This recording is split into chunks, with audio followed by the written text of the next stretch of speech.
Let's go! To Dub Nation. Steph Curry from downtown again! And to those who bleed orange and black. It is out of here! Good morning.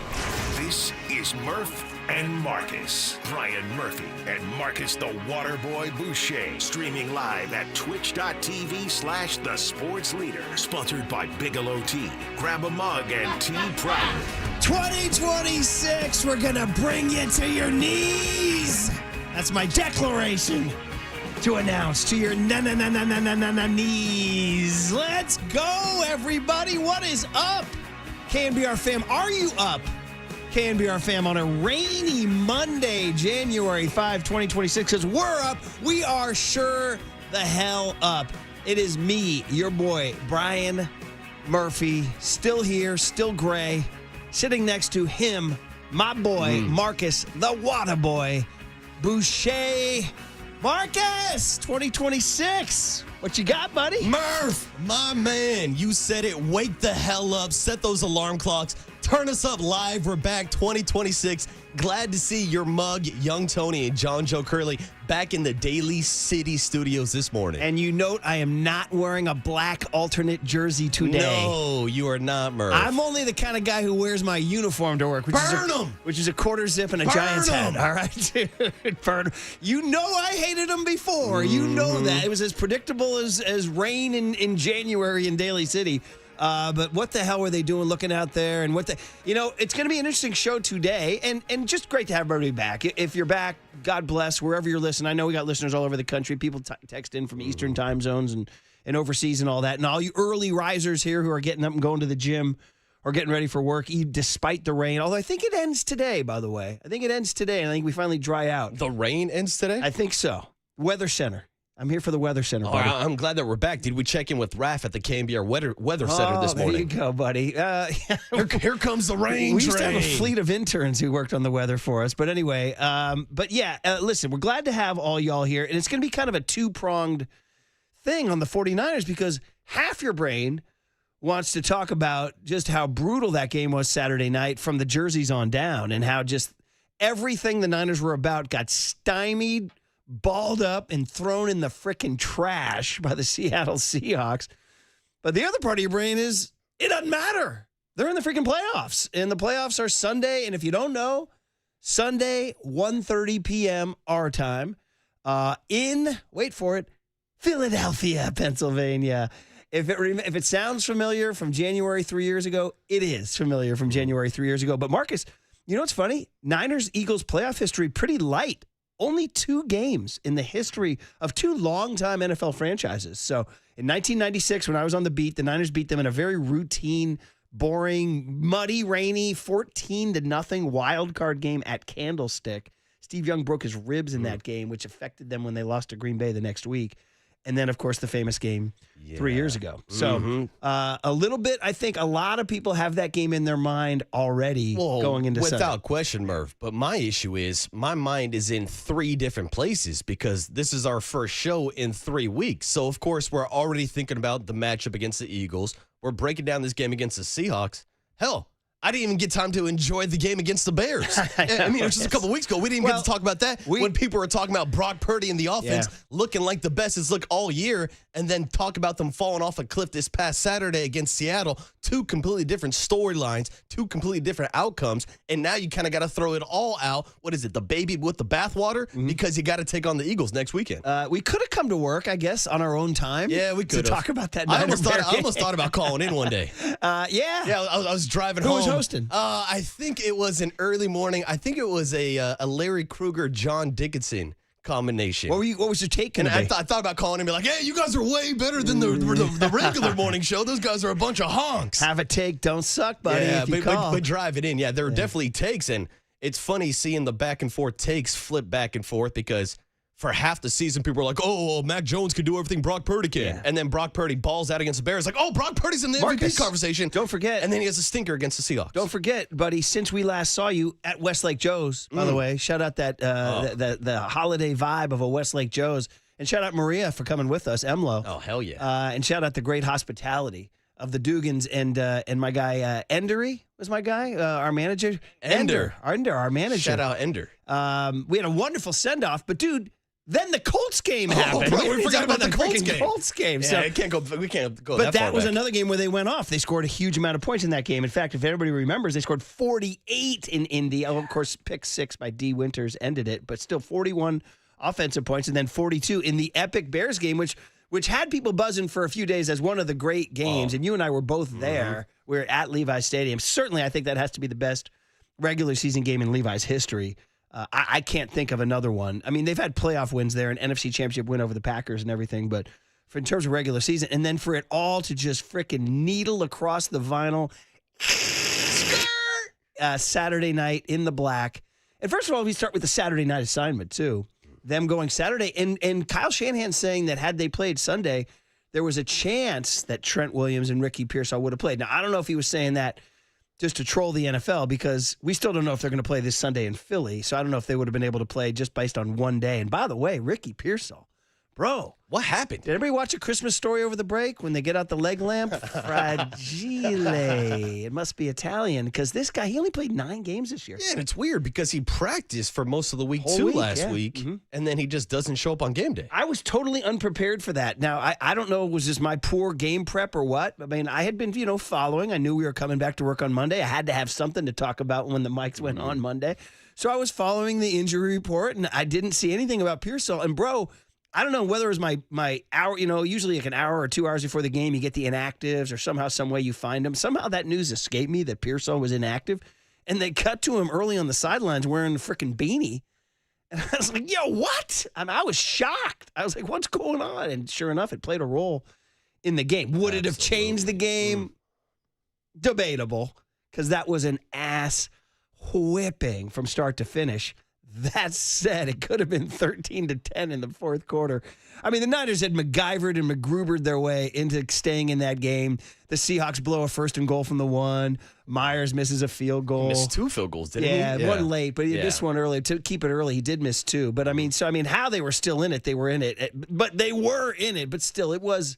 Would Pearsall have made a difference? Would Trent Williams have made a difference? Maybe. Yeah, I would say Trent definitely would have had the bigger impact, because we saw Brock Purdy under pressure the entire game, and a little bit of a scary situation when he gets hit on that 4th down play at the end of the game. Marcus, we don't know right now. I mean, right now, I don't know how his health is for Sunday. Yeah, so Kyle says he's dealing with a bit of a stinger. Doesn't sound like it's too serious, but just getting back to the point where it was a serious issue with the 49ers losing the battle of the trenches on both sides of the ball, because they really just couldn't get anything going. Like, look at their 3rd down numbers. Look how inconsistent they were of actually starting and sustaining a drive. That was one of the biggest issues, because a guy like Trent Williams is not out there protecting Brock Purdy's blind side. The fewest points Kyle Shanahan has scored in a game since his first game as Niner coach in 2017. You just don't see him get his ass whipped like that. And you said it 2 years ago when the Seahawks hired Mike McDonald. Yeah. You were like, dude, this is a hire directly to counteract Kyle Shanahan and Sean McVay. Yeah, of course. But although the Rams went up and scored endless points on the Seahawks. No doubt. But this goes back to Mike McDonald when he was DC for the Baltimore Ravens, and that December disaster that Brock Purdy has. I think if you go back and just looking at the stats of Brock Purdy versus Mike McDonald and the Seahawks even taking out that Ravens game, I believe Brock Purdy has more interceptions and touchdowns thrown against that Seahawks That's a hell of a stat. That's a hell of a stat. Well, the only good news for the Niners is Mike McDonald is not coordinating Sunday's game against the Eagles. It is Vic Fangio, an old buddy. And it's funny to think, like, that the Eagles defense, which is a ferocious defense and a really good defense, like it's quote unquote a bit of a break after facing the Seattle defense. But can the Niners get back to their 40-point ways? I don't know. I mean, it was going so good until they wore those black freaking jerseys on Saturday night. So that's our thoughts for today. We'll get ready for Seattle. We welcome everybody back. You had a good break, my friend. I did. A long ass break. Almost it was too long. You know what? We all agree. Dude, it got to the point where I'm like, dude, I'm getting bored here. Last week, I was ready. I'm just starting to give takes to myself. I need somebody else to talk to. You almost called Kruger, dude. I was thinking about calling into the show. I got these hot, spicy takes I'm trying to get off my chest. Briefly thought about it, too. I'm like, should I call him? No, that would be such a loser move. But no, so just anything exciting, a highlight, a thrill? The break was great. Went up, spent a week up in Rockland with the fam. a.m., had a lot of nice Christmas celebrations up with the family. And then outside of that, just ate and drank my ass off. Nice. Yeah, pretty much. Probably ate and drank too much like most normal days of my life. But this time I did it on vacation. So our Westlake Joe's lunch set the tone. Oh, it definitely set the tone and kept the party going. How about yourself? How was your break? We didn't go anywhere. Our highlight was really probably the 49er Bear game. That was probably the highlight. We took the whole family. That was very exciting. It was which I got to say, it was actually really nice to have the Monday off after that Sunday night Bears-Niner game. Like that was probably the key day off. I had a surprisingly good ingress and egress out of Levi's that day. I don't know why. I don't know. It's just my lucky day. I don't know. We got in and out decently okay. Maybe it's because I knew somebody who gave me a parking pass. Hey, but anyway, so that and Christmas at home, at my brother's house. Me and my brother and my sister were all here in Marin, flooded Marin County, by the way. We are complete. You guys been seeing marvelous Marin underwater? Holy moly. I don't know how the city did, but it's some of the worst flooding we've ever seen. Big debate up in the 808 KNBR from Marin. 1982 versus 2025-26. Worst floods, 808 KNBR, because that's the debate. There's the 82 crowd that holds out. We had insane floods in 82 in which guys had canoes going down the streets of our town. Canoes? Yeah. And now the 2025-26 crowd, because it's kind of bled the last week of 25 into 26, are saying, no, this is worse. I'm like, nah, you got to put your respect on 82. Yeah, until I see the canoes, I'm going with 82. That's what I said. Yeah, By the way, those floods in 82 were 5 days before Dwight Clark made the catch. Niners won the Super Bowl that year. Omen? Damn. Niners winning the bowl? I feel like we should have like some custom 49er KNBR canoes and 82 shirts. Very good. I like Those are the shirts I'm looking for. By the way, Niners, they going to win the Super Bowl? If they get in that canoe, Murph. What happened to my in the mix for 26? Oh, man. Yeah. They're going to go against a guy, Jalen Phillips from the Eagles, who they could have traded for. They could have. Remember the Howie Roseman interview? We should probably dig that up, Curly. Find that Howie Roseman interview about how the Eagles got Jalen Phillips and the Niners didn't. They'll be taking on a couple Jalen's. Yeah. The other Jalen Hurts, too. Yeah. So yeah, it was good. Niners-Bears highlight. We go to a Murphy family movie on New Year's Eve. That's an old tradition from my dad. Oh, what'd you see? Now that the kids are like, Declan's got to be cool. We can't go to the night movie. We got to go to the late afternoon because he's got to go out. I can't be seen at night with the parents. But what's funny? I wanted to see Marty Supreme. Everybody saw Marty Supreme. Everybody's talking Marty Supreme. But Declan already saw it with his buddies. Jeez, I want to see it. I'll see it on the side. So we went to the family-friendly Neil Diamond flick, Song Sung Blue. A little tearjerker for the Neil Diamond crowd out there. Hugh Jackman. And by the way, shout out Kate Hudson. She was fantastic in the film. Other than that, buddy, watched a lot of bowl games. Played a little wet, soggy golf out there. A little wet, soggy golf. Got to get ready for Winter League, which starts this week. So, wow. Tell Captain Cush. Captain Cush drafted me. Ready. I told you guys he drafted me again, right? Shocking move, right? I think he just wanted the airtime. Is what he wanted. Yeah. I think he wanted the airtime. But you're a big vibe guy, Murph. You need the vibes on the team. I like it, buddy. All right, well, listen. So we sort of pack up the Seattle disaster and look ahead to, another adventure in Philly 3 years later. Not 3 years to the day. It was January 29, 2023, but 3 years to the month from a very memorable trip to Philadelphia. Can Brock Purdy make it through this one? It'll be the focus of the entire week. We haven't even mentioned the Warriors kind of treading water, doing their thing, getting through. And the Giants. Yeah. You got the cricket sound? Who used to have the crickets? Yeah, I got the crickets you for got you. them? Yeah, I mean, nothing else going on, right? You got them? I mean, it's just a bunch First sound of 2026? I mean, we're looking for the Giants to do something. Sounds good. Crickets. There it is, buddy. Crickets, Monday, January 5, 2026. Keep the crickets rolling. Say good morning to Young Tone and get our guest list, which I believe is sponsored by El Cerrito Honda. Next on the Sports Leader. Now, from the O'Donnell Financial Group Sports Desk. Learn more at odfigroup.com. O'Donnell Financial Group, because planning is a process, not a product. Good morning, everybody. Happy New Year. I'll give you a little tease of that guest list that's sponsored by El Cerrito Honda. Tim Ryan is going to join the show at 7:50 this morning. Obviously, a lot going on with the Niner game, including Greg Papa's return. I'm sure he will have thoughts on that, so stay tuned. 7:50, Tim Ryan's going to join the show.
And now it's time for the Protect Your Assets Business and Technology Report with me, David Hollander.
Now back to Murph and Marcus on The Sports Leader. Streaming live on thesportsleader.com and KNBR. The Sports Leader app. Murph and Marcus is sponsored by Bigelow Tea. Grab a mug and tea proudly.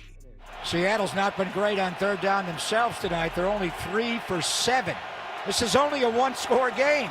10-3. Get back into it right now. Quick one out to Kenneth Walker. Coming wide right, 30, 35. Breaks a tackle, spins out for a first down. He converts on 3rd and 17.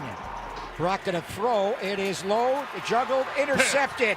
McCaffrey dropped the ball, and it was intercepted by the linebacker, Drake Thomas. Oh, my goodness. Did he stay in bounds after he intercepted the ball? Sure looked like he did. You never see McCaffrey drop the football, but he bobbled the ball, and Drake Thomas was there to take it away. Without timeouts remaining, this is the game right here. You've got to convert on 4th down. Brock got hit, and the ball is grounded.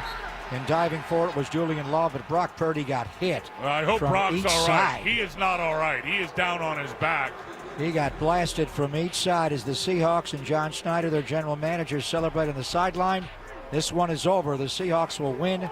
No, They will win the NFC West. They'll be the number 1 seed. What's wrong with Brock Purdy? Hey, Happy New Year! That's what you want to hear. You want to hear the 3rd and 17 run by Kenneth Walker that's still pissing off John Lynch. You want to hear that crazy interception where you're like, wait, what? Wait, what? Wait, what? He has the... Oh, man. And then the sack where Purdy got banged up to end the game. The only good thing we can say to you is that, A, we're back in your lives, and that is good news. And B... Greg Papa! Yes. Hey, can we get the massive applause for the toughest frickin' play-by-play man in America, fighting off this incredible battle with leukemia. It's only 6 months after, less than 6 months after his diagnosis. In there, the energy that it would take, the stamina, the toughness that it takes to do what he did is just absolutely incredible. More applause, more standing O for our guy Greg Papa. Now, why couldn't the Niners freaking reward him with a game? Why couldn't they wear their uniforms for him at the very least? You know what I mean? I mean, at the very least, score a damn touchdown so I can get a touchdown San Francisco. Those obviously were not the highlights, or should I say the lowlights that I wanted to hear this morning. But I am thrilled just to hear Greg Papa back on the broadcast. Just being able to walk through Levi Stadium, and at certain points they're blasting the broadcast as well. Just to hear Papa and Tim Ryan back together, those created some great vibes. Unfortunately, the 49ers were out there in those black uniforms. That created a whole different vibe. Yeah, and I mean, listen, we're not going to make the show about the black uniforms, but we knew from the jump. Actually, when they announced that they were going to wear those, I was like, whatever, this is what happens these days. I mean, listen, we've seen it with everything from the Giants. But I'd say it was bad luck for the Niners that it wound up being such an important game. Because if they wore them on, like, whatever. The Niners were 6-10, they wore those things or whatever. Yeah, whatever. They wore the jerseys. Or if they had already clinched the 1 seed and they wore the jerseys, they'd be like, hey, that's a novelty.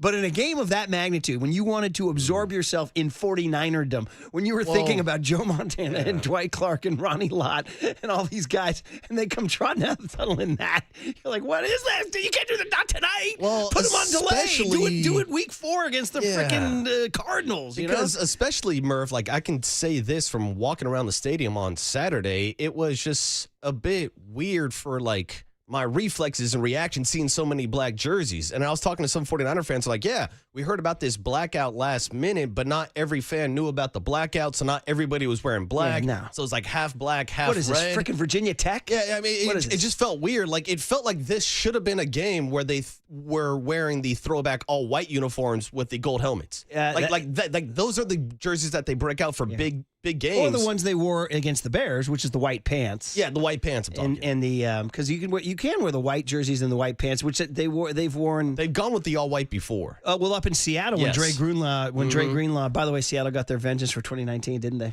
Because Niners did them dirty in Seattle, and then they came down and did us dirty. By the way, Seahawks may not be done with Levi's Stadium. Seahawks may not be done with Levi's Stadium. I heard that's why they're leaving cigars behind. They're going to relight them. I saw Cam Inman's like, yeah, the Seahawks left a couple cigars behind. They might pick these up in a couple weeks. Honestly, I mean, listen, we'll get into the Niners and their chances. And, listen, they got a chip in a chair, right? Which is ultimately an unbelievable accomplishment. Because I guarantee you we can go find audio from me in October when Fred Warner went down saying it's over. It's Jover, bro. It ain't going to happen this year. And so the fact that they're in the dance should be an incredible accomplishment. It sucks that it was tainted by that performance on Saturday where they looked completely overmatched and Mike McDonald looked like he had everything Kyle Shanahan was going to do. So we come in kind of with this really gross feeling about the 49ers, when in reality, the fact that they're in the playoffs is incredible considering they lost Warner and Bosa. And, oh, by the way, Ricky Pearsall and Trent Williams. And then during that game, Tatum Bethune and D. Winters. And I'll even throw in a Mykel Williams. I mean, their run defense is getting absolutely gashed these days. I'm not saying Mykel Williams is going to be Refrigerator Perry in there, but he was going to help them stop the run. They were definitely better with him on that defensive line, Murph. And I think the big thing that we're missing this morning is it should be a celebration. The 49ers are not only in the playoffs, but next year, they'll have a third-place schedule. It's true. It's true. Good stuff. All right, I'm looking at the clock, and I see that it's time for the horns and time to welcome back. You see him on your rectangle. There he is, pointing at you, looking as maybe younger than the last time I saw him. Wow. He's the Benjamin Button of board ops. Young Tone. 2026 style, dude. Good morning, everybody. Look at you, buddy. This feels weird. I was just telling you guys in the break. It's like first day of school. Like, I'm not sure what to do with myself. Did you lay out your clothes last night? I did not, no. That's what my grandma used to do that for me when lay out the clothes the night before you go to school. I would always do it for the first day of school. Gave up on the act by like the second or third day of school. Weren't you the guy? All you needed to do was wear the Ben Davis brown pants and the white T-shirt, and throw in a white suit. I'm good to go. Hey, Tone, how was your break, buddy? It was awesome, man. 2 weeks off. It felt like a month or 2 months. Long. Yeah, too long. We were all saying the same thing. Like 3 or 4 days ago, I was like, all right, what are we doing here? I told Candace last week I'm ready to go back, but we had to use our vacation, and they generally encourage us to use it at the end of December because for radio ratings reasons and stuff, it's get into the business of it. But they like we did the right thing by the playbook. It just so happened to be that A, it was too long, and B, there was a couple of big 49ers games in there. It's not like we looked at the schedule and said, oh, these games don't matter for the 49ers. Let's take time off. No, we're encouraged to take this time off, which is weird for the radio ratings when there's such big games and such a big part of the season. Last year, bro, there were no big games. Yeah, exactly. Taking the last 2 weeks of December last year. Could have took a couple of weeks off. No problem. It just so happened that there was some climactic stuff going on. But, hey, we're all here now, and we're ready for the playoffs together. By the way, shout out, can I just call my shot right now on January 5? I'm taking another 2 weeks in June. You're taking another 2 weeks? Yeah, that's a big one. We'll talk about that. Yeah, that is a big one. That's a big one. How about coming you up. taking 2 weeks off for my birthday? Yeah. What a celebration. Like Thin Tim. I can't believe Murph is taking 2 weeks off. Murph is taking time off. 2 weeks off in the summer? Who do you think you are, Curly? Going to Greece? Yeah, maybe. Actually, Thinny hit me with a... was Curly gone for 2 weeks? It was at least a week, right? Definitely 2 weeks, yeah. That's why Curly had to work over Christmas. I got a text from Thin Tim at the final gun Sunday night of the Bears game, ... and on my birthday. No. For you old heads know the really history his here. birthday? Yeah. Wow. It was December 28th. That's when my laptop got stolen in 06. This was this past Sunday. Yeah. Wow. No, yeah, correct. Wow. You're telling me the 49ers wore those black uniforms on Thin Tim's birthday. Correct, buddy. Oh, okay. Now it's the Thin Tim mistake of the day. It's the 49er mistake of the day. Young Tone, man. So, did you go anywhere, buddy? I did Tahoe or not go anything? anywhere. I stayed We local. all stayed. Nobody went Yeah. to Tahoe. None of us. No Tahoe trips. No snow for I any went, of I went us? to Rockland, but no Tahoe. Rory and Candace were in Rockland for a water polo tournament. How about that? Dude. We've never gone to Rockland for. That was our first ever. A little water polo in Yeah, Rockland. so if you huh? wanted to bop on, but next time I'll tell you, you can grab a soda and come on by. Yeah, let me know. I'll go by Sierra College. Right, Go so- buy one of those cars so, or RVs or play any boats in the golf, parking buddy? lot. I did play some golf. I also want to mention this, too. I went to the Sharks game on Saturday, Marcus. I didn't even tell you this earlier today. You I were know. down to the I saw tank? your Instagram post. Saturday at 1 o'clock, they were playing the Tampa Bay Lightning. Tampa Bay's really good, by the way, and it was a 7-3 loss, but I got to say, I think it was a little bit more entertaining than the Niner game at 5 o'clock, which we debated on going to. It was going to be some rain. The tickets were like $380. We weren't going to do that, but long story short, Sharks games, dude, I had no idea. It's been like 15 years since I've been to a game. Oh, bro. Unbelievable. I have a new love for hockey. Newly minted Canadian Olympian Macklin Celebrini. Yeah. Took yeah. Caltrain down super easy, Marcus. Took a lift back up just so we could catch the Niner game. Unreal, Marcus. This blows my mind. You came down to the 408 on a Saturday that the 49ers were playing the Bears, and you went to the tank? No, this was when they played. Who did they just play? I'm blanking on the. They Seahawks on They played Saturday. the Seahawks, so it was Yes. before the Oh, Seahawks it was before game. the Seahawks Same game. day. So same day. So it's a 1 o'clock. Damn. Niner game was at 5. Like I said, I debated on going to the Niner game, You but should have doubled down. I know if it was just by myself, I probably could have done it because obviously we can get in. But You should have done the Caltrain two-step. I know, Not I know. the Terry Francois two-step. But unbelievable. I thoroughly enjoyed it. I did play some golf, Half Moon Bay. Shout out Josh and Darren that got me in there, and a couple of friends of mine as well. Great break. Nice break. Swedish House Mafia, New Year's Eve. Nice full Ooh. 2-week. Yeah, nice full right. 2-week break. I'm rejuvenated, ready to go. Live music for you on New Year's Eve, Marcus? Yeah, there was live music, but it was just a cover band, and I couldn't even tell you the bar I was at. it was one of those kind of New Year's. Okay, all right. Yeah. Good. Yeah, from what I remember. No more needs to be said. Yeah. All right. So listen, our guest list. Our guest list, yeah. Now, when should we have to decide? Are we going to? Should I read this when we play the horns? Ooh. Or should I read it always just right before we do the guest list? Or I think right about now you should go ahead. our guest list has a sponsor. God bless the good people at El Cerrito Honda. More than just a car dealership. We're family. I feel like I have to hit the We Are Family. All right, buddy. Guest me up here, bud. All right, well, if you miss anything over the break, Hums and Bums at 6:50. Like I said, Tim Ryan's going to join us at 7:50, David Lombardi at 8:30, and then cooler content at 9:15. That's it. That's All right. it. Let's get into it. Let's start talking 49ers, Eagles on the other side and get us ready for the Hums and Bums at 6:50 on the Sports Leader.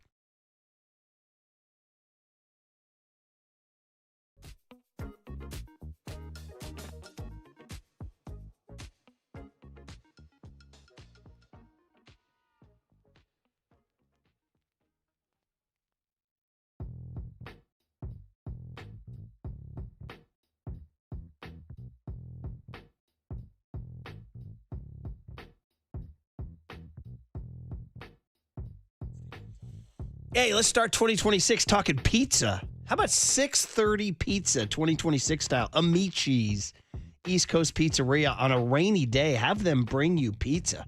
All right, and don't do it through the apps, right? Those apps that the food delivery apps with the hefty delivery charge. No, do it through Amici's direct.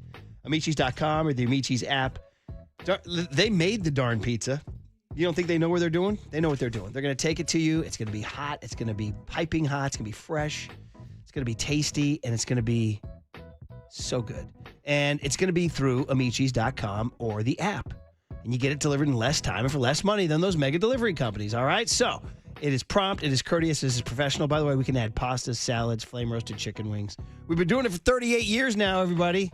It is the best pizza in town. And when you want it faster and at the best price, order direct, because 2 words, 2026 style, Amici's delivers. I just want some pizza.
Now back to Murph and Marcus on The Sports Leader. Streaming live on thesportsleader.com and KNBR. The Sports Leader app. Murph and Marcus is sponsored by Bigelow Tea. Grab a mug and tea proudly. We're celebrating in their locker room, smoking cigars and dancing. Cool. Do you take offense to it, or you just say you take your medicine because of what they did? I would do the same shit. Yeah, I mean, what? They won the division. They got the 1 seed. They won in a rival stadium. Good for them.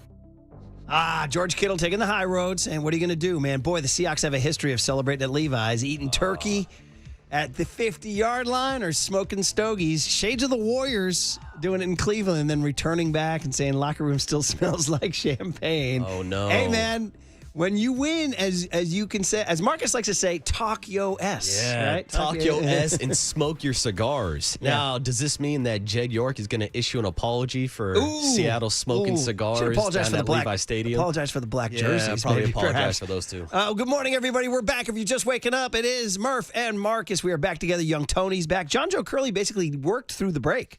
But then again, he took time off in June to go to Greece. The working man's a sucker. Yeah, exactly. So as I just wrote on Twitter, as I reposted our guest list, about time we took our lazy asses back to work. It really is. So we're thrilled to be here for an exciting week of 49ers-Eagles preview with our minds halfway sort of still putting to bed that 49ers-Seahawks game. And I guess the question would be, Marcus, is did the Seahawks expose the 49ers, something that the Eagles could do just as easily to the 49ers? Or was it a case of that relentless front four of Seattle? And by the way, just front fours are everything in life.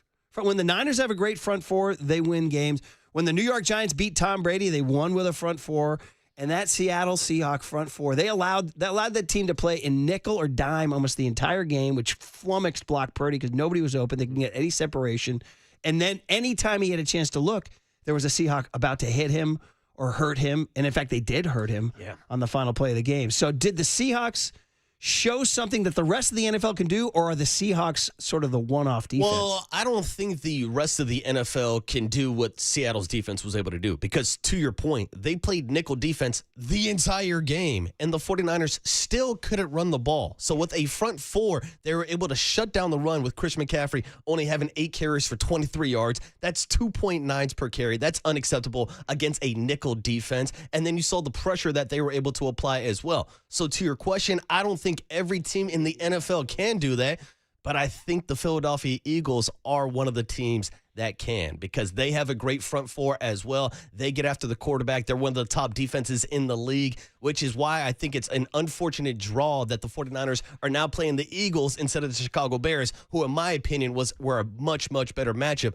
despite that game coming down to a wire just a couple weeks ago. Although I'll tell you this, I don't necessarily need to see Caleb Williams anytime soon. That dude, talk about a guy coming into his own right before your eyes. Holy moly. Dude, the now all-time leader in passing yards in Chicago Bears history. Wait, Yeah. what? Yeah. He just set the record this past weekend for the most passing yards ever in Chicago Bears history. Wait, in a single season. In a single season, I should say. Yeah, Not career. Single season, not career. A single season passing record first year with Ben Johnson. Well, but they ended up losing yesterday to the Lions. Yeah, there's a lot going on there. First of all, that's a hell of a stat. Second of all, he is truly, like, literally week to week getting better and better and better. He's going to be a problem for the next several years with that coach, Ben Johnson. The only problem is their defense was very gettable. All the stuff the Niners got against the Bears, they couldn't even think about getting against Seattle. Couldn't even think. I mean, it was in 6 days, you saw 2 entirely different Kyle Shanahan products. One where he had the Bears completely sniffed out and had so many guys open on so many different routes and ran the ball well and threw the ball well and had multiple options. And then 6 days later, he can't see a thing. And I'm not even, I mean, was it Brock Purdy? It was more like Kyle. You've never seen Kyle, it's like Kyle was like trying to pick a lock. You know, maybe you ever forget your lock? You ever forget your number at your high school lock? You're like, damn, I can't remember my number. Turn it right twice, left once. Keep spinning. Right twice, keep spinning it. Try to clean it up by spinning it again. Yeah, dude. That was Kyle. Dude, that was me trying to get back into my email this morning. I put the wrong password in about 5-6 different times. I got locked out. That was Kyle. He got locked out by the Seahawks I mean, defense. honestly, wow. And you said it, the Mike McDonald hire, was hired to basically neutralize the 49ers, and man, did that play out. I mean, the first game, they only scored 17, and 7 were on a Jake Tonja sleep, who, by the way, when you go over the 40, so things happen in a game and it slips by you. the 49ers minutia minutes that Matt Barrows does. And by the way, now David Lombardi and who's going to join us today at 8:30, by the way, and Matt Mayoka do the same thing, snap counts for teams. Jake Chongus didn't play a snap in that game. That seems to be a misstep after the game he had against the Bears. Well, especially without Ricky Pearsall out there when you're looking for your offense to do something. I thought we would have seen a few more 2 tight end sets from Kyle Shanahan, but we didn't get any of that against the Seahawks. No. A Seahawks defense that can give up some yards to the tight end. No, Kyle was every formation Kyle used, every idea he had, every button he pushed. The 4th and 1 play action that the Seahawks sniffed out. I just thought you're just going to run the ball. You're going to get a yard here and keep this drive going. Now, he did start to unlock. Maybe Brock rolled out a little bit in the fourth quarter, started moving out of the pocket and getting found Juwan Jennings, I think, on a big play. And that's what led to the McCaffrey interception. So, I don't know if the Eagles could do exactly that. We'll talk to Tim Ryan about that, about the exact personnel matchups. And so much comes down to, too, are Trent Williams and Ricky Pearsall going to play? I mean, you saw, listen, Austin Pleasant's, it's interesting. Trent only played one game against the Bears, and they scored 42. So it's not like not having Trent means you can't score. They scored 42 with Austin Pleasant's out there on that Sunday night game. They did, Murph. Yeah. But I got a couple stats for you. With Trent Williams in the lineup with the 49ers, they are 61-32 overall, averaging 26.2 points per game. When Trent Williams is not in the lineup, they have a 4-13 record, and they only average 19.8 points per game. Damn. So there are some stats that show that the offense obviously does struggle without Trent Williams. But I was saying, though, that they did score against the Bears, but you're right. Of course you want him out there. Now, Ricky Pearsall, would he have gotten separation against that man coverage that Seattle was throwing at you? I don't know, man. All right, we got a couple calls. We got a lot of texts. Then we have hums and bums to get to. It's great to be back. We're going to start with our buddy Jose. He starts the year off. Jose in Oakland. He starts us off. 2026 is being launched with my man Jose. Jose, Happy New Year, brother. Hey, what's up, Jose? Hey, same to you guys. It's nice talking to you for a change. It was an interesting 2 weeks. You guys were gone. It was nice, but it's always nice talking to familiar voices. Listen, I don't know about Kyle. He is a genius, but sometimes I think he kind of, let's just say he thinks too much of himself. His game plan, you know what?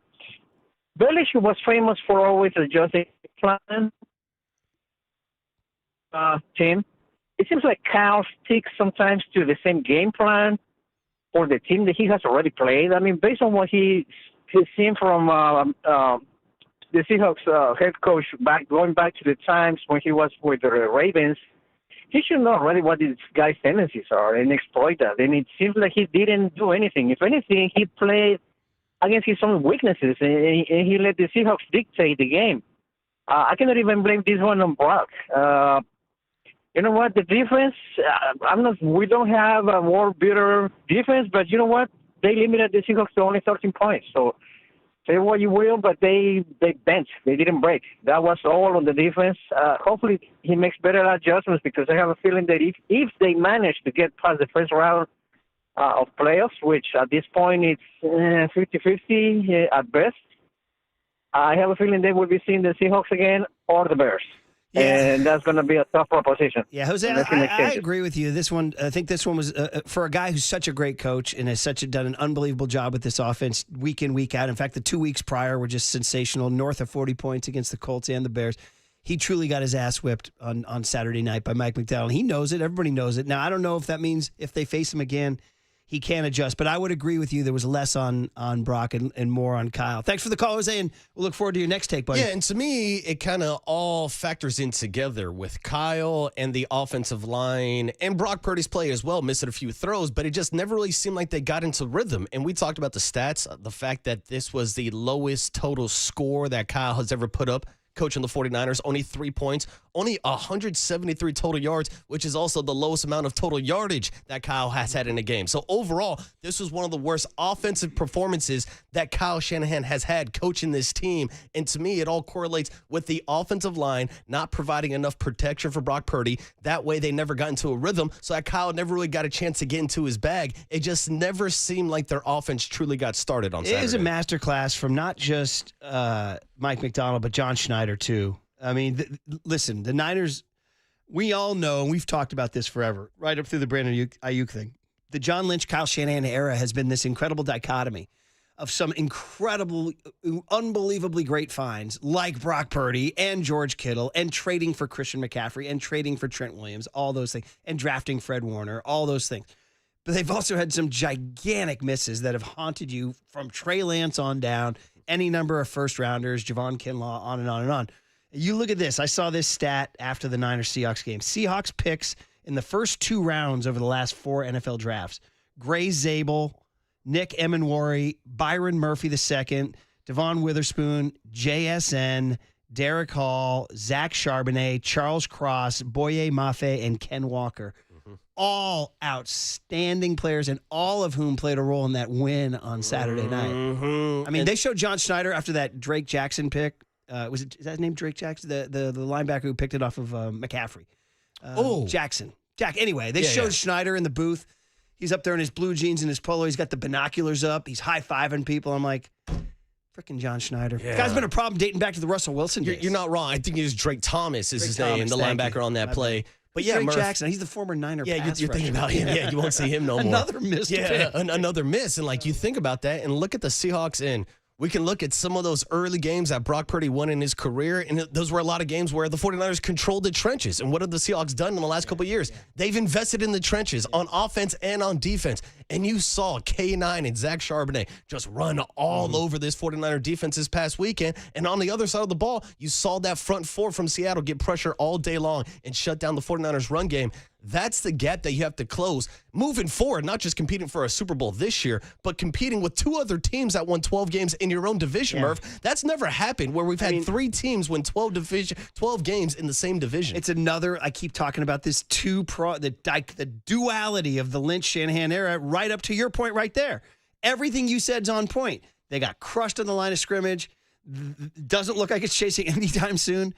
And yet they won 12 games. It's like, I can't figure these guys out. They're like, in the playoffs. There's so many things to criticize about the 49ers, and here they are. They're in the freaking playoffs. So it is this, it's the, everybody see Full Metal Jacket? Full Metal Jacket, Stanley Kubrick. There's a scene where Matthew Modine has the peace sign on his helmet, and the general just screams at him, "What are you doing with a peace sign on your helmet, soldier?" He's like, "Sir, it's a comment on the duality of man, sir." It's really funny, but that's how I feel about the Niners. Yeah. I'm the peace sign on the helmet in Vietnam. The duality of the 49ers. Yeah, Murph, I think it's important to point out the fact that it's amazing that the 49ers even had the stipulations of playing for the first seed in the final week of the season. This is a team that should not have been playing for the first overall seed. What would we be saying if they somehow, let's say McCaffrey scores a touchdown on that pick, and then they somehow, some way, get a tip and win that game 17-13, and we're here at the 1 seed. And we're talking about bye weeks and home field advantages for this team this year? Man, I know. Listen. Well, anyway, we'll be continuing the conversation all week. It's great to be back. And, of course, being back means hum babies and bum babies. Next on The Sports Leader. Time for traffic on The Sports Leader.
Now, it's time for KNBR's Opening Bell Report. Sponsored by Protect Your Assets with David Hollander. Concerned inflation will ruin your dream retirement? Learn more. Listen to David's show every Saturday morning or call 1-866-PROTECT.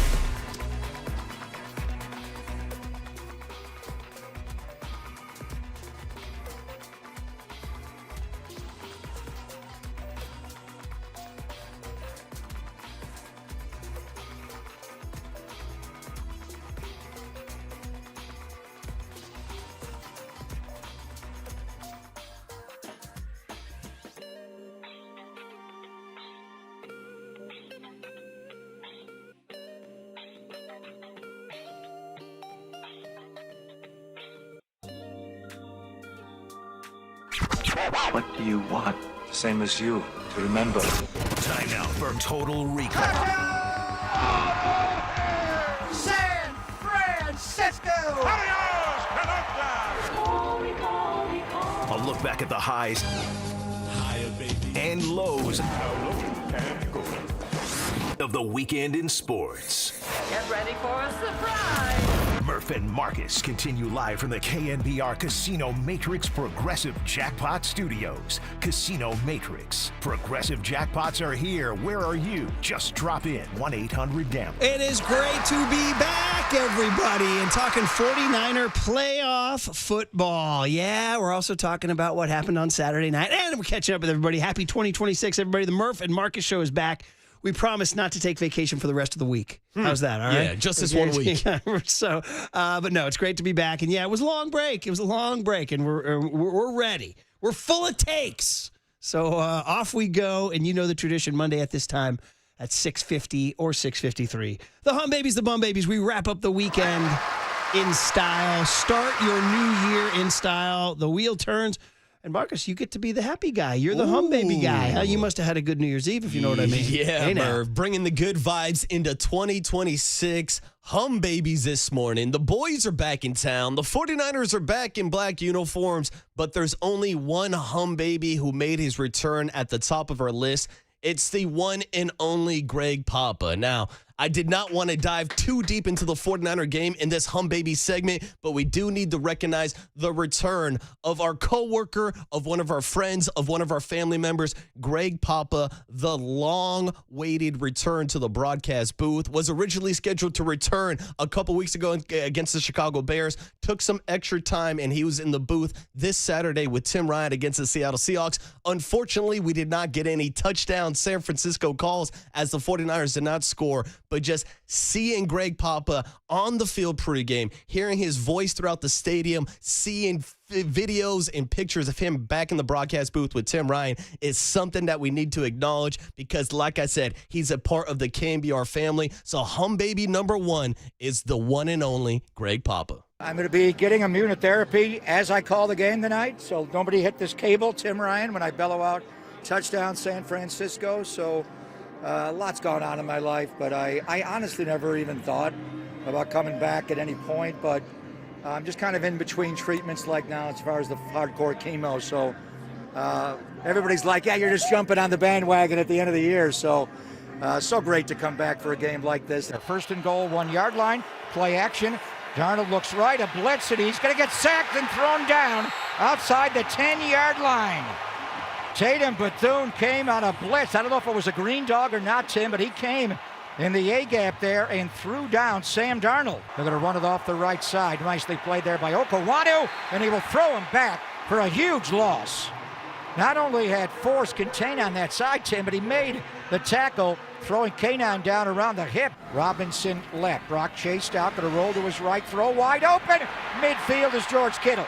Big chunk out to midfield there Purdy rolling towards the 3 side, away from the pressure, and Kittle was wide open for a 20-yard gain. Not the outcome that 49er fans were looking for with the results of the game, but we should just celebrate the fact that Greg Papa was back in the broadcast booth. I know the battle's not over, brother, but we love you. We're glad you're back. We are all rooting for Greg Papa moving forward, and it was great to hear his voice on the broadcast this weekend, Murph. You nailed it, man. Great hum, baby. Really well done. Great to hear him talking, frankly, about having immunotherapy during the broadcast. I mean, the toughness and stamina and just heart of a Greg Papa. Talk about somebody truly born to do what he's doing. I mean, he's so freaking good at it, and he's been good at every sport he does, which is crazy. Almost like a Bill King in that way, of being able to be that good. And, obviously, he was the Raiders' voice for so long, and now he's seamlessly come over to the 49ers and his time here at KNBR, and it wasn't the same without him, although everybody who filled in did a nice job in their own way. But, man, it was great to have him. The only thing I hated to hear in that was he goes, so if you hear something during a touchdown call, narrator, there were no touchdown calls. Yeah, So- there were not. But that's a good point, Murph, because obviously I'm somebody that grew up listening to Greg Papa because Raider games were blacked out on TV. So it was the only way that I could digest Raider games growing up. So, of course, you know how much I have love and how much Raider Nation has love for Greg Papa. But the way that the 49er fan base has embraced Greg Papa, the love that they showed him down at the stadium this weekend, I just want to give a big thank you to the 49er faithful for truly accepting Greg Papa as one of their own. Well, I speak for a certain generation that thinks of him still as the Warriors guy. I mean, I bet young Tony, I bet you had no clue he did the Warriors, right? No, I did because we hear the Papa Superman. Sleep before the Sleep Superman. before, Yeah. Superman. But no, I mean, he was a great Warrior. He made a big hit as a Warrior guy right away in the late 80s. I really liked him. And that's where I sort of fell in love with Greg Papa. And I remember a buddy of mine, shout out to the president of Marin Catholic, Tim Navoni. He got to be friends with Greg Papa because his dad was a big East Bay sports guy. And he got Greg Papa to record his, ready for this? Ready for a very late 80s, early 90s moment? His outgoing message on his answering machine. All right, guys? You guys ready? It's Young Tone. Answering machines? Vaguely. Like, what the hell's an answering machine? Well, there was a time, too, in the late 80s, early 90s where the job was, how cool could your outgoing message be? And me and my buddy Sully, we made all these funny. We roomed together in L.A. after college. Oh, man, I got a great idea for our outgoing message, And to have Greg Papa as your outgoing message was like, yo, dude. So anyway, he's a legend. He's an icon. And there he was. And he sounded great. It's just that they lost the damn game. So just for clarification point, he will not be in Philly Sunday because travel at his compromised state is not advisable. Right? I believe he was only scheduled to do home games, so stay tuned to 10 a.m. today. You'll get an update from Greg Papa himself and Greg Silver. Yeah, it'd be good to hear him go through that game, too, with a 2 days reflection. All right, great hum, baby. Greg Papa, welcome back. Hum baby number 1, Greg Papa. Moving on to hum baby number 2, we had a bit of history made yesterday on Sunday, the final game of the season, when Myles Garrett broke the NFL sack record, a sack record that was held by Michael Strahan and also tied by TJ Watt. And after it took a couple of extra weeks and Myles Garrett calling out the Steelers for trying to stop him from breaking TJ Watt's record instead of trying to beat the actual Browns, Myles Garrett finally got his final sack that he needed to break that record with only about 5 minutes left in the fourth quarter, where Joe Burrow suspiciously goes down on a sack. Some people are accusing him of pulling a Brett Favre when he went down for Michael Strahan. Here is the audio of the play-by-play of Myles Garrett's 23rd sack of the season. Michael Strahan, after the game, talking about the extra game that he got, and Myles Garrett talking about achieving this historic moment in NFL history. First down. Burrow, he's under pressure, he's sacked! And there it is, a record that has stood nearly a quarter of a century has a new leader as 30-year-old Myles Garrett records his NFL record 23rd sack of the year, passing Michael Strahan and TJ Watt on the all-time list. I mean, I hold the record for a 16-game season. They hold records for 17-game season. That's the way it works out. Still claiming the title. But you can't compare records from 12-game seasons to 16 and 17-game seasons. It doesn't work. But I look at it like this. There's always generations that I love the fact this young man's amazing. Absolutely amazing. And I know that he has so many more sacks left in him. 30 years old. I think I had just as many, if not more, sacks after 30, as did Bruce Smith, as did Reggie White. I think he's just getting going. He's just finding his stride. What were the emotions running through you as you got that sack? I can't lie, I was nervous as hell. I had a dream last night that I didn't get it, and all the feelings that come with that. I woke up, I think I was sweating, and then I was like, there's no way I'm gonna let that be my destiny. So I was just fighting like hell to rewrite not only history, but I feel like my own destiny. Myles Garrett talking about creating NFL history with his 23rd sack of the season. You heard Michael Strahan talk about the difference between 16 games and 17 games.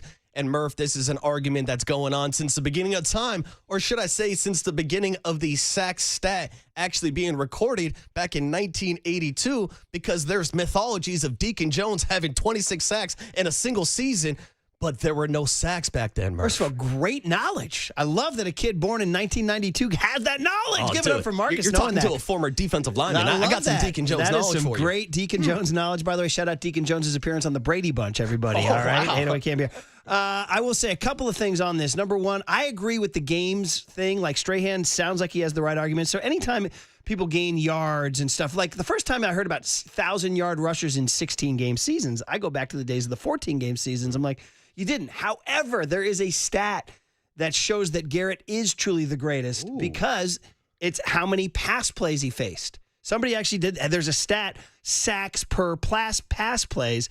He only faced 437 pass plays. He had 23 sacks, 18.99, one sack per every 18.99 pass plays, which surpasses Strahan and TJ Watt in efficiency. So he truly does, taking away the games. How many times did the quarterback drop back when you were rushing the passer? Yeah. And he did it at a more efficient rate. So that's a hell of a stat. I like that stat, and it makes sense because the Cleveland Browns are usually losing games, so teams are running the ball in the fourth quarter. That's a good point. Yeah, not giving them that many opportunities. So I hear what Strahan's saying, and that is true for a lot of things like yards compiled, and receptions. If somebody has 17 games to catch passes, they break a receiving record. Well, you had more games. Now, how many times did they go back to pass? But somebody has that stat, and and Garrett is the guy. I see what you're saying on Burrow, but it's not totally. I mean, Garrett smoked the tackle and was definitely in Burrow's radar zone when Burrow did go down for a safety reason. I think Garrett probably would have gotten him anyway. Yeah, I think that was a pressure sack, and Joe Burrow stepped up and took the right move by going down, but I don't think it was full Brett Taylor, Favre. the Bengals coach, was upset that they stopped the game. There was a big kerfluffle afterwards that they stopped the game to honor him. Zach Taylor got pissed. Whatever, dude. It's NFL history. And whatever, dude, you're not going to the playoffs. Yeah, it doesn't matter. That game was meaningless. And whatever, dude, you're listening to KNBR AM and KNBR FM, San Francisco, the sports leader, a Cumulus media station. I don't know. I like Myles Garrett. There's something about him I like. It's an interesting point that Strahan says that he might just only be getting going because pass rushers can get better in their 30s. That's news to me, and I hope that applies for Nick Bosa. Yeah, well, here's the thing. It's looking like Myles Garrett is on his way to a second Defensive Player of the Year award, Murph. I think he should be the league MVP in a year where Matthew Stafford and Drake May are getting a lot of consideration, but I don't think they really had elite type of seasons. I think Myles Garrett should get more consideration for winning the MVP as a league, but it does suck he plays for a Browns team that doesn't do anything. And it's true. It's sad how the MVP, like the Heisman, has just become who's the best quarterback. Exactly. That's it. Without question. Yeah. I mean, there's years McCaffrey should have won. And going back to the Heisman Trophy, McCaffrey should have won the Heisman, and he didn't win it. Even Toby Gerhart probably should have won the Heisman, too. But anyway, good hum, baby, number 2. Well, thank you, Murph, and I'm glad you brought up the Heisman winners, or should I say former Heisman winners, because there might be one headed to Las Vegas in just a couple of months, because our third and final hum, baby, is the Las Vegas Raiders. And yes, I'm doing it after a 10-game losing streak. Oh, my goodness. After they only won their, third game of the year this weekend against the Kansas City Chiefs. Now, it was a Kansas City Chiefs team that did not have Patrick Mahomes, but it doesn't matter to me. Because in what could have been possibly Travis Kelce's retirement game, he might go out with an L against the Las Vegas Raiders. Now, there's still the possibility that Travis Kelce comes back and plays one more season, but don't let that ruin my narrative that his final game in his career is a loss against the Raiders. And get this, Murph, the New York Giants won this weekend, so it didn't matter. The Raiders almost outrated themselves and took themselves out of consideration for the first overall pick, but because the Giants won before the Raiders even played, played. The ending and the results didn't matter, even though Daniel Carlson did hit a game-winning field goal. With only seconds left on the clock, the Raiders will have the first overall draft pick, and it might be the man that went 98 yards with his boys just across the bay, Fernando Mendoza. Here are the highlights of the Raiders taking down the Chiefs dynasty, sending Travis Kelce home with an L, and Ashton Genty talking about the Raiders securing the first overall pick. The Raiders, of course, locking up the #1 pick with the Giants win earlier on today. For the late lead. Snap there. Carlson swings. Carlson has it! Ashton, do you have any thoughts on the first overall pick, just the team being set up for the future with that? Yeah, I mean, that type of pick can change an organization. So, just praying we make the right pick. I know it's not your job, but what's your thoughts on potential quarterback like Fernando Mendoza? No thoughts, man. I know they'll pick whoever they pick. No comment. Ashton Genty praying that the Raiders make the right pick. Hell, I'll be praying too. They've made a lot of wrong ones in my lifetime. But, Murph, it could be Fernando Mendoza or Dante Moore, two quarterbacks squaring off against each other in just a couple days. I just want to go back to this whole hum. I want to make sure we're making the Raiders a hum baby. You're damn right we are, Murph. The Raiders are home babies. That's how we're starting off 2026. 2026 is off. It's a celebration, Murph. It's a celebration. So are we celebrating the win over the Chiefs or the #1 pick or all of the above? All of the above, Murph. It was the perfect combination of the Raiders winning a meaningless game, but also still getting the meaningfulness of the #1 overall pick. Unbelievable. That is a ballsy hum baby.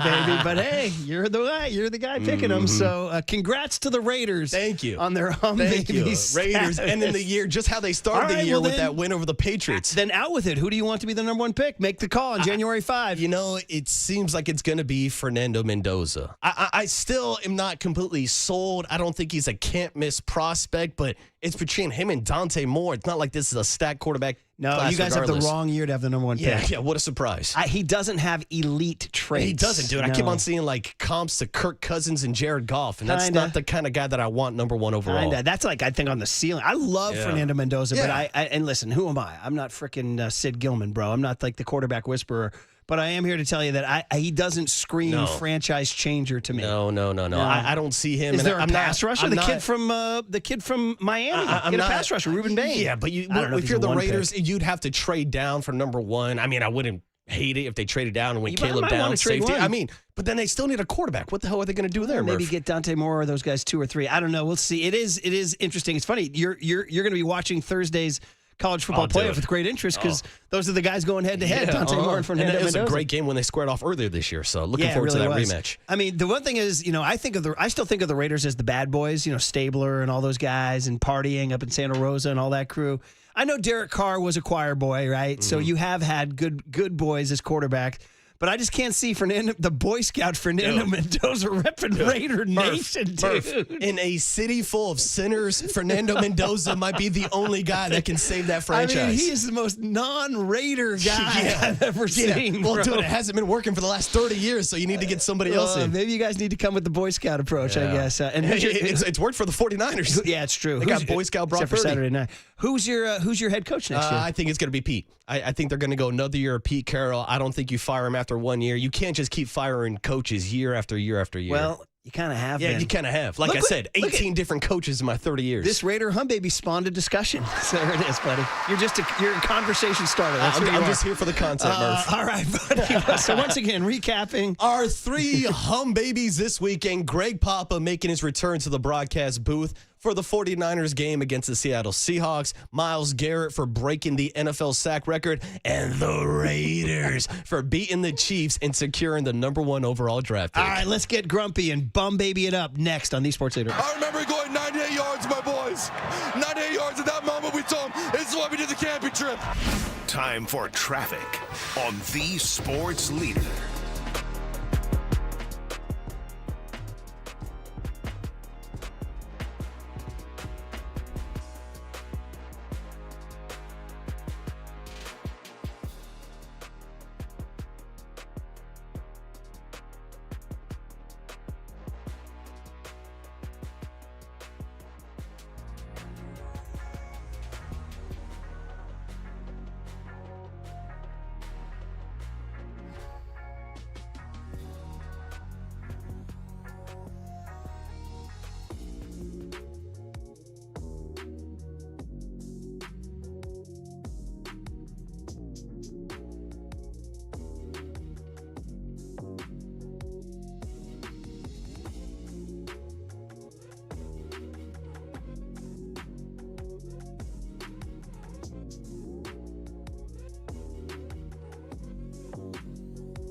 And now it's time for the Protect Your Assets Business and Technology Report with me, David Hollander.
Now back to Murph and Marcus on The Sports Leader. Streaming live on thesportsleader.com and KNBR. The Sports Leader app. Murph and Marcus is sponsored by Bigelow Tea. Grab a mug and tea proudly. Hey, great to be back. Hello, 2026. For the crowd just waking up and joining us right now, we are back after our lazy asses took 2 weeks off. Man. Hey, listen, we had to take our vacation. We're sorry we were gone for so long. Yeah, Murph, if you don't use it, you lose it. Exactly. And I promise, we've already made a huge promise, a bold promise. I hope SF Gate picks up on this story. We are going to work the rest of the week. We are working the rest of the week. Yes. So we promise you we will work every day this week. All right, guys. So here it is. Hum Babies and Bum Babies. Fun to be back. Oh, by the way, Tim Ryan's going to join us at 7:50. And David Lombardi at 8:30. We're going to push the cooler of content to 9:15. That's, of course, our guest list, which is sponsored by El Cerrito Honda. More than just a car dealership, we're family. I'm going to give them bonus reads because they're good people. Hell yeah, they're family, Murph. They are family. All right, Marcus, did you a Hum Baby list that included the Raiders? Yes, that's right, indeed. Open comedy here on the show on Monday, January 5th. This is how you start 2026, Murph. Bum Babies. You know me. I always have to sift through. There's honorable mentions. There's runner-ups. So over the break, Draymond Green got ejected a few times, had a fight with Steve Kerr. He just missed the cut. He did not make it. The poor kicker for the Ravens last night, Tyler Loop. Oh, man. He's gonna. And by the way, John Harbaugh not running the ball to gain a couple yards to make him. He pushed him back on a cold, windy night in Pittsburgh with the season on the line. Dude. He took a knee instead of running forward. He had a timeout. He could have gained 5-6 yards. Who knows? Also, Murph, you've said this the entire time I've worked with you. Kickers write history. Again. But how about history changing last night after Chris Boswell missed the extra point? Because kickers write history. Because kickers write history. They do. They honestly do. They honestly freaking do. And then, listen, I'm with y'all. I just didn't make it a bum baby, but know that a forever bum baby are the 49ers wearing black unis on Saturday night. All right? But we're going to not make that one of our three because we got bigger fish to fry. And it starts with bum baby number one, the 49er offense and Kyle Shanahan on Saturday night. Aye. You know the word bupkis, kid, young Tony? I said this recently to somebody. They didn't know it. You know it. Yeah. Yeah, I said it recently to a guy. Bupkis. Bupkis. No, I know Dick Butkus. I don't know if I know bupkis. Bupkis is a Jewish word meaning nothing. What'd you get? I got bupkis. All right, bupkis. That's what the Niners got Saturday night. They got Jack. You know that one too? What'd you get? I got Jack. I know Jack. I got Jack. I know Jack. Yes. Yeah, I drank Jack. They got an empty set. You name it. Describe the 49ers and Kyle Shanahan's attempt to figure out Mike McDonald. And that Seattle defense ended up in a big fat 0, or I guess accurately, they got 3 points, which we've said already today, ties the lowest point total for a Kyle offense since the 2017 opener. That's how far back it's been since Kyle Shanahan was that handcuffed. You ready for this? Total yards, 173, the lowest of the year. You said it's the lowest ever? Yeah, I saw it was the lowest since 2017, Murph. Oh, my God. So now they were missing Trent Williams. Now, again, he was gone for the Chicago game. They scored 42 in that one. And they were missing Ricky Pearsall, who's starting to be like the leg lamp in the Christmas story, Fragile. Oh, no. He must be Italian. He was a late scratch. He missed his 8th game of the year, but it doesn't matter. Kyle's offense and Brock Purdy's Dougie, nowhere in sight. Where did it all go? Because the 2 weeks prior was a freaking orgy of offense. Entering Saturday. You ready for this, buddy? Yeah, that's right. I said it. In Brock Purdy's 6 starts prior to that. Hell yeah. Entering Saturday, The 49ers had averaged 373 yards and 35 points per game in Brock Purdy's 6 starts since returning from a toe injury. So all that went out the window when Kyle Shanahan got completely flummoxed to make Bum Baby number 1. Brock going to throw. It is low, juggled, intercepted. McCaffrey dropped the ball, and it was intercepted by the linebacker, Drake Thomas. Oh, my goodness. Did he stay in bounds after he intercepted the ball? Sure looked like he did. You never see McCaffrey drop the football, but he bobbled the ball, and Drake Thomas was there to take it away. It's a play that I have to make, absolutely have to make. Expect nothing less but to make that play, and it's completely on me. Defense did an unbelievable job the whole game. You know, they held them to 13, and that's huge, and it's on us, man. And again, I go back to that play that could have put us in the game, and that's on me. And without timeouts remaining, this is the game right here. You've got to convert on 4th down. Brock got hit, and the ball is grounded. And diving for it was Julian Law, but Brock Purdy got hit. I hope from Brock's each all right. side. He is not all right. He is down on his back. He got blasted from each side as the Seahawks and John Schneider, their general manager, celebrate on the sideline. This one is over. The Seahawks will win. Yeah, I mean, obviously they're good defense, good front. You know, did a good job with making us, go through reads and checking the ball down. And, for me, it's like I just wish I could have been a little bit more efficient. And, they're going to make you work for the yards and make you have to convert on 3rd down. And I just feel like 3rd downs were definitely an area that, I have to be better. Our offense as a whole, I feel like that's the part where if you got to win these kind of games, you got to be good on 3rd down. So disappointed. I mean, yeah, NFL, you can have a bad game any game. Unfortunately, we decided to have a bad game today. Not efficient. Were we 2 of 9 on 3rd down? Tough. Didn't really get our run game going. We started the game off with 2 3 and outs. If they have a good defense, and their run game was super effective tonight, kind of hard to expect to really win the game if we're not going to score more than a field goal. So there you go. Nice sound package of all the highlights with Greg Papa's return. He was a hum baby. The McCaffrey interception that was tipped by Boye Mafe off of Purdy's hands. You heard McCaffrey saying, I got to make that play. You heard Purdy saying, yeah, they got a good front, but I got to be better on 3rd down. And Kittle saying the same thing. For you, Marcus, you were in the building too. The Seahawks played nickel defense the entire game. Their front 4 dominated the game. The Niners can get no separation on any of those DBs who all blanketed the coverage, and Brock was under heavy duress. The Niners couldn't run the ball. Where do you place? I'm putting it on Kyle first and foremost. Or are you putting it on the lack of Trent Williams, Ricky Pearsall? Are you putting it on Brock? Where's your blame game? I start with the lack of Trent Williams and the overall pressure and just losing the battle of the trenches in the offensive line, because you mentioned it. Even against a nickel defense the entire game, Christian McCaffrey in that run game cannot get anything started. 8 carries, 23 yards. This is a Seattle defense that the 49ers used to run all over, and even in the nickel defense, they couldn't run the ball at all, and that really backed up everything on their offense, which put them in 3rd and long situations. You heard George Kittle talk about 2 for 9 on 3rd down conversions. Kyle never really had a chance to get into his bag, but also some of that blame goes on Kyle early on, moving the ball and not establishing that run game. I mean, we sit here, and football has become such a complex game, and you have DVOA and EPA and film study all over Twitter, and in the end, it comes down to who wins the line of scrimmage? Who wins the line of scrimmage, bro? Always has, always will be. You can give me all the film you want. Who won the line of scrimmage, bro? And Seattle was the answer, right? They won the battle of the big uglies. Which leads to Bum Baby number 2, the other side of the line of scrimmage, which is the 49er run defense is Bum Baby. Now, I hesitate to make the entire defense a Bum Baby because all told, guys, holding them to 1 touchdown with that defense, how bad they played against Indianapolis when Phillip Rivers was carving them up, how Caleb Williams had his way with the Niner defense all the way down to the 2-yard line. Oh, my God. The tension on that final play when they beat the Bears, right? Yeah. But other than that, the 49er defense in general deserves some credit for holding Seattle to 1 touchdown. That said, there was a gigantic problem with the run defense on Saturday, and it was the run defense. And that's a huge problem. Now, already you're talking about Mykel Williams and Nick Bosa and Fred Warner being out. During the game, D. Winters and Tatum Bethune also got out. Bro, do we need to call it the Garrett Wallow game? Is that what we need to do, bro? Do we need to call it the Garrett Wallow game? Even hardened observers. I saw Dieter Kurtenbach. He said, I know ball. I don't know who Garrett Wallow is. Who? Dude, he got picked up in the dark of night sometime in December, and like nobody talked about it, and nobody knew he had a jersey, and then all of a sudden he was on the, who was wallowing? I was freaking wallowing. I was wallowing in pain that Wallow was out there, I saw 49 on the field. I thought it was one of those 49er faithful jerseys they're selling. I was like, did a fan sneak down and start playing linebacker? What's going on here? Guy named Greg Wallow from Castro Valley was playing in the game, dude. Yeah. Where's Waldo? Where the hell's the linebacker at? He won his 49er for a day.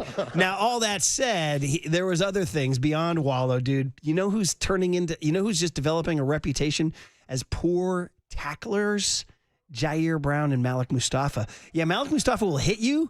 He'll also take a bad angle, and Jair Brown will take a really bad angle. Those guys missed a lot of tackles with bad angles and anticipation. The safeties are not doing their jobs in terms of containing the run. So it all adds up to 180 rushing yards. Guys, the 3rd and 17 play. The 3rd and 17 run. Oh, my God. So that's where we're at right now. The run defense. By the way, Seahawks punted only once in this game. Is Nick Martin going to play Sunday? I don't know. They continue to keep him off the field at all costs. They don't want to see their 3rd-round draft pick, Nick Martin, out there.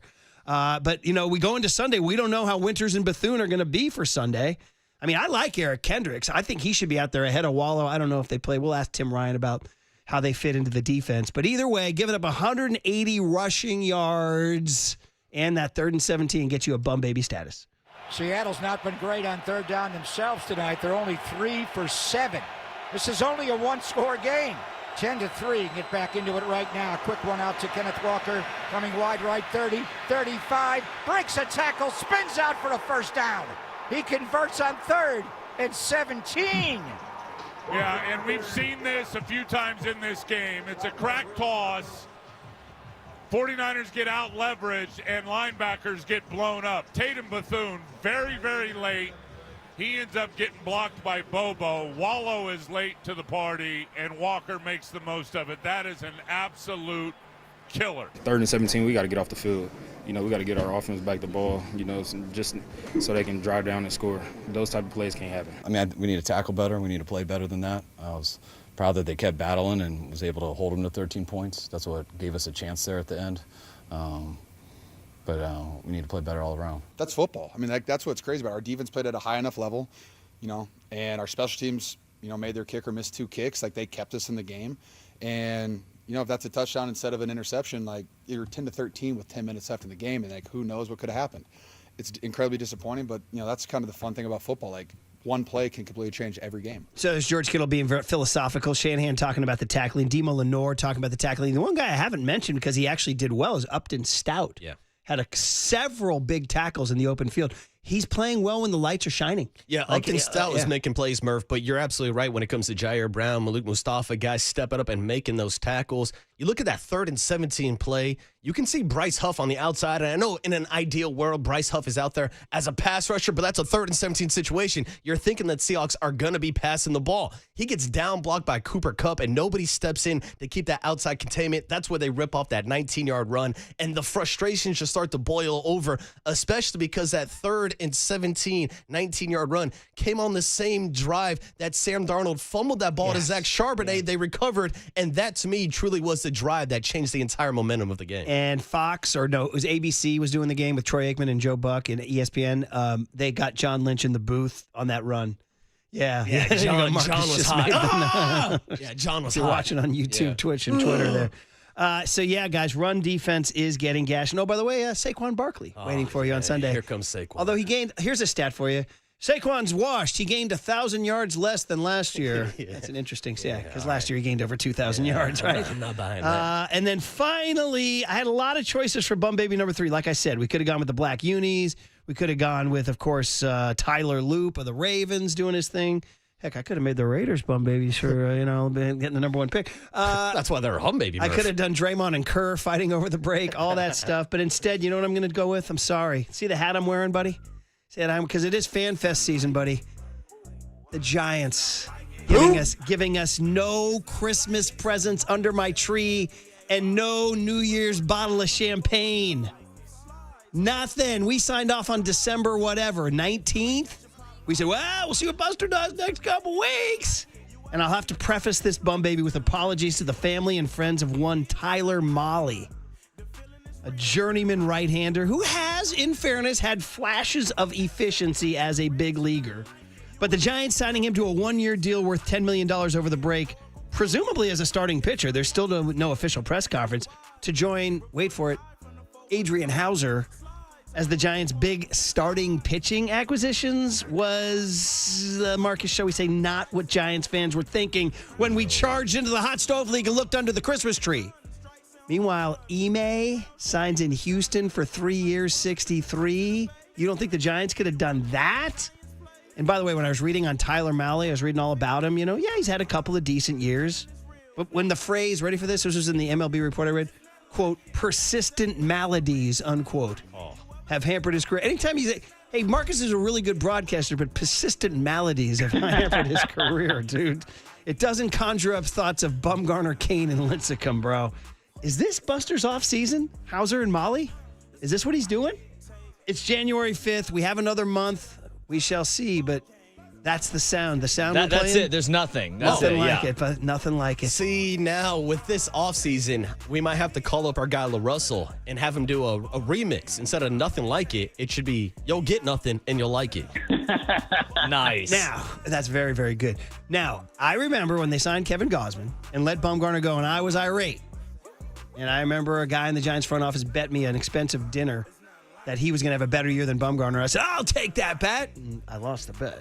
Gausman. So, if Adrian Hauser or Tyler Mahle is ready to be Kevin Gausman, yeah, great. Looking forward to them turning into Kevin Gausman and then leaving and signing somewhere else in a year or two. Oh, my God. Well, he does. Yeah, it's a one-year deal. Yeah. And again, if they were scared by Ime's one-year opt-outs with Boris, they signed Mahle for 1 year. Yeah. So I don't get it. Doesn't make You know sense. what I Hey, mean? don't forget Jason Foley. He's a guy. Yeah. They've just assembled a bunch of guys. Thanks for the reminder, Tony. Meanwhile, the Blue Jays just signed the slugger from Japan. Do you guys see that? They signed everybody. So, Marcus, Webb, Ray, Roop. By the way, by process of elimination, Landon Roop is now freaking John Montefusco. Roop. Everybody thinks everybody's like, oh, Roop. Well, Roop's my 3. Well, dude, what is Roop? I mean, Roop is nice, but he's got a long way to go to establish himself as a big leaguer. I haven't seen him since he took that line drive off his knee. So, nothing like it. Bum baby number 3. Meanwhile, they're out here buying the Curran Theater. Bro, yeah. you can buy the Curran Theater. Just don't tell us you bought the Curran Theater, all right, bro? I'll see you later on for a midday matinee. What are the Dodgers thinking of this, by the way? What are the Dodgers thinking? They're laughing. By the way, Marcus. Literally laughing. We are. He works for the Dodgers now. He's laughing. We are literally weeks away from going to Scottsdale, buddy. Wow, You and me. Here we are. You and me. And we'll be sitting down face to face. Dude, wait till we are saying, here he is, because they walk in, sometimes mid-segment, and we go, well, here he is, Tyler Mahle is sitting in, right? And then the guy's going to be like a great interview. We'll be like, I like that guy. Yeah, I think he could come back player of the year right here, Murph. I mean, he has, like I said. He had a good year last year. But he's not moving the needle. No, he's not moving the needle. That's the biggest thing. That's the key. That's the biggest thing. You need arms to fill out your rotation. I understand that, but these are not the moves you should be making if you want to compete this season. What about the Ime situation? Like, what is that? I don't understand. How about other teams that didn't get him for that price I thought either? he was going to get a much bigger contract. I thought there was actually a bit of a bargain for the Astros. Do they know something we don't? Possibly, or what? but who knows? So there you guys go. Bum babies, 49ers and Kyle get handcuffed by Mike McDonald. The run defense gives up 180, and the Giants give us nothing. And you will like it. And you'll like it. So there you go. All right, Tim Ryan at 7:50. It's great to be back on The Sports Leader.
Now back to Murph and Marcus on The Sports Leader. Streaming live on thesportsleader.com and KNBR. The Sports Leader app. Murph and Marcus is sponsored by Bigelow Tea. Grab a mug and tea proudly. Without timeouts remaining, this is the game right here. You've got to convert on fourth down. Brock got hit, and the ball is grounded. And diving for it was Julian Law, but Brock Purdy got hit. Well, I hope from Brock's each all right. side. He is not all right. He is down on his back.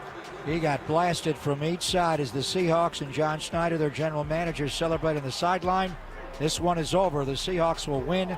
No, they that will is win the nasty. NFC West. They'll be the number one seed. What's wrong with Brock Well, Purdy? it's Derek Hall. He just spinal taps him right in the back. I mean, this is, and it's both sides. And Leonard Williams from the front side. And Leonard from the front side. And Brock looked like something in his lower body as he got twisted right over the top on a high-low. Well, you talked a lot about wanting to stay here and not go back on the road, and now you know that you have to. Just what's the feeling? No, we're ready for it. I mean, yeah, it would have been nice to, have to have a home game here, or both home games, and get a bye. But it is what it is. I mean, this team's been through a lot this year. Now we got to do it the hard way, and we'll embrace the out doing it the hard way, and look forward to it. Okay, Kyle Shanahan. Hey, it's great to be back, everybody. Good morning for the 7:30 crowd just joining us here. Murph and Marcus are back. Sorry for taking 2 weeks off. That was a long time. We were lazy. We're back, baby. We are back, and we're ready for the Eagles playoff game on Sunday. Listen, we'll have time to talk about this as the days go on, but, realistically, did we think the 49ers were going to be Super Bowl, let's say win the NFC and go to the Super Bowl this year? I think the answer was no for the entire season until the week presented itself that they had the chance to beat the Seahawks. I mean, it really was something that you didn't even think about. We sort of joked about it like, well, they do have a path to the 1 seed. Ha, ha, ha, ha. Yeah, and then, that path is still there. Ha, ha, ha, ha. Dude, if they beat the Seahawks, they're the 1 seed. So, I mean, the loss in some ways sort of reset us back to where we were with this team all along, which is they lost Bosa, they lost Warner. They shouldn't be where they are. They really deserve a lot of credit for getting this far. But when they got to that doorstep, Marcus, and then let us down like that, then you get salty. Then you start looking at missed opportunities. Going back to the Dan Campbell line, you never know how many chances you're going to get. Yeah, but I think realistically, I don't think any of us should have even expected the 49ers to have these stakes on the line to be the number 1 seed in the final week of the regular season, especially after losing Bosa and Fred Warner, even Michael Williams. But going back to those injuries, we still talked about the possibility of making the playoffs. And guess what? They're playing next week in the playoffs. Now, it's obviously a little bit different. They got to go on the road in Philly and take on a tough defense.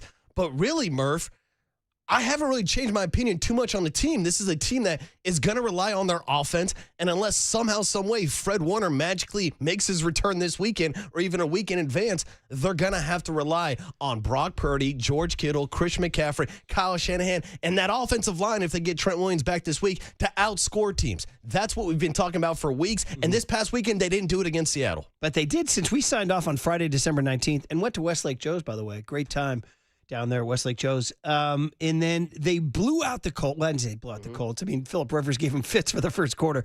But they scored 48, 41 by the offense. D. Winters had a pick six for a beautiful touchdown at the end of the game. And then 42 against the Bears. So they were doing it. And we were seeing Brock and that offense rev at the highest of levels. And, man, did Mike McDonald bring that thing come crashing down to earth. And John Schneider with those draft picks. So was that a case of Seattle being that good? Because their defense statistically is that good, although the Rams pushed them around in one of the games over the break that should have given the Rams have to be just kicking themselves endlessly. And by the way, are we looking ultimately at a Rams-Seahawks NFC Championship probably? It's definitely a possibility. Yeah, although if the Rams win, they'll be the lowest. No, that's not true. Because the NFL, by the way, everybody needs to know this because I had to look it up.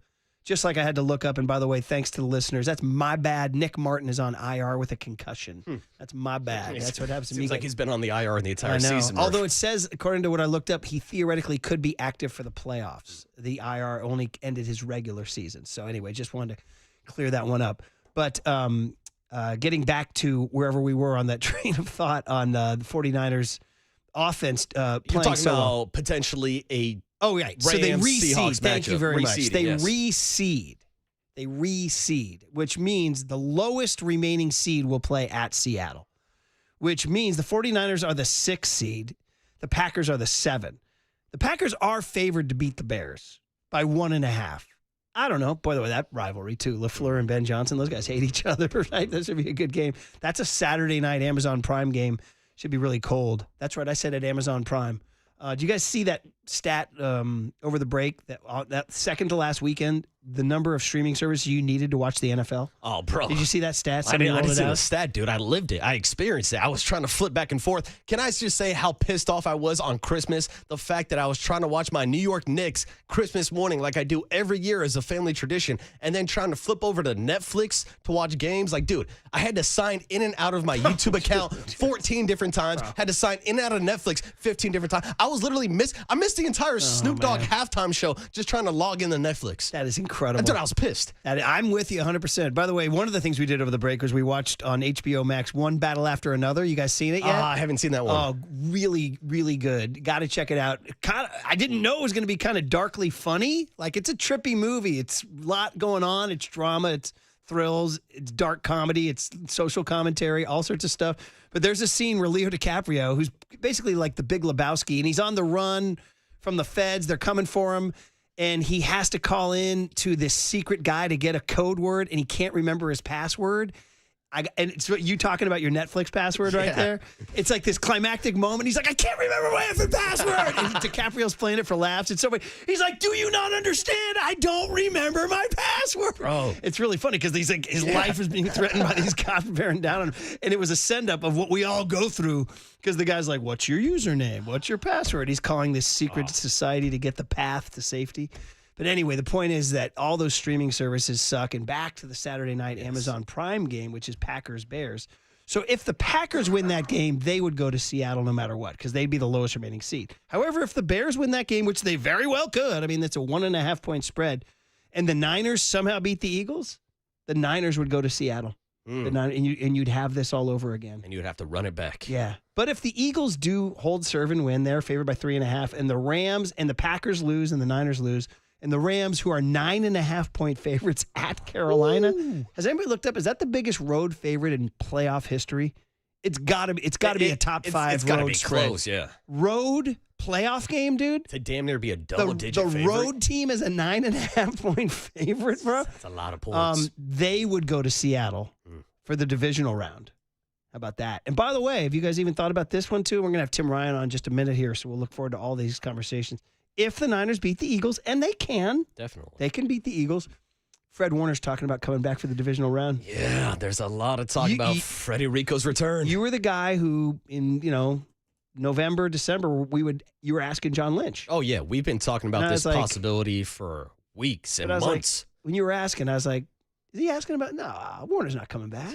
Well, I mean, back then when we were asking questions, I don't think we were talking about too many playoff possibilities. Well, that's true, too. Yeah, we were talking about being in the mix for 26. But here we are. And you're like, Waterboy, what are you doing asking John Lynch about Fred Warner? If they win that game, and again, we'll talk about it all week, can they? You know, they're not facing Seattle's defense. They just scored 40-plus on the Bears and 40-plus on the Colts the 2 weeks prior. And we'll probably talk ourselves into a scenario where, you know, there's a path to victory if Ricky Pearsall's back, if Trent Williams is back. We don't know the Bethune and Winter situation. Bro, we don't even know about Brock. No. Brock got banged up pretty hard on that last sack, and he said himself, we'll see how I feel tomorrow. And do we know the Niners' schedule? Are they even hitting the practice field today? Sometimes I lose track because, I mean, it's a regular Sunday game. They'll probably fly Friday. They might be off today.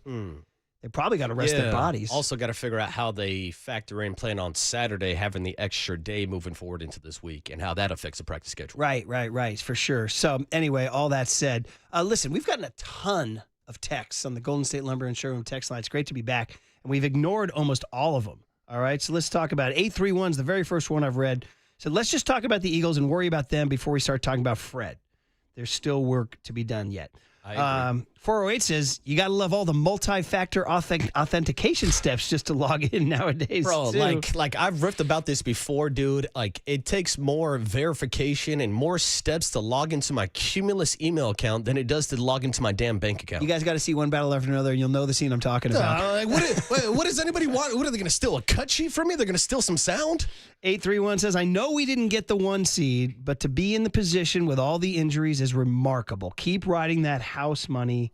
Let's go. I feel you.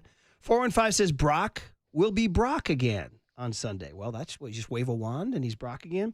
310 says, when the schedule came out in May and we all projected their record, 12-5 was the top level of anyone throwing it out there. They did this with all these injuries. Let's just ride this. 925 says Seahawks were just better than us last week, and I couldn't read much more into it. The same Seahawks team that damn near lost to an Indianapolis team at home, the same Seahawks team that lost to Carolina.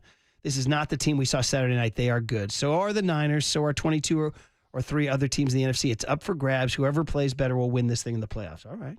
408 says the Niners have 3 future Hall of Famers, and none of them played.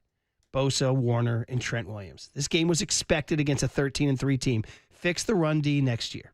Okay. Next year? What about this Sunday? And 319's upset at me because I said Molly. It's Mally, apparently. I'm mispronouncing his name. That's me. 319 says the Mally deal's a great deal. It's not sexy, but from an optics standpoint, it's great. And the opposite of what we got from Farhan. We signed a guy who, if he has a great year, we can tag with a qualifying offer and get draft compensation. Yeah, but I was looking for something sexy. I know, exactly, dude, exactly. And 530 says, but the Giants got Tony V. All right, there you go. And 530 says, what's the bigger concern going forward, the 49ers O-line or the 49ers pass rush? Oh, well, I'd say moving forward, it'd still be the offensive line because I know Trent Williams is talking about coming back next year, but at least on the defensive line, you have Nick Bosa and Michael Williams to build around. Outside of Trent, you see what this offensive line looks like. Yeah, except for they scored 40-plus in the last 2 weeks prior to that. Now, let me say this, Murph, because we have been talking all year long about the last place schedule, and did you see in the end they wound up? No, go ahead. Yeah. What my point I was just going to make is, it's like, look at that stretch of football against defenses like the Bears, like the Colts. I know a lot of people were hyped on the Colts early. They started the year 8-2 and missed the playoffs, so they completely fell apart. But, like, they put up a lot of points against average defenses. We saw an above average, hell, one of the best defenses in the league in the Seattle Seahawks. My question is, how is that Philadelphia Eagles defense going to do against this offense? Because if you are looking at the category of elite defenses in the NFC, it starts with the Seahawks, then it goes to the Rams, and then it's the Eagles. Those are the 3 teams that you have to beat to get to the Super Bowl, and you got to start this weekend, this Sunday against the Eagles. You got to try to stop whatever they're going to do defensively, and then you also got to stop Saquon Barkley on the other side. Yeah, stuff we're going to talk about with Tim Ryan. By the way, just clearing it up, I think that the texter was confusing the Bucs and the Panthers. The Bucs beat the Seahawks, not Carolina. So the 49ers beat the Seahawks in week 1, all right? And then the Seahawks beat the Steelers. They beat the Saints. They beat the Cardinals. They lost to the Bucs. They beat the Jags. They beat the Texans. They beat the Commanders. They beat the Cardinals. They lost to the Rams 21-19 down in L.A., They beat the Titans. They beat the Vikings. They beat the Falcons. They lost to they beat the Colts. They beat the Rams. They beat the Panthers, and they beat the 49ers, obviously. They went 14-3, bro. Yeah, 14-3. They're a good damn team. And in fact, week 1 loss, 14-2 since then. And really, the loss to the Rams in LA, they should have won, right? It was a kick. Yeah, and really, week 1 doesn't mean anything. Hell, the Raiders beat the Patriots in week 1. Very good, very good. All right, we'll look very much forward to Tim Ryan breaking it down. Good long talk with Tim Ryan next on the Sports Leader. Wallow is late to the party. Now, from the O'Donnell Financial Group Sports Desk. Learn more at odfigroup.com. O'Donnell Financial Group, because planning is a process, not a product. It's time for the Young Tony and John Joe question of the day. Good morning, everybody. The question of the day, how are you feeling heading into Niners at Eagles in the wild card round? Are you confident or are you nervous? Curly is trying to provoke with this question, but you can join the conversation in the YouTube chat now.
This is The Big Hit, sponsored by Benjamin Moore Paints. Experience the Benjamin Moore retail difference at our independently owned authorized retailers today or at benjaminmoore.com. Murph and Marcus continue live from the Casino Matrix Progressive Jackpot Studios. Casino Matrix. Progressive jackpots are here. Where are you? Just drop in. 1-800-GAMBLE. Baseball.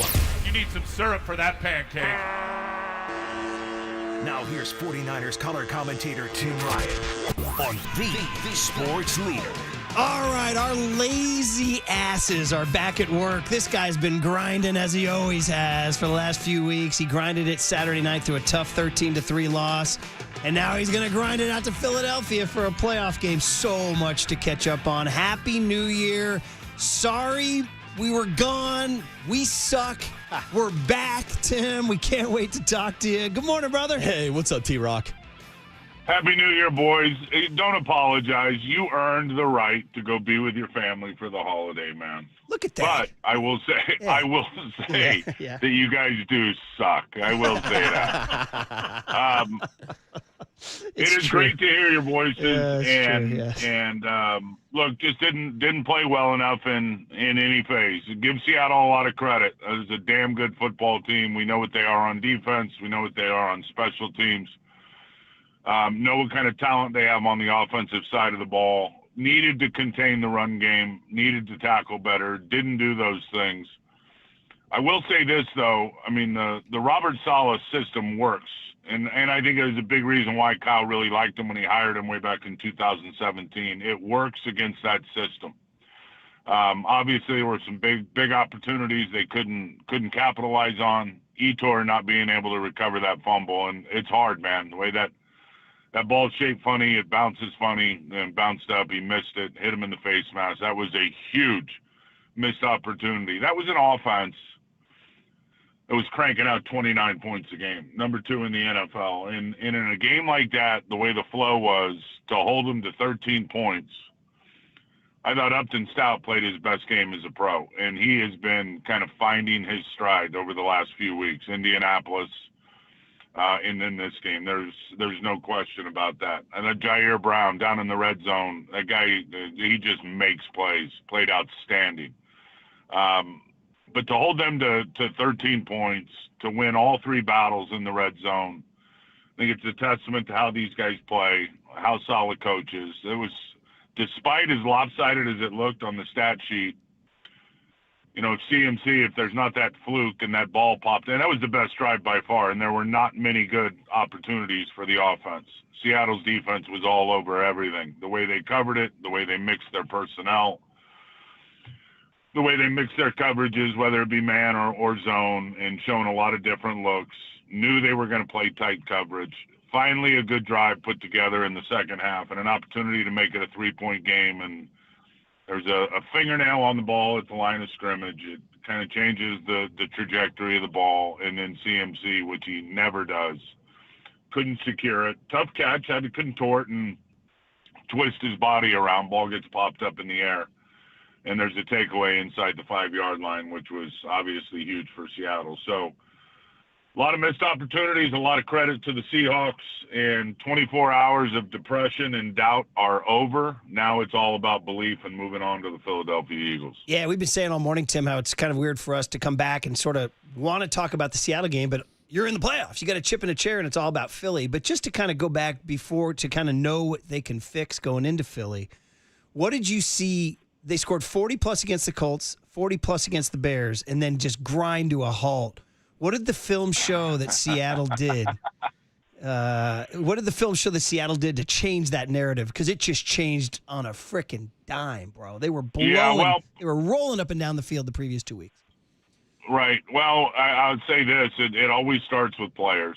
And you look at what Seattle deploys on the field defensively, and they are loaded. There's, Pro Bowlers all over that defense. The way that Leonard Williams can wreak havoc up front. I've been telling people about Byron Murphy for 2 years at the nose tackle position. What kind of player he is.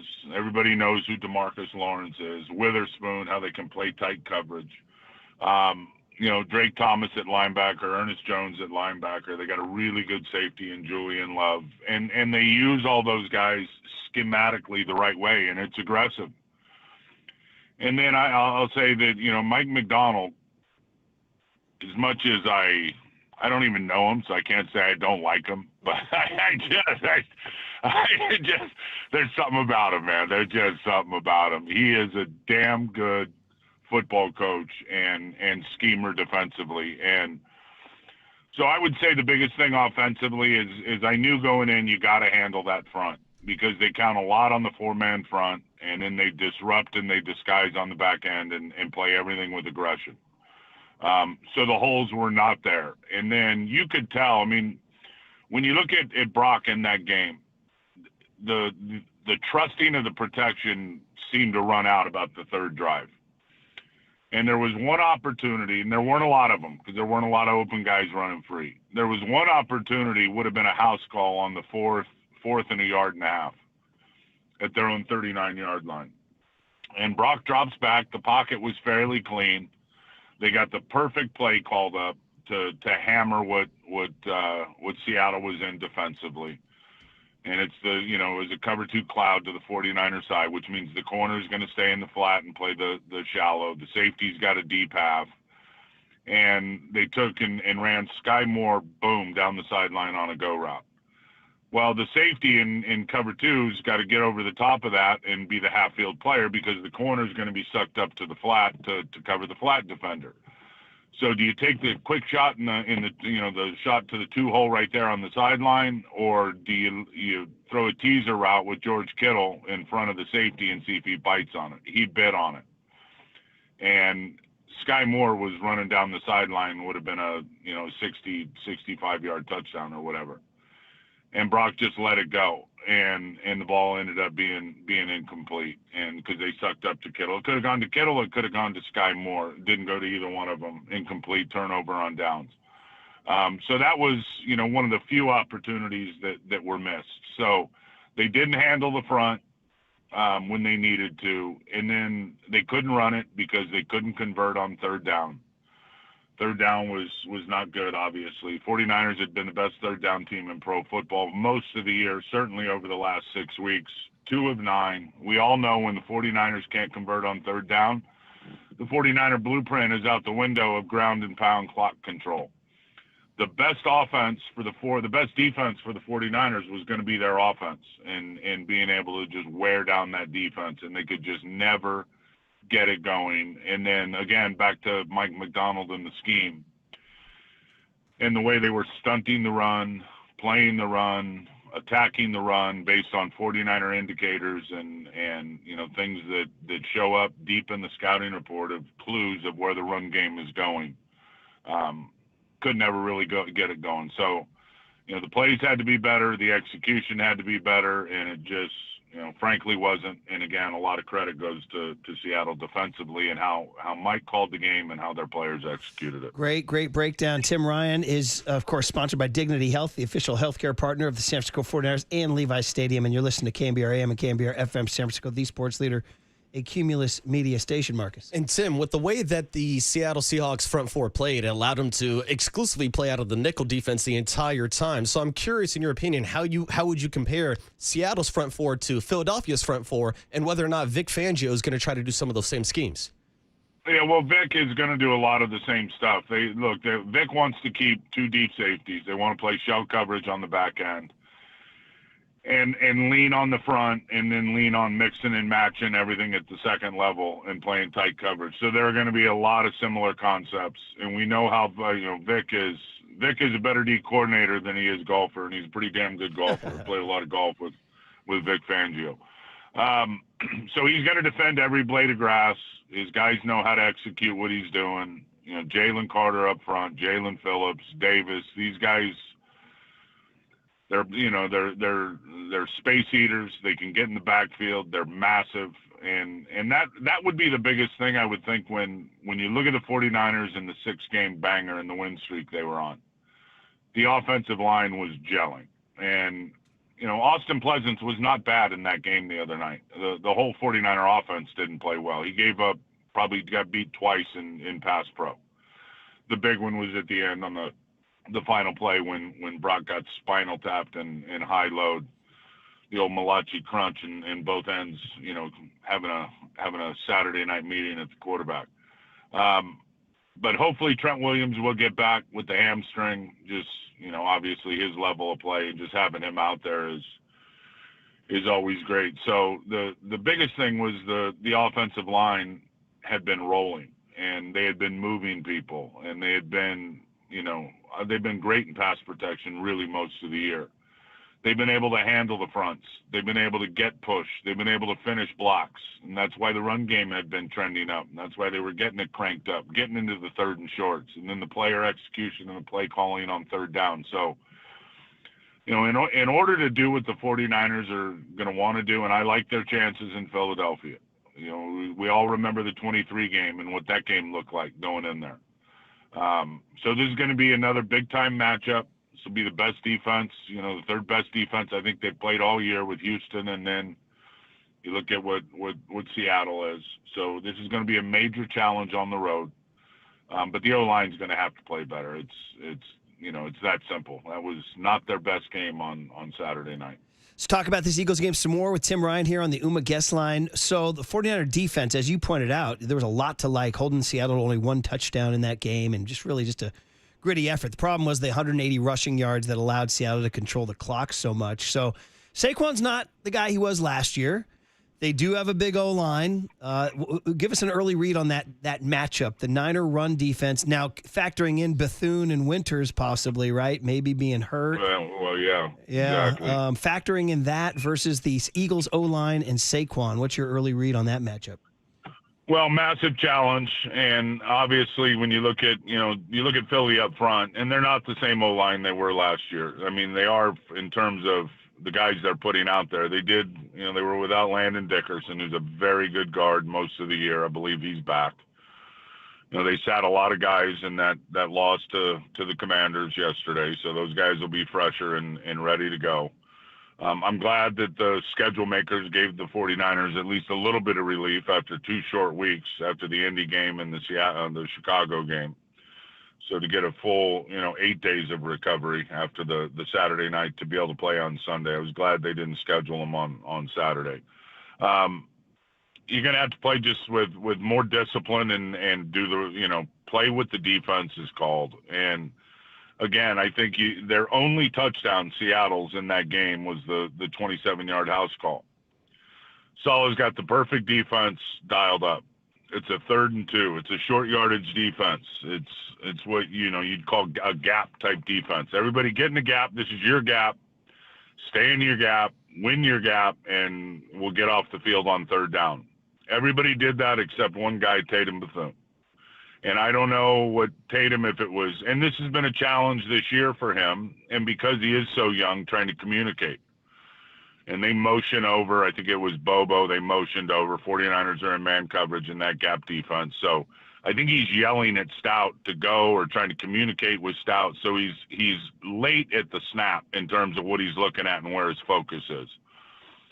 So everybody gets in a gap. There's nothing there the front side.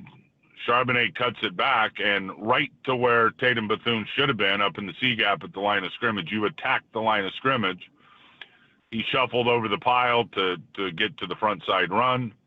That's not what you do in a gaps defense. And so it gets cut back, and then Jair Brown peeks inside, which, you never want to do. You got to play with discipline. And I talked about this pregame, is everyone's got to play with discipline. Don't jump gaps. Don't give up your gap till the ball is past the line of scrimmage.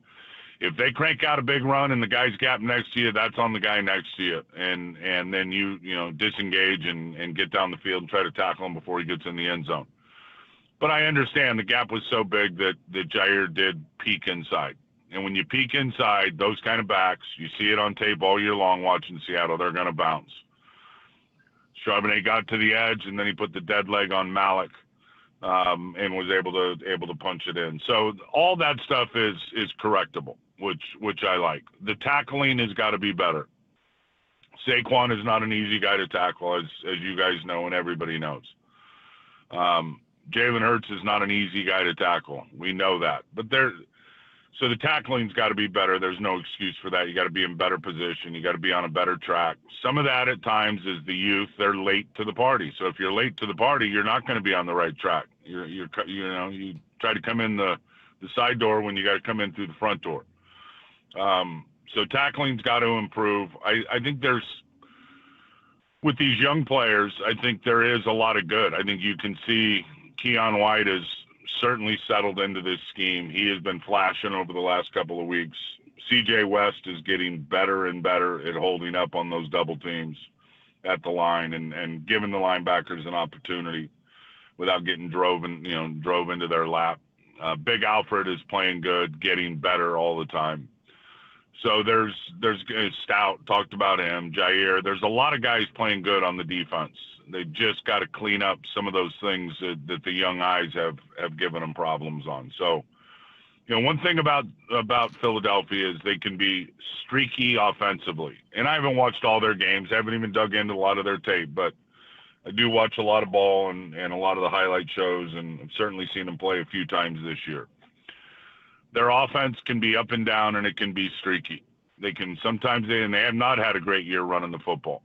And a lot of that is some of the scheme stuff and kind of the way they're doing it and playing out of a lot of shotgun. And, with Jalen Hurts, when he's decisive, we've seen it in games, he will absolutely rip it. And he throws a good deep ball, but he can also be a guy that just all of a sudden it's not there anymore. And he's not seeing the field. And he's not delivering the mail on time, and he's hanging in the pocket, and he's retreating, and then he's rolling out to the right and throwing the ball away. So, I think one good thing about the 49er defense, if there's any silver lining to not being able to win fast, is that you can mush rush, and you can push rush, and you can constrict rush and squeeze in the pocket down and trying to keep him in there and get him, not stepping up and stepping out, but retreating backwards and fading out. So I'm sure that'll be a big part of the game plan defensively going in there. Tim, did you have any thoughts on the Eagles' strategy to rest their starters yesterday and not play for the number 2 seed? I thought it was probably smart, and in a game like that, Washington was, and I think they probably felt like their backups could win that game. A lot of their guys that not their frontline starters, and they damn near did, and certainly had an opportunity with Josh Johnson out there playing quarterback for the Commanders. So I think with the way you look at, anybody can beat anybody in this league, especially this year. It's wide open. I think the risk would not have been worth the reward to capture a 2 seed. And who knows, maybe they just wanted to line up and play the 49ers as the 6 seed. I don't think a lot of people thought that the Rams were gonna lose their football game against the Arizona Cardinals, and that thing was close for a while. So that was, obviously the 49ers, if you went under that theory, were locked in as the 6 seed. Could have been the 5 seed if Arizona won.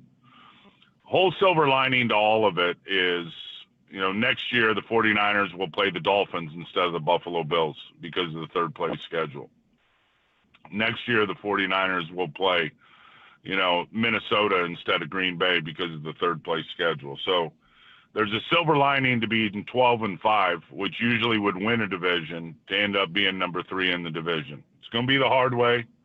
Nothing the 49ers haven't endured in terms of the challenges really from the get-go, but certainly this year with this football team. So I think it was the right move by Philadelphia, and I think it was a move that Sirianni has typically made, right, over the years going into the final week of the season. Before I let you go, Tim, because this whole week's gonna be fun to listen to you, especially Thursday, breaking it down with Tim and with Greg and Greg when you get your chance to really get into the Eagles. How about film. getting my play caller back the other night? Yeah, buddy, we kind of buried the lead there. My gosh, how about that? What an absolute war daddy Pop is.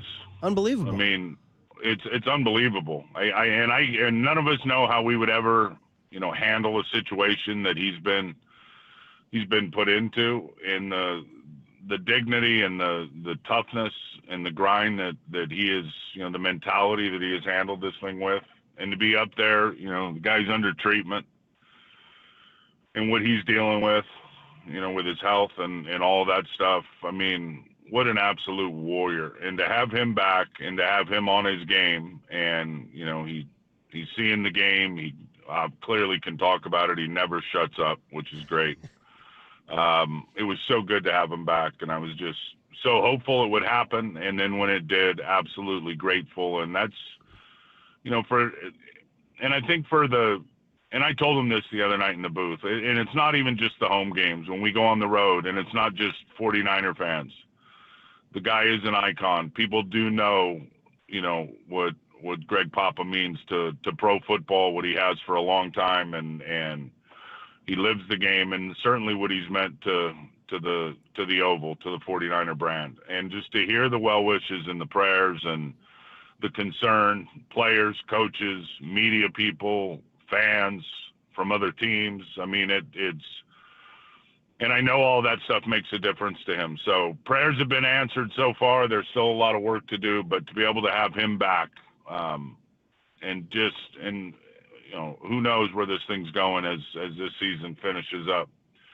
And maybe the 49ers make it all the way, back home to the Super Bowl. And there's certainly an opportunity to do that with where this league is right now and what the 49ers are capable of, certainly on the offensive side of the ball. But to have him back, man, what a wish granted for me and for many, many, many others.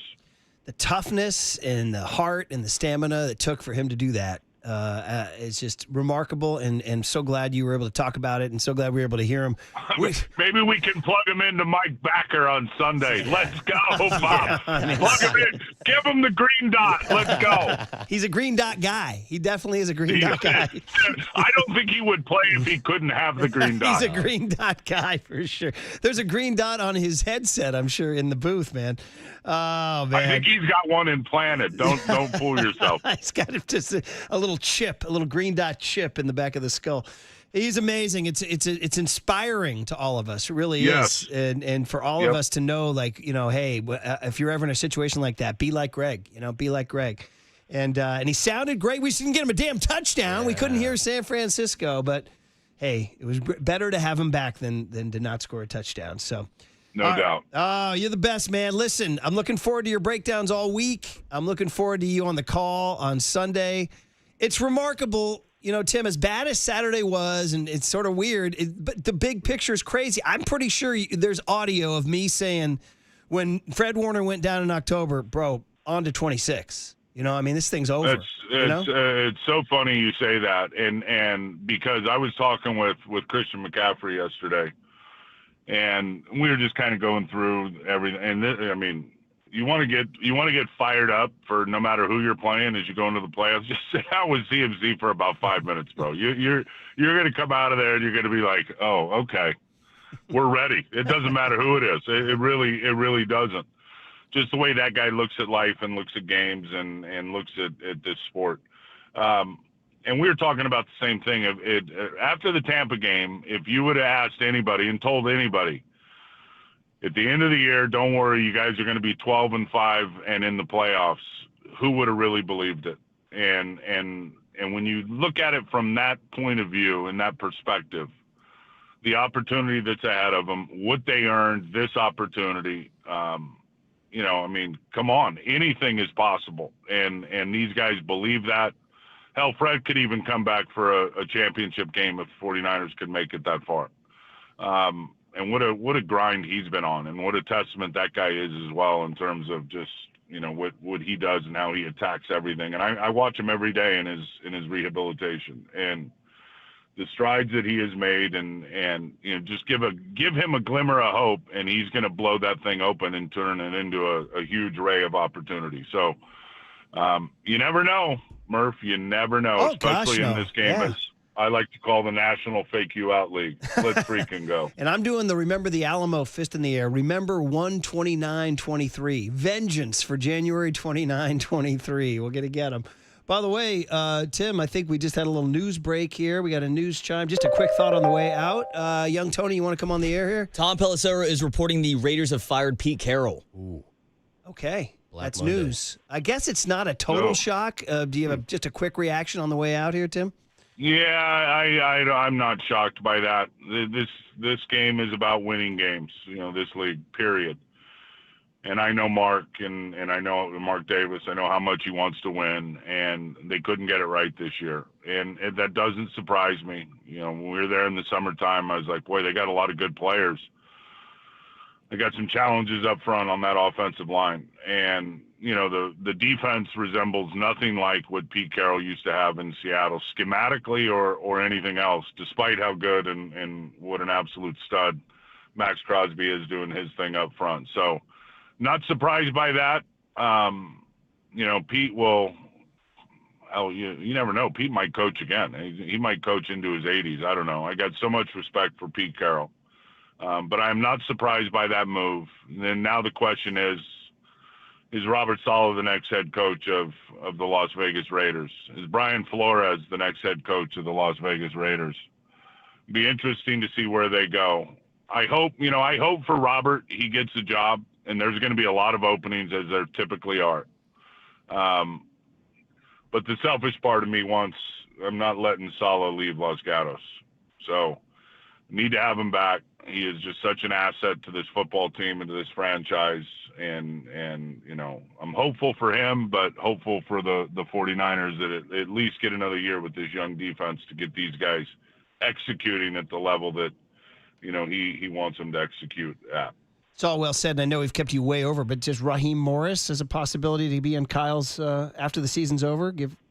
I think that definitely could be an opportunity. We also got if Saleh does go, Gus Bradley wouldn't be a bad option. Right. That's for damn sure. Right. And Gus I can't tell you guys what a weapon he is in terms of having him on the staff this year and being a sounding board for Saleh and you know, all the things he knows about this defense. I really think when you look at this defense, especially losing Fred and losing Bosa, and the youthfulness of this defense I think it is a culmination of the last couple of years of defensive coordinators that were trying to learn the system themselves. Remember when D'Amico took over for Robert, it was seamless because he knows the scheme and the details of the scheme and really what he wants out of the scheme.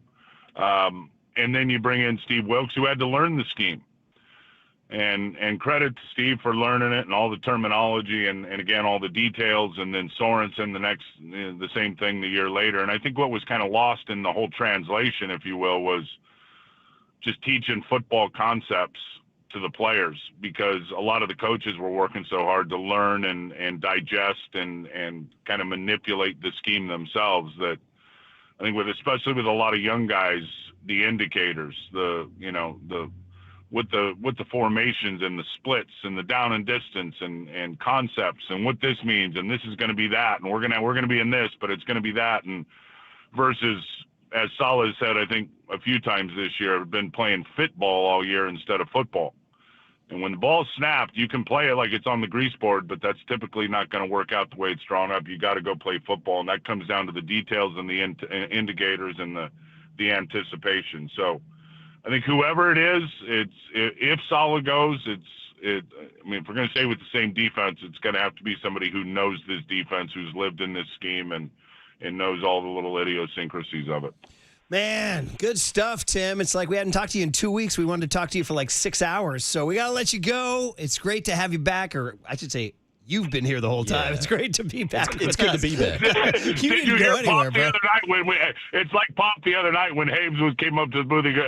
And he's talking, a guy over his house down. He goes, "Hey, it's great to have you back." I go, "No, Bob, it's great to have you back." Yeah. He's been here the whole way. Exactly, dude. Exactly. So, anyway, safe journey to Philly. Have a lot of fun with those freaking Eagles fans. My God, that'll be fun. And we can't wait for your breakdowns all week, man. Good to have you, Tim. We'll talk again soon. Yeah, thanks, Tim. Happy New Year to you guys and all your listeners. Great to hear your voices. Enjoy. That's it. Tim Ryan on The Sports Leader. Now, from the O'Donnell Financial Group Sports Desk. Learn more at odfigroup.com. O'Donnell Financial Group, because planning is a process, not a product. It's time for the Young Tony and John Joe question of the day. How are you feeling heading into Niners at Eagles in the wild card round? Are you confident or are you nervous? You can join the conversation in the YouTube chat now. You can also call us, 415-808-KNBR.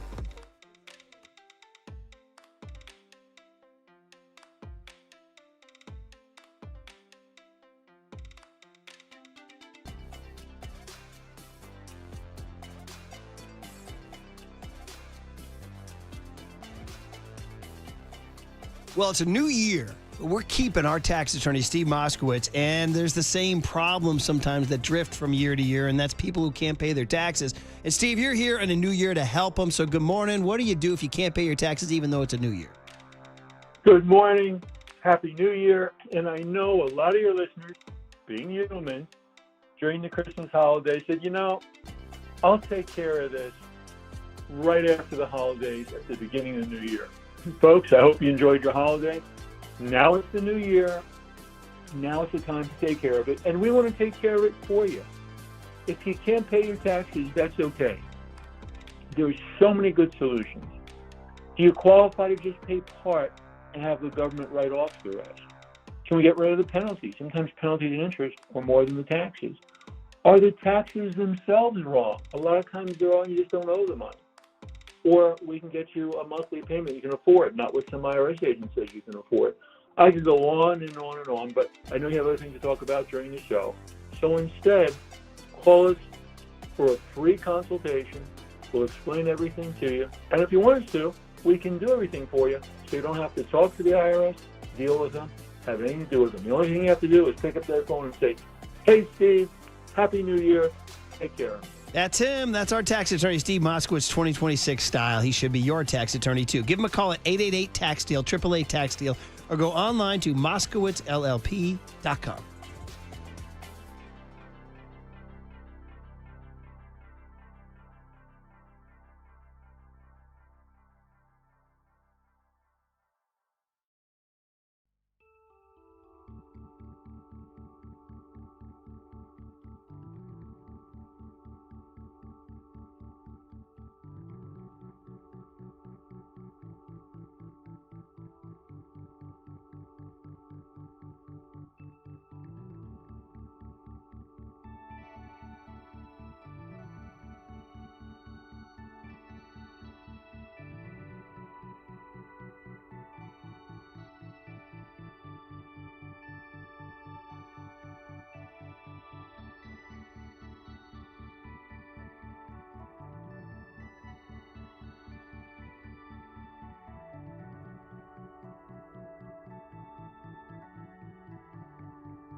And now it's time for the Protect Your Assets Business and Technology Report with me, David Hollander.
Now back to Murph and Marcus on the Sports Leader, Streaming live on thesportsleader.com and KNBR. The Sports Leader app. Murph and Marcus is sponsored by Bigelow Tea. Grab a mug and tea proudly. All right, we're back. Our lazy asses are back after 2 weeks off. We missed you guys. Hope you guys missed us. Good to see young Tone. There he is in the rectangle. Good to see Marcus, the Waterboy Boucher, who is now a man without a head coach. Once again, Murph. Once again. Want to hit those Fox News chimes there? We just got word from Tom Pelissero and Adam Schefter that the Raiders have fired Pete Carroll. Wow. Remember when you guys did this last year and you told me how many head coaches that you'd had? Yeah, I believe Pete Carroll was the 18th different coach of my lifetime, which spans 33 years, which means there's going to be 19 different coaches in the next 34 years of my life. And the first Or should I thing- say the current 34 years? It happened when we were talking to Tim Ryan, and the first thing Tim Ryan said is Robert Saleh the next head coach of Las Vegas Raiders? This is something that we did not discuss too much on our show, but there were reports a couple months ago that the original plan out in Las Vegas was for Pete Carroll to hire Robert Saleh as his defensive coordinator to be the man that takes over as head coach once Pete Carroll finally retires. Well, I would put Saleh as a strong candidate to be the next guy in Vegas. I would definitely agree. So that's something for he's 49ers gonna fans be in to the think conversation. about. Yeah, and then he gets to go get his first pick. He gets to pick the quarterback he wants. Maybe he picks Mac Jones. Oh, Mac maybe. Jones and Robert Saleh And you in silver and black. Draft a D And lineman. then the or- Raiders trade down and stack up draft picks for the next draft class? I don't know. I'm just spitballing on 50,000 And then does he watts. do his buddy Kyle a favor and trade Max Crosby to him? Yeah, exactly. Then Max Crosby. Max Crosby for Robert Saleh and Mac Jones. Who says no? I say no. I say no. No, I also. say yes. Yeah, Pardon you me. say yes. I say I no. mean, I want Saleh to stay, but I anticipate he will leave for a head coaching job. and you're not going to get Max Crosby for him. All right. But anyway. overall, what the hell are the Raiders doing? Like, is this not the most Raider thing ever on a morning where I make them a hum baby? They end up firing their head coach? You guys have been a mess for a long time. Yeah. What was that stat I just said about 18 different coaches in 33 years? It's been a long journey, Murph. Man, oh man. And we were talking about the last time the Raiders had the number one pick was part of that journey when you took Jamarcus Russell. Oh, don't even remind me about that, Murph. All right. Yeah, Raiders stack them back up. Another search. I just don't understand why you hire a coach like Pete Carroll just to fire him after a year when you're still paying John Gruden and Josh McDaniels anyway. How much money does Mark Davis and Tom Brady have left? I know, seriously. So did you see Mike Silva wrote a column in The Athletic saying it has to be Tom. Tom has to step in and save you guys. Yeah, way to go, Tom. You did a great job in your first year. Arvell Reese, linebacker, Ohio State. Yeah, he's a stud. But Reuben Bain, the edge rusher, Miami. I like Caleb Downs a lot, the safety from Ohio State. Caleb Downs, safety, Ohio those State. are all studs, but yeah, the Raiders need a quarterback. Peter Woods, the reason why Clemson. Pete Carroll got fired is because he decided Geno Smith should be his stopback quarterback. I don't hate you guys trading for Mac Jones and drafting a defensive stud. I don't hate that either. Trade down, pick up a couple more draft picks. And maybe, I don't know who's your quarterback of the future. I mean, Mac could be your quarterback for the next 3 to 5 Mac's years. out there. Kyler Murray could be an option if the Cardinals are looking to move on. Yeah. I don't hate those ideas, but regardless of any idea I give the Raiders, they're going to screw it up eventually. Man, oh man. All right. Well, listen, 49ers fans, as mad as you are at Kyle and John sometimes, just be glad that you have a pretty good... Again, for everybody who's like complaining, like, oh, Kyle Shanahan always loses the big game. He can't come back in the fourth quarter. At least you get to play in the big games. At least you have a chance in the fourth quarter. At least you have some hope and some optimism. You're still playing next weekend. Good vent. Good rant, Come buddy. on, Good rant. come on. David Lombardi. Be grateful for what you have, 49er faithful. See? This is it what could you need. be worse. You need a little perspective, buddy. Too much blanking perspective. Yeah, there you go. That's Final Tap. Rob Reiner, rest in peace, man. All right, guys. David Lombardi, who always has good takes on the Niners, next on The Sports Leader.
Hey, what's up, everybody? Marcus Boucher back on a Monday morning with the kickoff to, should I say, the countdown to kickoff, which is sponsored by Grayton Resort and Casino. Win a big prize package every Saturday evening through February 7th. Details now at GraytonResortCasino.com, because we are on the road to the Super Bowl, which is here at Levi's Stadium this season. But if the 49ers want to get to the Super Bowl, they'll have to win their matchup this Sunday against the Philadelphia Eagles, as it's wild card weekend. We've got the Rams taking on the Panthers on Saturday, Green Bay and Chicago Saturday night. But you know the big show in town is Sunday, 1:30, San Francisco 49ers at the Philadelphia Eagles in the first round of the NFL playoffs. So join us on the countdown to kickoff, sponsored by Grayton Resort and Casino. Don't miss a shot at the big prize package this Saturday evening. Details at GraytonResortCasino.com.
Now back to Murph and Marcus on The Sports Leader. Streaming live on thesportsleader.com and KNBR.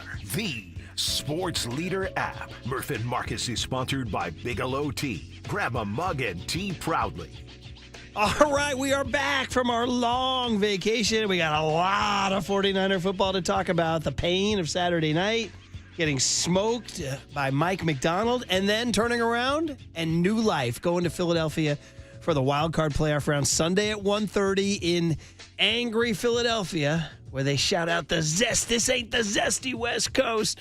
Can the 49ers remake themselves after getting really handled mightily by the Seattle Seahawks? Stuff we can talk about with our next guest, David Lombardi of the San Francisco Standard. You got to go read him at sfstandard.com. Got to subscribe, support local journalism. I do, and he's writing a lot about what the 49ers are facing after getting smoked by Seattle. So, David, welcome. I should say Happy New Year. I say welcome back. Welcome back to us. You didn't go anywhere. You're covering games. How you doing, David? Hey, what's up, David? I'm doing great. Booked my flight out there to the East Coast. I'm looking for a hotel right now. I actually enjoyed visiting Philly. I think it's a cool city. I understand that for people wearing an opposing jersey to the stadium, it's not quite as fun. So I'm usually wearing a blazer or something like that. So that probably changes my opinion of heading to the game. But we got fans there in Philly who like bang on the press box glass and stuff. And in 2022, they were going crazy when the Eagles were blowing the 49ers out after Purdy got hurt. And then I noticed that the next year in 2023, they didn't look back a single time at the press box, and they just kind of left early. They left with like 17 minutes to go in the game in 2023. So grudge match time for the 49ers against the Eagles. We'll see if the fans leave early or if they're going to be banging on the press box window. Very much so. Great storylines await, and we'll be talking about them all week. Let's talk about, is there a connection between what happened on Saturday night when the 49ers lost to Seattle 13-3 and gained only 173 yards, and what they have to fix by next Sunday? Or was it entirely a matchup-driven thing, and the Seahawk matchup is in the rearview mirror, and the Eagles present a totally different challenge? Well, I think the 49ers had reached a critical mass of injuries on the offensive side of the ball when it came to the context of facing maybe the best defense in the league. They're down their left tackle, Trent Williams, and they're down really their top two receivers, because you constantly have to factor Brandon Ayuk into this, because they counted on him when they paid him $30 million a year to be the space-making presence that they need. When he got hurt in 2024, Ricky Pearsall was the guy who was supposed to take the torch for as long as he was out into 2025, and Ricky Pearsall also wasn't available. On top of that, Pearsall did practice all week last week, so I do wonder if the 49ers counted on Ricky Pearsall to be out there for them. He wasn't. He was still too hurt to play, and they didn't have what they needed firepower-wise to space things out at receiver, and they didn't have what they needed to protect against what is a really, really good Seattle front. So they just got overwhelmed offensively. You saw what Seattle did. They didn't play a single snap in base defense. They were too high for almost all of the game, and they still snuffed out the run game. The 49ers were trying to help their tackles in pass protection. Austin Pleasance was starting at left tackle again, a lot with George Kittle chipping and with Christian McCaffrey helping out. They still could not slow the pass rush, so they compromised their ability to attack downfield when they were keeping guys in to help, and Brock Purdy was still being harassed very, very quickly.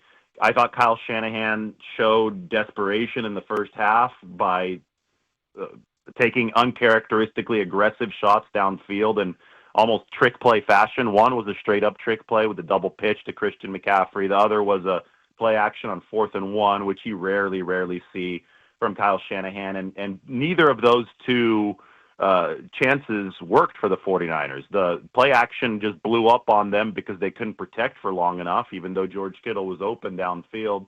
And the double pitch ended up gaining, 5-6 yards? I mean, that's a play that you're counting on to strike gold, to be either a chunk play or a touchdown. And they didn't get either of that. And I think the reason that Kyle Shanahan went to that more desperate well is because he recognized that the math was not in the 49ers' favor after Pearsall and Trent Williams were both ruled out. And remember, back in week 1, it was a slog as well. Week 1, they scored only 17 points, but Ricky Pearsall literally flipped the game. They were struggling. Last drive of the game, Pearsall caught the go ball above Reek Woolen. They didn't have that type of space-making presence this week. And I'll tell you, moving forward to Philadelphia, the Eagles are the number 6 defense. They're really good as well. They may not be as good as Seattle, but I think that the only way that the 49ers have a chance to win this game is if both Trent Williams and Ricky Pearsall are back. David, they say that styles make fights, and the style of the Seattle defense on Saturday definitely won the fight, which brings me to that Philadelphia Eagles defense that you just mentioned. How similar of style of defense do these two teams play? How would you compare Seattle's defense to Philly's defense? Well, they're both good, and they both pressure the quarterback.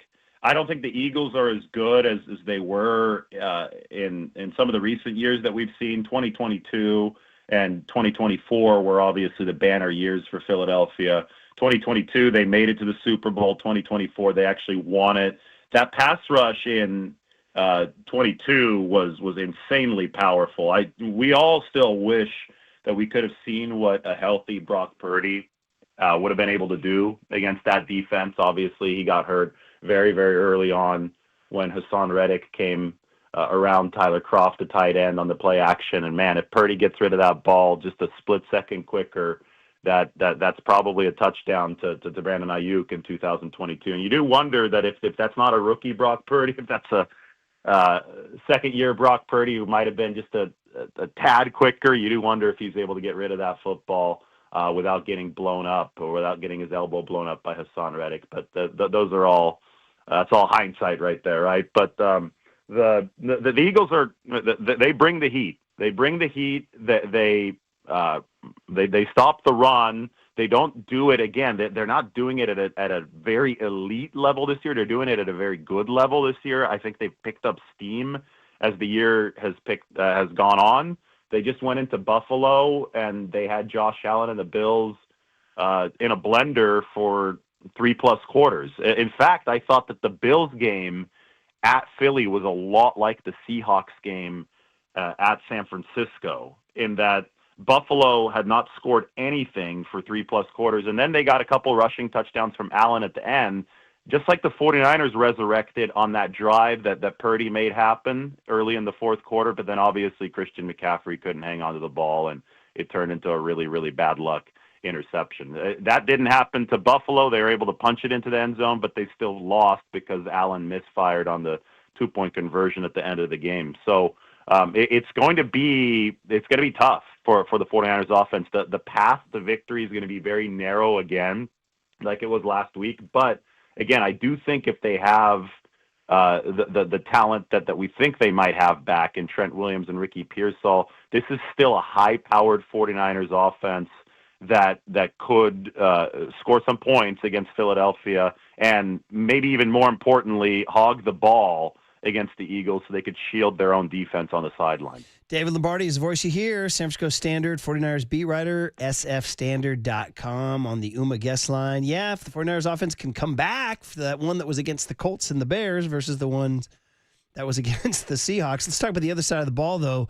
Giving up 180 yards rushing to Seattle. And, let's be honest, the Bears scored 38 and were 2 yards away from scoring 45 and breaking Niner hearts everywhere. And Phillip Rivers had his way for a half against the Niners, too. So where are you with this defense? I mean, it's just we known that since with Bosa, Warner, and Michael Williams down, they've been up against it. Now you might not have Bethune and D. Winters. I mean, that's going to be a storyline all week. And I guess the third part of it is, are the safeties just not getting it done on run defense? Well, Bethune and Winters both went down. I don't know how to make this sound a little bit nicer, but I'll just, I'll just say it how it is. It's not like the 49ers lost stellar play when they went down on Sunday. That's just the ugly truth of the situation. They had combined for 7 missed tackles. Bethune had been victimized in coverage. So there's all this talk. It's like, oh, they're on Eric Kendricks and Garrett Wallow at linebacker now. But the drop-off on Saturday didn't start at Fred Warner. It didn't go from Fred Warner to Garrett Wallow and Eric Kendricks. It went from Bethune and Winters missing tackles, Bethune getting beaten in coverage, to those two guys. So my main point is that, people say, well, this 49ers defense, now they've reached this critical mass of injuries. I think they had reached critical mass of injuries a long time ago. They gave up a lot of points against the Chicago Bears. They missed a ton of tackles against the Seattle Seahawks. That all being said, somehow that team found a way to keep Seattle a 13 on the scoreboard. There was a considerable luck component involved there with the 2 missed field goals for Seattle.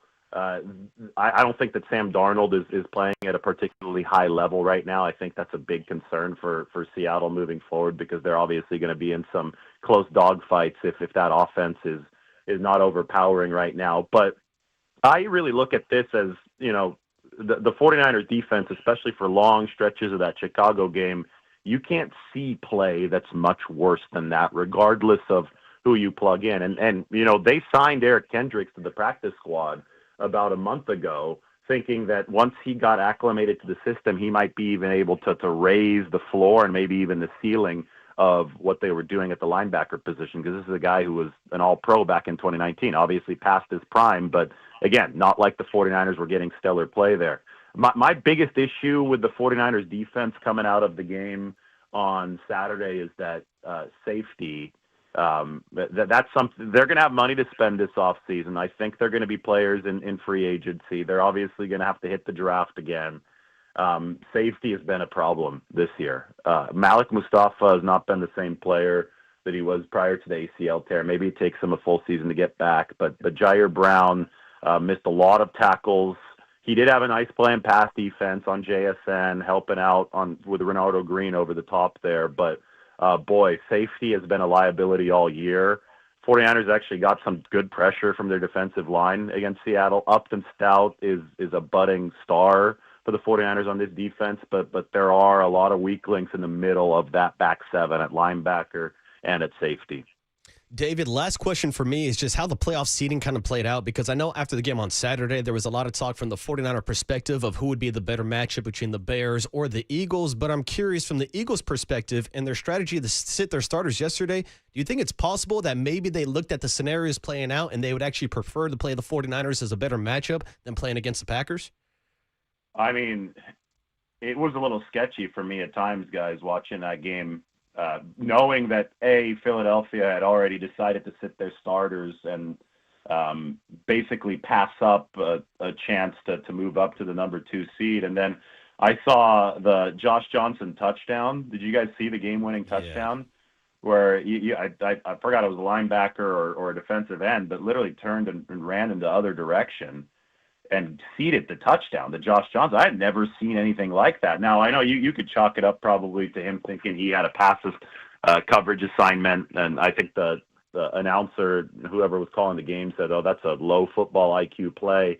It looked terrible, though. I mean, the guy straight up turned around and ran in the opposite direction and let him score. So, I mean, if there was any thought that Philadelphia would rather play the 49ers by losing that game, I think that might verify it in some people's heads. But the bottom line is that far before that play, they decided not to play their starters, not to play their top A-list guys, and by extension, really give up the opportunity to move up to number 2, which in all likelihood, nobody knew for sure exactly what was going to happen around the league entering the day, but in all likelihood that was going to be something that allowed them to play the 49ers instead of the Green Bay Packers. And, the 49ers, they're playing with house money, I think, and it's been a successful season. They won 12 games.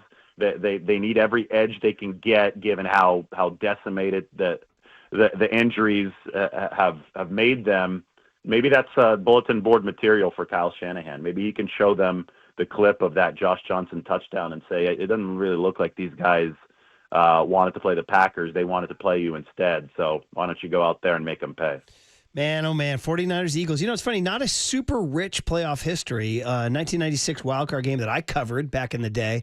And then the NFC Championship 3 years ago, this January. Other than that, that's it. But it feels like they have beef. You know what I mean? Maybe just because that NFC Championship was so hyped up and the Eagles fans delighted in stomping the Niners, and then the Niners got their revenge 10 months later and with Big Debo Dom. Samuel. And Big Dom. Yeah, Big Dom. That's right.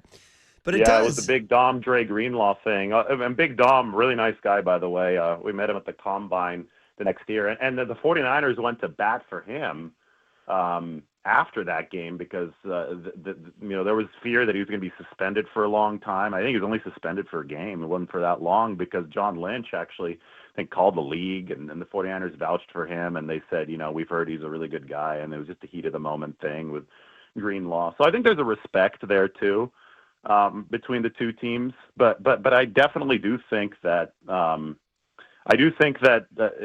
you play some high stakes games, and they did in 22 and they did in 23, that was when Philly was still in the number 1 spot and the 49ers were chasing him for the 1 seed. And basically, I think the 49ers broke the Eagles that year. I mean, whatever, was working for Philadelphia, they're winning a lot of 1-score games, and they had some mojo that year. They lost it completely after the Big Dom Greenlaw game. It was 45-19. Debo Samuel went crazy. Also, rewind 2021, week 2. That was Sirianni's first season, and the 49ers went in there, and that was kind of a preview of what was to come. Low-scoring game. You saw how good that Philly defensive front was. That was still a Garoppolo game, and the 49ers found a way to win it, but just good defensive football, I thought. If you liked hard hitting, that was a good game. And then Shanahan's first season, 2017, the low point of Shanahan's tenure before they were able to really get it turned around came at Philly. They lost a lot to a little. Joe Staley broke his eye socket. Fletcher Cox blindsided him on a pick 6. I think C.J. Beathard threw the interception. The 49ers flew home at 0-8, and as soon as they got home, they traded for Jimmy Garoppolo. And obviously that's what started getting things turned around in 2017. But Kyle Shanahan will tell you that Philadelphia was the place where this hit rock bottom before they started turning it around. So there's a lot of history between the 49ers and the Eagles in the Shanahan era. And if you look at it overall, the last 3 NFC Super Bowl champs have been the last 3 NFC champs are twice the Eagles, once the Niners. So this game on Sunday will be the 2 teams that have represented the NFC in the last 3 Super Bowls and 4 of the last 6. So, I mean, these have been the powers for the last, 6-7 years. So, all right. Well, the stage is set, David, and we'll look forward to your coverage all week. Obviously, injury concerns will be huge By the way, can you give us a little sense of the schedule? What are the Niners doing? Do you know this? When will you guys see the players or talk to the players or see practices? Oh, it's standard. Yeah. Standard because it's a Sunday 1:30 game Pacific, 4:30 out there. But so Wednesday, Thursday, Friday. Today we'll talk to Kyle at noon. But they decided not to do his post the day after conference call until Monday because they wanted to wait to see who the 49ers would be playing. So Kyle Shanahan today, conference call down to the facility Wednesday, Thursday, Friday. And, the stage is set. 49ers are, I think this was kind of a rehaul year. They found a way to win 12 games, and now they have a chance to take out the defending world champs. That's a pretty good setup, I think, for the 49ers to just go in there and see what they have. So key injury information, Ricky Pearsall, Trent Williams, Tatum Bethune, D. Winters, even Brock Purdy won't get until Wednesday probably, huh? We'll get something today talking to Kyle, but Wednesday we won't know who's practicing or not until Wednesday. Yeah, so, and like you said, Kyle might say something, because I'm interested in Purdy too. He got banged up It on was that. a stinger. It was a stinger, yeah. Okay. Great stuff, David. It's been quite an eventful year and an eventful week ahead. So thanks for hopping on with us. Yeah, thanks, David. Of course. Yeah, thank you. There he is, David Lombardi, SF Standard. Yeah, thinking about the Niners and Eagles, it does feel like there's been beef or jousting, when in reality, they've only played each other in the playoffs twice. Yeah, but it's those comments about the zesty West Coast, Murph. Do we have that still? Don't come after my coast. That's all I'm going to say. Who's got that still? I think Tony's got it in the system. We can definitely dig that up. This ain't the zesty This West. ain't the zesty West Coast. And like I said, Eagles twice, Niners once. These are the last three NFC champs in the Super Bowl, and obviously the Eagles won it last year. Yes, they did. After losing to the Chiefs, just like the Niners lost to the Chiefs, right? Mm-hmm. So there it is, man. Meanwhile, Chiefs have a top 10 draft pick. They're out after you guys bounced them last night, huh? After we sent Travis Kelce into retirement with a big fat L. And Pete Carroll with a big fat W. Yeah. All right, Way to go out on top, Pete. Well, it's great to be back. We're catching up on everything. 808 KNBR is the phone number. 415-808-5627 is the Golden State Lumber and Showroom text line. Let's keep recapping the Saturday tragedy and look forward to the Sunday drama and our cooler of content at 9:15. It's Murph and Marcus back from our long vacation. Back. On the Sports Leader. This ain't the zesty West Coast. Time for traffic on the Sports Leader.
Listen to the sports leader anytime, anywhere. Download KNBR, the sports leader app. Murph and Marcus continue live from the Casino Matrix Progressive Jackpot Studios. Casino Matrix. Progressive jackpots are here. Where are you? Just drop in. 1-800-GAMBLER. At the end of the day, we're in the playoffs. We don't know who we're playing yet, but we've had 2 short weeks in a row, and so it's time to get our bodies back, our minds right for a hell of a journey ahead, and just take it one game at a time. You don't have time to sulk over things. You can learn from mistakes, grow from them.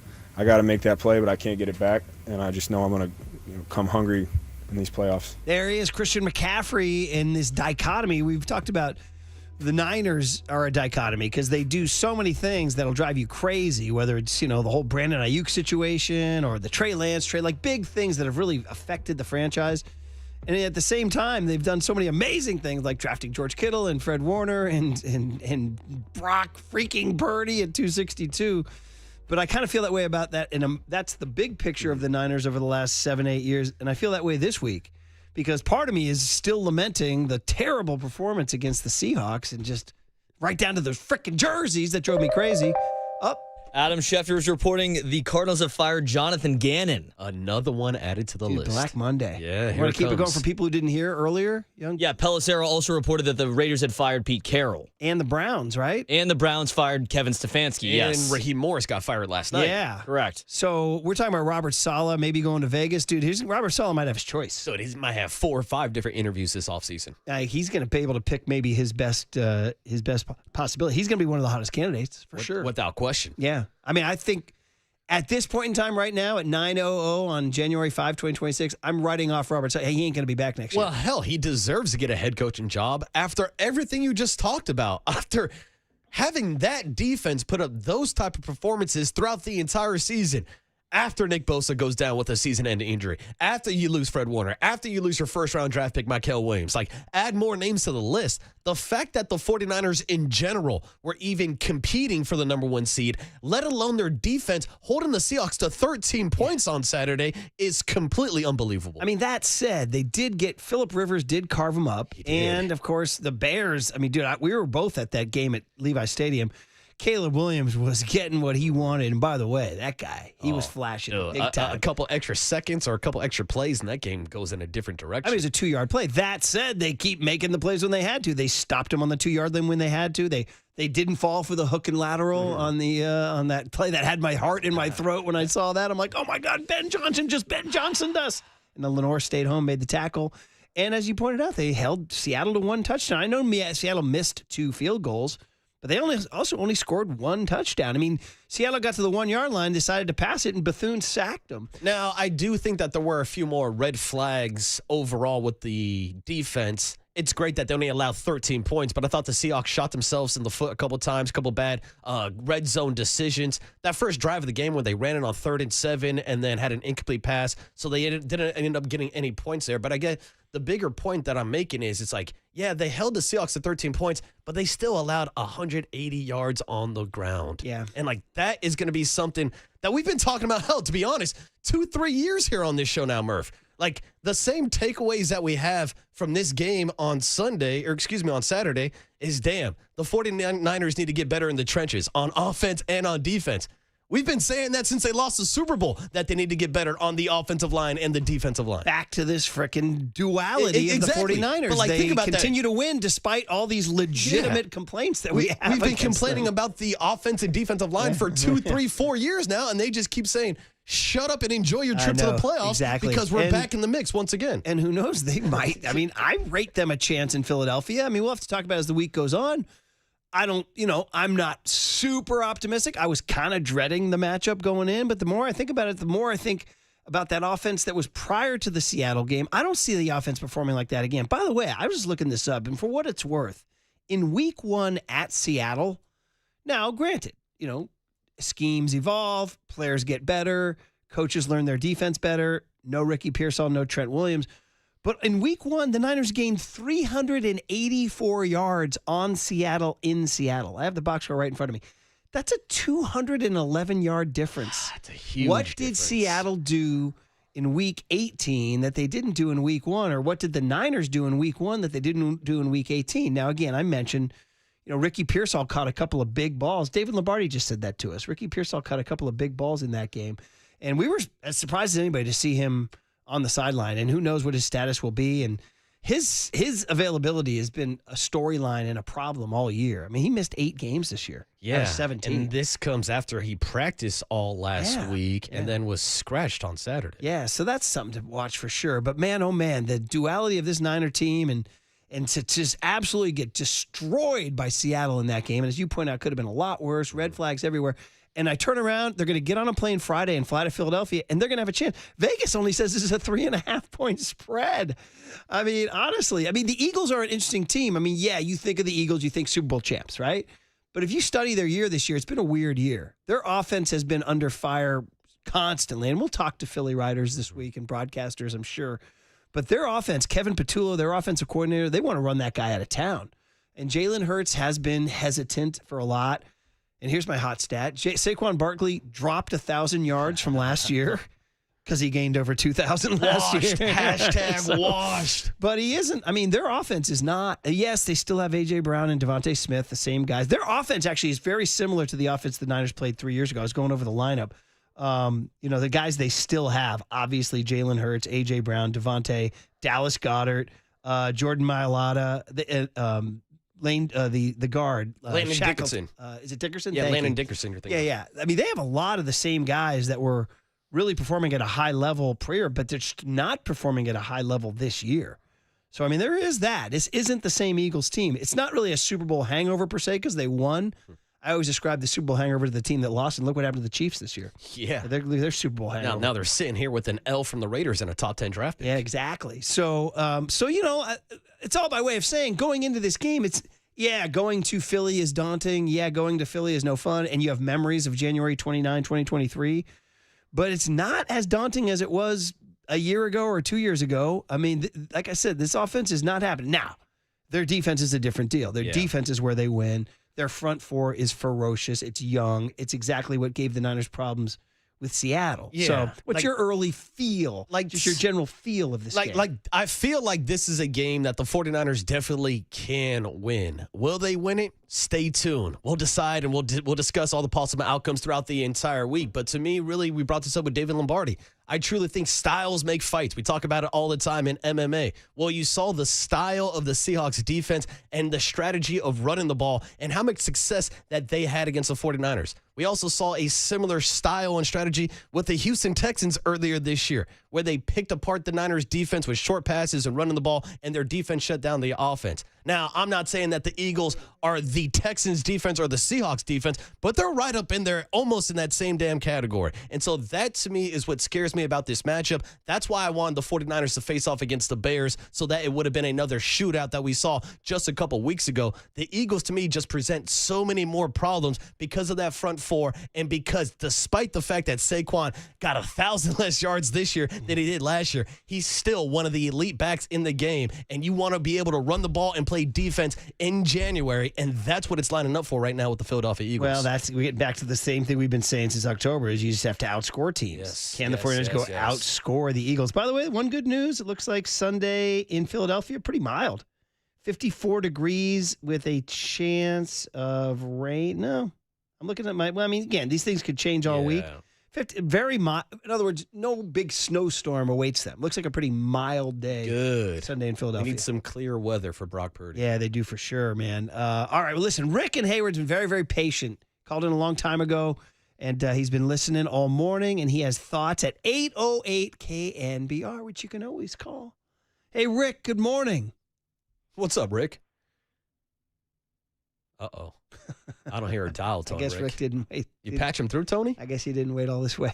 Cat's got your tongue. Anyway, he had a negative comment on the 49ers defensive front. What did the call screener say? I'll respond to it. The call screener said, this is the worst 49ers front we've ever had. Well, without Nick Bosa, without Mykel Williams, you don't have too many options. And Bryce Huff is a guy you brought in this year almost exclusively to pass rusher. There's a couple of people texted in. Why don't you guys talk more about the 3rd and 17 play? We did talk about it with Tim Ryan, and I broke down the play earlier. Like, you can see Cooper Kupp with a crackdown block, pins down Bryce Huff. There's no outside containment. But even just beyond that one play, Bryce Huff has not been setting an edge all season long. And guess what? Saquon Barkley and the Eagles, they're going to attack the edge just like we saw Zach Charbonnet and K9 do this past weekend. I've had concerns about the safeties. Now, Tim praised Jair Brown's play in the red zone, and he broke up a pass. And he's generally thought of as a better run stopper than a pass defender. I haven't liked the way him and Malik. I like the way Mustafa hits when he gets there. But he and Jair Brown are missing a lot of tackles. So are Bethune and Winters, actually. Yeah, I mean, that's the thing, too. When Bryce Huff is not setting the edge, someone's got to step up. When you see Cooper Kupp with that down block, there's got to be a linebacker or a safety filling in the hole. Yeah, for sure. All right, listen, Golden State Lumber and Showroom text line does have thoughts out there. 818 with a text I wasn't expecting. Whatever happened to Jacob Cowan? Good question. I mean, my gosh, guys. Who's Jacob Cowan? There are things here. 512 says, I seem to recall our last game against Philly was don't pressure Hurts, keep him in the pocket, force him to beat you. That was the blueprint to beat the Eagles. Heck, we can not pressure Hurts without even trying. Smiley face. That's pretty funny. Good one. 916 says, remember after the 2023 NFC Championship, 49ers went there and killed them 42-19. True, Deebo Samuel was great in that game. That's when the Niners showed up in all black, right? The all black Air Force Ones. Dude. So that's a case where you do want all black. Because it's on site, Murph. As opposed to the all black from Saturday. Yeah, exactly. You want to show up wearing the all blacks, not wearing them on the field. Now, you being a Raider lifer and not having the same attachment to the red and gold as I do, after all, some might say they're not your colors. Yeah, some would say, Murph. What was your reaction to them wearing those uniforms on Saturday night? It was weird, and I say this as a Raider fan, as you pointed out, and I've had this conversation with a bunch of my 49er fans who don't want the 49ers to wear black because it reminds them of Raider uniforms. Well, I also just think the 49ers have a regal uniform, a historic uniform that in big games, when you see them come out of the tunnel, you start thinking about Joe Montana and Ronnie Lott and Steve Young and Jerry Rice, and you're like, yeah, the 49ers are playing a big game. Here they are. And I looked on the field, and I said actually to my kids halfway through, I'm like, I'm actually hating these more than I thought I would because I was watching the game. I'm like, who are these guys? I was like, dude, I'll tell you this about your Raiders. You guys never mess with your uni. Never. And your other team, why? The Yankees. Yeah, why? They don't mess with it either. If it ain't broke, don't fix it. The Yankees should take the field saying, we're the GD New York Yankees. And no damn city connects in New York. Exactly. And you should be, we're the GD 49ers. You see this red and gold? This red and gold is here to kick your ass. Now, I get it. It's all money. I understand. Yeah. It's all marketing. It's all merchandising. But, man, if there was a way they could have slithered out of that and make sure if they're ever going to do something stupid like that again, just for merchandising and for the kids, because actually Rory Murphy declared them. He goes, what? Those are sick, Dad, is what he said. All my friends thought they were awesome. Yeah. Really? Yeah. Yeah. What did you think? And I'd say this. At Levi's, there were a lot of those uniforms out there. A lot of people were wearing them. Before even the game, at the Sharks game, I saw a guy in the jersey. They were buying these week one when they came out. Everybody wants new gear. I get it. Someone Nike Tech sweatsuits. Yeah, exactly. You got to be careful wearing those Nike Techs. You're getting perp walks. You never know. Dude, what if Maduro got perp walk wearing a black Niners McCaffrey jersey? Black on black. All black Air Forces. What did you think of them, Young Tone? What did you think? I thought they were cool. I thought it was nice to mix it up. It's a rivalry. It's a big deal. But also when you go out and do that, I don't like them at all. Yeah. What really bothered me, I think, was the black helmets. Like, not seeing the gold helmet to me really threw me off. Like, I think, like, if you're looking at these uniforms in a vacuum, yeah, they would look cool if the Texas Tech Red Raiders were wearing them. Yeah. The 49ers wearing them, it just feels odd seeing them black uniforms. Yeah, I don't know what it is about me. I'm a uniform guy. I love good, regal, historic uniforms. Like, I hate the Lakers, but they have a freaking uniform, right? And the Lakers don't take the court wearing green. You know what I mean? They don't take the court wearing purple. Yeah, but they do Actually, have some. I should say that. They do wear purple. They do wear purple. They have all they don't black take the floor uniforms, wearing red. You know what I mean? So not yet. I don't know. You're the 49ers. You have a regal bearing and manner. I understand that, hey, idiot, it's about money. I get it. Follow the money. But if you're going to do it, make sure you do it like week 4 versus the Cardinals, not week 18. Now, it could have been a whole different deal. The Niners could have been 6-10 just playing out the string, and then wearing them that night would have been like, whatever. Those are stupid. But, man, oh, man. They got what they deserved. They got their ass kicked wearing them. Yeah, it's the only jersey that they've worn this season that they didn't score a touchdown in. That's a good call. That's a true fact. By the way, see Loaders here? Did you see he locked himself out in the Bay Club in the hallway yesterday? We couldn't lock him out of the studio? And then tweeted about it. and then tweeted about it. He actually tagged Mayor Lurie and SFPD. Said he was stuck in a stairwell at the Bay Club. Let's go San Francisco. Unbelievable. Yes, dude. Let's go San Francisco. Don't rescue Loader. Dude, first time he goes to a gym, he locks himself in? He somehow got out. Wow. Is there anything that says I'm the New Year's workout guy more than locking yourself out in a stairwell first week of January? First week of January. That's the ultimate try-hard move. Why would you post about that, too? That's like kind of an embarrassing moment. It's getting content on the air right now. Now we're talking about him. There it is right now. There it is. Cooler of content. It's got some good stuff on it, too. It's got Loader locked in it. I actually sent Maduro sound to the Cooler of content. Is it going to make it? No, you didn't. Dude, do you see the sound of him saying Happy New Year, bro? I was like, bro, what is going on in this world? I saw the Nike tech, and that was enough for me. For some reason, the kids were reacting to the Nike tech. It's hilarious. Oh, my God. This world is insane. Oh, man. I'm the sports leader.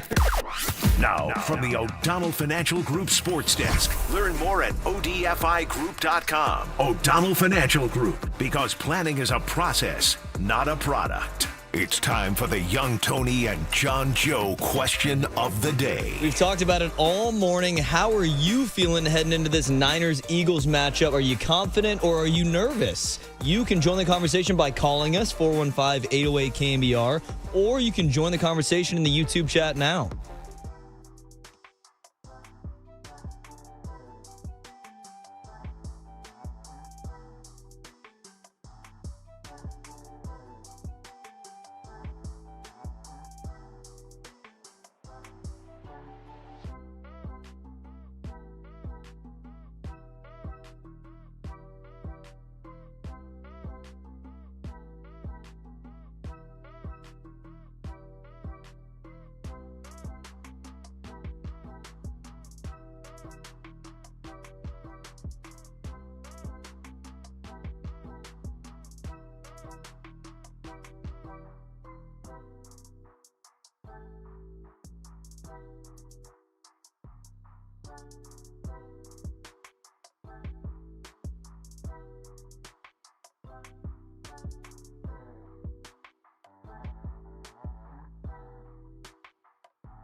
And now it's time for the Protect Your Assets Business and Technology Report with me, David Hollander.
All right, everyone, chill. This is the cooler. He's bitten a cooler Of content. Cornucapacious of joyful news. We might be on to something. Yeah, baby! Murph and Marcus is sponsored by Bigelow Tea. Grab a mug and tea proudly. All right, it is great to be back after we took a really long time off. We were lazy. My body was acting weird, too. Like, what's going on here? So glad to be back. Glad to be talking 49er football. And thank you guys for tuning in. And back for 2026. Gosh, so much so, buddy, that, like, Fan Fest is a week from Saturday. You're going to be down in San Jose? Dude, in just a week or two, right? And then we'll be in Scottsdale next month, brother, man. Next month? Yes. Wow. Dude, yes. How about that? Ooh. We better pack our optimism in our duffel bag when we head on down there. Maybe pack a pitcher or two. Well, you got them. Tyler Malley and Adrian Hauser. I digress. Let's get on to the cooler of content, which is, of course, sponsored by Marin Health with top physicians, surgeons, and clinicians. Right here in the North Bay, Marin Health puts you closer to your best health, world-class care, closer than you think. All right, we got a lot of stuff here. What do you want to start with here, bud? Yeah, we got to go. Want to start with Marshawn Lynch? Yeah, he was on the Manning Let's go cast. straight for Saturday. Now, I was down at Levi's on Saturday. I did not know that there was a Manning cast for the 49er and Neither did Seahawks I. game. I was watching the game, and you know, I was not interested in anything other than the intensity of the game. So here he is with Peyton and Eli. He's talking about Christian McCaffrey. Take a listen.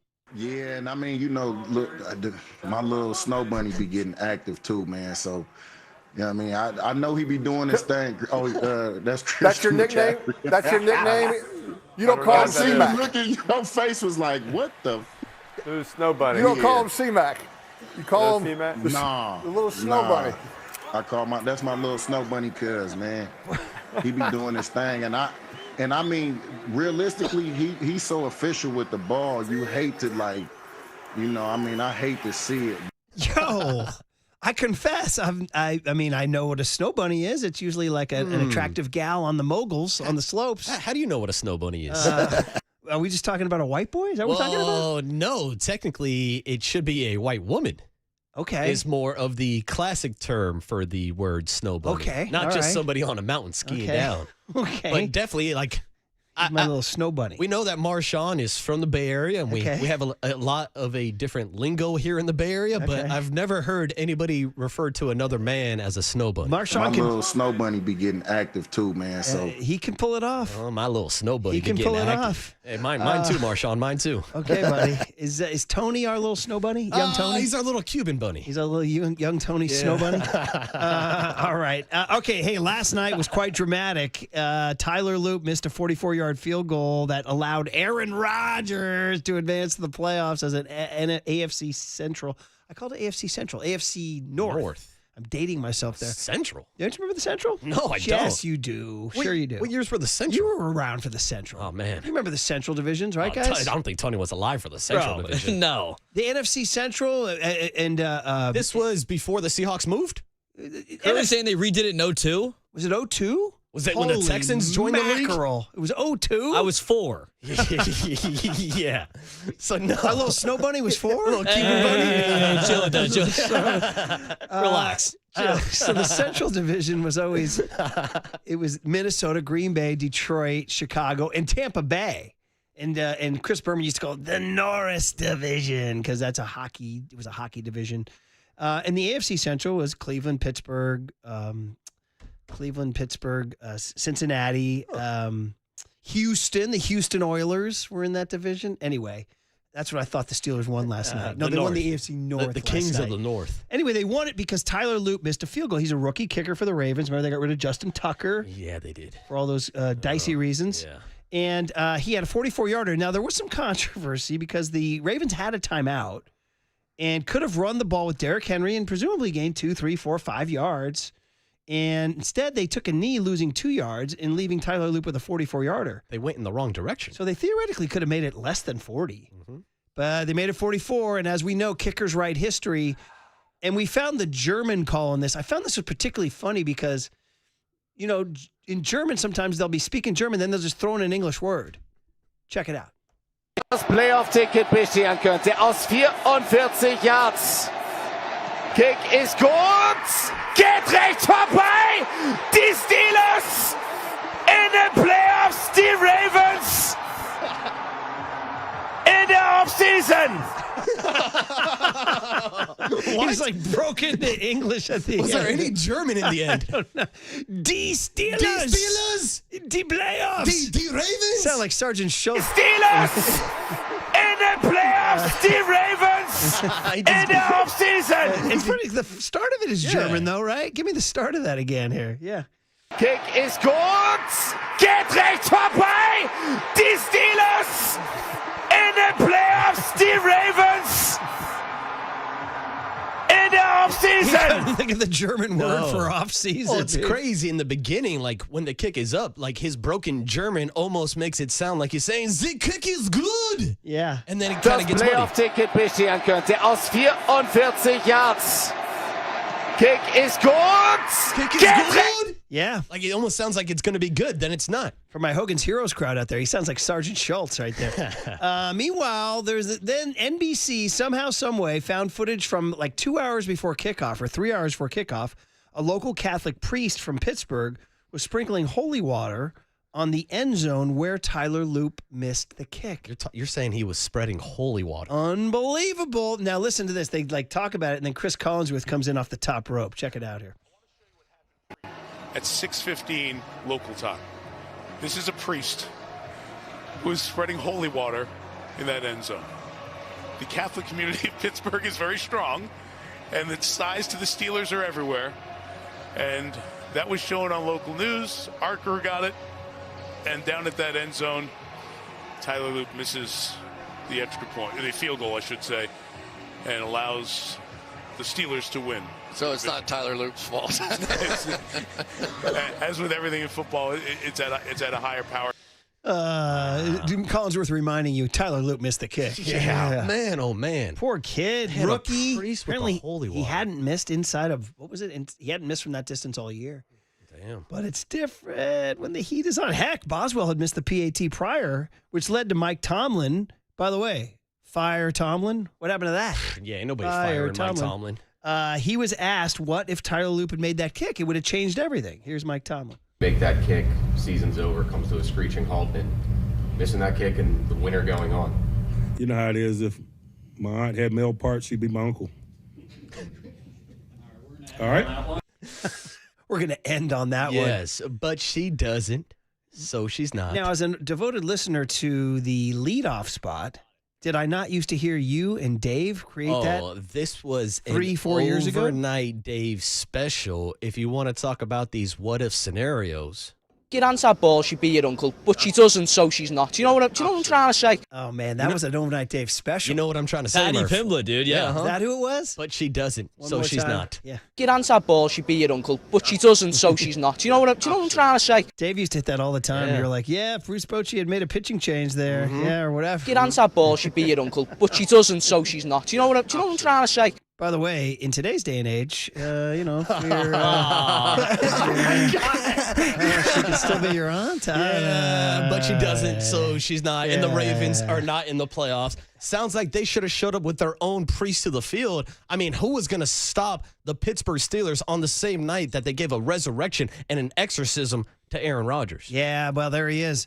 By the way, man, Rodgers, I'm a hater. I'm petty. Yeah, you are. I was rooting against him. I really was. I was like, come on, Ravens, get this done, man. Yeah, And sure enough. I was agnostic until the priest showed he threw a kind of, dude. The rips are there. By the way, Rodgers became our former program director. Huh? Yeah, he did. Tough miss, hombre.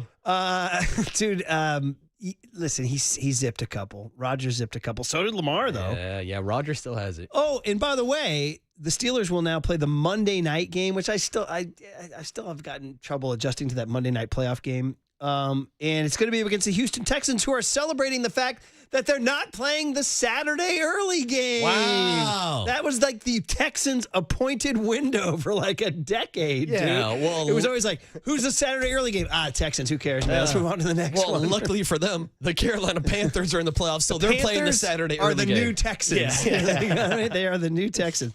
What else we got, Tony, you want to play here? What's the best thing we're missing here, You guys buddy? see this McBride clip on the sidelines? I did not. Let's play it. Trey McBride, who was basically the all-pro tight end. What do you got here? He's on the sideline, hot mic, catching him up here. Well, set fires and wide open. Wow, it's McBride.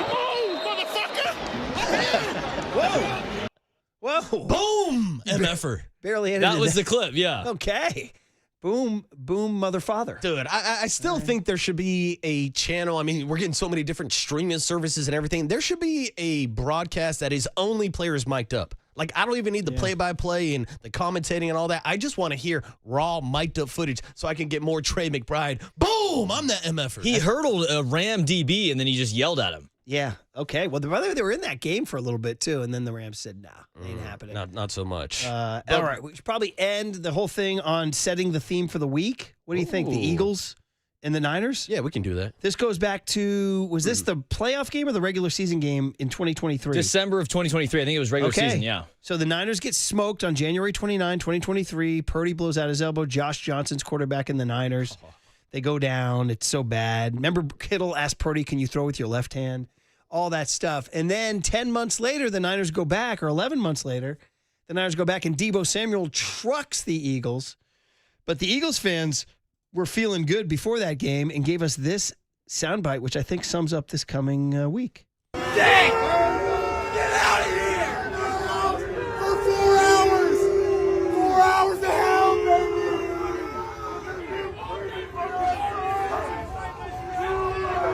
This ain't the zesty West Coast! This ain't the zesty West Nope, Coast. I can tell you as a man that's been to Philadelphia, it definitely is not the zesty West Coast.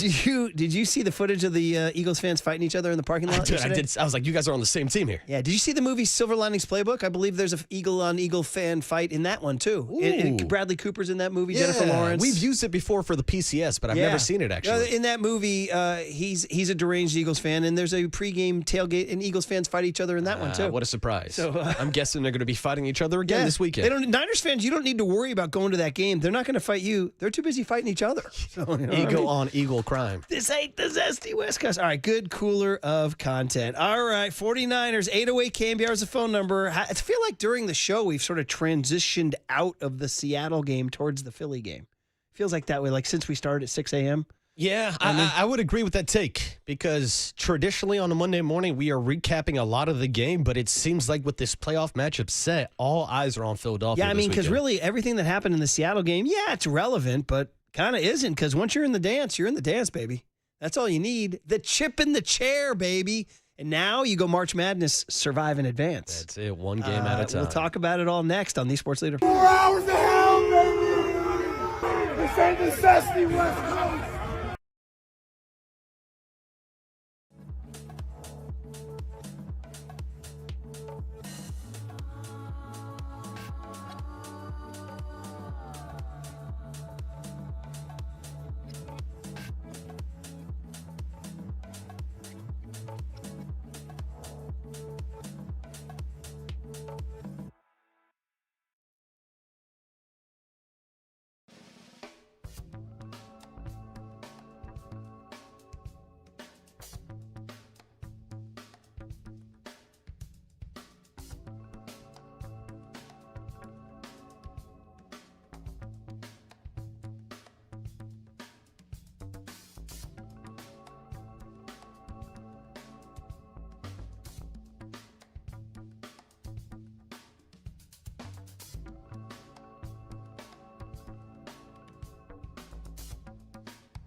Listen to the sports leader anytime, anywhere. Download KNBR, the sports leader app. Murph and Marcus continue live from the Casino Matrix Progressive Jackpot Studios. Casino Matrix. Progressive jackpots are here. Where are you? Just drop in. 1-800-GAMBLER. I was on my guy Murph and Marcus on 680. That's KNBR out there by the bay. The folks out there know what I'm talking about. And we were talking about your coach. And I said, man, I think Shanahan is as good a coach as there is in a National Football League. 100%. And I think this is the best job he's ever done, given all you've lost.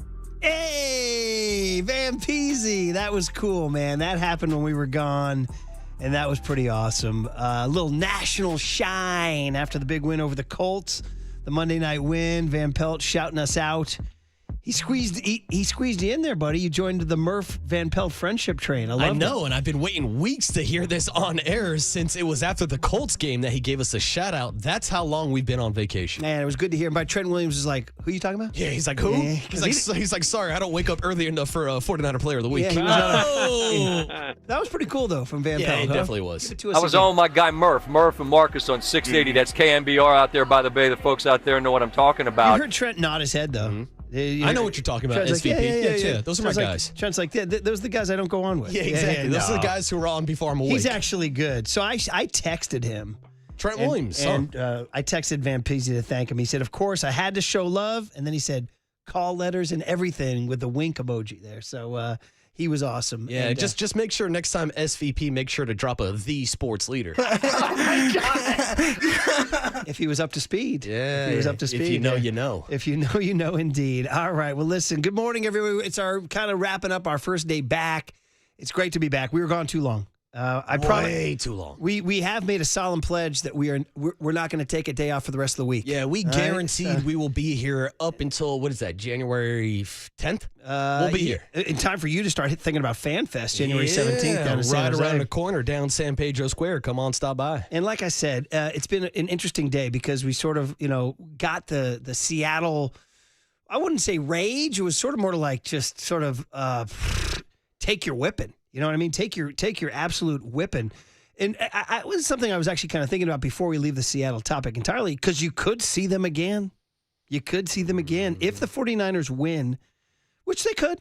They're 3.5-point dogs, and we'll talk about it all week. I mean, I know they're getting gashed on defense. They gave 180 rushing yards, and, offensively, it's coming off their worst performance since 2017, right?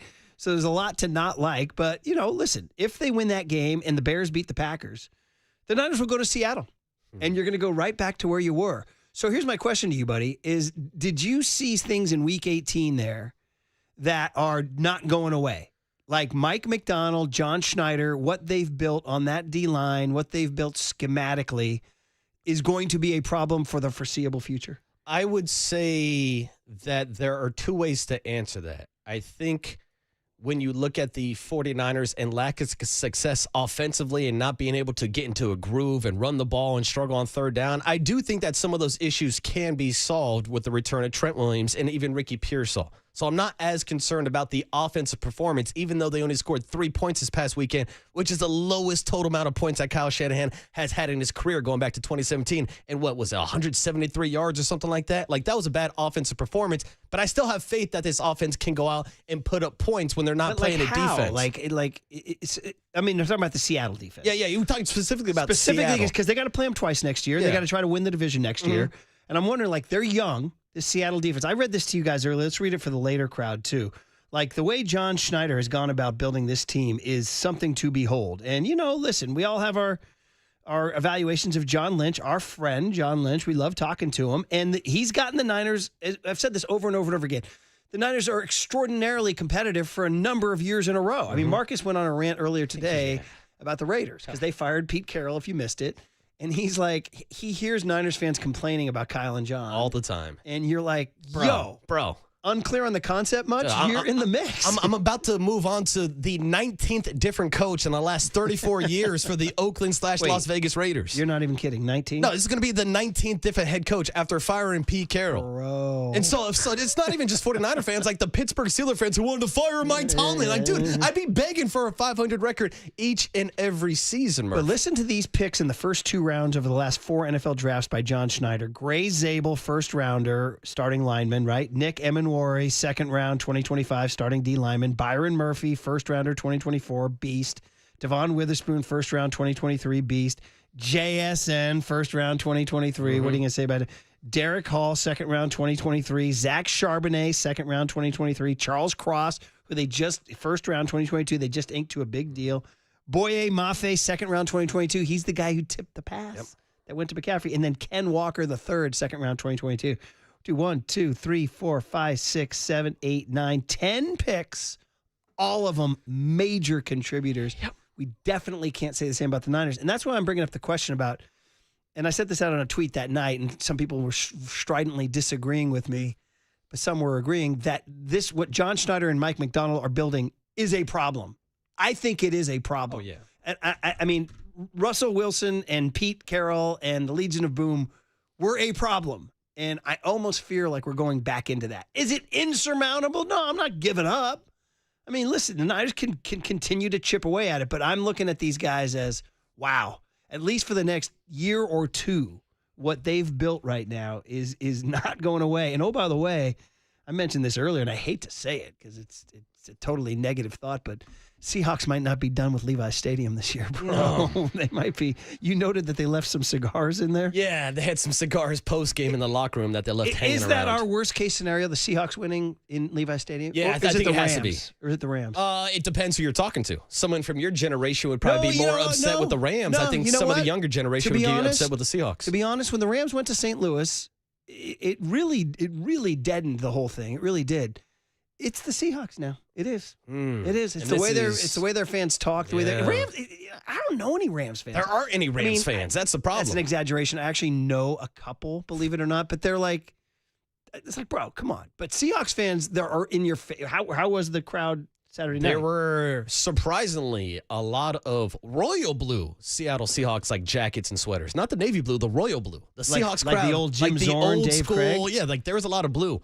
And again, just going back to the black uniforms real quick, it was a weird kind of view of seeing black uniforms next to red uniforms, next to Seahawk uniforms. Like it was kind of mumbo jumbo. Nobody was really synced up on Saturday. Yeah, interesting. Well, anyway, go ahead. Yeah, I was going to say real quick, just to circle back to what you're asking about, did this expose something between the 49ers and the Seahawks specifically? Yeah, it exposed that the Seahawks are much, much better in the trenches. And the only way you're going to catch up to the Seahawks is if you hit on those draft picks in the trenches. If you get more Dominic Poonies or Michael Williams or Alfred Collins, like those guys have to turn into studs like we've seen Seattle turn guys into studs on that offense and defensive line. But moving forward, what they really exposed to me coming off that game on Saturday is how that 49ers defense cannot stop the run game. And to me, that's my biggest concern. I'm more concerned about their defensive line against the Eagles this weekend than I am about the offensive line against the Eagles this weekend. It's not just the D-line, too. It's once they get to the second level, the linebackers and safeties aren't tackling well. So listen, we've known the defense has been bad for a long time. You know, we've been saying this since Bosa and Warner, and then to a lesser extent, Michael Williams went down. And we've always said, well, the answer is you got to outscore them. I mean, the Bears game was literally like the ultimate example of everything we've been talking about for the last 3 months. 42-38, you stop them on the 2-yard line on the last play of the game. Like, that's what we've been saying they have to do. Can they go to Philly and, wait for it, score 40? I mean, probably not. Against that defense, it's going to be a much, much tougher task than facing off against the Bears defense. And is Pearsall back? Is Trent Williams back? You know, how's Purdy after getting kind of knocked down pretty hard on that last play there for sure? But that said, can they go to Philly and score 27? You know, that's more realistic, right? Yeah, I mean, they've averaged nearly 30 points. I think it's like 28.9 in Brock Purdy's career as a starter. Can they hold Philly to 26? Because that's what it might have to be. That's the question. It might have to be 28-27. I don't know. Can you score 4 touchdowns in Philly? Can they win the turnover battle in Philly? I mean, that's what it's going to be. We're back to that. You got to outscore them because, as you just said, they're not going. Their run defense is not going to. We're not waving a wand and stopping the run anytime soon. There's no quick fix, bro. We're not even on the. We didn't come on the air after the Phillip Rivers game. The Rivers first half was a little disturbing. Bro, dude. Phillip was picking apart that defense for a bit. First half was like, yo, what? What is going on here? And Caleb, bro. Caleb Williams was a dude. And I don't know if I'm the Packers, I'm not necessarily looking forward to that game. I mean, right now, Ben Johnson and the Bears, although what did they do yesterday? How the hell did they lose the Lions? I didn't follow that game at all, really. Great question. And Packers are a favorite in that game, right? Packers are favored by 1.5. Favored by 1.5 over the Bears in Chicago. Which is interesting. I mean, the Bears are still, theoretically young and unproven, I guess. It's the baby Bears. And but man, oh man. And if the 49ers, like I said, if the Packers win that game, they go to Seattle. That's the guarantee because the NFL reseeds and they would be the lowest seed. They're the 7th seed.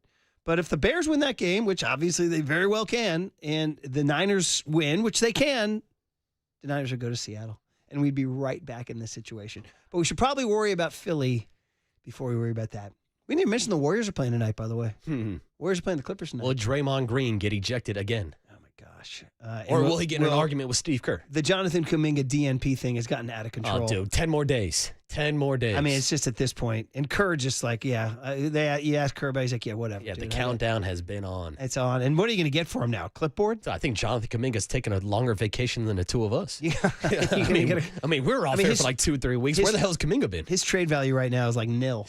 Yeah. So I'll give you a pack of peanuts. All right. Well, listen, it's been fun to be back. Marcus fought through a cold today, by the way. I did. I got the sniffles. I apologize for my congestion this morning. Some people think that when people are sick, they sound sexier. Hey. Ladies, does Marcus sound sexier? 808 KNBR. Or men? Does Marcus? Shout out the New Year's Eve coverage at Times Square. Yeah, where's my snow bunnies at? Shout out SVP on that one too. Oh man, take it easy now. Hey, I'm just saying. All right, guys. All right, we'll figure out what young Tony learned today. We're back. It's 2026, and we promise to work tomorrow on The Sports Leader. Time for traffic on The Sports Leader.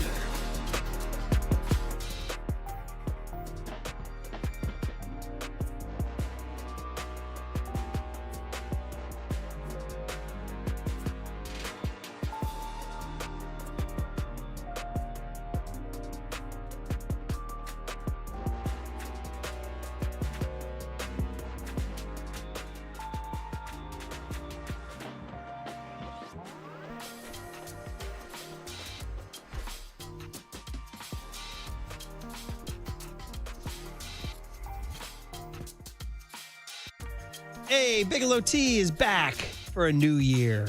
Every year is Bigelow Tea year because every season is Bigelow Tea season. That's why Bigelow is the #1 tea in the Bay Area. We reach for it every day here at KNBR. Lots of different flavors. English breakfast, Earl Grey, chamomile. Shout out Gwen Stefani. We love them all. Perfect for those of us who make our living behind a microphone. So you want to know what keeps me going? Look no further than our cup of Bigelow Tea right here at The Sports Leader. So grab a mug full of your favorite Bigelow tea and tea proudly. I'm just sipping on chamomile.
Listen to the sports leader anytime, anywhere. Download KNBR, the sports leader app. Murph and Marcus continue live from the Casino Matrix Progressive Jackpot Studios. Casino Matrix. Progressive jackpots are here. Where are you? Just drop in. 1-800-GAMBLER. Because our lives are an open book here, you know, young Tony moving to the city, Marcus being the playboy around town, and me being the suburban dad.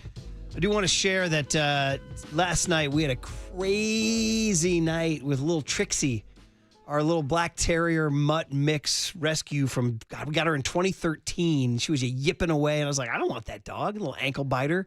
And yip, yip, yip, yip, yip, yip. And I was like, and the kids would go, this is after Oscar died in 2013. I was like, I got to mourn Oscar to the end of 2013 until we get a new dog. But Candace fell in love with her. It's this little baby Trixie, whatever. Dude, this little dog, first of all, she's the smartest creature in the building. Only her and Candace. They show down against each other intellectually. But, dude, about 4 years ago, she keeled over and died. She was rigor mortis out. We were like, she's dead. Somehow, some way, they were rushing her to the pet emergency hospital to basically bury her. And she woke up. She was alive. And then the vet said, oh, she has a heart problem. So here's some pills to give her. And now she's still going. We think she's probably about 15 now. Dude, yesterday, she died again. Everything, she's just moving slowly. And we're like, that's it. It's over. And then we tried to put her to bed last night, and she flipped out. She went from being dead to like losing her mind. We let her out. She puked everywhere. She was shaking. She was panting. This is all at 1:32 in the morning, bro. Jeez. Okay? It's pouring rain. Candace is like going to drive to the pet emergency hospital at 2 in the morning to basically maybe say goodbye to Trixie. We thought it was over. Guess what? She freaking turned on a dime. She woke up this morning, had her breakfast. She's chilling on the couch. Trixie's back. Trixie, dude. Just letting you guys know what's going on at the Murphy home. Wow. So it wasn't just enough that I was trying to get my body back into the wake up early mode, which you're like twitching every half hour. Like, did I oversleep? Did I oversleep? We had to deal with a major dog emergency. This little 10-pound ankle biter has brought us through more roller coaster ups and downs. And now she's good. Yeah, I'm good. What's the big deal? Oh, clean up the puke, by the way. She's like, those 3 places I puked in your bedroom, don't worry about that. Yeah, Just get go on clean it, that Brian. up. Hurry up. So now, I do want to say thank God that Trixie is doing all right. But also, this is the Murph and Marcus morning show. Am I allowed to riff, Murph? Can I riff? Yeah, okay. Okay, I'll be careful. I'll be delicate. No, you can't, because Trixie's been dead a few times. You can go. No, Yes. I'm saying Trixie might be the perfect representative for the 2025 49ers, because there's been times this season where it looked like the 49ers have rolled over and died, but they're back in the playoffs this Sunday, Murph. Yeah, that works. That wasn't bad. That wasn't yeah, bad. it wasn't too bad. It wasn't too bad. Here you go. 510 says, go Trixie. And the next 510 says, I don't give an S about your stupid dog. So 510, I wish you bad things. You must be a cat I hope person, you get 510. I hope he gets like a nail in his tire. How's that for something like that? Yeah, and I Yeah, hope just a you don't know nail. how to change your tire either. I hope he walks out and just, and then 415 says, stay well, Trixie. So we're going to there go it with that is. one, There it as is. opposed to the guy saying, I don't give an S about your stupid dog. Yeah, nail in the tire. That'll be good. Okay, that's where we're at right now. Did we have any more text to get to here, buddy? I think we did. We had a lot of fun text to get to. Oh, somebody was asking our thoughts on Trey Lance playing quarterback Fill yesterday. me in. I missed all this. So What the happened? Chargers rested all their starters. They already had their playoff spot locked up. So it was Trey Lance against the Denver Broncos. Didn't really do a whole lot, but he did end up covering one of my bets because I did take him to have more than 30 rushing yards. So thank you, Trey Lance. Okay. So, well, did you see a future Pro Bowler? Or No, Pro Bowler? not at Okay. all. Not at all. He didn't look that great. He had like 200 total yards. 408 with a great one here. He says, Murph, you should know better than to promise you'll be working tomorrow. Didn't Kyle teach you anything? We can't even guarantee we'll be alive on Sunday. I can't guarantee that anybody in the world will be alive Sunday, so I can't guarantee who will be on our roster on Sunday. So that goes for all of us. All right. So there you go, buddy. Thank you for. By the way, the anti-Trixie text has caused a lot of pro Trixies. 408 says all the best for Trixie. 408 says Trixie for life. 510 says the other guy sucks. And 209 says hashtag pets over people. Oh, I stand with that one, too.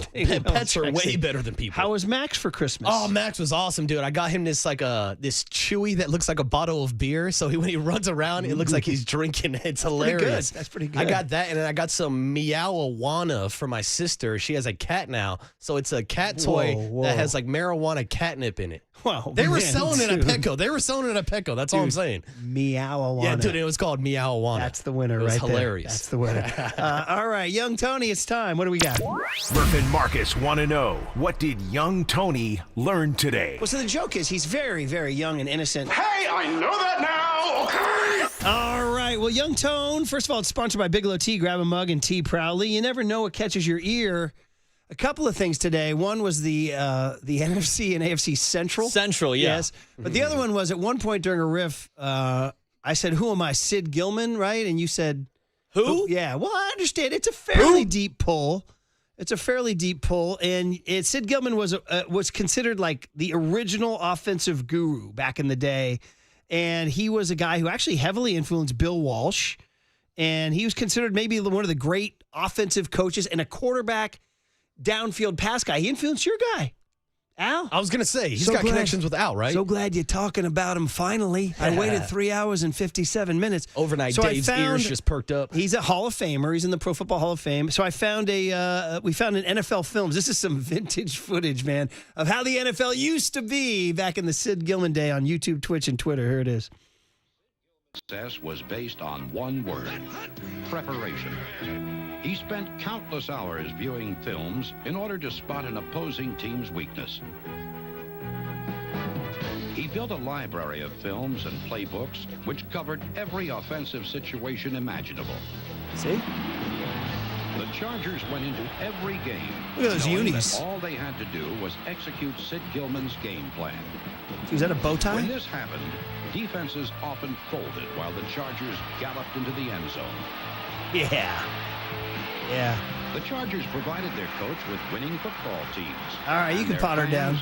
Dude, exciting... how vintage was that? And how vintage is the Sid Gilman of broadcasting popping in right behind me right now, Get on the Murph. mic right now. Look we who need a it piece is. of this Look right who now. it is. He walked in right when we're talking Sid Gilman. Dude, the one, the only. The Sid Gilman of play-by-plays. Al would tell you there'd be no... Am I back? Yeah, you're on. Al would tell you there'd be no Sid Gilman without Al Davis. But that was the father of the deep modern... when you think of the AFL, you think of going deep with LaMonica. But before that, Jack Kemp was there. Later they had John Hadel. And they had the great Lance Allworth, one of the greatest wide receivers of all time. And before Eric Coryell, there was Sid Gilman and the baby blue of the Chargers. That's where Al started. Did honestly before Al coming to the Raiders. influence Sid? Or do you say Al? Well, Al would tell you. They had great respect for each other. They really did. Al was more of a defensive mind. But he's the one that got Lance Allworth. He told me the story about going to a coffee shop in Little Rock, Arkansas. Lance Allworth was a running back in college. And Al said, we're going to make you a flanker. We're going to make you a wide receiver. And he became, there were a lot of great ones in the NFL. It's hard to compare anything to what Jerry did or even Don Hudson and the Packers way back when. But Lance Allworth, Bambi. I remember my older brother, when I was just a kid in diapers, said... Just watch number 19 in powder blue. He's the best player in football. I can imagine what the Chargers must have looked like to you growing up in Buffalo. It's snowy, it's dark, and out in the sunshine with those baby blue and the gold pants and Sid Gilman. Buffalo's out here in the zesty West Coast. Buffalo's never won an NFL championship, but they did win an AFL championship. Back-to-back years. It was 60 years ago, and there was a famous hit there. Mike Stratton, the Bills linebacker, Google this one, laid out Keith Lincoln. They had a couple of running backs of the Chargers. Keith Lincoln and a guy named Dickie Post, number 22. I despised. It was Buffalo versus San Diego. But Mike Stratton laid out Keith Lincoln. It was the Lincoln Memorial. But he just splattered him. Wiki Buffalo did win back-to-back. Wiki says Gilman won it in 63. Yeah, they were. But Al was gone. Al was gone. Al had left and gone to the Raiders by then. So Al was with the Chargers. With early 60s, First 2 years in the AFL, he was with the LA Chargers. How about Greg returning to the studio and we get to an Al Davis, Sid Gilman story? Dude, there you go. Well, you guys brought it up. Why are we talking about Sid Gilman? I should be smoking a pipe. What did young Tony learn today? today? Tony never heard of Sid Gilman? No, he had no one. Because we were Should we get him on Sid Manji? Yeah. Should we go there a little bit? Drop the mic, buddy. Great to see you. Great to see you guys. Give me a hug, bro. Give me a hug, bro. Arrives here. Yeah, your boo thing is here, Yeah, buddy. your boo thing. I made you a Papa. hum baby this morning, Papa. You did? You're a hum You did? baby. Yes, You're a hum yes baby. indeed, baby. Glad to Papa have you and back. Silver I had no is next. touchdown San Francisco's. I got shut know. out. What are you talking about? I was awful. You're still a home baby, Pop. Sponsored by Speedy Oil Change and Auto Service. We can fix that. You're listening to KNBR AM and KNBR FM San Francisco, the sports leader, a Cumulus media station. Wallow is late to the party. My little snow bunny be getting active. Kick ist gut. Geht rechts vorbei. So it's not Tyler Luke's fault. You know how it is. If my aunt had male parts, she'd be my uncle. I was on my guy Murph and Marcus on 680. That's KNBR out there by the bay. The folks out there know what I'm talking about. That's the end of the game. 4 hours, 3 faces, 2 Gregs, and 1 place to be. Excellent. Greg Papa. San Francisco! And Greg Silver. Let me tell you something. There is no such thing as being calm. I am fired up to be here. This is Papa and Silver. Charbonnet is in. Cooper Kupp goes in long motion from left to right. They have 3 receivers to the right. It's going to be a run to Charbonnet. Big hole on the cutback. 20, 15, 10, 5. Down the sideline. Touchdown, Seattle. His 12th of the year, but this one goes for 27 yards. Seattle's not been great on third down themselves tonight. They're only 3 for 7. This is only a 1-score game. 10-3, get back into it right now. Quick one out to Kenneth Walker, coming wide right, 30, 35, breaks a tackle, spins out for a first down. He converts on 3rd and 17. 3 left, Kittle right, Brock looking right. Brock gonna throw, it is low, juggled, intercepted. McCaffrey dropped the ball and it was intercepted by the linebacker Drake Thomas. Oh my goodness. Did he stay in bounds after he intercepted the ball? Sure looked like he did. You never see McCaffrey drop the football, but he bobbled the ball, and Drake Thomas was there to take it away. Clock goes under 40 seconds. Sam Darnold takes the last knee, and the game is over, and the 49ers, this quite possibly could be the last home game they play here. We were looking at winning the night and then 2 playoff games all the way to the Super Bowl, but right now they're going to have to go on the wild card route, so the Niners do lose and wind up 12-5 on the year, 5-3 here at Levi's. Back in the studio, back in the playoffs, and back with you from 10 to 2. Thanks for hanging out, and we'll be with you right back on this track every single day, all the way until the end of the 49ers season. It is Papa and Silver, Greg Papa, Greg Silver, and we got a nice treat because we got Papa in studio, but the bigger treat was Saturday night, Papa back in the booth. Now, I know we got to get into what went down at Levi's. 13-3, your final score. Seattle's defense, man. We talked about it leading up to that game. I don't think they have a weakness. I didn't think it was going to be that showing of dominance right there. But before we get into the 49ers, the missed tackles, the offense not really being able to get going, the lack of run game, we got 4 hours for all that. I do just want to say, number 1, good morning. Number 2, Happy New Year. And number 3, it was pretty cool to have that moment on the field and then see you up on the video board. So I know we all wanted some touchdown San Francisco's, but I know it was a challenge leading up to it to think, can I get through a full game? And you sounded crystal clear, my friend. Well, the voice is a little bit strained, obviously, with all the medication I'm taking, but we're getting through it. And it's actually better today. I had to really rest it after the game on Saturday night, and it was a raw dog all day yesterday. Believe it or not, I had to be very discerning with my words, so which never happens, as Tim Ryan points out all the time. But it was a lot, I got to say, just doing that game. And if they could just transport me, like the Trekkie days, and just drop me in the Lon Simmons broadcast booth and I just go, it would be a lot easier. But it's not that. It wasn't about that. Just in and out, seeing everybody. I don't want to say it was like attending your own wake or funeral, but it was a little bit of that vibe. But I hadn't seen so many people in so long that meant so much to me, that guided me through this. First of all, after Friday's show, I didn't feel great, and I didn't know what I was going to do, and I said, F it, I'm going to go to walkthrough. And I did go, and just being around the guys, everybody came over to me, and a big hug, and I just felt normal. And all of a sudden, I had a bounce in my step, and I was bopping back and forth between offense and defense, and where's Ricky, and where's Trent? And Trent did work hard to play in the game, and then we knew Eric Kendricks would have a more prominent role in the base, and we'll see what he actually does in Philadelphia with the 2 off-the-ball linebacker injuries, and we'll hear from Kyle at 12 noon today before I depart.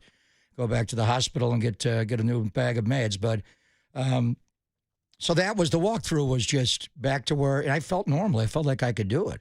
And then the game itself, I'll listen to the game back. It was a challenge. First of all, do they really have to go all black uniforms, black jerseys, black pants on my return game? And my eyeballs feel like black molasses constantly to see. And I'm watching them warm up, and I think these uniforms are cool.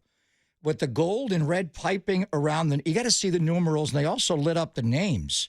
I remember when the Raiders and Al years ago, back in the 60s, he would purposely put the Raiders in silver numerals on white jerseys to make it impossible for the opponents to watch the All-22.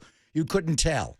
And then one game in Kansas City when we brought out the Color Rush on Thursday night, they brought those out. I'm like, I can't see. Who was that? Is that Daryl LaMonica or Jeff George dropping? No, Jeff was long gone. But anyway, it was impossible. But so when I watched the pregame, I thought, easy to see the numbers. And then when the game started, is that Tatum Bethune or is that D. Winters? And a lot of times, as I was trying to figure out who it was, they were on the ground. Mm-hmm. They just, and D, when he hurt his ankle, and we'll get the update from Kyle, that he came out of pass rush there and wound up on the ground. I think their left tackle, and they went through a lot of them. Josh Jones stepped on his ankle, so that may be more than just an ankle sprain. We'll see. And then, Tatum got ragdolled a lot on the 3rd and 17. We'll break it all down. But it was a challenge a little bit just to be able to see and do it all. But the voice was scratchy, and I hate doing games when my voice is not full throttle, but it is what it is. I'm not sure it's ever going to be, so I just got to let it rip. And it lasted most of the game. So I'm a little better today. We'll go back in and get an update, maybe a throat culture, and find out what's going on there. But anyway, enough about it. It was amazing for everything that I did to meet everybody and see everybody and actually do the game. And then right after the game, Margaret, my lady who runs Floor 8, where the broadcast, Lon Simmons broadcast booth is in the press box, she always gives me a big hug before every game for years. This was a different hug. This was a hug of life. And she is a marvelous woman. And she said after the game, a 9-year-old girl with leukemia is going to watch the game from Nick Bosa's suite. And when you saw the game, they took a lot of shots at Nick, and his lovely girlfriend, who's just adorable, was on one side. Mm-hmm. The young lady on the other side is battling leukemia. But she is cancer-free. She gave me a little Skittles, a big handful, and I said, that's Marshawn Lynch's thing. We're not doing that, because it looked like K9 and Zach Charbonnet were Marshawn breaking tackles on Saturday night. But the whole experience was amazing. After the game, I honestly felt, should I have done that? Was that a good thing to do? I don't know. It took a lot out of me. It took a lot to get home. I really had to kind of go into a cocoon for a while like a polar bear and sleep it off. But I'm back today, and it was a good thing. Whether or not it's a great thing for me, we'll find out today what they say at UCSF and if I get scolded, but they expect that. I don't even know. I'm going to ask them, can I fly to Philadelphia? What the hell is wrong with you? But I think what it symbolized, for me, it was a challenge. I honestly didn't need to prove anything to anybody or myself. I didn't do it for that reason. I did it for the Niners organization. They've had my back during this ordeal. I missed the whole year. And I just wanted to come back before the regular season was over and do a game for them. It really, honestly, I don't have to do any more games. I've done over 500 football games. I've done thousands of games. That's not going to define my life as how many games I've done. I've done too many. I've missed too many moments in my life doing games. That's not why I came. It was not about me. It was paying them back and then also seeing the reaction of people and what it meant to people, like that 9-year-old girl battling leukemia, and she's got so much of her life to live. So it was. Should I have done it? I don't know, honestly, if it's the best thing. We'll see what my numbers are and everything today. I think I'm fine. But I think it was more for the collective. And it also symbolized the football team. It really does. Just everything, the next man up mentality and what they've had to endure. And maybe ultimately, it's too much. Not for me to do the game, but for me to do another game. And, let's see. I'm rooting for Green Bay to win. And we get a 6-7. We get a 6-7 matchup. And it would be at Levi's, then ultimately February the 8th in the Super Bowl. But we'll get into it a little bit. Honestly, I don't know how anybody ever scores on Seattle or gains a yard on them. That game on Thursday night that almost put me into a coma, the Thursday night Rams-Seahawks game, The Rams rolled up 581 yards on that team. How do you do that? This is one of the best defenses we've seen. I mean, I go back to the 2000 Ravens, the 2002 Buccaneers. There's been the Legion of Boom ran this league for a 5-year stretch. They had statistically, as far as points allowed per game, kind of a purple people eater kind of role in Minnesota. Minnesota couldn't win a Super Bowl, but damn, they seemed like they were in every single one. And you couldn't make a yard on those guys like the Raiders did with Bob Trejo against him in the Super Bowl 17. Bob Trejo and Jim Marshall didn't have a tackle. But this defense, we talked about it on Friday. I asked everybody I saw. I asked everybody at practice. I asked, where's their weakness? Where do you go? Mike Holmgren came on and said, maybe Reek Woolen. Really? That guy's a weakness? He's a free agent, in the offseason. Let's sign that guy. His arms are so long. He's 6 feet 4 inches tall, and he runs like a 4.3 40. Is he lackadaisical? I don't know. You can't. It's hard to go at him the way he reaches. Josh Jobe, where'd they get that guy? Philadelphia cut him. They pick him up. But it's the strength of their team inside. And I saw Ronnie Lott after the game. His daughter married Leonard Williams. He's in the family. I'm like, can you lure that guy back here? He's a USC Trojan. Leonard Williams is a monster. He was a underachieving player early in his career with the Jets, better with the Giants. When he got to Seattle and the money drive, which does drive a lot of athletes, just took him to another level. He is damn near unblockable. Byron Murphy, who hurt Brock's right thumb, it actually hit Spencer Burford's helmet, but that was Murphy, the second-year lineman from Texas, pushing him back. And Jamarcus Lawrence, I saw him after the game taking pictures with E40. E40 was everywhere. He's fam. I saw him before the game and after. Nuoso we talked about. But it's really, their safeties are really good, and they didn't even have Kobe Bryant in this game. But it's those two young guys that they play, and we'll talk to Larry Krueger about it because he does know the game so well. The way they deploy Devin Witherspoon and Nick Emanwari are like linebackers. They are playing a 4-1-6 defense. They have 4 defensive linemen and they don't know where they're all coming from. One linebacker, Ernest Jones, IV. I mean, it's actually the 4th, but I got the IV in my arm. And then they play those two. I don't even know what they are. Devin Witherspoon's a corner, a nickel, linebacker, whatever the hell he is. He'll splatter you. He's undersized, but man, is he good. Emanwari's a beast. A modern-day Cam Chancellor, but actually I think has a wider skill set. We'll get to the Niners side of it and what they need to do to improve, but I went into the game thinking, how? How do you score on these guys? How do you make a first down on these guys? Then you watch them bust, and, the Rams lit them up. It's not like they've been completely perfect, but they proved to be really difficult to run on. But the really disappointing aspect of the game was the fact that they ran the ball so well on the Niners. They had been very inconsistent running the ball. The last 2 games, in Carolina the week before, and that Ram Thursday night epic, they got K9 and Charbonnet going.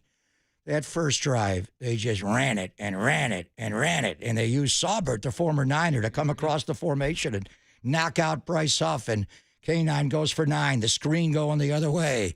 They didn't score, which shocked me. They didn't take the field goal. Sam had Charbonnet open for a touchdown, but they forced a short field. Their ferocious pass rush got after you, Brock. How did he miss Jennings? Did Juwan come off that route on 3rd down?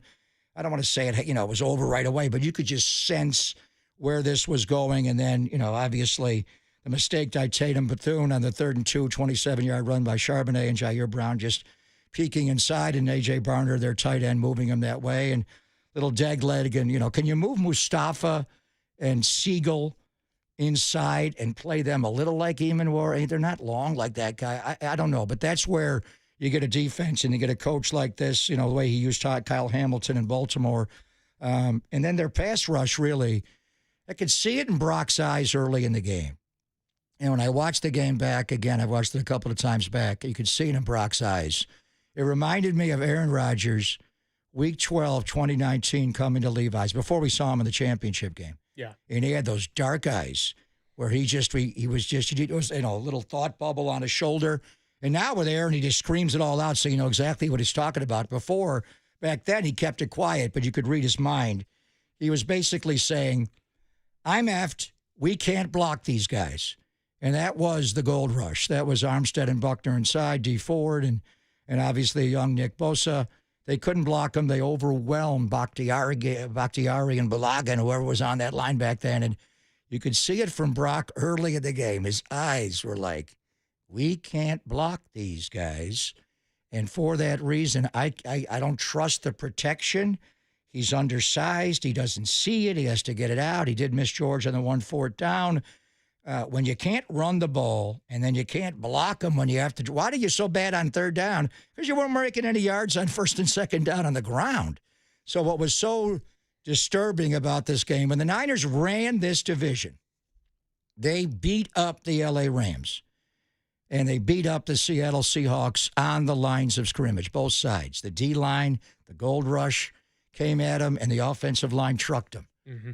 The Rams are back to being a physical football team. Seattle, and their line, you don't know if it's going to be all that good of parts. You see like that may be an area of weakness. Gray Zabel was pancaking guys all over the field.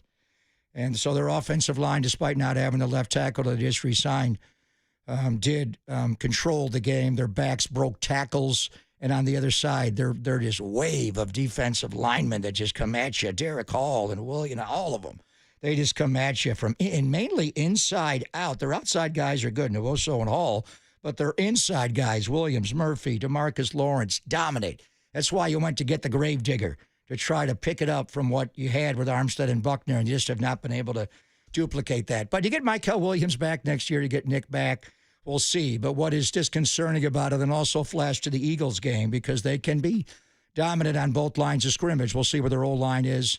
That's what's hard about this game. And the final score was just so deceptively. Was that not 31-3? Was that not the final score? Was it actually 13-3 was the final score? 13-3. The defense for the 18 missed tackles for the way they couldn't stop the run. Only 13 points ended up being allowed, and that's what a play like the 3rd and 17, like the interception off of McCaffrey's hands, that's what makes it sting so much more. So 808 KNBR is your number. 415-808-5627. Great to be back in the studio. We are going to talk all about the Seattle game. We're also going to look ahead to the Philadelphia Eagles. Papa's going to be here the first half of the show, and then JD is going to fill in for the second half. We've got Danny Dunn in the house as Walter takes his daddy time for the next 6 weeks or so, and very happy for Walt. I'm going to try to find a time to go and visit the Christian Leonardo Icabalsetta and bring by some food and goodies. So looking forward to all of that, but it's football season and it's time to lock in. So what went wrong for the 49ers? How can they fix it with a little bit of a turnaround? Kyle Shanahan talking today at noon. We will carry that live. It is all coming your way. And when we come on back, let's get into some of your comments as well as the plays that ultimately tipped the scale in favor of Seattle. 14-3 they go. Niners finish 12-5. Yeah, 3rd place in this brutal division of the NFC West. It's Papa and Silver on the Sports Leader.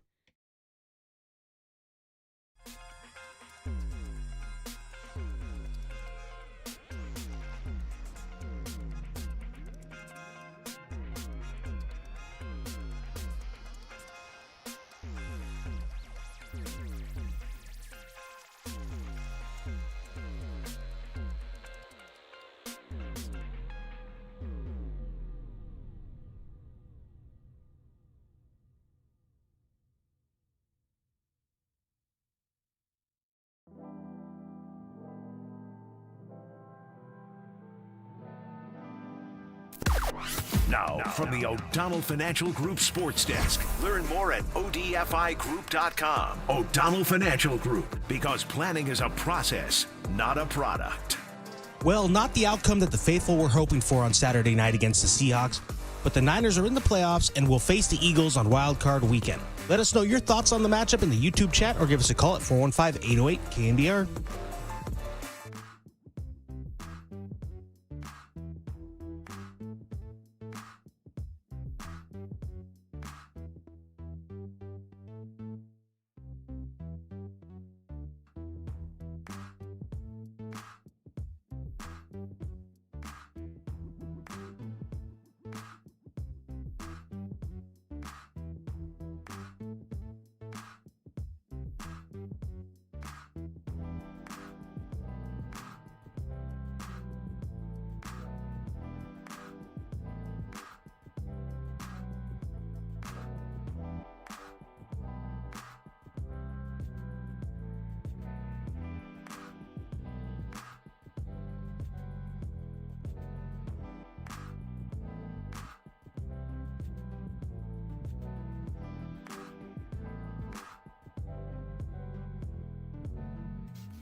Now, back to Greg Papa and Greg Silver on KNBR, the sports leader. Seattle's not been great on third down themselves tonight. They're only 3 for 7. This is only a one-score game. 10-3. Get back into it right now. Quick one out to Kenneth Walker. Coming wide right, 30, 35. Breaks a tackle, spins out for a first down. He converts on 3rd and 17. Oh, man, one of the backbreakers of that game. What really hurts listening back to that call is not the voice of Greg Papa, because that was by far and away the highlight of Saturday. It was it was a one-score game somehow at that point, and the 49ers could have got the ball back, but you know what? When you can't move the ball against that Seattle defense, and when they can move it on the ground against you like that, that was going to be tough from the get-go. No Trent Williams, no Ricky Pearsall, and that Seattle defense just stifled their way and fully earned the right to the number 1 seed. 808 KNBR is your phone number. It is Papa and Silver hanging out with you from 10 to 2. Let's go out to the phone lines where Mel is in South City and wants to talk about exactly what you just heard on the way in, the Niners not being able to stop that Seattle run game. What's up, Mel? Happy Monday. Happy New Year. How are you? Hell yeah. Same to you guys. Greg, I just wanted to say I elected to listen to the game while my family watched because I wanted to hear your guys' enthusiasm on the broadcast. So I just wanted to get that out there and welcome back. Secondly, I recall when we were about to play the Falcons, there was all this narrative that Bijan Robertson was going to blast through us, right? Then we went on to face the Colts. We went on to face Chicago, and they had a really good run game, but I felt that didn't completely get away from the Niners. We contained that. What happened? I'm just curious what was going on with the Niner defense that weren't able to do that to Seattle's backs, who are barely top 20, if I'm not mistaken. And then lastly, do you guys have a feeling that maybe Kyle didn't put it all out there because there's a high likelihood that this is going to come down to us facing them or the Rams, and he didn't want to show all his cards? I'm just trying to go. Hell no. Hell no. You don't do it that way. They wanted to win that damn football game. They know the path just got a lot more difficult. They can go on the road and win like they did in the 21 year, but ultimately they got tired. I think the 3 games in 13 days, and me not being around the team and traveling with them, but there have been similar stretches where you could see they were tired. In the 23 year, when they got off to the 5-0 start, then lost 3 in a row going into the bye, they got tired. And that Bengal game, they were gassed. They got trampled. So I think it was a little bit fatigue.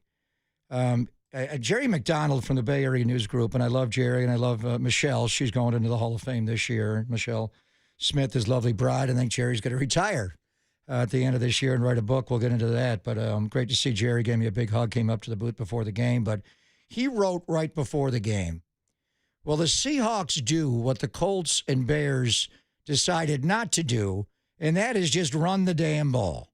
And when you look at it, Phillip Rivers ran a different game on that Monday night. A lot of check with me, a lot of Peyton Manning. And he went right down the field and scored, and they were going back and forth. And they got to Jonathan Taylor a little bit later on, but the tempo of the game had changed a little bit. Chicago, with their 2-headed monster, certainly had the ability to run the ball more than they did, and that's what their coach does. But they also saw that they could attack the Niners deep, and in particular the safety play. So when you're looking at the defense, if they're going to play a lot of cover 4, the Niners, I'm going to go at those 2 safeties deep. Or they can't stop the run consistently, I'm going to run on them. I think going into this game, and Clint Kubiak is, we'll find out a lot of openings around the NFL with the firings. Raheem Morris winds up on a heater, winds up getting fired today, and Terry Fontenot, and they're going to bring in Matt Ryan to run football operations. Tom Brady's going to take over in Vegas. Pete Carroll is out, but Clint Kubiak is someone I think will be on a short list. He'll get a lot of interviews. Now that they're on their bye, I think he's able to talk to people before they play a playoff game. But they were stubborn to the run on Saturday night. And I think teams, for whatever reason, even though they had average yards per rush success on the Niners front, just got away from it. Seattle did not. They came out and ran the ball. And I think right away, that 12-play, 66-yard drive to open the game to me was really deflating. I felt it. You could feel the energy. Guy Haberman spoke about it on the postgame show when he joined us in the Lon Simmons broadcast booth. It was their running game has been inconsistent. We talked about it with Steve Rabel going into that Thursday night game against the Rams. Yep. Why can't you guys run the ball better? You've got, and K9 is undisciplined. He wants to hop. He wants to LT. He wants to Adrian Peterson. He wants to start in the A gap and wind up on the sideline. He's hopping. He's jumping. He didn't jump much in this. He just stayed downhill because it was there. Charbonnet's more the outside zone guy. Like White, is it the line? You got some young guys there. Are they all that good? Making a push. Is Anthony Bradford any good at right guard? When they came out and just ran it down the Niners' throats and then hit them with the screen game, and got right down to the low red zone, it was like, damn, if they run the ball like this and Sam has play action, this is going to be hard. Now, they didn't score. He missed Charbonnet on the first down on the goal line. Then Tatum Bethune came on the blitz, and he wound up going to Cooper Kupp on fourth down. But the short field was still there, and the Niners went 3 and out right away. Why did you want Jennings stop his route on the outcut there? Made Brock look bad. You punt the ball. Garrett Wallow commits a face mask penalty. They're on the 35, cut by Charbonnet, and it's in. So the question is, going into the Philadelphia game, that's going to be the Philadelphia story. They have not run the ball consistently well, as we know, in South Philly this year like last. And Saquon didn't play yesterday, but they had they ran the ball better. The Buffalo game, they were good in the first half, then they just tanked it in the second half. They are the streakiest damn football team we've seen since they're a baseball team, but the Giants of 2025. They're the streakiest damn streaking team ever. Hey, shout out Tyler Malley, officially got that contract. Got that done. Thank you, Buster. But, Philadelphia's looked so dominant for a quarter or two, and then they fall completely apart. I don't know if they go into hibernation and protect the lead or whatever it is, but we'll get more into them. But a lot of things were concerning in this game Saturday night. First and foremost, Kenneth Walker III, 16 carries, 97 yards along a 20. Zach Charbonnet, 17 carries, 74 yards. The 27-yard cutback, no one laid a finger on him. Jair peeking inside. Watch the tape back on what happened to Tatum Bethune on that play. It was not good. Honestly, I like to see Eric Kendricks play Mike linebacker anyway. And this injury to Bethune's groin, he's in a lot of pain. We'll ask Larry Krueger about it.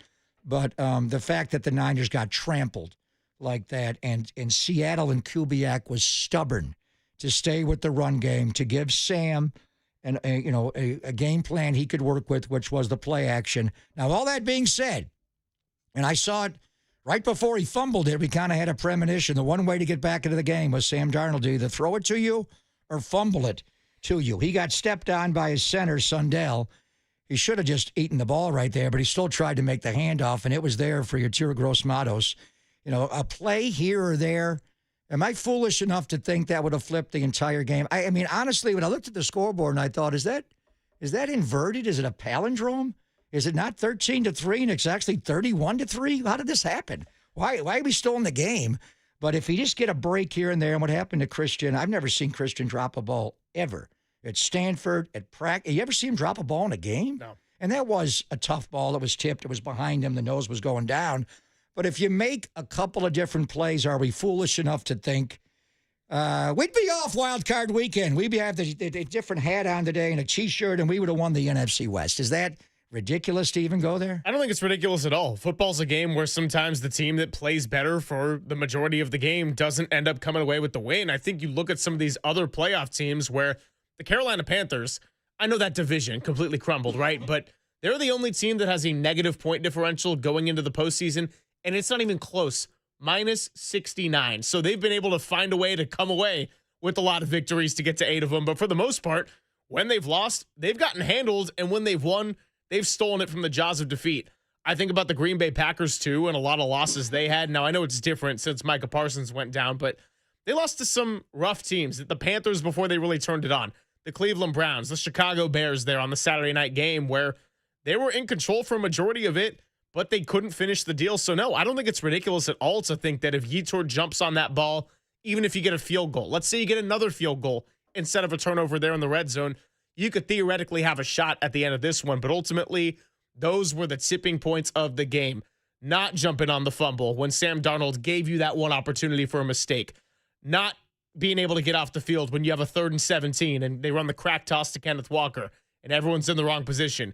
Not being able to secure the ball on a tipped pass. And look, when it's your best players who have the worst plays, it just stings threefold. And Drake Thomas wasn't even looking to intercept that ball. He was just going to make the tackle, fell right into his lap, and ultimately Those were the differences. So 808 KNBR is your number. Larry Kruger joining us at 10:50. I see Dave. I see Orlando. We'll get to you coming up next. Talking all things Niners, 13-3. Although it sure felt worse, didn't it? Papa and Silver on the Sports Leader.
Let's ring in the new year with Steve Moskowitz, who joins us on the line. He's the founder and tax attorney at Moskowitz LLP. And if you got New Year's resolutions out there to be a little bit more responsible with money or make those hard phone calls or have the hard conversations, Steve Moskowitz is the place to go. Steve, tax season coming up in a few months, as April 15th is going to be here before we know it. So what do you do if you're out there and you're struggling to pay your taxes? Good morning to everyone. Happy New Year. And I know a lot of your listeners said, you know, they're going to push off their tax problems to after the holidays and into the New Year's. Folks, it's after the holidays. It's the new year. It's time to deal with it. And there's a lot of good solutions. If you can't pay your taxes, that's okay. Maybe you don't even owe them. A lot of times those tax bills are wrong. Or maybe you haven't filed the return. That may solve the problem. Or maybe you really do owe the money, but maybe you qualify to just pay part and have them write off the rest. Or maybe you qualify to get the penalties forgiven. And sometimes penalties and interest are more than the taxes. Or maybe we can qualify you to just pay part and you walk away from it. Or get a monthly payment plan that you can really afford, not what some IRS agent says you can afford. The bottom line is we have a free consultation. We'll go over everything with you. And then if you want us to, we can do everything for you. So you don't have to talk to the IRS, deal with them, have anything to do with them. The only thing you have to do is pick up the phone and say, hey, Steve, Happy New Year, and take care of me. Yep, just pick up the phone and dial 1-888-TAX-TEAL. Steve Moskowitz can help you out as we get started on this new year. Again, that's 1-888-TAX-DEAL. Or you can also go online to moskowitzllp.com.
Now back to Greg Papa and Greg Silver on KNBR, the sports leader. 3 left, Kittle right. Brock looking right.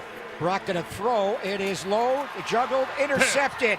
McCaffrey dropped the ball, and it was intercepted by the linebacker, Drake Thomas. Oh, my goodness. Did he stay in bounds after he intercepted the ball? Sure looked like he did. You never see McCaffrey drop the football, but he bobbled the ball, and Drake Thomas was there to take it away. Just a couple of plays can make all the difference. Now, for the 49ers on that 6-game win streak that was snapped, well, a lot of those couple of plays that tipped the scale went in their favor. And you saw the brilliance of Brock Purdy. You saw Christian McCaffrey elevate to another level. But for the offense that had been 35 for Purdy since he had returned on average, well, They got completely shut down by the Seattle Seahawks. 13-3 your final score, and so we are recapping that now that we had an extra day to digest it. Hey, here's the good news with the 49ers playing on Wild Card Weekend. You don't have to have a short week. You weren't going to get it anyway because Saturday would have been the earliest you could play. You get the extra day now. Kyle Shanahan surely will be glad for it, and you get the 1:30 kickoff on Fox on Sunday as part of one of 6 games to look ahead to in the Wild Card Weekend. 808 KNBR is your phone number. Let's go out to Orlando in Napa. Wants to talk a little mental preparation. What's up, Orlando? Happy New Year. You're on with the Gregs. Well, thank you. Happy New Year to all of you there, and I hope you have a wonderful year. Well, this is my opinion. I've followed the NFL since 1948. That's a long time. Anyway, there's very few coaches, very few in between and whatever, that can get in a team that's so exhausted after that Bear game to come back and play with good. They were so lethargic in it, and it was so obvious. Missed tackle. I remember one play, running back, I don't remember who it was, Walker or Chardonnay. There was 3 misses in a row, and they're exhausted. And like I say, it takes a very special type of person. I'm not going to say Lombardi, he obviously, but to get the team to get up again after such a game, it's difficult. And I assume you're talking about Vince Lombardi and not David or Michael or Mick Lombardi. I hear you. But, I mean, obviously Vince won a lot of games in Green Bay when he went to Washington, and he had cancer right after his first year there. They weren't the same team, and a big reason why they didn't have the same players. So I know we analyze coaching, and I think Kyle and Robert Saleh have been able to overcome a lack of talent with extreme coaching. But I think in this particular game, Seattle's just got waves of talent. I mean, honestly, who on the Niner defense would start on Seattle's defense? I mean, let's just be honest. In any one position, would anybody start on their defense? Where would you put Diamador Lenoir? I was going to say Lenoir's the one we're talking about. He's the one we're talking about. Who does he start over? Rick Woolen or Josh Jobe? He doesn't fit the way they play. They like those high-cut Richard Shermans, and they don't play as much, the cover 3 and the kick technique they had when Pete was there, but they're just loaded. They didn't have Kobe Bryant, one of their best safeties in the game, and they still had so much to pick on. So I think in this game, and they'll look at it, and try to change the scheme a little bit. But I think, yes, the fatigue factor, 3 games in 13 days, you could just see it. But that's why I was hoping that Chicago would have been the team yesterday. But Josh Johnson, of all people, pulls off the upset and throws the ball into the wall, and the Washington Commanders steal a game in Philadelphia, and Philadelphia just chose not to play their guys. We'll talk to Larry about it. Larry's a big Tanner McKee fan, as am I. And their backup quarterback, by the way, is my Syracuse guy in the practice squad. But Tanner McKee just did not play well those last couple of series. And anybody who's silly enough to think that they lost the game on purpose, he just missed throws. He was behind guys. He threw one to the sideline, the 4th down ball. He did not look. It's hard. That's why you got a guy like Mac Jones. It's a special ability to have a backup quarterback like that. But in any event, I was hoping it was going to be Chicago. It was going back and forth. They were down 16-0, came back to tie, and then Detroit had enough to beat them on the field goal. And Dan Gamble was much more conservative yesterday, actually kicked field goals, which was interesting. I wanted Chicago just because of what the caller talked about. We haven't seen Philadelphia this year. We haven't seen them since the 2023 year. You just saw Chicago. The game before the Seattle game was the Bears, so the prep work would have been much less, just getting ready for that game. But, Chicago's got some areas I think you can attack with their young defense in certain spots in the zones that they do create with their defense. And obviously Dennis Allen's a good coach, and you're going up against Lord Fangio and Philadelphia's defense, which is going to be an issue, and then obviously dealing with their offense. And we'll get into the run game. But I think the key thing, when we were last there in 2023, and the Niners had a bad first quarter, then took the game over by scoring 6 touchdowns on 6 offensive possessions and rolling them. But it's the way they rushed Jalen Hurts with more of a mush rush, and it's very different. He was talking about defensive line, and Kasarik runs that D-line, and obviously Saleh and Kyle, but it's Chris Kasarik. In that game in Philadelphia in 2023, they completely changed. It was not GTFO, get the F off, and I'm feeling, let's go. You all come together. The ends cannot get there before the tackles. It has to be a burning building where all hatches, no fire escapes, no windows to jump out of. You can't get out of there. It's all in there. And we know what? We want to keep you in the pocket, Jalen Hurts. We don't want to let you out. And then you got to plaster. You got to cover these guys for long stretches, what the Niners were able to do. Philadelphia is going to bring up, they know that immediately. When they heard they're playing the Niners, what do we do with Jalen? How do we get him out of the pocket? He's a little like Caleb Williams, where I think he's far more dangerous outside of the pocket, not just as a runner, but also a thrower on the run. You've got to make Jalen Hurts try to beat you from the pocket. I'm not sure he can.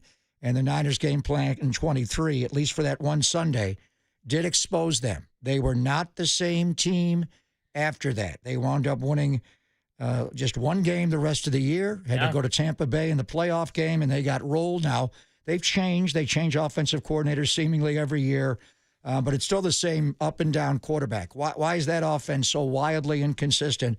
Because the quarterback and his ability to throw some from the pocket and not others, sometimes he grips it and rips it like, whoa, look at that slant to Devontae. Look at that comeback route to A.J. Brown. How did he? And then he'll just sail one and be wild, and his mechanics are all screwed up. So a lot to get into, but I think that the way the Niners rush Jalen Hurts, I expect it to be a lot like November of 2023, where they mush the rush and you all come together and keep him trapped in the pocket. All right, so something that I want to get into probably with and after Larry Krueger is going against that Seattle defense. It was starting to feel very Week 8 Houston Texans-y when you go against a defense that's that good. Now, I don't know if I would say Philadelphia's defense is quite at that level, but they're certainly in that next tier below, probably with the Denvers of the world. So instead of having Chicago and getting a rematch of what was a great shootout and one of the greatest games we've ever seen at Levi's Stadium, you're going to get a different version of another really good defense. Now, I know Philadelphia's offense has been inconsistent, and you just got into how they're going to defend Jalen Hurts. That'll be a big talking point this week. But can Brock Purdy and this offense find a way to put together some points on the scoreboard against Vic Fangio? Because, yeah, I know the Philadelphia Eagles have been a mess to watch. Jalen Phillips, that acquisition at the trade deadline, the amount of pressures he's been getting is equivalent to what the 49ers defensive line has had in that span right there. So lots and lots to get into with Philadelphia.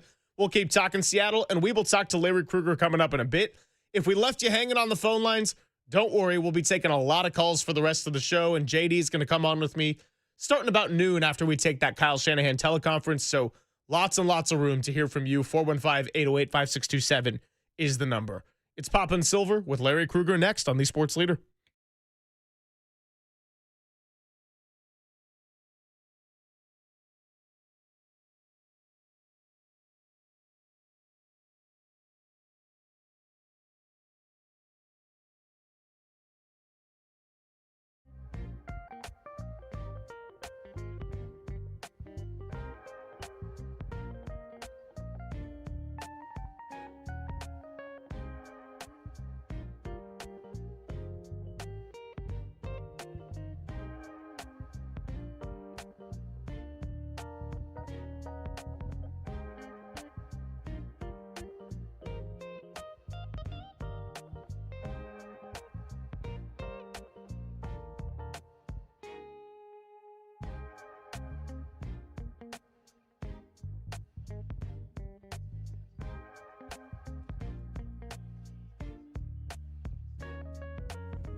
Well, now the regular season is over, and we had 12 Victory Mondays or Victory Day Afters, depending on, the Thursday night and the Monday night games. You get what I'm saying. 12-5 was the record for the 49ers in the 2026 season. It is poppin' silver, and as we do every Monday, win or lose, that is talk to the one and only Larry Krueger, who is here. He's there. He's everywhere. You can catch him on 49ers pre and post.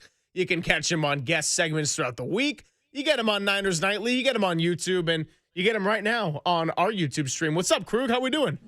My guys. Well, first of all, it's great to be with you guys, even though I wish the circumstances were a little better. But, man, it was awesome to see Pop walking out of Levi's Stadium. I saw the video of him embracing Dr. John York on the field before the game. Very happy to have you back, Greg. And it's a big reason why, not just Dr. York, but Jed and Denise and everybody. And, the motto of the Niners is, we got your back. And it started, Steve Young actually had that line years ago when I saw Steve on the field as well, Krug. But Johnny Holland, the 49er linebacker coach, had a bout with cancer and a bad one. When I first arrived here in 2019, and everybody had the T-shirts, we got your back. And I wondered what that was. I actually met Johnny's oncologist in the hospital at UCSF one weekend. We were watching football together, and what a great guy. He's a goat.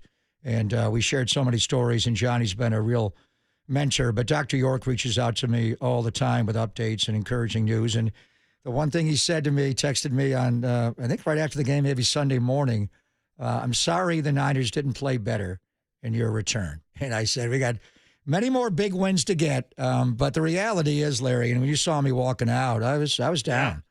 Not for the football team, but also for me. I wanted to play all these home games. I don't think I'm going to be able to go on the road. So just we asked you this when Nick got hurt. We asked you this when Fred got hurt. And then we had to reassess. I kept asking, can the Niners win? And when we mean win, it's not necessarily beat the Tennessee Titans on a Sunday after. We're talking about winning. We know what they want to win around here. Playoff games, championship games, Super Bowls, and the game is here. After what happened on Saturday and technically what you saw happen to them, and now the road got a lot longer, a lot more arduous, obviously, can the Niners win, Larry? Well, I think the odds that I saw this morning are probably in line with their chances. They have a 3.2% chance. This was off the Athletics, the Athletic and NFL playoff simulator. They gave the 49ers a 3.2 chance of winning the NFC and a 1.6 chance of winning the Super Bowl. I would say that's probably about right. I mean, it's they got a puncher's shot. They got a 5 to 10% chance at best. If you're an optimist, if they have to go into this next game with Kendricks and Wallow, and I don't want to put it on those guys. God, they're good dudes. Both those guys I've talked to in the last few days. But that's not Fred Warner. That's not Dre Greenlaw. That's not Azeez Al-Shaair. That's not the level of linebacker that these fans are used to watching. And so the Niners had a choice as their linebacking core was getting injured to go with either, special teams guys that can play their role right now and just hope the other guys don't get hurt, or guys that potentially could come in and play from scrimmage. They chose to go with the special teamers, and now the injuries in front of them have forced those special teamers to play from scrimmage. And now they're in a pickle because here comes, 1,000-yard Saquon Barkley. Eagles are rested and ready with a strong line. I give the Niners a shot because of Shanahan, a shot because of Purdy, a shot because of the Hall of Famers that they do have on this offense. But they're going to have to – this 3-point thing ain't going to work. It's going to have to be 35 points a game if they want any shot at all. Yeah, I know. What a stark contrast with the way the offense was rolling, Krug, with 35 a game since Brock's return. And I think after the bye, they were in the 40s on average, and then now just 3 against that Seattle defense on Saturday night. So, this defense has had quite the journey, right? Week 3, Nick Bosa goes down. Week 6, Fred Warner goes down. We're thinking, are they even going to have a shot to be a playoff team? If so, is it one you take seriously? And look, they won 12 games. It was quite a season all in all, but as the opponents got tougher toward the end of the schedule, well, so were the lights on the defense, I should say. Maybe the weakness is a little bit more magnified. So at the end of these 18 weeks, Would you say the absence of Nick Bosa or Fred Warner was more glaring when you evaluate this defense? Between the two of them, who was the bigger loss? Is that what you're asking? Yeah. It's tough because I would say it was Bosa, because when Bosa went out, you don't really have that element in your defense to move the quarterback off his spot. And if you can't move good quarterbacks off their spot, they torch you. But, for this particular team, I probably would say it was Fred, because there were more broken plays when Fred went out. And Fred covered for the fact that the Niners didn't have good depth at linebacker, because he was so spectacular and he could do so much, and he was such a 3-down guy, maybe the best coverage linebacker of his era. So now you take him off the field and you realize what's left, and you're like, oh. So, the next man up is a great great concept, but it all is predicated on who is that next man. And I think the Fred letting Aziz walk a couple of years ago, not re-signing Greenlaw, and then not finding young linebackers that could contribute. I mean, I like Nick Martin, but I don't know what happened this year. I think it's been their downfall.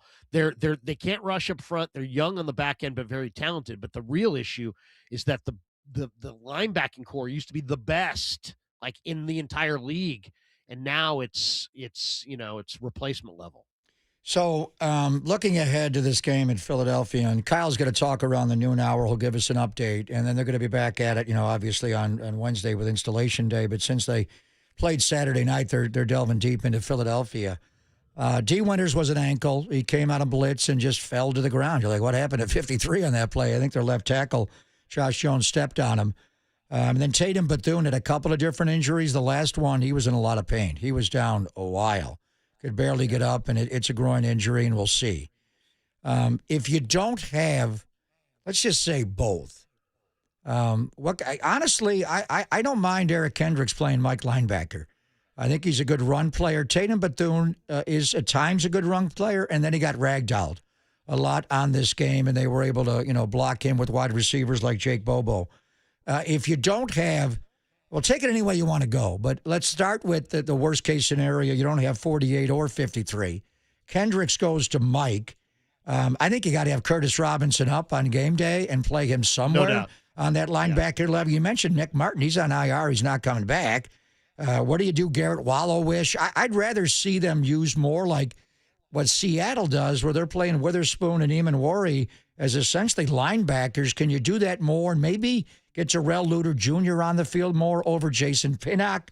What do you do if you don't have Bethune and or Winters in Philadelphia on Sunday? Well, there's no doubt that Curtis Robinson will be active. He'll be up. But it's funny. I think Pinnock might be the guy that you use in some kind of specialty package, just because he's so good at the line of scrimmage. He's very physical. He's very aggressive. Now he was a corner at Pittsburgh. Now you're going to ask him to play in the box. I mean, it's a tall task, but he is physical. He's tough. He's been there. He's not going to be fooled. He will give you a speed advantage in some situations. I mean, you're not choosing from great selections here. You're talking about Wallow played almost exclusively on special teams for Denver, and was thought to do the same role here. So he doesn't have a lot of experience in the defense. I think I would want to put that extra, go with the big safety package and see if Pinnock can play in the box. Talking to Larry Krueger here, as we do every Monday, joining the Gregs. How much of a problem was Ricky Pearsall's absence when you look at how Seattle played the Niners on Saturday? I mean, we knew it was going to be a challenge no matter what, but go back to week one, and Ricky Pearsall, just the ability and threat for explosive plays, completely changed this offense in the way it opened up, because they weren't able to run the ball either week 1 nor week 18, but not having Pearsall made a big difference in the pass game. So what were your thoughts as you saw it play out in real time? Well, I mean, they badly needed him. I mean, it's just, it's unfortunate. What makes me a little bit like, what is going on here is this, like, well, he could have played if the game was Sunday? Really? I mean, it's that we're really going to measure one day. But you know what? It's his body, it's his rehab, it's his deal, and who knows? Maybe he's under too much pain. It hurt him. Let's just say that it hurt him. But I mean, watching the All-22, I thought the All-22 was dramatic when I watched it. I mean, this was the most dramatic All-22 I think I've seen all year. McDonald sat in a deep, two deep safeties basically and just said, you know what? You're not going to have big plays. And Shanahan and the Niners know exactly what to do in that situation. You got to run them out of it. And the Niners tried to run them out of it and couldn't. So they stayed in those two safety looks, even in situations when you would normally think they wouldn't. So they kind of forced the Niners to play underneath. And Ricky is their best, when they did go man, Ricky's their best man beater. And I think they could have utilized him. There's no question, though, that this line got whipped up front, and Seattle got a lot of pressure with their front four. And, unless Ricky turns into a left tackle, I don't know that was going to change things. Yeah, and Trent Williams did try hard to play in this game, but it just wouldn't have been wise. And that's why winning the game on Saturday was so critical to give him the extra week, and you don't have that luxury now. So we'll see how he attacks it this week. Austin Pleasance, it wasn't him alone. Burford got manhandled inside, and it's a different beast going up against the Seattle front, which leads to what Vic Fangio has in Philadelphia. And there's a lot of similarities in the way the Eagles run their defense, which the way Seattle runs their defense. Just starting with the defensive line. The thing with Seattle, they're more inside out. They have good outside edge rushers. Nwosu's a good player, and Derek Hall's a good player, and Mafe got his fingertip on that ball that Christian bobbled into the lap of Drake Thomas, but it's the inside guys that are monsters. Leonard Williams, Byron Murphy the third, by the second. And then DeMarcus Lawrence, they move all over the front, and you don't know where he's coming from. And the same with Leonard Williams. One snap, he could be a 3 technique. The next snap, he's a 9 technique. And then you go to what Fangio does, and they, adding Jalen Phillips gave him a little juice off the edge. We'll see about Nakobe Dean in middle linebacker. But they, Nolan Smith can rush. All of a sudden, this guy Hunt is hunting and coming up with sacks and picking up footballs. But where the monsters reside in the Philadelphia front are Jalen Carter and Jordan Davis, and what the challenge that you're going to have blocking them. So what the Niners were not able to do against Seattle, move their front in the run game and then protect when you had to drop back. Talk about that a little bit, and is it the same kind of concern going into South Philly on Sunday, Larry? Well, I mean, it's a different challenge, but still a daunting challenge. I mean, they got two really good young linebackers that are playing ball.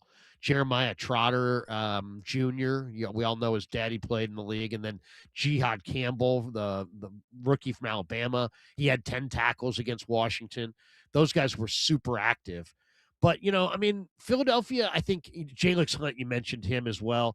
He's got sacks, he's got picks, he's incredibly active, very athletic player that's coming into his own. So they got a really, Philly's a really good defense too, but they're not nearly as good on the back end. The Kaylee Ringos of the world, his sense of, what's the right and wrong play is just, I don't know if you saw that play in this game this weekend where Ringo had a chance at the quarterback and then just decided to backpedal into the end zone to cover the receiver, and the quarterback ran for the touchdown. It was like, what are you doing? It's like, you're the only defender out there and the quarterback's in the clear. You got to take the guy with the ball, otherwise he's going to run it in. You can't guard a guy 4 yards in the end zone. So Ringo is not the sharpest tool, but they got Quinyon Mitchell, and he's really big time. Philly's interesting here is Philly's got more injuries. Jalen Carter's nicked up. Jalen Phillips is nicked up. Nakobe Dean, Marcus Epps. These guys are all kind of beat up a little bit, and they're not necessarily playing as well as their names would indicate. And then, of course, they lost Josh Sweat. They lost Milton Williams in the offseason to free agency to Arizona and New England. So, it's not the same team, but Nakobe Dean, when he's healthy, is playing at a really high level. They do have a lot of speed off the edge. Nolan Smith is a 4-4 guy, and that's going to test McKivitz. That's going to test Trent if he goes. Jalen Phillips is a very, very good rusher. And Jalen Carter, is a mismatch inside. You have to be comboed. So the biggest improvement, I think, from what we remember from Philly last time the Niners saw them to now, 90, who, at Georgia, he was gigantic and like, wow, look at all the talent. And then he came into the league and he wasn't good. But now he's been in that defense for a while. He's been coached up. He's way better this year. He looks like a totally different player. So they've got a big line. They're going to be hard to run on. They're going to have to throw the ball, I think, to short to have success in this game. It's doable, but I think the 49ers are going to have to be +1 to win this game in Philly. Krug, what's the best way to keep Jalen Hurts out of rhythm next Sunday? We talked a little bit about how they rushed Jalen Hurts back in 2023 when they had the slow first quarter and then ended up putting on a rout with the 42 points. But he's a quarterback for, as well as this defense has played, Hurts has looked wildly inconsistent at times. He's got a great deep ball. We know he's mobile, but they also didn't complete a pass in the game that he most recently played when they beat Buffalo 13-12. So if you're Robert Saleh and you know you got holes on this defense, how can you still find ways to make Hurts a little bit uncomfortable? Well, I mean, it's a real challenge, right? Because you're going to have to – they got a terrific line. Both those tackles are going to Canton, in my opinion. Jordan Mailata and Lane Johnson are awesome. So you got two really good tackles, and you're going to have to put some pressure on them, but you're going to have to stay disciplined because Jalen Hurts has 421 rushing yards. That's fifth in the NFL among starting quarterbacks. So if you give him that lane, he understands that him running is a safer play than him putting the ball in the air, and he'll run. And if you give him lanes all day, he'll run all day. So you can't give him lanes. You want to play – you're going to have to play games up front probably to get pressure. But if you play games up front and you give him a highway, he's going to take it. So stay very disciplined in your rush. And then I think he's like every other quarterback. You got to get some element, either a defensive play or a penalty that gets them to fall behind the chains. He doesn't like to throw the ball down the field in the middle of the field. When he throws the ball down the field, he likes to throw it on the sidelines. He doesn't have a lot of turnovers, but he's almost like borderline non-competitive on some of the downs where he's got guys open in the middle of the field. He's very hesitant to throw the ball deep in the middle of the field. So you got to play him for the deep ball on the sidelines. You got to expect he's going to try to test you down the field. He will try to test, the 49er corners, especially, if you start Upton Stout had a great game, but Renardo Green got picked on, and they saw those. They're going to watch that film, and they're going to go right at Renardo Green again. And as we were talking earlier, the way the Niners rushed him in 2023 when we went there after losing the championship game against him was to mush the rush and just keep him in the pocket. It's easier to do that when you don't have a Nick Bosa screaming off the side and say, whoa, Nick, don't go GTFO. But I think with this group, it's so important to all come together, get the tackles rushing, even with the ends. Don't give him a hatch to get out, especially to his right. If he's right, he's live to throw it. If he gets out to his left, he wants to run it. But can Jalen Hurts beat you from the pocket is going to be the big concern from Philadelphia, and the Niners thought in 23 at least he couldn't. Now, since that point, he has a Super Bowl MVP from a year ago, and the year before that, he also played well in the Super Bowl when they lost. So, but the story of the game is Saquon and stopping their running game behind the offensive line, which has not been as dominant this year. And then what happened on Saturday night just was really, of all the elements, I was not surprised Seattle's defense did that. I wonder why they don't do that every game. What I was surprised was their running game is wildly inconsistent, and the way they were able to get both backs going, Kenneth Walker III and Zach Charbonnet, which leads to Saquon Barkley. And it's a different kind of running game with them. They are more under center lately.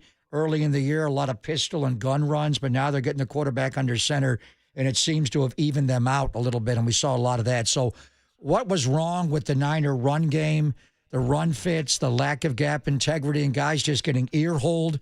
And what are the concerns Saturday night, and then what's the concern Sunday in South Philly against Saquon? Well, it's a huge concern because Seattle ran the ball right down the Niners' throats. I mean, Seattle had 100 rushing yards in their first dozen carries. They just ran it right down. Now, the Niners did rebound a little bit in the second quarter, and they started getting a little bit better in their run fits, and they were much better after that first quarter. But the first quarter was like 1st and 10, 2nd and 2. 1st and 10, 2nd and 3. I mean, you can't play defense that way. Yeah. You can't give up 6 and 7 and 8 yards rushing on first down and have any card to play at that point. You're just holding on for dear life.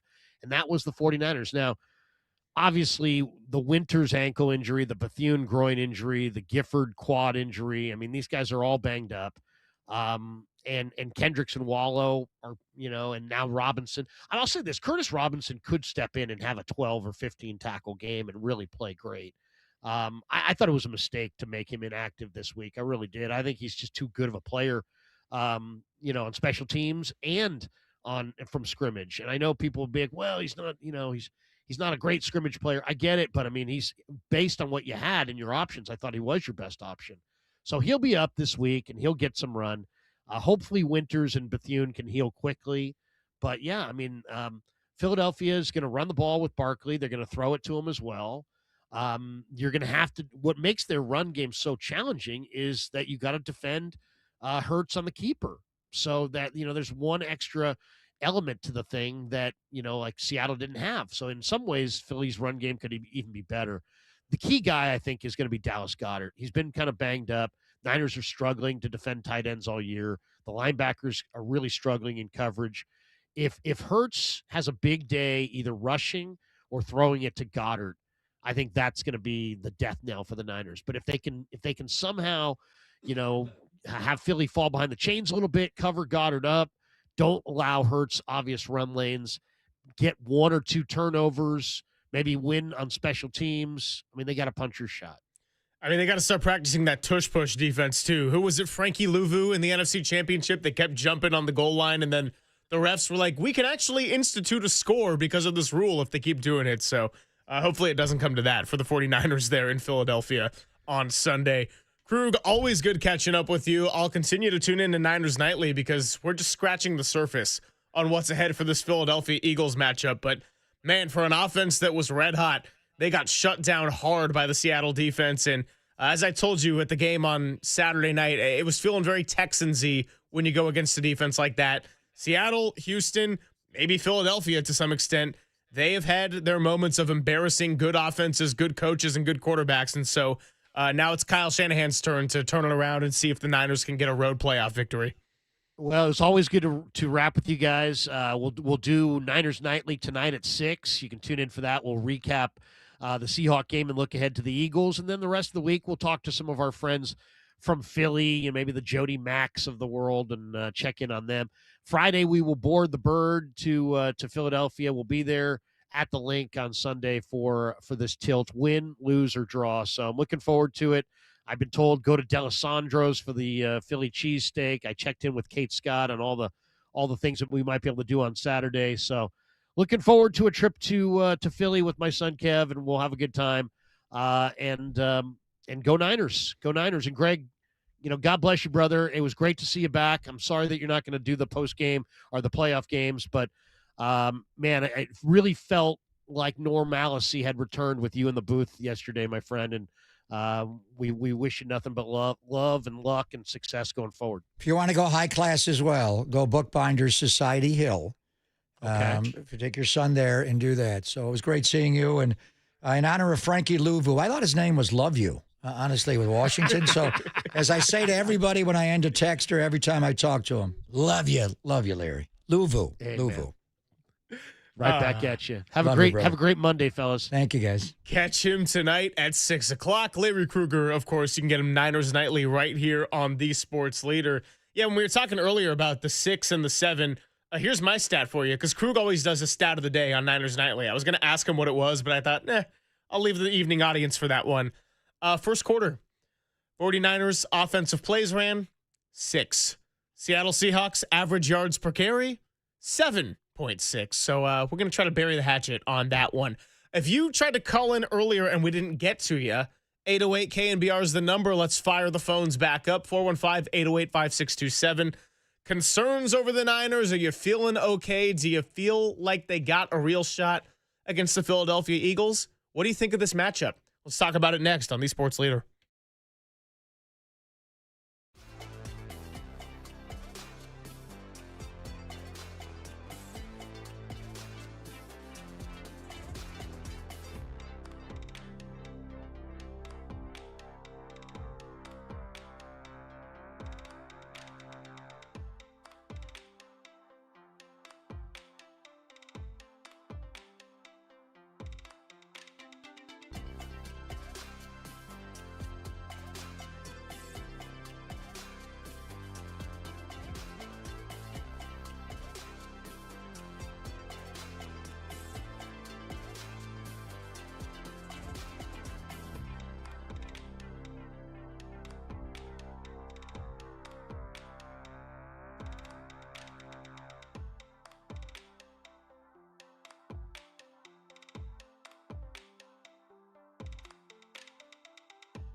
Happy Monday, even if you're returning back to work, maybe you're getting back to school, maybe you're still wallowing in the pain of Saturday night as the 49ers fell 13-3 to the Seattle Seahawks. And now, in the words of Kyle Shanahan, we have to embrace the S out of doing it the hard way. It's Papa and Silver. We got Papa here for another 40 minutes or so. JD going to join me for the second half of today. 808 KNBR is your phone number, and we've had a couple of you patiently waiting on the line. So let's get back out to Matt, who's a lot closer to the 49ers' future opponent in Philadelphia than he is right here in the Bay Area. It's Matt in New York wants to talk a little 49ers offense. What's up, Matt? What's up, guys? How are you? Doing great. How are you? I just want to defend the defense a little bit because I think every caller we have and everyone that's getting on and talking is really going after this defense. And we got a bunch of guys out there that aren't big names, and they're working their butts off and doing what they can. And we're acting like the Seattle Seahawks scored 80 points when they scored 13. I think they had some good red zone defense, had some good plays. I think this comes down to the offense and Kyle Shanahan. 3 points is not okay, not after what we did against Chicago. And again, I mean, Shanahan, I love the guy, but getting away from the run again. We got a 4th and 1 on the 50-yard line, and you're punting the ball. Then later on, we had, I think, a 3rd and a 4th and 1 again. We threw a terrible pass to the sideline. When you got McCaffrey in there, and you got Juszczyk in there, and you got Kittle in there, we can get 1 yard. I don't care how good their defense is. And when we have a struggling defense, we got to hold on to the ball. So, again, I put this on Shanahan big time. Hold on to the ball, run the ball, don't punt the ball, and let's score some points. And you got a real 1-2 punch waiting in the wind there. I think Robinson needs to get in more, give McCaffrey some help, and those two together can be really dangerous. I don't think he gets in enough. I don't think he gets his hands on the ball enough. And that's just my thoughts. I'll hang out and I'll listen, and God bless. Papa, hang in there. Keep your head up. You're doing a great job. Thank you, brother. You made good points. It's amazing to me that Seattle only scored 13 points. They obviously dominated the game in every category. They had the ball for 37 minutes and 48 seconds. Now, football and basketball is the same way. You get to stop on defense. You get in the open court. The offense is better. You don't throw the ball away on offense. You get set on defense. They're all synergistic. But I think with football, it all leads to each other. And the way the game started and the way they ran the ball down the Niners' throats and seemingly could do it all night long, even though they didn't score on that first drive, it pushed the Niners back, gave Philadelphia the ultimate short field with a face mask in the kicking game. And they also, Rashid Shaheed had a big return. It all conspires together. You know, it's offense, defense, it's special teams. It's all three phases. And the defense did hold them out of the end zone. I think some of that was just curious that Seattle, Charbonnet was wide open. Sam didn't see that. They didn't take the 3 points right away, but it set him up later for the short field to get 7. The Cooper Kupp play on the 4th down was interesting to me again. What were they trying to accomplish there? Was that Jake Bobo trying to create a rub route with Renardo? I don't know, but he missed him on that play. You got some breaks. Their kicker, who had made 18 in a row coming into the game, he scored more points than anybody in the NFL this year and made more field goals than anybody in the history of their franchise. Missed 2 field goals, 1 left hash mark. And again, the wins at Levi's are tricky, especially for night games. It was started left hash mark, and he missed right. He just kicked it all the way across. Then he got the upright on a shorter one. So the defense did bow up inside the red zone. That's ultimately what Salah's defense is up against. They defend every blade of grass. But they have been a better third down defense than they were in this game. And the bottom line, it comes down to, we talk about it every week, they converted on third down. You know, they were 6 of 13. They weren't great, but they were good enough. And the 1 third down where Sam rolled to his right on the 3rd and 10 and hit Cooper Kupp over the middle was a big play. Obviously, the 3rd and 17 to K9 was huge, but the Niners just weren't good. They were 1 for 5 on third down. Demarcus Robinson, brother, when you run a short route like that, when you come back to the ball, you got to run it deeper and come back more.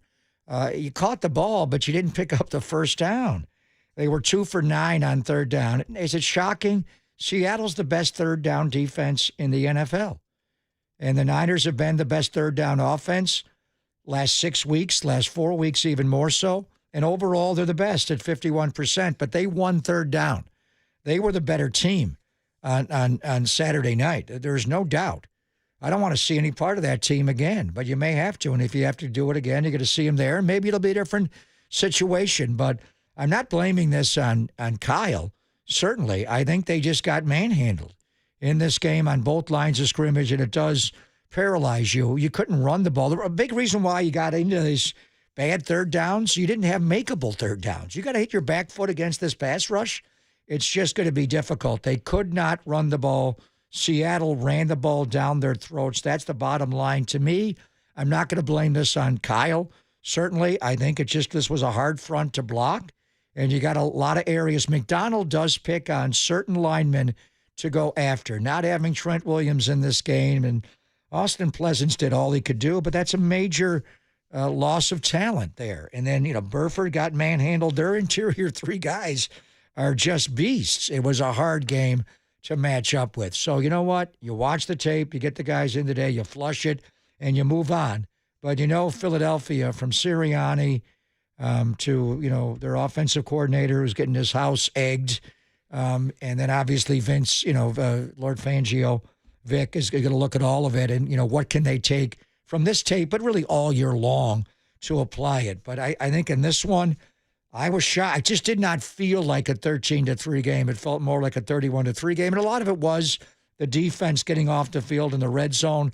But the reason to me you're also out of rhythm offensively is because you sat and watched the game for so long as they ran the ball down your throats and they converted some big third downs and 3rd and 10s and 3rd and 17s to play keep away. They beat the Niners at their own game on Saturday night. I mean, 6 plays and 3:34 time of possession was what you had until the third of the way through of the second quarter right there. So, yeah, Seattle got to play the game on their terms. And, I mean, I think Matt makes some fair points in the sense that, look, 3 points and 9 first downs with only one of them picked up on the ground, that's not going to get it done even close in the playoffs, right?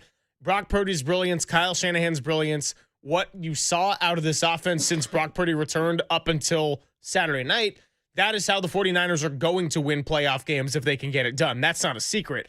But I think that as far as the defense, yeah, Upton Stout had some really nice plays. You could say that Seattle only scored 13 points, but I'm kind of with you, Pop. It felt much more like it's wider than a 10-point game, I should say. It did not feel like a 13-3 contest. And I know football, if you take advantage of a couple of plays, if you can find a way to hang in, all of a sudden things can change quickly. That's why Yetur Gross-Matos, if he's able to jump on that ball, different ball game. If Christian McCaffrey is able to hold on and they finish that drive with a touchdown, it's a very different ball game. But, ultimately what separated the 3 contenders in the NFC West in this regular season for me was really this.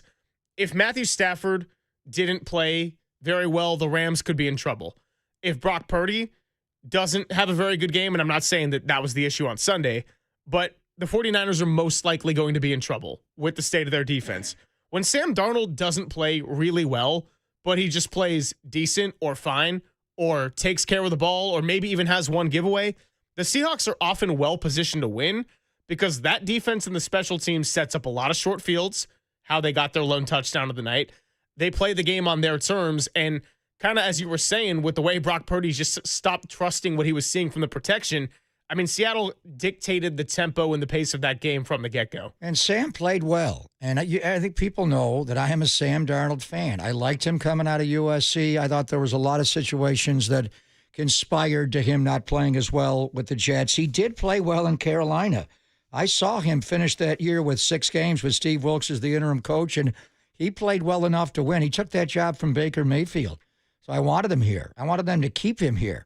But that one game against the Rams, and he hasn't played in the stadium since, at the end of the 23 year, that January of 24 game when everybody was resting. Sam played terrifically well in the first half of that game. They dropped some balls on him in the second half, Chris Conley and a few others. But you knew Sam was going to leave. The Niners got him on the cheap for the 1 year. Then he got the $10 million deal to go to Minnesota. And what did he do against the Niners in that game? 98-yard touchdown to Justin Jefferson over the top. Sam Darnold is a quality, very talented quarterback. Or he gets into trouble as he rushes the game. And sometimes even his progressions, he rushes. You want to see him go through them, but he's up on his toes. And he's, Peyton played up on his toes, but he goes boom, boom, boom. And he's just a slow down, brother.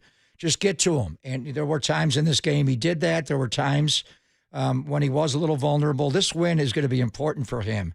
I believe Sam Darnold can win a Super Bowl, especially with the running game like that. Jackson Smith and Jigba, the young tight end, Cooper Kupp making timely plays, but mainly the defense.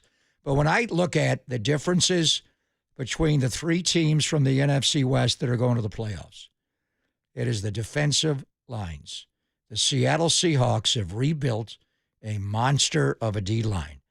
They went out and they got Leonard Williams. They traded for him. They signed DeMarcus Lawrence. They signed Uchenna Nwosu. They drafted Boye Mafe.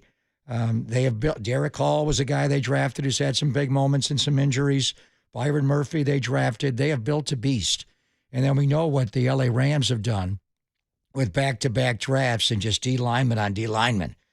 That's why the Niners ran this division for 5 straight years. Nick Bosa, all the guys around him. You don't have Nick. You don't have Michael Williams now. Hopefully, and I saw Nick working hard over the weekend with the performance staff. He's still out there working. But that to me, and the offensive lines, the Seattle's O-line that good, the Rams O-line that good. Niners have to rebuild a lot of the O-line. But to me, and they all made the playoffs, and it's not that big of a difference in the one-loss record between the three. You win the game on Saturday night, the Niners, have the best record, and they're the 1 seed. But when you look at it, ultimately, when you get into games like this, and when the Rams came in and rolled us, and you couldn't stop them, and then what happened on Saturday night, you have got to rebuild the defensive line, whether it's just getting healthier, but, bringing guys in. Is Bryce Huff just a situational guy? Can you trust that guy in the run game? When I saw him with the Jets, mainly more than Philly, that guy's body, he can play the run better. He got ragdolled at time, and they attacked him in the run game. Maybe he is just a situational second and third guy, that third down guy. But whatever it is, they've got guys that don't come off the field. They got guys that rush you inside and outside.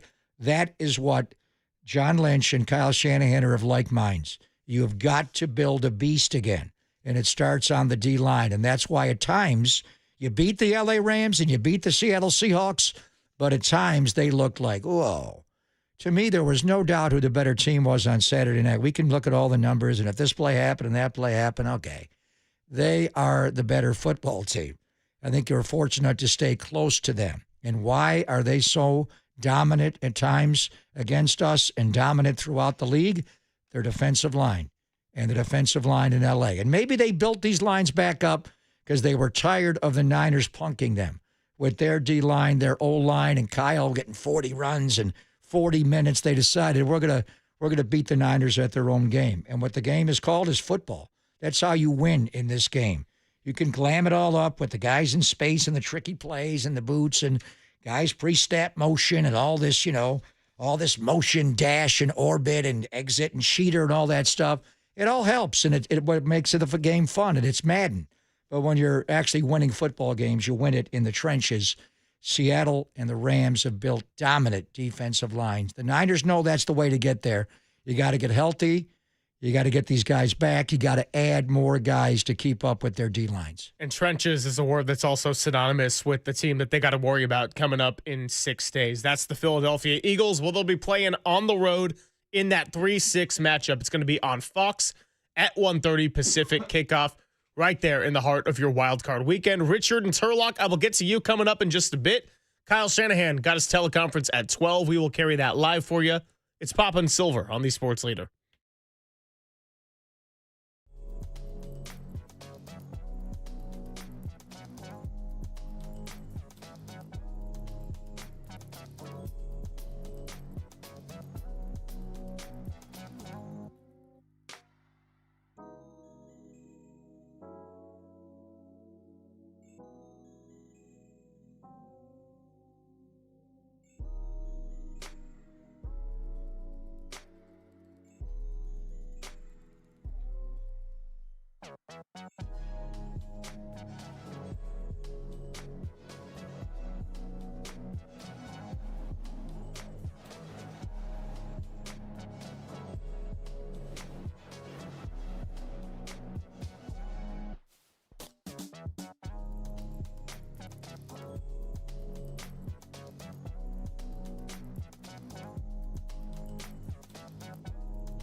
Greg and Greg, Papa and Silver. This is KNBR, the sports leader.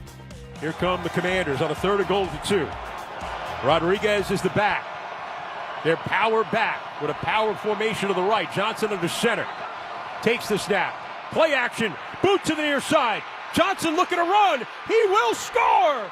And then fires the ball into the fence behind the goal at the end zone and does a little dance as Josh Johnson.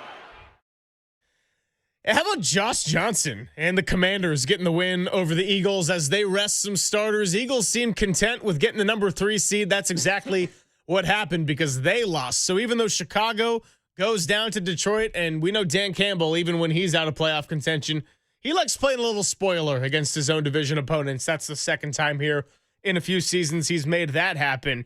But we are talking 49ers football right now. And so the Eagles, they lose yesterday, but a lot of their key guys get some rest. They should get Lane Johnson back. They'll have Jalen Hurts. They'll have Saquon Barkley.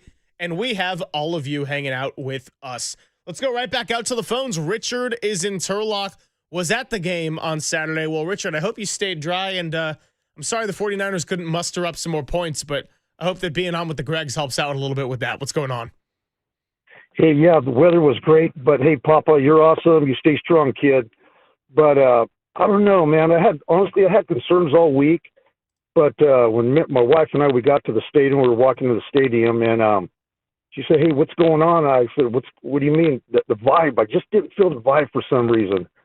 But just watching the game, I think the boys were fatigued, tired, and then the uniforms. Shouldn't have worn those uniforms. I don't understand it. But I think what Papa said earlier, the team was fatigued. You know, we sit low enough where we can see how the plays develop. And honestly, I think McCaffrey was just tired. I don't know. So hopefully they regroup and we get back on that train. I love you calling me kid. I used to be like 40 years ago when I got here at age 23 and 24. I was the kid. I don't feel like a kid anymore, but thank you. And the weather was fine. We were concerned about that all day, and it wasn't any issue with Brock gripping it and ripping it. It just was blocking them and, shedding blocks and all of that. McChristian also shows up, on the injury report with a stiff back, and that's an issue, and all the touches coming into the game with 399 and well over 400. I don't know. When you play 3 games in 13 days, it does wear on you. There's no doubt. And you got back-to-back short weeks to play a Monday night, and you're also, dealing with the holiday season. It's hard to do that and come back and, have to play on a Saturday. But we knew what it was going to be, and we'll see. But as far as the energy, I didn't sense that, Greg, and you were there on the field pregame. I felt a real energy. Now, I haven't been there all year, so I was going to feel energy all anyway. But it felt like a playoff game to me, honestly, with all the celebrities on the field and just the vibe and the way it was going to go down. I think where you lost some energy was that opening drive. And even though they didn't score, the manner in which they grabbed control of the game with that 12-play, 66-yard drive, and whether they were bringing, Saubert across the formation, Eric Saubert, the former Niner, to kick out Bryce Huff for a screen going the other direction. It was like, whoa. They got in the low red zone like nothing. And then they failed down there. Some of it was their own. Some of it was the Niners. And then the Niners going 3 and out, committing a penalty on special teams. And they take over on the 35-yard line. It's 3rd and 2, and nobody touches Charbonnet. And they go in the end zone right away. And then you go 3 and out again. So I think it was just Seattle was the better team on Saturday night. But will the Niners be more refreshed after, getting a full week? You got an uncommon opponent. We know Philadelphia from a couple of years ago in 22 and 23, but we haven't seen them in a few years, and they've changed both coordinators. The head coach is still there. And then, even if you can get through this first game, what happened in 21 was they were tired. They wound up playing more road games that year than any team in the history of the NFL. Because you play 17, so it's not an even number. It's an odd number, 9 at home, 8 away, and that's the way it worked that year. And you had the reality is you have to go on the road now and win in South Philly, then see where you go from there, and then win again. You've got to win 3 road games to get back to Levi's for the Super Bowl. And this team historically in the playoffs has been able to win 2. They just can't win that 3rd, whether it's a Super Bowl game or a championship game on the road. So we'll see where it all goes. But I think I agree with a lot of the points he made. I don't agree with the pregame vibe heading into the stadium. I think it felt to me like it's a coronation. I'm showing up just in time, and they said, we're going to get you a hat and a T-shirt right after the game. I'm like, I didn't do anything. But I don't do anything any year. But they had that vibe like if we win this game, it is set up for us to go back to the Super Bowl in our home stadium. And it just didn't go that way. But I don't think it was a vibe. I think the Seattle Seahawks came in and grabbed the game by the throat right away, and they just strangled the vibe out of the stadium. They're deep. They're long. They've drafted well. We talk about great general managers. They're going to have to go and face one when Howie Roseman built this team. And look, the Eagles, when they won the Super Bowl last year, we were talking about it just throughout the playoffs. They had one of the best off seasons in terms of acquisitions and draft that I could think of in recent memory. And so when you look at Seattle, and I give Murph and Marcus some credit for this because I heard them doing this when I was getting up and getting ready this morning. But since 2022, I mean, look at the Seahawks' first 3 to 4 draft picks in every draft. They all pretty much made a big difference in that game. Charles Cross, the offensive lineman, just got extended. Boye Mafe, Kenneth Walker III, 3rd and 17. Then go to 2023, Devin Witherspoon, Jackson Smith and Jigba, Derek Hall, Zach Charbonnet, all in the first 2 rounds. 2024, you got Byron Murphy, Christian Haynes in the first 2 picks. And then this last year, we were talking about Gray Zabel as a possibility for the 49ers selecting. Now, when they ultimately fell to 11, we didn't think they were going to go that route. But, when Matt Barrows was giving us his early scouting report, he mentioned this tackle from North Dakota State who came in and was pancaking.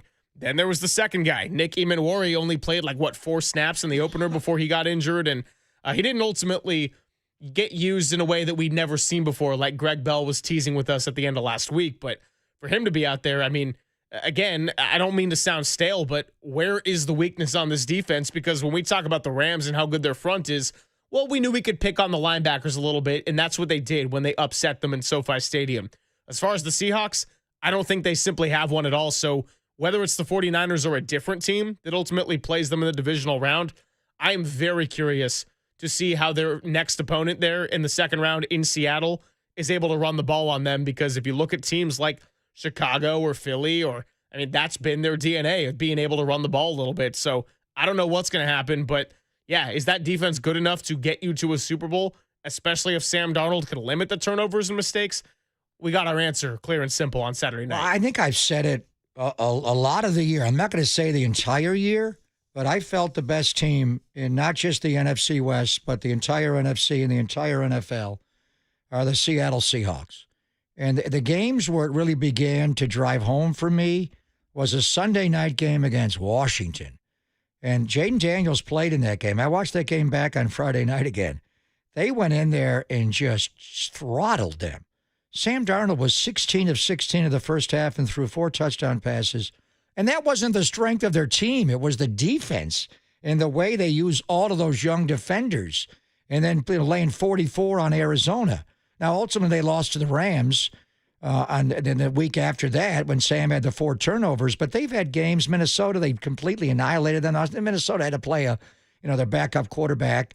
It was 26-0. The Atlanta game when they won 37-9. There were games where it's just unbelievable. They would be up 21, 28, 35-0 in the first half. Like, what? And a lot of it was their special teams and their defense, but they're that good. But you know what? We're done with them. And I think they're good enough. Now, we'll see if Sam can play error-free football to ultimately win. But they have rebuilt the team. And part of me thinks, why does Pete Carroll get fired and John Schneider gets to keep his job? Well, they hired a coach that works. Pete's defense at the end was not good. The first half of last year for Mike McDonald, their defense was not good. It got really good in the second half, and they play tight. And now we'll see what they're doing this year. They're capable of winning. The Rams are capable of winning. We'll worry about them later. It's that there's no question both of these teams rebuilt their rosters through the draft. It's not F those draft picks. Now, it is when you go out and get a quarterback like Matthew Stafford, you have to F those picks a little bit, but ultimately to retool in a league with a hard salary cap, you have to draft well. And then ultimately for the Niners, a lot of these drafted guys have to play a lot sooner than you thought. Did you? And I think they factored Upton Stott would be a starter right away. Renardo Green's a young player. He's a second-year player. They're going at him a little bit. Can he be? Reek Woolen was a Pro Bowler as a rookie, and then he kind of fell away, and now we'll see if they re-sign him. I mean, he's not Devin Witherspoon, Renardo Green. But where does he fit ultimately in a championship defense? Diamador Lenore, drafted, 5th-round pick, got paid. They went at him a little bit in the run game the other night. Where does he fit ultimately? Upton Stout, your front. You don't have Michael Williams. You don't have Nick Bosa. But ultimately, what do you have there with Alfred Collins and C.J. West? And then, like Ronnie Lott, when I was talking to Ronnie after the game on Saturday, we parked right next to each other. Leonard Williams, his daughter married Leonard Williams. So he knows this, he's a USC guy. But Leonard Williams was a veteran guy they brought in. Nuoso was a veteran guy they brought in when Pete was there, knew him from USC. DeMarcus Lawrence is arguably a Cowboy Hall of Fame player. I think he will be. And you bring him in as a free agent in the offseason. You go get Ernest Jones the fourth. I mean, they've got a lot of young guys that they've drafted. Julian Love they got from the Giants. But they do have, young pieces, but it's those veteran guys that put you over the top in a lot of years. Which Niner veteran guy? Jordan Elliott's got to play better than he played Saturday night. He got pushed around a lot in this game. Bryce Huff, likewise. You got Cleve Ferrell back. Keon White, another guy who was, kind of lost his way in New England. So, yeah, they've drafted well, but they've also sprinkled in some veterans along the way to get you ready to win right away. How many of these Niner young, and I haven't even gotten to the offense, Dominic Pooney and Colton McKivitz got paid. Spencer Burford on the line. Ricky Pearsall. Ricky's played in 20 games in the NFL, and he's missed, 14 or 15 now. You got to make yourself more available. Sometimes you got to play through a little pain. If you're cleared to play, go play. So in any event, yeah, I mean, Seattle has drafted well. Ultimately, if the Niners drafted that well, it looks like it when you look at 12 wins on the year. But then do you have enough veterans to get you over the top? But the bottom line is you've lost. And you asked, Larry earlier, what hurts more, losing Nick or losing Fred? Damn, it's both, brother. You don't have the middle linebacker, and they're picking on that second level to get these runs through the D-line. And then Nick's a great run player. He's not just a pass rusher. But you can't have Sam Darnold hit his back foot and pop around and go boom, boom. Get him on his back. Get him out. Make him uncomfortable. That's when he throws you the ball, is when he gets off his primary. Or when does he fumble the ball? When there's bodies all around him and he doesn't put his second hand back on the ball. How did he fumble the ball opening night? Because Nick picked up Lucas, the right tackle, and shoved him back into Sam, and he lost the ball. If you have that big U-shaped pocket, he's not going to give you the ball. So that's ultimately what it is. So you miss Nick, you miss Fred, you miss Michael, you miss them all. And then when you go into a game, Saturday night, they've had some injuries, but that's pretty much their team right there. They're able to dominate you. So they've all drafted well, the Rams and Seattle. If the Niners drafted well, yeah, it looks that way. But really, is it well? Is Renardo Green a kind of guy you want to give a second contract to? I think the Lynch and Shanahan era, as far as draft picks and selections and trades and all of that, is defined by some really high highs and also some big misses. And now with the last couple of drafts having more picks higher, finally getting some first-round selections back, you hope that they can keep pace with a Les Snead and a John Schneider and what they've been able to do to make their team so competitive in the division.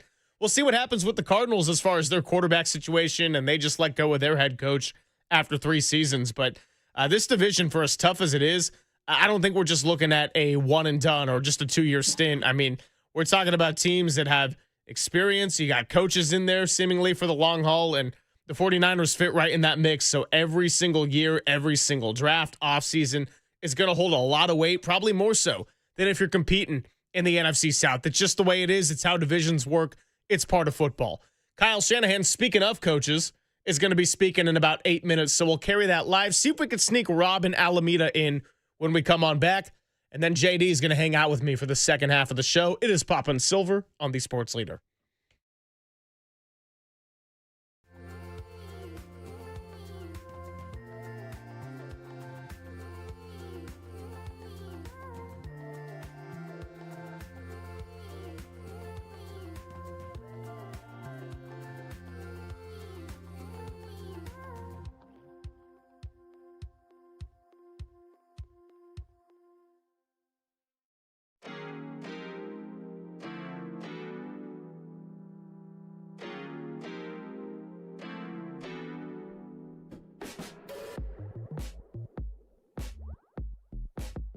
Hey, Greg Papa here. As Bay Area sports fans know all too well, sometimes the season doesn't go the way you want it to.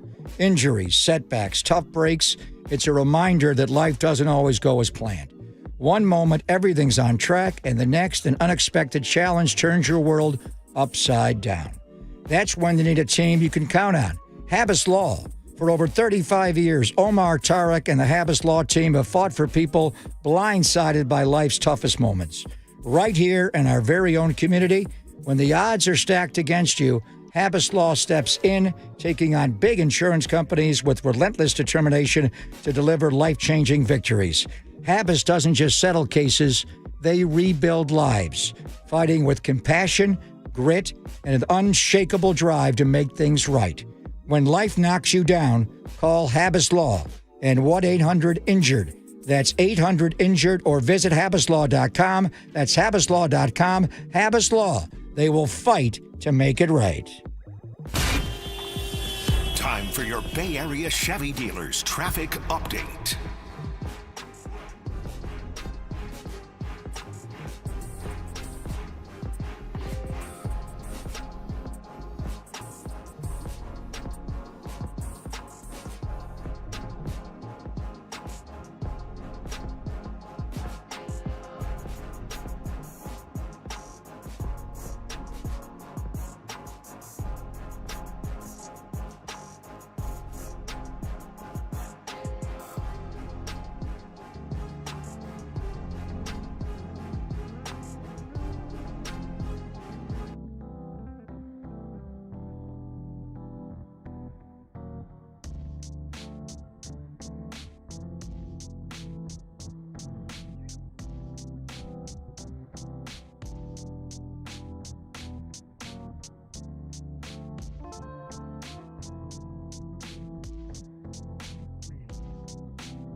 Hey everyone, Coach will be on shortly. Please make sure to mute your mic unless you are asking a question, and if you are, dial *6.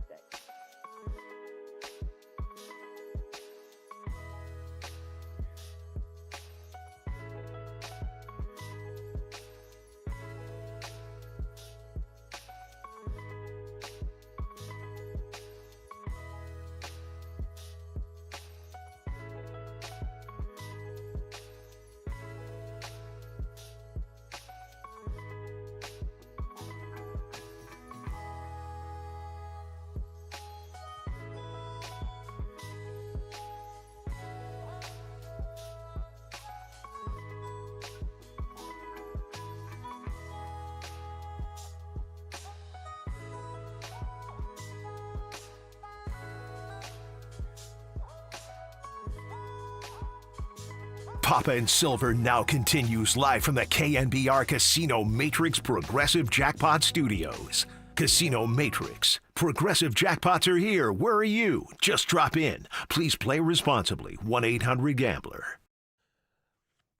All right, it's Papa and Silver, and we're going to hear from Kyle Shanahan coming up shortly for his weekly teleconference. To anybody who is on the phone line right now, don't worry, we will have plenty of time the second half of the show to take your calls. JD is going to join me. Papa's got some business to take care of, and I got to say, for your sake, I am glad after doing that whole Saturday game, coming in today. As much as I loved having you for these 2 hours, rest is important too this time of year. Rest when I'm dead, and that may be very soon. Happy birthday to Danny, by the way. I think he turned 21 today. Yeah, so thanks for telling us. I would have brought an ice cream cake, bro. No, it's coming up. It's on the 10th. Oh, Tim was a little premature. Later in the week. All right. So we will hear from Kyle, obviously. We talked about D. Winters and Tatum Bethune, the injuries, but how concerned are we about Brock? And we are going back to Philadelphia, where we had to play a championship game there with the fugitive, the one-armed man. And then he came back into the game, which is probably not a great idea. We heard Josh Johnson and what he did with Washington yesterday, but he got slammed on the field there. I can see it now when he was hit by Ndamukong Suh, and Christian had to run some snaps at quarterback, and they were getting juice ready. I think he's okay, but, man, he got hit on that last series where they could just tee off on him, and he hit his thumb, I think, on Spencer Burford's helmet to start when Byron Murphy II pushed Burford back when he came through on the follow-through. You see it a lot with quarterbacks, and that's how Trey Lance's career, to me, got derailed when that last preseason game against the Raiders when he came down and hurt his finger. And then later he just got, he got slammed. He got high load on each side. It didn't look good. So the stingers are momentary injury problems, but his right thumb looked gnarly. Are we concerned at all about Brock Purdy being a full-go in practice? And, today's kind of an extra day, and, they'll go back for installation day. But now they know it's Philadelphia, and they've known since yesterday afternoon. So what does Kyle say about Brock and what's going on with the thumb and the shoulder? But most of the questions will be obviously about, now that we know who the divisional playoff or the wild card playoff game is going to be against, what he thinks of the Philadelphia Eagles. And that's going to be the talking point all the way until we sign off 2 o'clock on Friday. Normal schedule this week and a normal Papa and Silver. We got Murph and Marcus back. We got Dirty Work back here in the afternoon. So it's been great to be with everybody. And even though I didn't take the full time off, we got some show action leading up to this game. And I'm kind of glad we had something local. I said it a bunch last week, but it was nice to get something local going when you had the thrill of the Bears game and that all-time shootout, the brawl for it all, what was at stake, and now turn on the page quickly because, as you heard every single player say it, Christian McCaffrey, Kyle Shanahan, George Kittle, yeah, it stinks that you lost that game in Seattle. You never want a division rival to be celebrating like that in the opposing locker room, smoking up cigars, leaving them for possibly a return February 8th. Guess what? Your season's not over. You get to keep playing football, and now you get a little bit of a rest buffer finally after back-to-back short weeks. You get an extra day of rest against a team that rests a lot of their starters themselves. I mean, what do you expect the Seahawks to do? And I walked by the visiting locker room on the way out on Saturday, and, Mr. Fab was hanging around in the E40 as well, and saw DeMarcus Lawrence. I mean, if the Niners won in Seattle, like we did back on December the 29th in 2019, you eat that place up. You eat Henry VIII turkey legs on the 50-yard line. They did it to us. We did it to them on a Thanksgiving a few years later. It is what it is. The other element that when Kyle's fashionably late, normally he's pretty much on time for teleconferences, but as opposed to the usual installation day Wednesday when he's at the Bill Walsh Auditorium. But when was the last time Kyle went up against Lord Fangio? He did it when he was in Chicago. We do it against Denver. I think we did. Yeah. But this is new. We've seen the Eagles, obviously, in the NFC Championship game of 22 and the next year in 23. But, Vic came in last year and turned this defense around in 1 year and made him a Super Bowl champion. And Kyle's offense just takes over the entire NFL, there's no doubt. For a long time, it was the Pete Carroll, Gus Bradley, obviously Robert Saleh was there, Dan Quinn covered 3. I think now more it's Vic Fangio. And more teams are running 2 safeties high. It's more of a cover 4. So this really is what the 2 offensive Kyle Shanahan against the defense of Vic Fangio is really what the NFL has become on each side of the ball. And I know Kyle has great respect for Vic, thought about hiring him a couple of different times to run it. It would be a subtle change from a cover 3 base to a cover 4.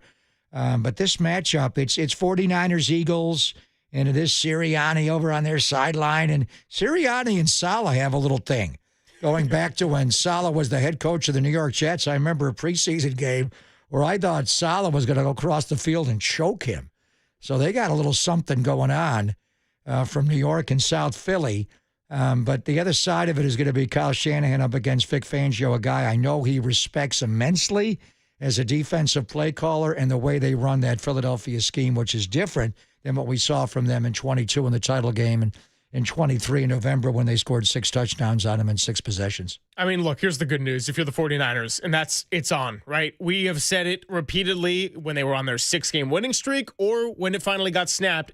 It doesn't change that the NFL feels wide open this postseason right now. I think the Super Bowl bubble is as big as it's ever been, and I haven't looked at any of the spreads or anything like that because, frankly, I don't really care when it comes down to it. But I do wonder how many home teams are underdogs in their own stadium when you look at this weekend, because if you think about it, all of these road teams, I think, have a pretty decent shot on paper to win the game, at least relative to your average wild card weekend. Even these 2-7 games, like Green Bay is limping into the playoffs. They backed their way in and finished with 9-7-1 because they rest all their starters yesterday. By the way, the whole NFC North went winning record when all was said and done. But Green Bay, I mean, they probably got the matchup that they wanted right now. So sounds like finally with Kyle Shanahan showing up, we are good to go. I'll catch you tomorrow. Winners with his ankle. We'll evaluate throughout this week. Luke Gifford with his quad. We'll evaluate throughout the week. Keon White, hamstring. We'll evaluate throughout the week. Jair Brown, rib. He's day-to-day. Kalia Davis, knee tendonitis, day-to-day. Tatum Bethune, groin. He'll be out for the rest of the season. And updates on players who missed the game. Trent Williams and Ricky, both with hamstring and knee ankle. We'll evaluate them throughout this week. And that's it. Go ahead. Did Bethune have a groin tear? Yes. Will that require surgery? Possibly. I haven't decided yet. And obviously Eric Kendricks has to step in. How do you feel about his readiness with the defense to be able to play at a high level that he's shown in the past? I'm real confident in Eric. He's been here long enough. These games he's gotten in the last couple of weeks, he's done a good job of, and I'm glad that we got him for this situation. Who's the next guy up at that? Who's the next guy up at that weak side spot if D. Winters wouldn't be able to play? It could be Warlow. It could be Curtis Robinson. Kyle, I'm sure it's not this week, but are you reaching a point with Fred at all, or any update on him where maybe he could start practicing or at least start looking at that, or is that still too far off? I think it's too far off right now. I think it is a possibility, as we got closer to the possible third game here, championship game, but it's not something we're thinking about right now.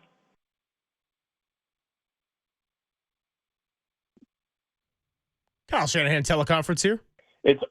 So Brock Purdy came out of the game fine after that sack at the end? Yeah, Brock checked out good. Kyle, what was your process, the coaching staff's process yesterday for starting game planning on, the potential of the 3 opponents? We came in and we spent a lot of time as a staff on the Saturday night game, just really evaluating that and going through all three sides of the ball with the staff, and then we watched those other games to figure out, did a little of our own scouting, but not making an official Philly till after the afternoon and finding out after the night game what day we'd play them on, and we were excited that it was on a Sunday so we can have a normal 7-day week. So came in this morning treating it like a true Monday, just finished with the players and put Seattle game all to bed with them, and now we're getting going on Philly. And when you look at Philadelphia, what kind of stands out to you as far as the challenge that they offer your team? We're still really early into it, but we know how good Phillies is, how good they've been. We know they have a great defense. They got a very talented and good offense in terms of how well they run the ball and some of the playmakers they have and the issue that their quarterback presents. And they've had a Super Bowl defense for a few years now, so we know those will be the biggest challenges. Does their defense Kyle, I know you pose guys- similar challenges as the Seattle defense schematically and in terms of their strengths and weaknesses? Yeah, I mean, they got a really good pass rush, and they got tight coverage, so that is a similar part of it. Kyle, I know you guys look at GPS on guys. You also look at it at the game, and with the 18 missed tackles, was part of it just the fatigue from playing 3 games in 13 days? Yeah, I think that definitely doesn't make it easier. I think that stuff adds up. I think it does with injuries and stuff too, but that can't be your excuse for it. I mean, that's just stuff that doesn't make it easier. You got to find a way to do it, and we said it during the game, and it's only more evident after. 18 missed tackles is way too much. But Kyle, did the GPS reports show that was an issue? Did the energy level show on those reports? GPS doesn't really show with missed tackles or anything. That just tracks their top speed and how much yardage they cover in a game. And our guys were speed-wise fine. They were same as the week before. Okay, thank you. Sure. Kyle, how would you evaluate throughout the week as opposed to day-to-day? Does day-to-day mean they're closer to playing? Yes. It means it's Monday, and there's a chance that they might be good by Wednesday, or there's a chance they might be good by tomorrow. The other ones we see as more evaluating throughout the week. I know that Nick Martin has to spend at least one more week on IR before he could come back. But is he out of the protocol at this point, the concussion protocol? I didn't check today since we have another week anyway, so I'm not sure about that.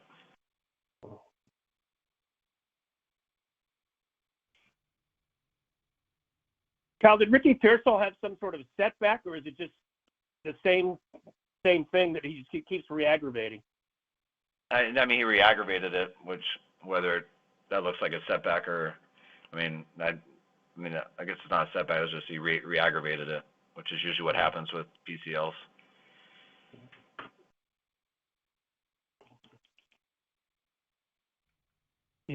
Are there any plans to open the windows for anybody? Specifically, we talked about Jacob Cowling for a while. Yeah, Cowling's window will open this week. He'll start practicing here on Wednesday.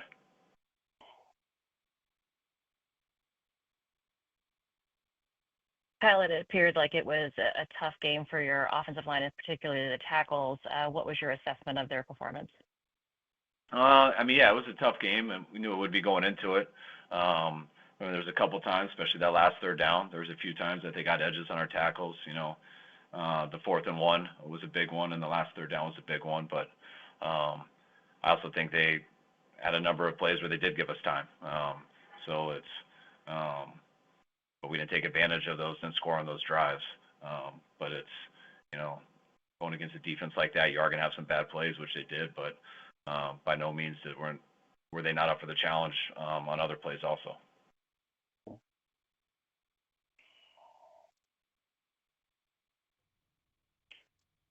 Was there anything about the game tape that was different than what you expected to see?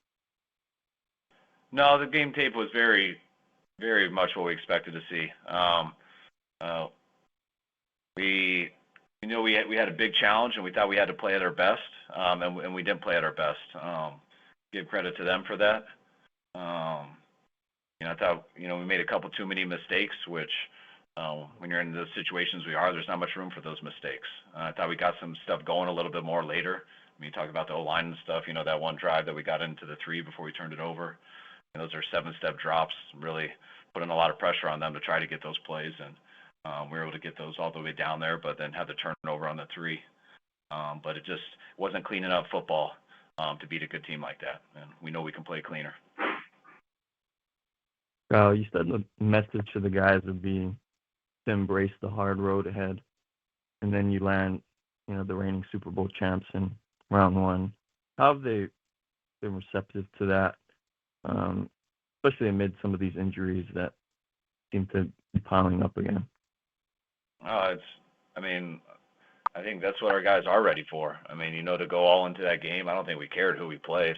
The main thing was knowing that you got to go to 3 on the road to get there to the last game of the season, as opposed to 2 games at home to get there. So that was the biggest thing in playing the hard way. Right now, you can't get picky about who you play, whether it's the defending champs or whether it's the 7th seed. This is the playoffs. Everyone's earned the right to be here.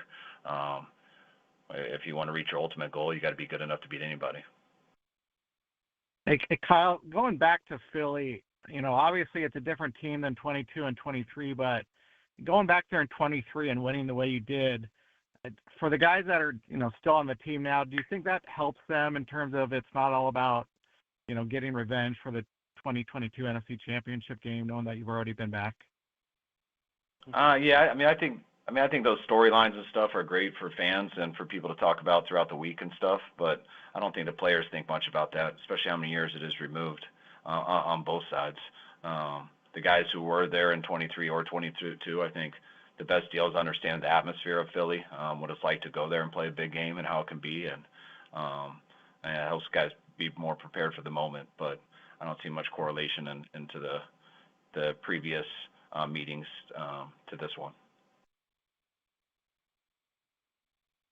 How did you feel about how Upton Scout played against the last game?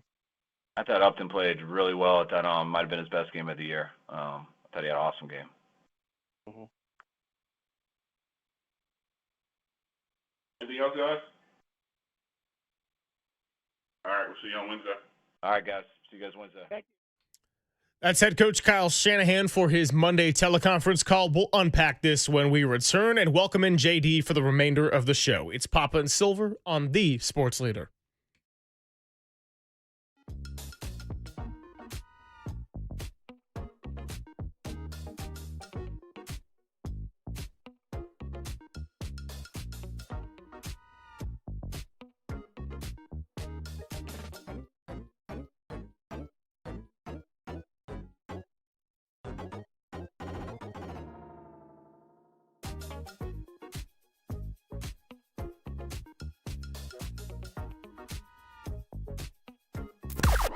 Now, from the O'Donnell Financial Group Sports Desk. Learn more at ODFIGroup.com. O'Donnell Financial Group, because planning is a process, not a product. Well, not the outcome that the faithful were hoping for on Saturday night against the Seahawks, but the Niners are in the playoffs and will face the Eagles on Wild Card Weekend. Let us know your thoughts on the matchup in the YouTube chat or give us a call at 415-808-KNBR.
And now it's time for the Protect Your Assets Business and Technology Report with me, David Hollander.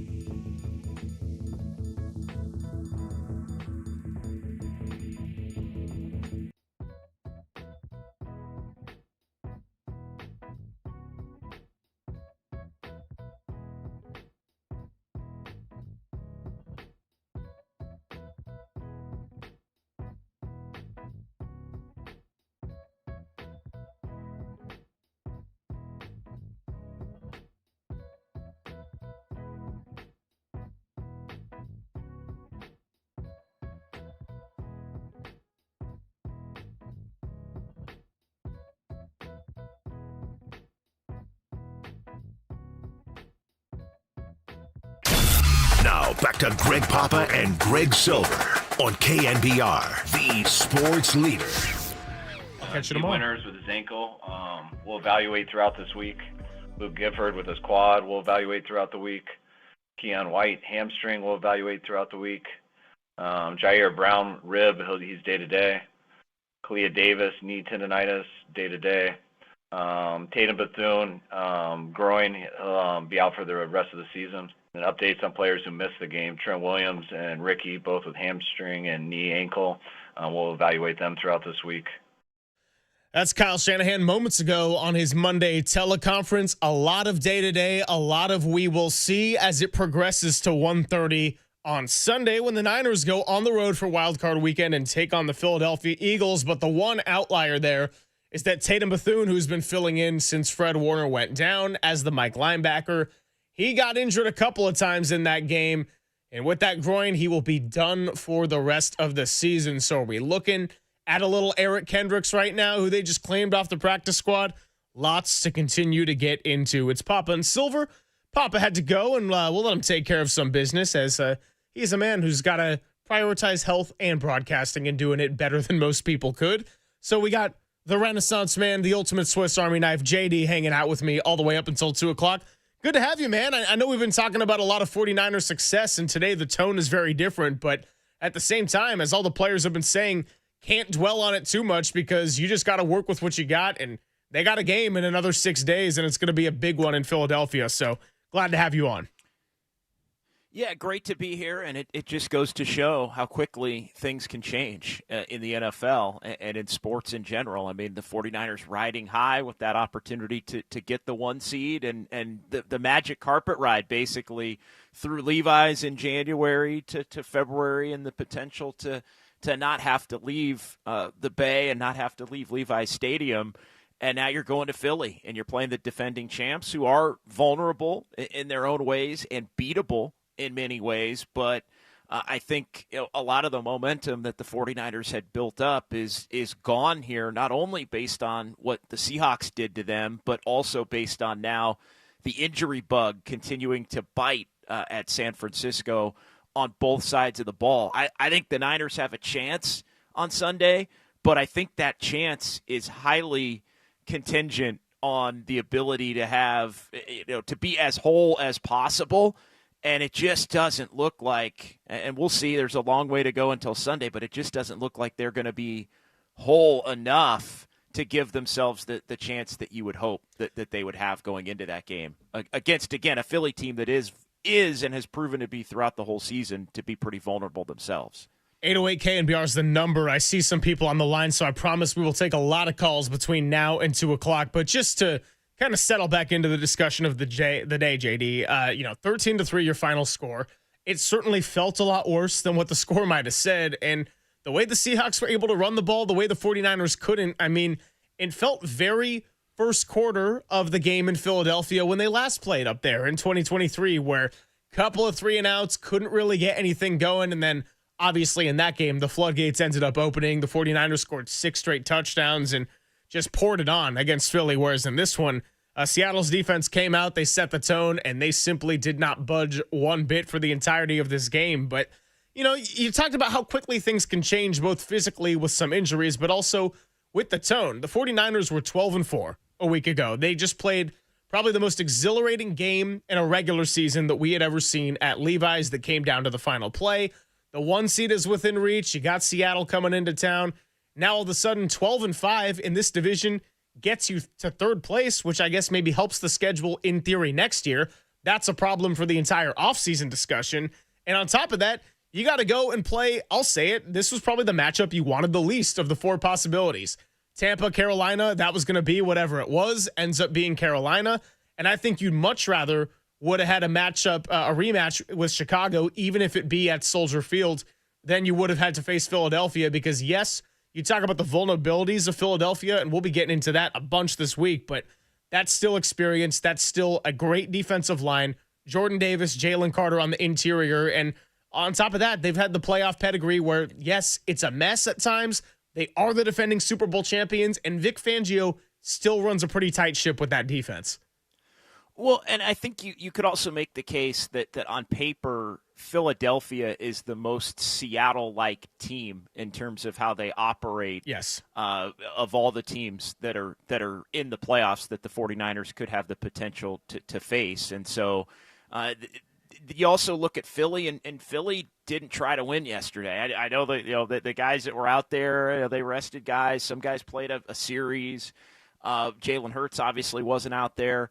But you look at the way Philadelphia operated, did they want the Niners? Because they figured the Rams were probably going to win, and they were going to wind up 5th, and the Bears were probably going to win and keep the 2 seed, even though they didn't, and the Eagles losing to Washington kept them at the 3 spot. Did they think, hey, we're probably going to wind up playing the Niners as they evaluated the week and thought to themselves, we're good with that. We like that matchup. Now, do that at your own peril as we start to set the table for some of the storylines. But there's a part of me that wonders, and I know they're getting crushed in Philly for not attempting to move up and get to that 2 seed for the potential. I mean, they're already thinking about the next round of the playoffs and having home field advantage against whoever, which is kind of funny, as frustrated as that fan base has been about their team as defending champions this year and all the inconsistencies, especially on offense that Philly's had. But, yeah, there's no doubt this is a tough matchup against a team with a lot of defensive talent and a lot of talent really on both sides of the ball. When you look at Jalen Hurts and you look at the wide receivers for Philadelphia, you look at Saquon Barkley as somebody that they haven't really been able to get going the way that he did a year ago. But this is going to be a difficult matchup. And the 49ers, to kind of bring it back to the Seattle game as it leads to this week, the 49ers got dominated. The final score didn't say they got dominated, 13-3, and the Niners were miraculously somehow hanging in the game. But they got completely dominated on both sides at the line of scrimmage. And that was the key to the game, the ability, as you mentioned, for Seattle to run the ball, to push the 49ers around, to just out-physical them, and then they were battering Brock Purdy throughout the course of the entire evening. And so the most impressive and important component, I think, to Saturday was what Seattle's defense came in and did to the 49ers offense, which basically looked unstoppable for the better part of a month. Can Philadelphia replicate that? Can the Niners get the offense going? It's got to be more than 3. Obvious point, Greg. It's got to be more than 3. Can the Niners get into the 20s against this Philadelphia defense? Because I think at a minimum they're going to have to do that, and then hope that Philadelphia has one of their weird offensive games or halves where they just look completely inept and go 3 and out, 3 and out, 3 and out, no matter who's on the field. And that can, with your defensive game plan, even shorthanded, help you kind of hang in the game and have an opportunity to steal one in Philly and continue your season. I think the biggest positive takeaway from Kyle Shanahan that we didn't really mention off the top, too, is that it sounds like there's no residual effects of Brock Purdy's injury, the stinger he suffered late in the game. He said he would have returned at the podium right after, and then again today sort of saying that, yeah, Brock Purdy's going to be fine. And at least in a way that's not going to impact his practice this week, nor should it, but we'll get more updates there on Wednesday.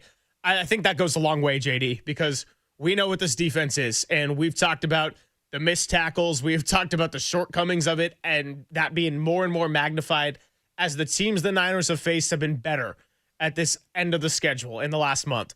But with Brock Purdy, I mean, the way he's been playing since he returned from the bye, the general brilliance he's shown, the comfort in the offense, the way that he and Shanahan have functioned together, they were scoring 35 points a game as an offense all the way up until this last week. So why do I take that out? Well, because if you score 3 points in Philadelphia, you're done. It's not going to happen. Brock Purdy's brilliance and abilities is what will carry you to a victory if you ultimately are going to get one on the road. So to have him not have any residual effects from that injury, I think is a very, very important takeaway as we unpack Kyle Shanahan. 808 KNBR is your number. Rob in Alameda has been waiting the longest. I promise we will get to you first coming up next. I also see Jay in Gilroy. And my question in general, as we propel this show into the 2 o'clock hour and finish it up on a Monday, does Saturday night make you feel like the 49ers are farther away from the NFC's top teams? Or are you feeling okay about the quick turnaround and losing to a team like Seattle? It's Papa and Silver, JD filling in on the Sports Leader.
This is Papa and Silver on KNBR, the sports leader.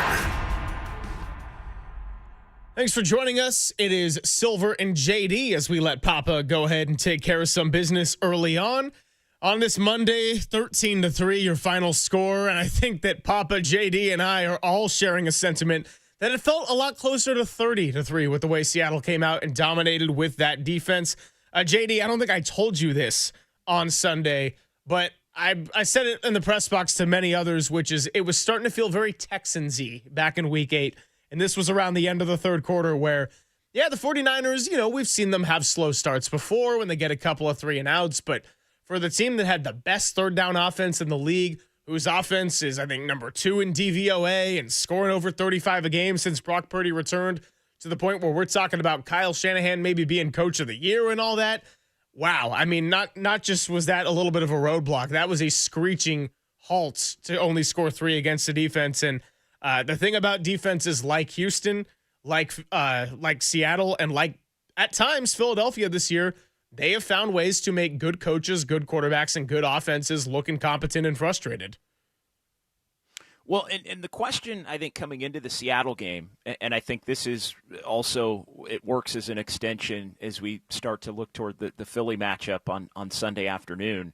The question coming into the Seattle game, based on what the 49ers had put out there during their winning streak, was could the 49ers, we know the 49ers could win shootouts and score a ton of points against teams that had vulnerable defenses. And the question for Seattle, even if they were going up against, in the case of the Bears, a great offense, but you look at Seattle and it was going to be, all right, you're going to face a damn good defense now, but maybe not quite a team with the offensive firepower of some of these other teams that you faced. And so how would that change the game? Playing a better defense, but maybe a lesser offense that would have the potential for the defense to not give up as much, which of course they didn't. But, could you still, to what level was that offset going to be true, right? Like playing a great defense, does that mean you go from 30 plus a game to 24 or 20? No, in this instance, it meant it went all the way down to 3. And so I was kind of wondering, would the Niners do better in a game where it's, a lower scoring type of a game? Could they function in that kind of a game?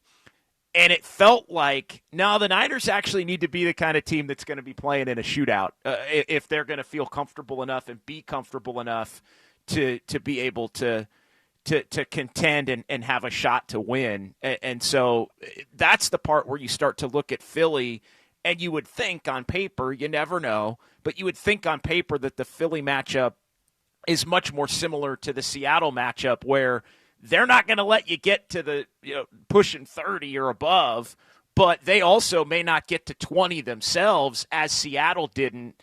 And so can you figure out a way to win that kind of a knockdown, drag-out, physical, brutal game? And do you have the talent on your roster to be able to do that, or do you just have to be the kind of team to where the offense is clicking, you're pushing 30, and then you're forcing the other team to match, and you're going to get your stops along the way because you're basically forcing a team that's incapable of matching you, attempt to match you. And so that's the part that I think would concern me the most coming in, is we really didn't know what it would look like for the Niners against a team to where the game would project to be more of a normal scoring or even a lower scoring type of a game. And that proved to be really problematic for the Niners. And make no mistake, I mean, you mentioned the Texans.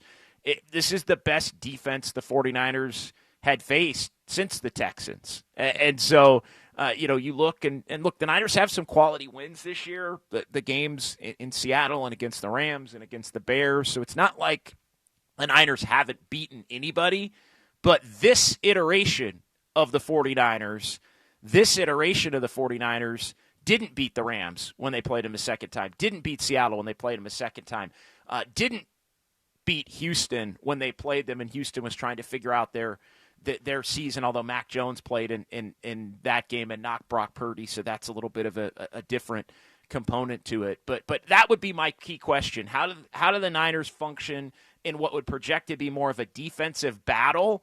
And in more of a defensive battle against Seattle, they basically got dominated, and I think that's the thing that would probably give you the most cause for concern as they look to head to Philadelphia. As much as I think for this season, Greg, Seattle is a better team than Philadelphia, and the numbers would back that up.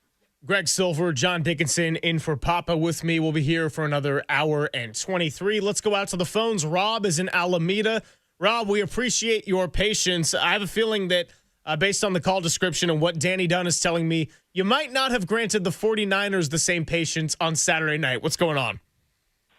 Hey, thanks for taking my call. Yeah, I mean, I was all excited. It was, to me, a playoff game. It really had the energy, and I guess I was really I know we have probably the worst pass rush in football, at least in terms of sacks, but I was really hoping that Robert Saleh was going to dial up some sort of twist.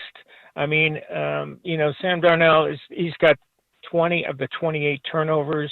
Once they realized they could run the ball on the 49ers, there was no need for him to take any risky passes, and he was able to run out. I just figured there'd be a blitz or two or something sprinkled in to make him uncomfortable. I mean, he looked, like Johnny Unitas out there, and I just don't, I was just really disappointed about that. And I think that, whether you got Ricky Pearsall or not, when you have no time to throw, it really doesn't matter.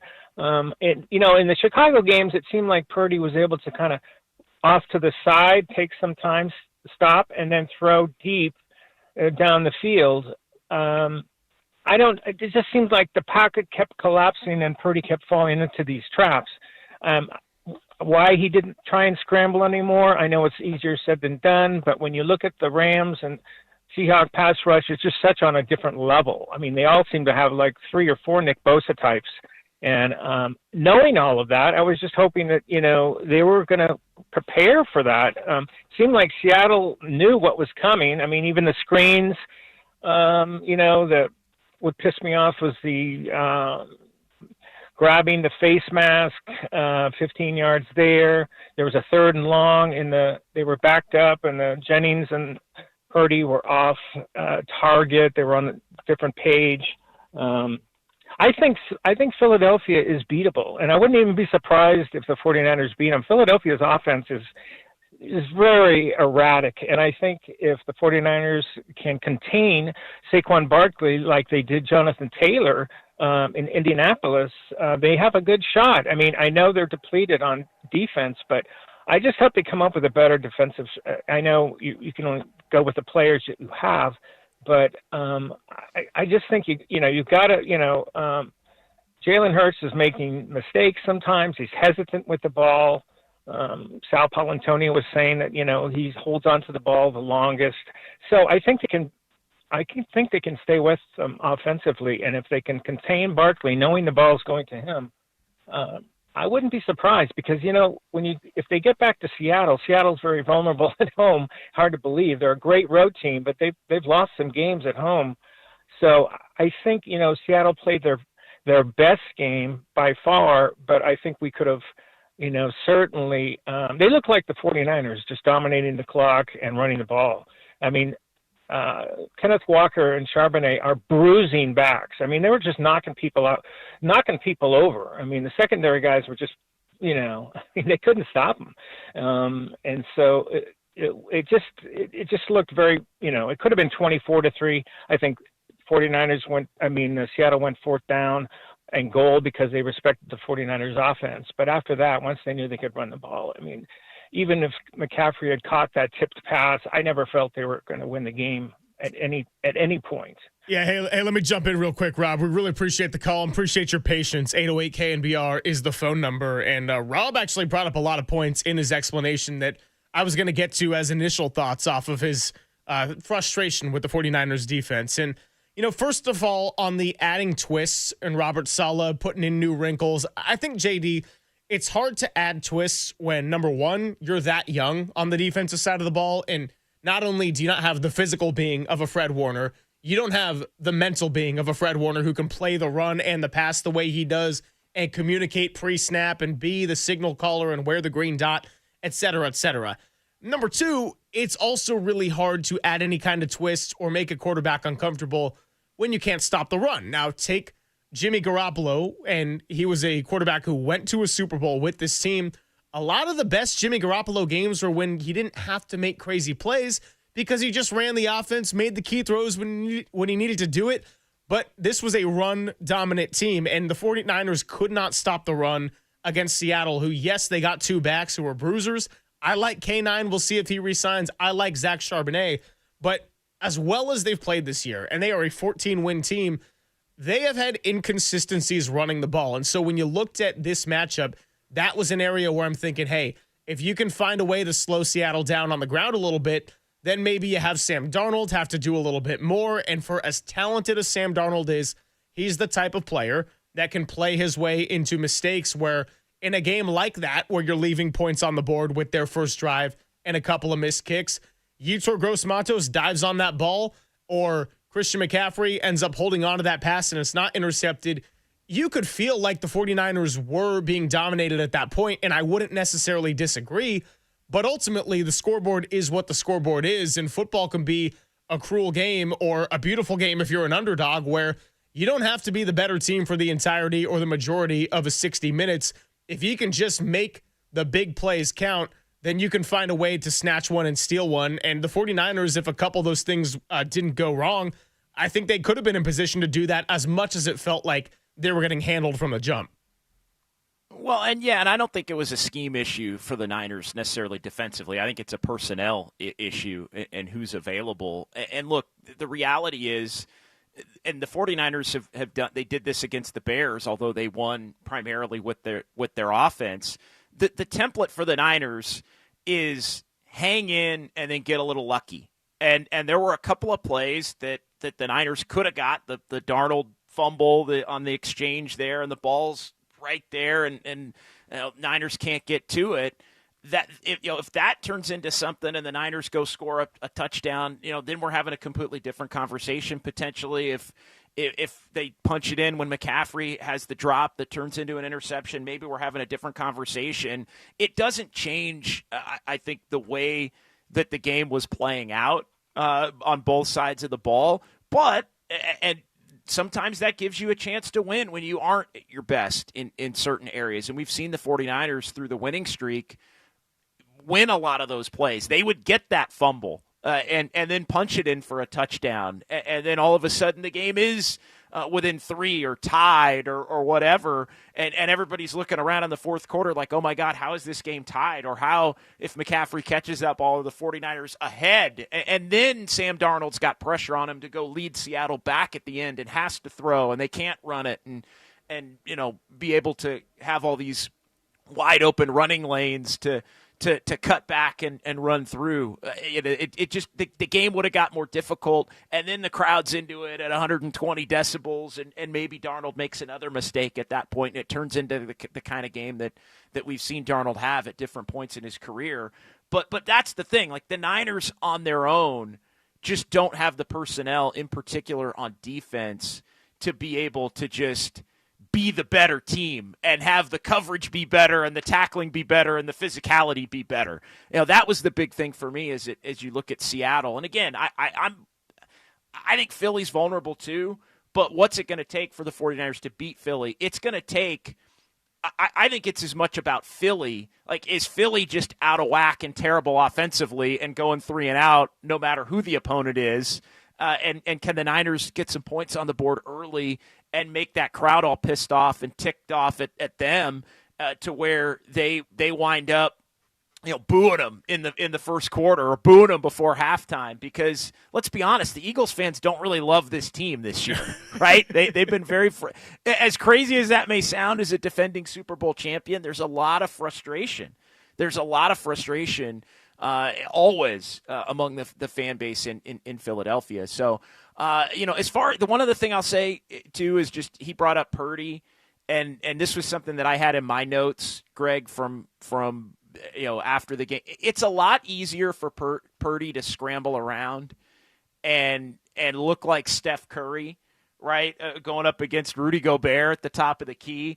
It's a lot easier to do that when you're not really pressured defensively, as opposed to, of course, when you're scrambling for your life. Yeah. And I think there's a difference, right? We see Purdy make these off-schedule plays, but when the defense isn't as sound and you're able to kind of move around freely and be a little bit of that gunslinger, it's just very different than Saturday night, Purdy's running for his life to try. It ain't those aren't the same two things in terms of the ability to scramble and make plays. And oh, by the way, Seattle's coverage is better. Their tackling was better. I mean, I think that was another big thing. I mean, how many times would they give the Niners a little short pass and Purdy would take it and hit it, and it was like, oh, this is a play that normally would go for a 7 or an 8 yard gain for the Niners, and it would be stopped right there at the point and where the ball is caught. McCaffrey a couple of times, Kittle a couple of times there. So the coverage was better, the tackling was better, the physicality was better for Seattle, and I think that was about personnel far more than it was about scheme. 808 KNBR to join the conversation. That's 415-808-5627. I want to make another point as it related to Sam Darnold and bring it back to Jalen Hurts and what they've got to deal with this upcoming weekend because, Seattle, we're not going to ignore what happened, right? We got to break it down, but we also got to take that and apply it to this matchup. And I think you put it very well, JD, when you said that Philly is more of a Seattle-like matchup. That's not the Seahawks that they're getting here in the first round on the road. And it's going to be a tough test. It's a winnable tough test. I absolutely think the 49ers can get this done. but this isn't the Chicago Bears or what you would have had to face if you went to Carolina. The Philadelphia Eagles, we know what they are defensively, and I think we've been trying to figure out what they are offensively for the better part of 2 months now. It's Papa and Silver, JD filling in on the Sports Leader.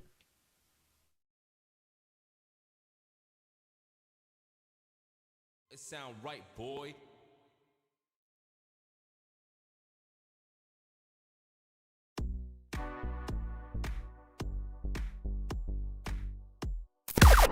Now, from the O'Donnell Financial Group Sports Desk. Learn more at odfigroup.com. O'Donnell Financial Group, because planning is a process, not a product. The Warriors are back in action tonight against the Clippers, and hey, you can stream it on Peacock. I am a peacock! You gotta let me fly! Immediately following the game, tune into Dubs OT with JD and Kyle Haar, and keep it locked right here on the Sports Leader.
As a homeowner, you want comfort, efficiency, and style. Golden State Lumber and Showroom makes upgrading your home simple, even enjoyable without the guesswork.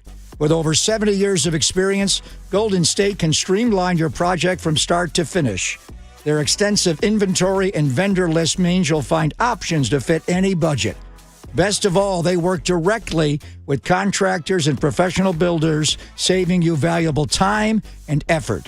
Aside from competitive pricing on window solutions, Golden State showrooms feature innovative interior doors, including True Style, which blends modern technology with old-world craftsmanship. Get inspired by the many possibilities when you visit GoldenStateLumber.com and click Products for Windows and Doors. Look for the showroom near you and take a virtual tour, then talk with your contractor about your ideas and make an appointment from the website. Serving the Bay Area since 1954, Golden State Lumber and Showroom. When you succeed, we succeed.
Papa and Silver now continues live from the KNBR Casino Matrix Progressive Jackpot Studios. Casino Matrix. Progressive jackpots are here. Where are you? Just drop in. Please play responsibly. 1-800-GAMBLER. Seattle's not been great on third down themselves tonight. They're only 3 for 7. This is only a one-score game. 10-3. Get back into it right now. Quick one out to Kenneth Walker. Coming wide right, 30, 35. Breaks a tackle, spins out for a first down. He converts on 3rd and 17. One of the backbreakers for the 49ers. And Danny, come on, man. I swore off my Seattle music for the weekend, and now we're going back. I think it's too soon right now. But you know what? Maybe it's not. Maybe we got to just move on from it and look ahead to Philadelphia. And let's go back out to the phone lines. 808 KNBR, 415-808-5627. Jay is in Gilroy and says he is frustrated with the 49ers. So I think that makes him one of many after Saturday night. What's up, Jay? You're on with Silver and JD. How's it going? Yeah, Happy New Year, gentlemen. Well, number one, I don't know why they, to pick the wild card team is pretty kind of frustrating where the 49ers tied the Rams with division losses at 4-2. And then the next bump up should be conference, where the 49ers had a better conference, but they went to, common opponents, which that threw me off. That really frustrated me. I thought for sure we were going to play Carolina. So that was a heartbreaker to see playing Philly. Philly's just kind of been, people think that it can be close. It can be a lot of things. I don't agree with that. Philly has just been playing blasé, we want to get to the playoff type of football.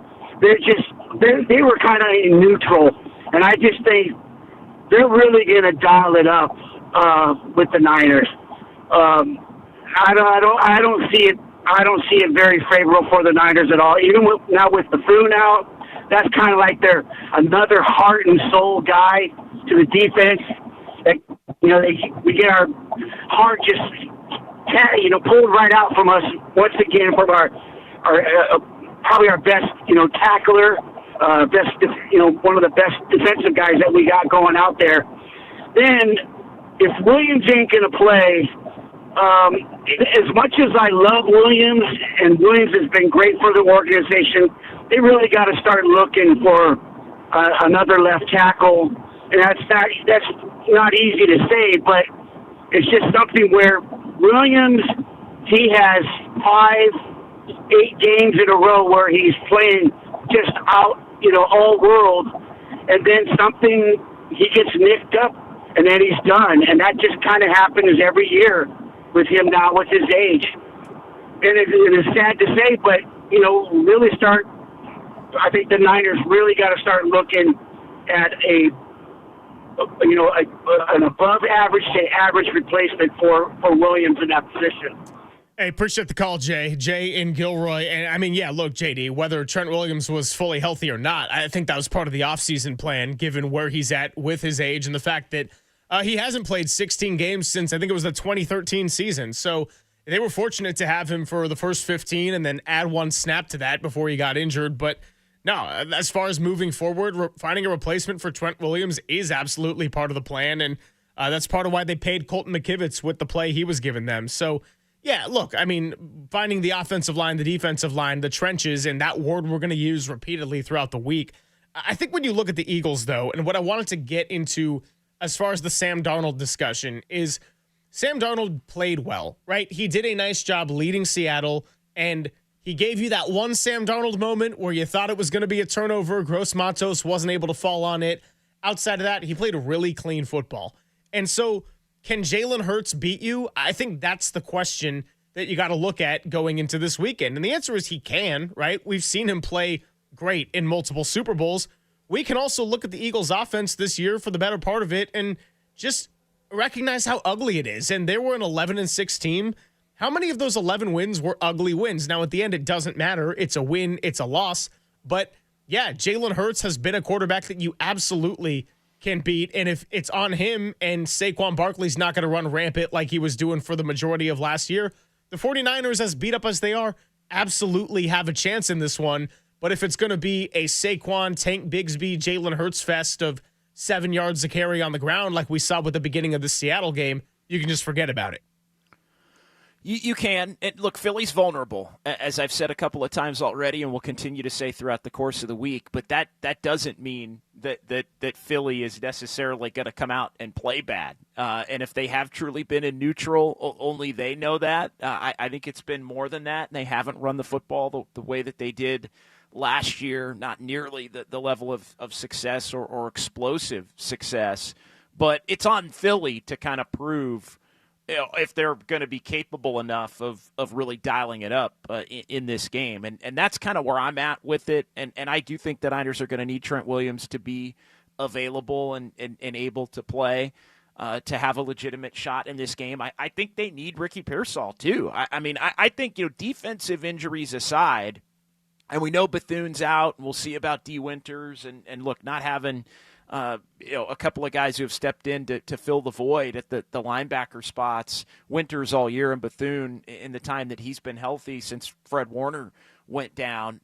Not having those linebackers, that's got to make Philly salivate, even as a team that hasn't been able to run the ball, because the middle of the field, not only in terms of running, but throwing the ball, getting receivers and tight ends in coverage and backs in coverage against some linebackers that are borderline NFL caliber, I think is going to be a major part of what Philly will attempt to do. Now, can they do it?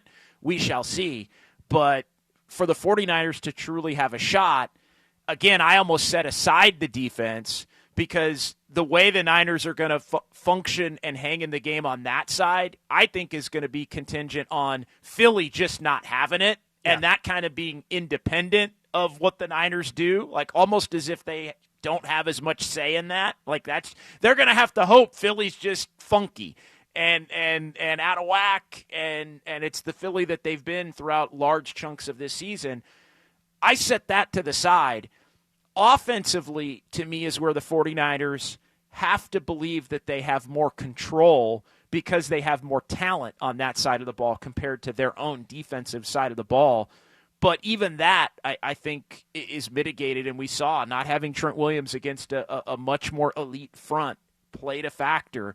The Seahawks took away Christian McCaffrey, and we see how the Niners' offense, when Christian McCaffrey is taken away, doesn't seem to function the same. Ricky Pearsall, I think they need Pearsall out there as a threat. They need Pearsall and Jennings and Kittle and McCaffrey and Trent Williams and, of course, Brock Purdy. They need all of that, as we've seen, to be able to function to the fullest of their abilities. So to me, that's the baseline as I look at this game for the 49ers. Get the offense as right as you possibly can.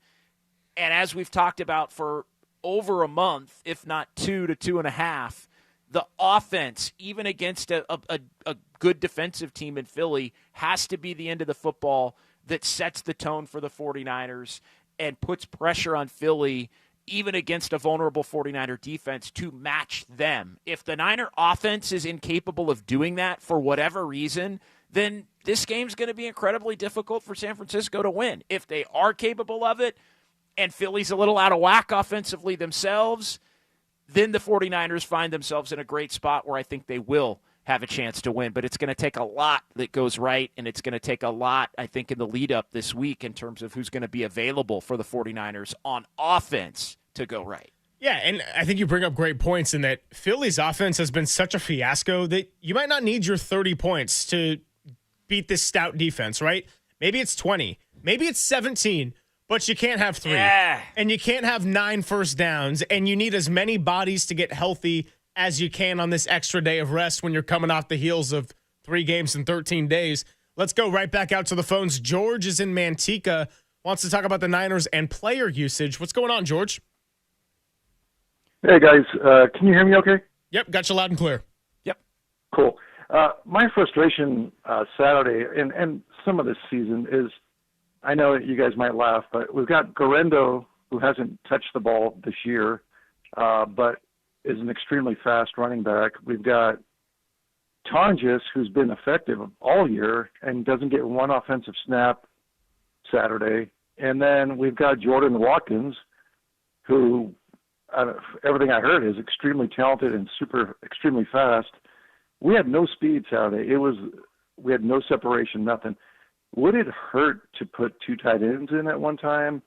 I'm talking about Tonjes and Kittle, or giving Garrett a sweep, or sending Watkins long down the field just to try to open things up instead of just running the same personnel, especially with Pearsall out.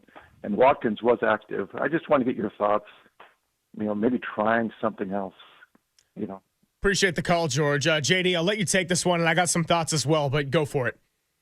Well, again, try something else.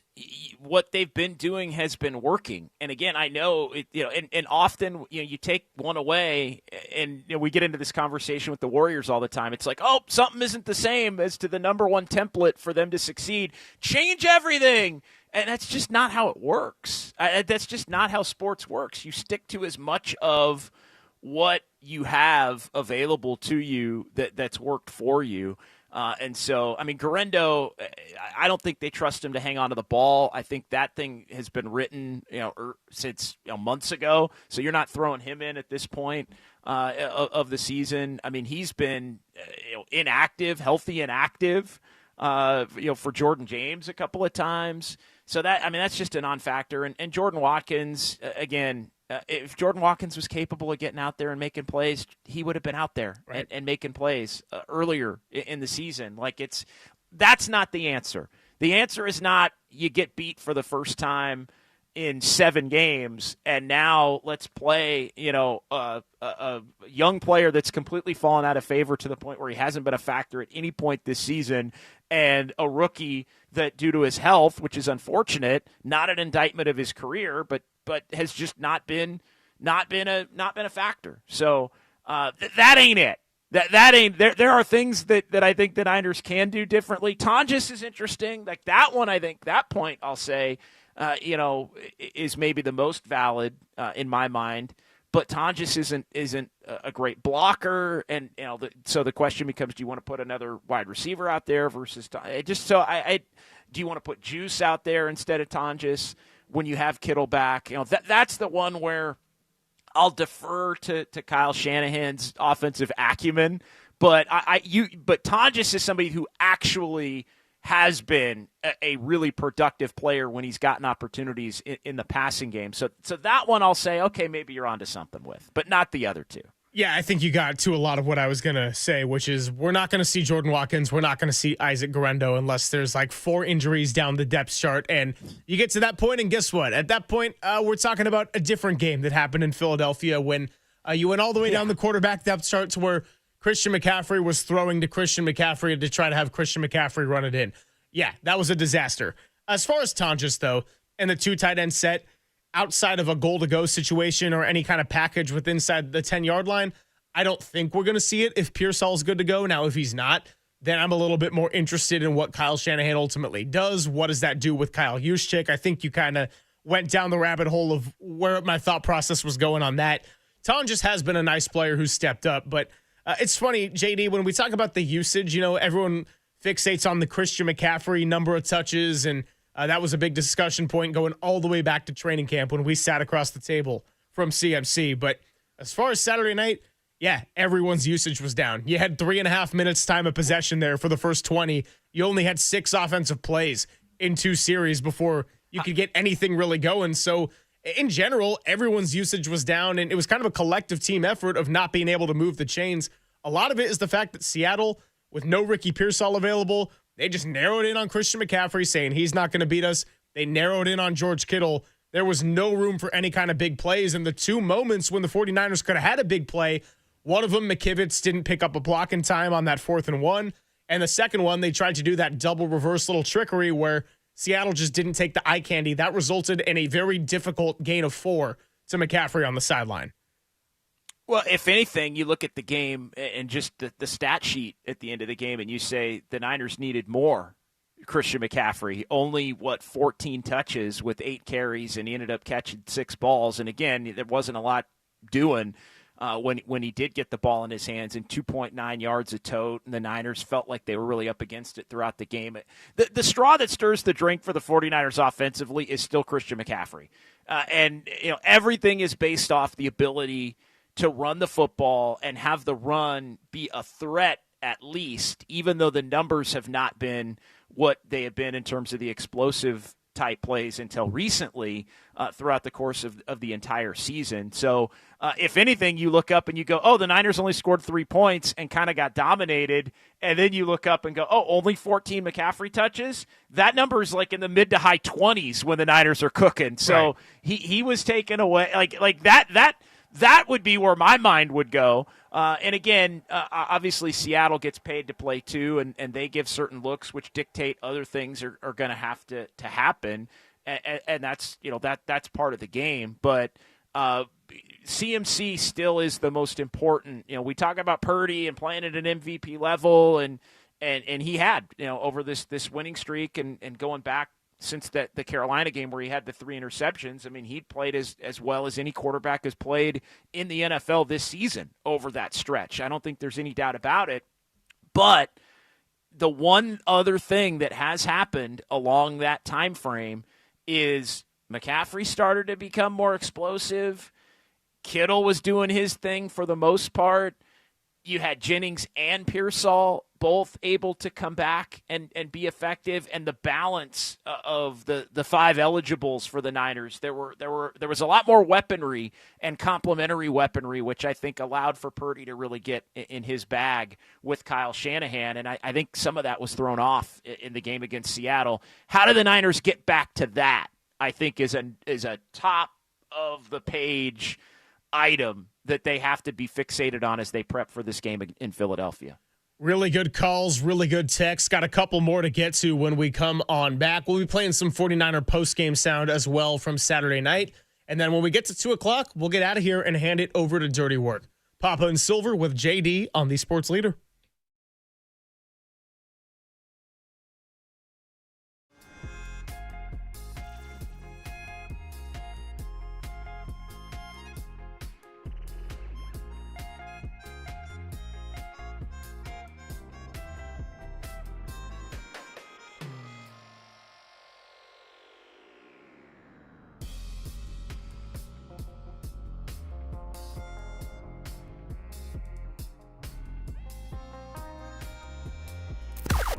Now, from the O'Donnell Financial Group Sports Desk. Learn more at odfigroup.com. O'Donnell Financial Group, because planning is a process, not a product.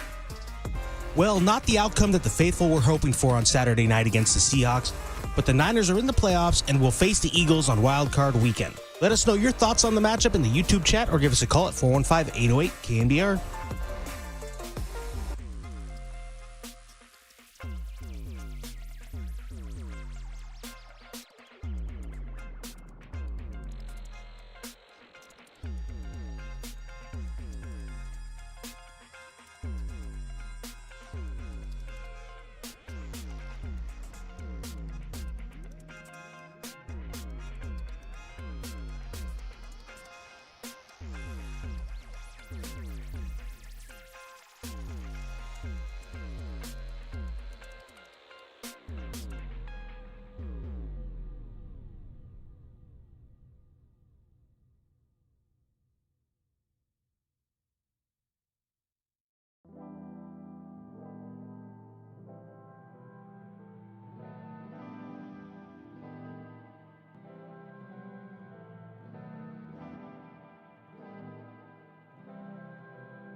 And now it's time for the Protect Your Assets Business and Technology Report with me, David Hollander.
Greg and Greg, Papa and Silver. This is KNBR, the sports leader.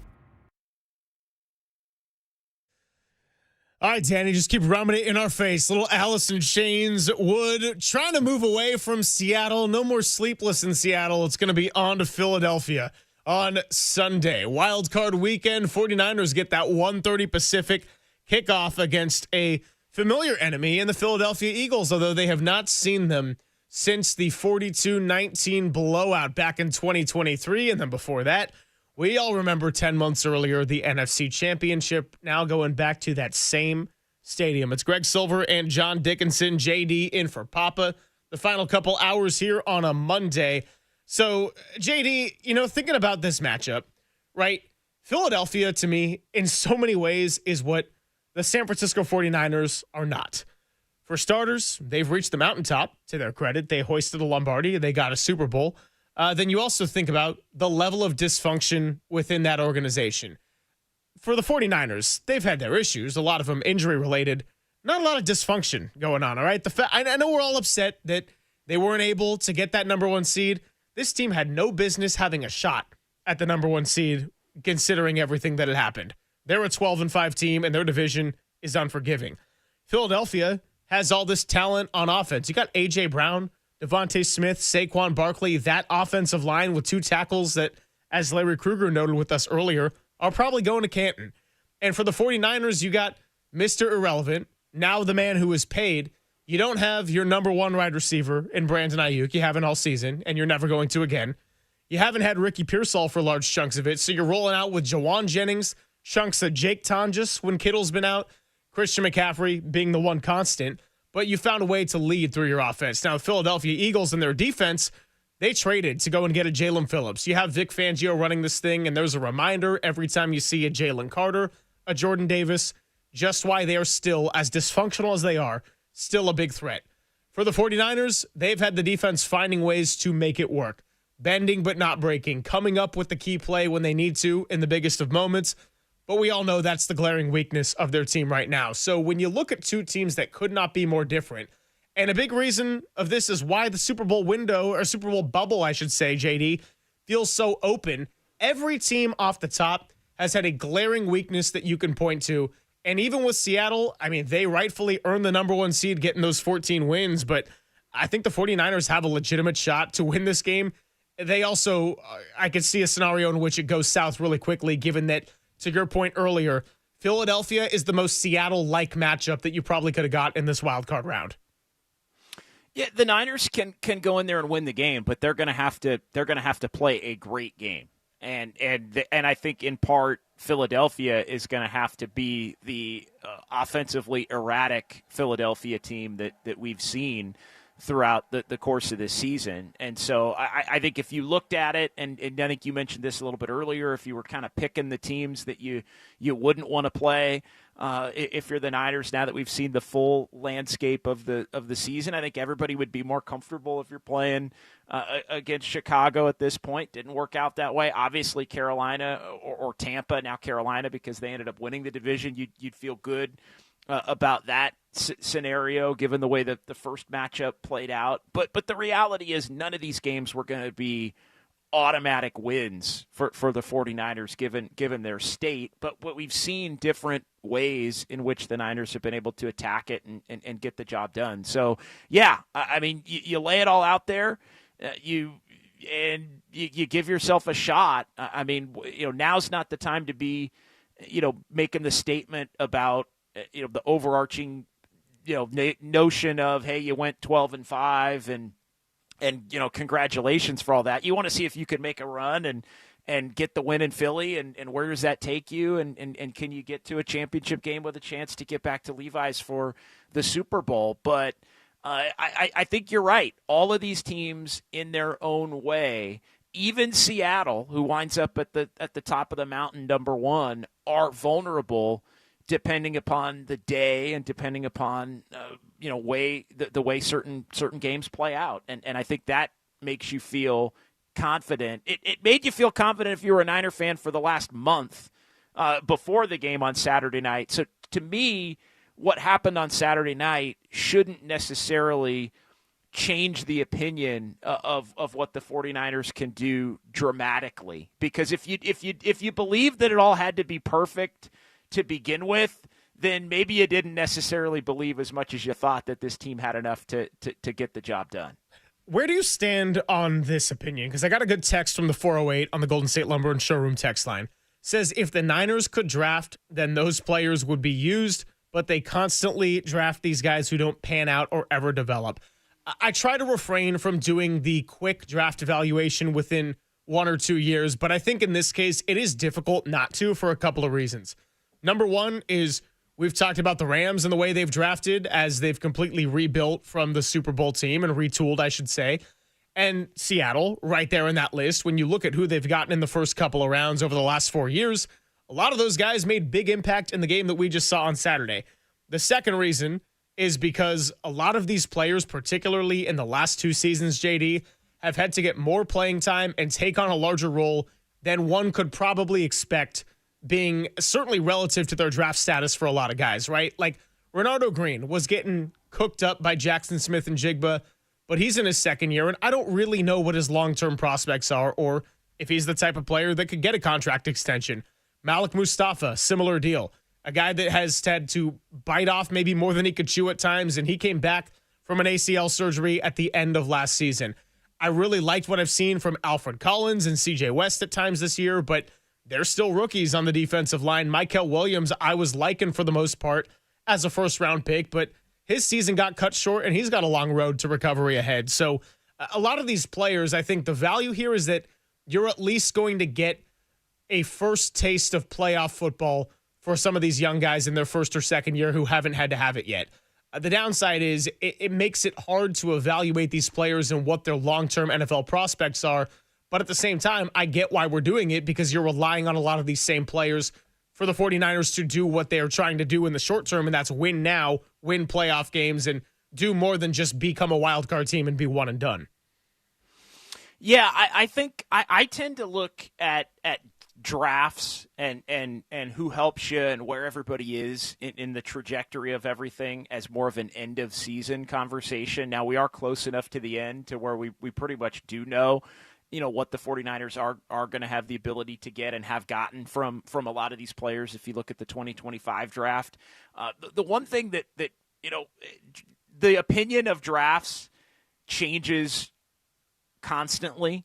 And I think, if you go back, all you have to do is look at the 2024 draft. I think if you go back and look at the 2024 draft for the 49ers, everybody thought, damn, this is an awesome, fantastic, tremendous, spectacular draft a year ago. Are people going to view it the same way now that they viewed it, maybe a year ago in terms of impact? So it can fluctuate and change. But at this point, this is the team. And so I think you have to let the season kind of play out, and then you go back and look at, all right, maybe you didn't get production from player X or player Y. What were the reasons why? Was it injury related? What's the projection for what a good season is for the next year?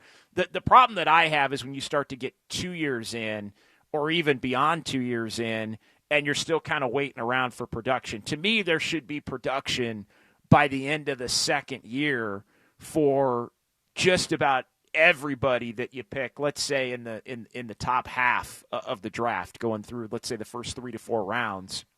And, the Niners have that track record of they've had a lot of great picks in the back half of the draft. They've had some misses in the front half of the draft. And then how do you offset that as well? Because I know it does tend to, anytime you look at somebody who's successful in the back end and that becomes a win, when you have, that becomes viewed as, well, damn it, if you had that guy and you hadn't missed on your 3rd-round pick, your 2nd-round pick, or whatever it is, then you'd be really cooking. And I think, there's differing opinions as to, well, you find a guy late, it makes up for the fact that you didn't get a guy early. Well, no, the teams that are really doing it are the teams that are hitting throughout at a really consistent rate. But I just, again, it goes back to, for me, the whole conversation about when things don't go right, you want to look at the macro, and it's like, let's hone in on this game and this week and who they've got and do they have enough, and we can save that conversation for,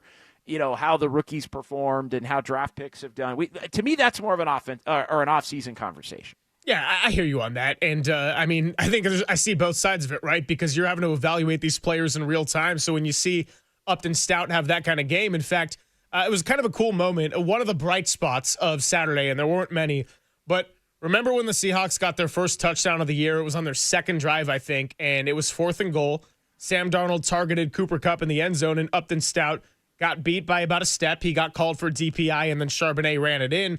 Well, Seahawks opening drive, they go 12 plays, 66 yards, but they targeted Upton Stout again, looking for Cooper Kupp on the 4th and goal, and he had really nice coverage. And so it was a little moment like that where I think, hey, good for Upton Stout, who seems to be built for the bright lights, and this is going to be an interesting test now that it is a true playoff game for what you get from an Alfred Collins or a CJ West or an Upton Stout, and unfortunately won't get a Michael Williams. But yeah, I think that we can take in a lot of this information in the micro and then apply it to how we look at the macro when this thing is all said and done.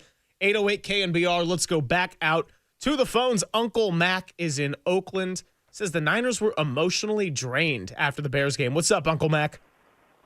Hey, how you doing? Happy New Year, fellas. I noticed that, when we played against Chicago, we could have very well lost that game when we made all those silly penalties on 3rd down, giving these guys chance after chance to stay in the game. But, yeah, we won, and we've seen how hard it was to win that game, and yet we did wind up winning. And it's always emotionally draining when you win a game like that on any level, whether it's high school, college, or the pros. And to come out on the next week to play a division rival who knows you very well, it actually even looks like you when they play, that was very difficult for them to do. And I really had a hard time seeing them come out of the tunnel. They just didn't have something. To mention, we didn't have all of our players that really, and I look at the offensive line, they didn't really show up. I mean, I felt kind of bad for Brock being back there the way he was, having to run for his life. I know Trent Williams is a factor, but come on, man. You pay these guys enough money. You got to step up. But yet, you can only step up so far. I mean, these guys are tired, and I understand that. But it makes me wonder how far they're going to get, and I love the Niners, but let's be real. You got to figure out what you're going to do at this point in time. And it's like, when you're emotionally drained like that, okay, get it out of your system. You've lost now. That win streak is over. What are you going to do now? It's either sink or swim. And, hey, this is it, right? Thanks. Appreciate the call, Uncle Mac. Uncle Mac in Oakland, yeah, take care of your car, too, whoever he was with that one. And I think there's a lot of good points in there, JD. I mean, look, I'm not making excuses for the 49ers as far as what happened on Saturday. Seattle fully earned the number 1 seed. The 49ers got dominated. Mike McDonald completely beat Kyle Shanahan, outcoached him in a rout. But you had 3 games in 13 days. You've had a very unforgiving division where one slip up, one loss. I mean, look, it cost the Rams the number 1 seed when they had a 14-point lead on Thursday Night Football. They were looking in prime position to sweep the Seahawks. They don't finish that game. Didn't even matter that they couldn't beat the Atlanta Falcons in the end. They weren't getting that number 1 seed back. So it's draining, and it's been draining to get to this point. But guess what? Every team right now is coming to the playoffs with some kind of injury bug or fatigue or dysfunction or whatever have you. So the 49ers, all they can do is regroup quickly, and it's about who can prepare better, who can play better and execute better for a 3.5-hour stretch. And if you can do that, well, we've seen with Kyle Shanahan, whether it be as a favorite at home or whether it be as an underdog on the road, if you can come in and play better football for 3.5 hours, then you can walk away into the second round and be victorious. Find a way. I mean, that's what it comes down to. Find a way to hang in, preferably get off to a good start. Try to put some pressure on Philly's offense to be able to match you. If they can't do it early, I mean, you could make a case, and I agree with the caller on, the emotional component of you get the big win and then you're coming back 6 days later, and it is tough, especially when you lose players in that game that you won. But to me, it's put pressure on the Eagles offense. And, what changed the game for the 49ers more than anything early in the game against Seattle? To me, it was the 2 3-and-outs at the beginning of the game. If you can, plus the ability for Seattle to go down, didn't score on the first one, turned it over on downs, but I think they were confident that their defense was going to match up well against the 49ers offense if they backed them up. And so I thought that was as much a tone set for the Seattle defense, the fact that they went for it even though they didn't get it, as it was about the offense and believing that you were going to have to match the 49ers offensive prowess. To me, you're instilling confidence in the defense by saying, hey, we may not score here, and you know what? Back them up, and you guys will stop them, and we'll take control of the game with field position, which is exactly what Seattle did, going down and scoring on the short field position drive on their second possession. But the 2 3-and-outs, to me, for the Niners offense, that was the bad omen, and then they end up turning it over on downs on the third possession. Put that kind of pressure on Philly, and let's see how Philly reacts in a game where, again, there's going to be all this frustration with that Philly crowd that I think will be lit at the beginning, but you can make them turn on that team very quickly. And I think if the Niners wind up winning this game or having a chance to win this game on Sunday, it's going to be because it looks an awful lot like that. And that's a good call, by the way, on the Philly fan. Like, I don't think that's nothing, coming out and being the team that looks in control early. Now, it doesn't mean you're going to win the game, and it doesn't mean that Philly, all these players aren't pros and that they can't evolve. But look, if you come out and you have a couple of 3-and-outs for the 49ers and their offense, and the crowd's just going to feed into it, or all of a sudden, what if Philly has 17 yards of offense in the first quarter and the Niners are up 10-0? That's going to change the mood in that environment real quick. And we've seen, even coming off a Super Bowl championship, I mean, the Black Friday game was the best example at all, where the Bears are the hot up-and-coming team. They completely manhandled them, and that crowd was so restless there, JD, for 3.5 hours. So it's not nothing when you're going on the road. It's certainly not nothing. All right, we'll take a couple more of your calls, get it to Dirty Work at 2 o'clock, and then we've got some sounds to play coming up. Purdy, Shanahan, Kittle, McCaffrey all had some honest comments after the loss on Saturday night. We'll play some of those for you next. It's Papa and Silver on the Sports Leader.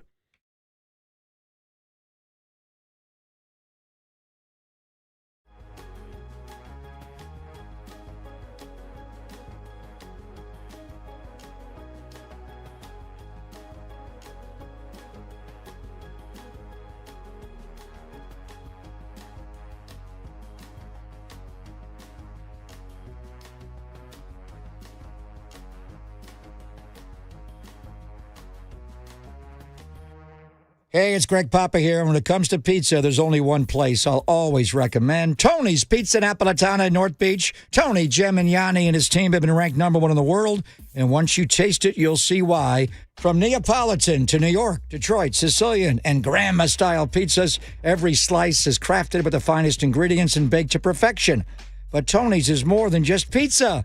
Their fresh pastas are out of this world. Try their spicy bucatini, one of my all-time favorites. Check out Tony's menu at Tony'sPizzaNapolitana.com. You'll be blown away by all the menu offerings. Tony's is in the heart of North Beach at the corner of Stockton and Union Street. And if you can't make it to North Beach, don't worry. Tony has you covered. Check out Capo's for deep dish lovers, Toscano Brothers Bakery for all the beautiful breads, and Slice House locations throughout the Bay Area, including at Chase Center and Levi Stadium. Tony's Pizza Napolitana.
back to Greg Papa and Greg Silver on KNBR, the sports leader.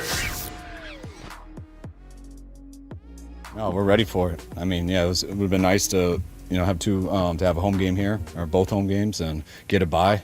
But it is what it is. I mean, this team's been through a lot this year. Now we got to do it the hard way, and we'll embrace doing it the hard way and look forward to it.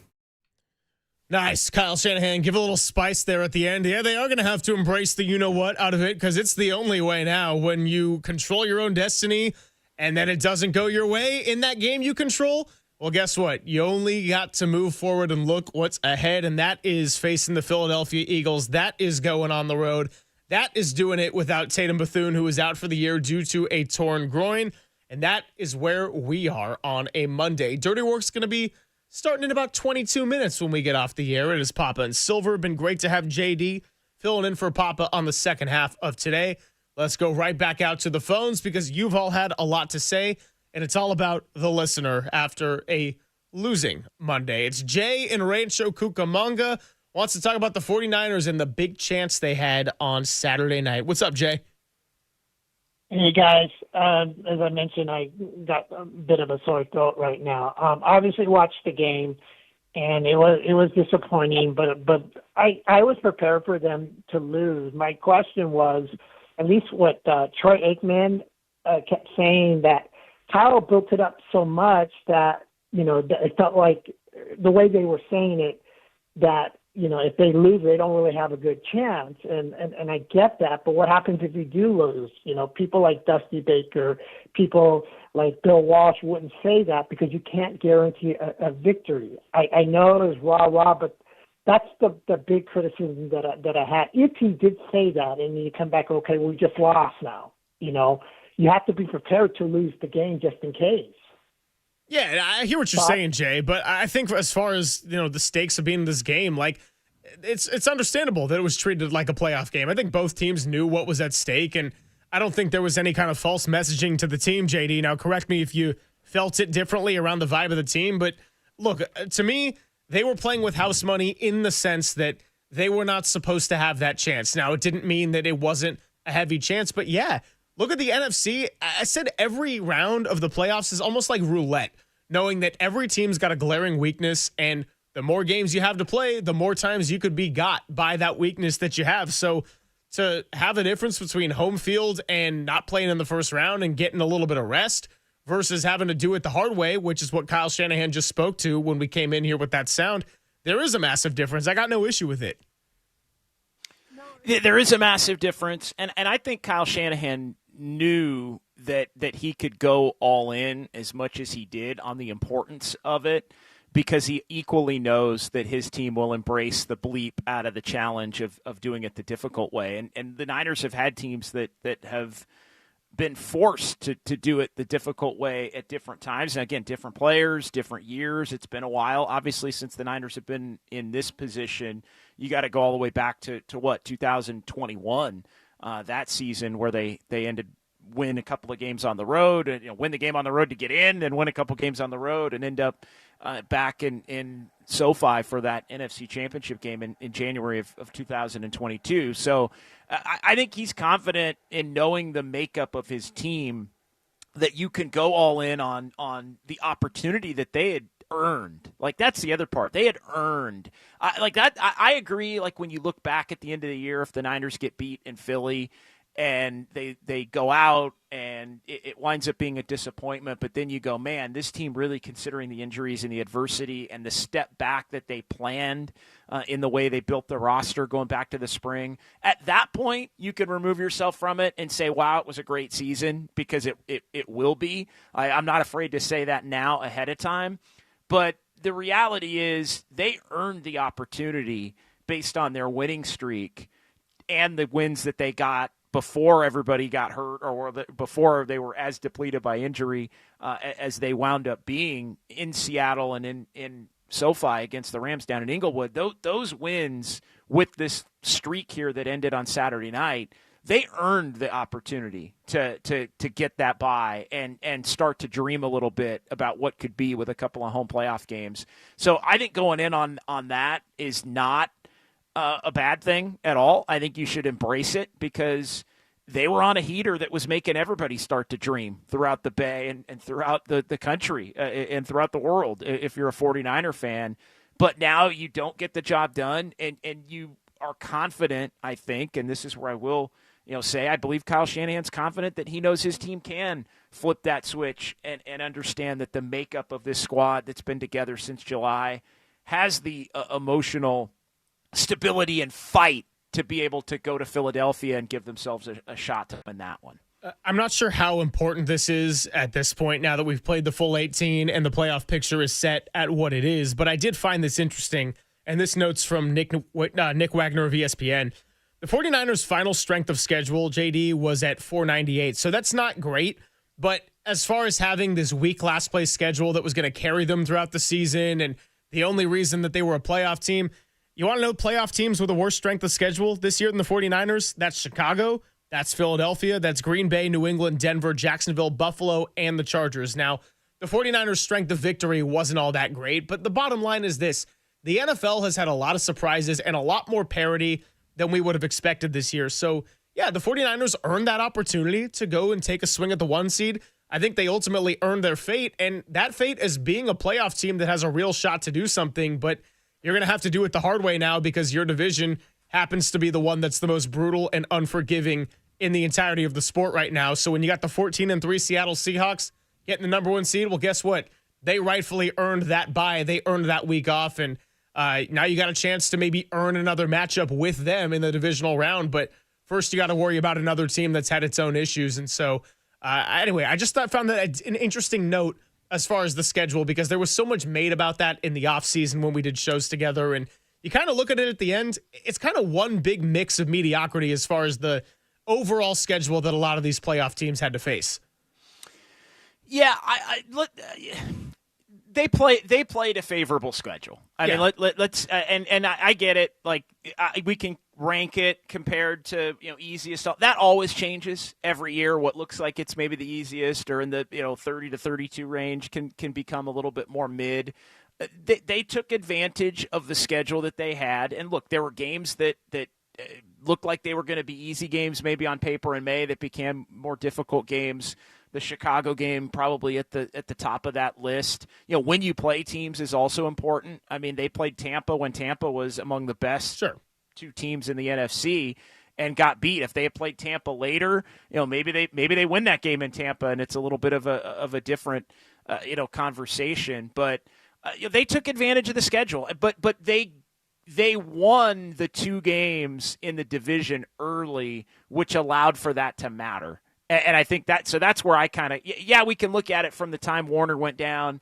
Tampa was a really good team at that point, Houston, and then they basically beat all the bad teams for the most part and got beat by the good teams other than say Chicago. But that was going to be the template, I think, maybe to begin with when the season started, but I think it was definitely going to be the template once Fred Warner. Like I just don't think you can't not look at the schedule and say, hey, it wasn't a factor, even if maybe it was a little bit less of a factor than you thought it would be coming into the year. If the Niners had to play, some different teams in the second half, we may be talking about a different outcome, but who cares? They didn't. They won the biggest game on their schedule, one of the 2 biggest games on their schedule at the end with the Bears in Seattle. And that got them to the point where they were a playoff team, and they were a playoff team because they were able to beat the Rams and beat Seattle. I mean, those 3 teams at the top of the division wound up splitting basically, all with each other. They all beat each other once, and so I think the fine line between the overall outcomes for those teams was really, really, really, really small. Let's get one more in here before we take our final break and then final segment before Dirty Work. Let's go to Kareem in Vallejo. 808 KNBR is the number. What's up, Kareem? You're on with Silver and JD. Hey, fellas, how's it going? Thanks for taking the call.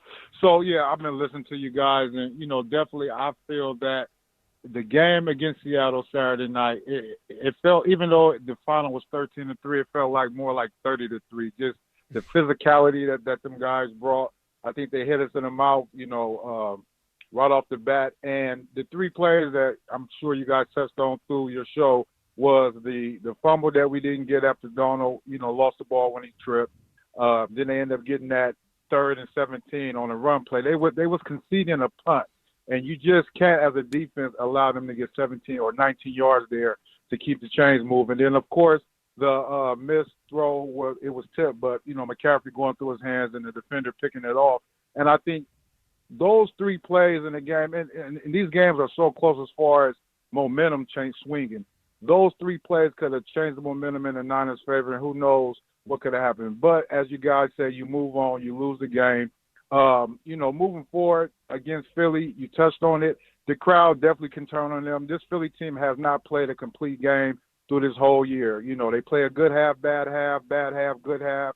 I mean, they had 17 yards in that second half against Buffalo and still ended up winning that game. So I think definitely the Niners could go in there and win that game. And now they have to be road warriors and win, 3 games on the road to get back to Levi for the Super Bowl. And I think they can do it. If they meet this Seattle team in the NFC Championship game, I think Shanahan, for me, I love him being our coach. I don't think that he should be replaced, but I do feel he gets tight as a play caller in big games. I think in that game against Indianapolis and Chicago, he was in his bag. The game Saturday against Seattle, I think he got a little conservative. I think he got away from knowing that this is one of the best defenses in the league. You have to counter their aggression. When them guys are coming down, run some counters, run some draws, some screens, things of that nature to offset their aggression. And I think Shanahan didn't really go there. He got away from it. But that Seattle team has a great front four. And I think if we go to Seattle, we beat them in week 1. I know we don't have our, defensive blue chips out there. Losing Bethune is a heartbreak because that's been the, story of our season, losing our blue chip players. But we never thought that it was going to be easy to be in a position that we were on Saturday night, to have the number 1 seed in the first round bye was unbelievable. Now we have to go on the road and show our muster and do what we can do, man. So I think this Niner team has a great opportunity to do what they can do, and I appreciate the time, y'all. Yeah, appreciate the call, Kareem. Kareem in Vallejo. What's up, JD? No, just here's a hot take, and I know we're up against it here. Hot take: the Niners played better on the road this year than they did at home, and the record says that's true. 7-2 away, 5-3 home, as it was all said and done.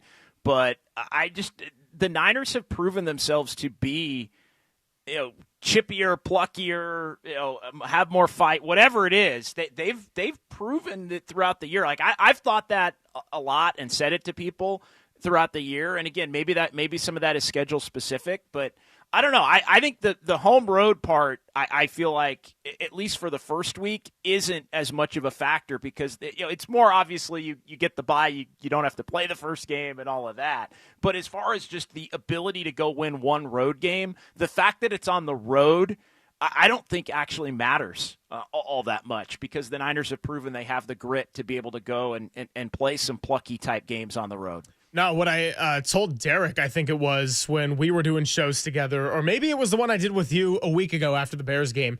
It's not the home road that was a big deal to me as far as getting the 1 seed or not. It was just the sense of getting the extra week. And I'm going to use my roulette analogy again.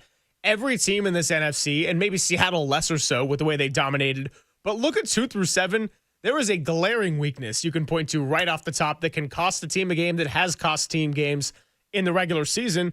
To where, each round, that's another dance with fire. That's another, that's another round of roulette that you got to survive a little bit. So I'm not as worried about going on the road to Philly as I am having to play another football game against a team that's physical like that and has that level of a defense, I mean, I'm looking at it right now. I mean, the only team in the NFC with a better road record was Seattle, who ended up 8-1, and the Patriots were 8-0 on the road. Those are the only 2 teams in the NFL with a better road record than the 49ers had. Now, there's some 6-2s with the 8 games, Jacksonville and Denver, but the Niners all year have been a top 3 to 5 away team in the entire NFL. So I don't think they're going to be intimidated or fazed by having to play a road game on Sunday. Appreciate everybody who has called in, texted in, YouTube chatted in today on this Monday as we are back in the normal swing of things. Big thank you to JD, who's been hanging out with me the last couple hours. When we come on back, we'll share our final thoughts. We'll wrap it up, and then we'll get it over to Dirty Work. It's Papa and Silver on the Sports Leader.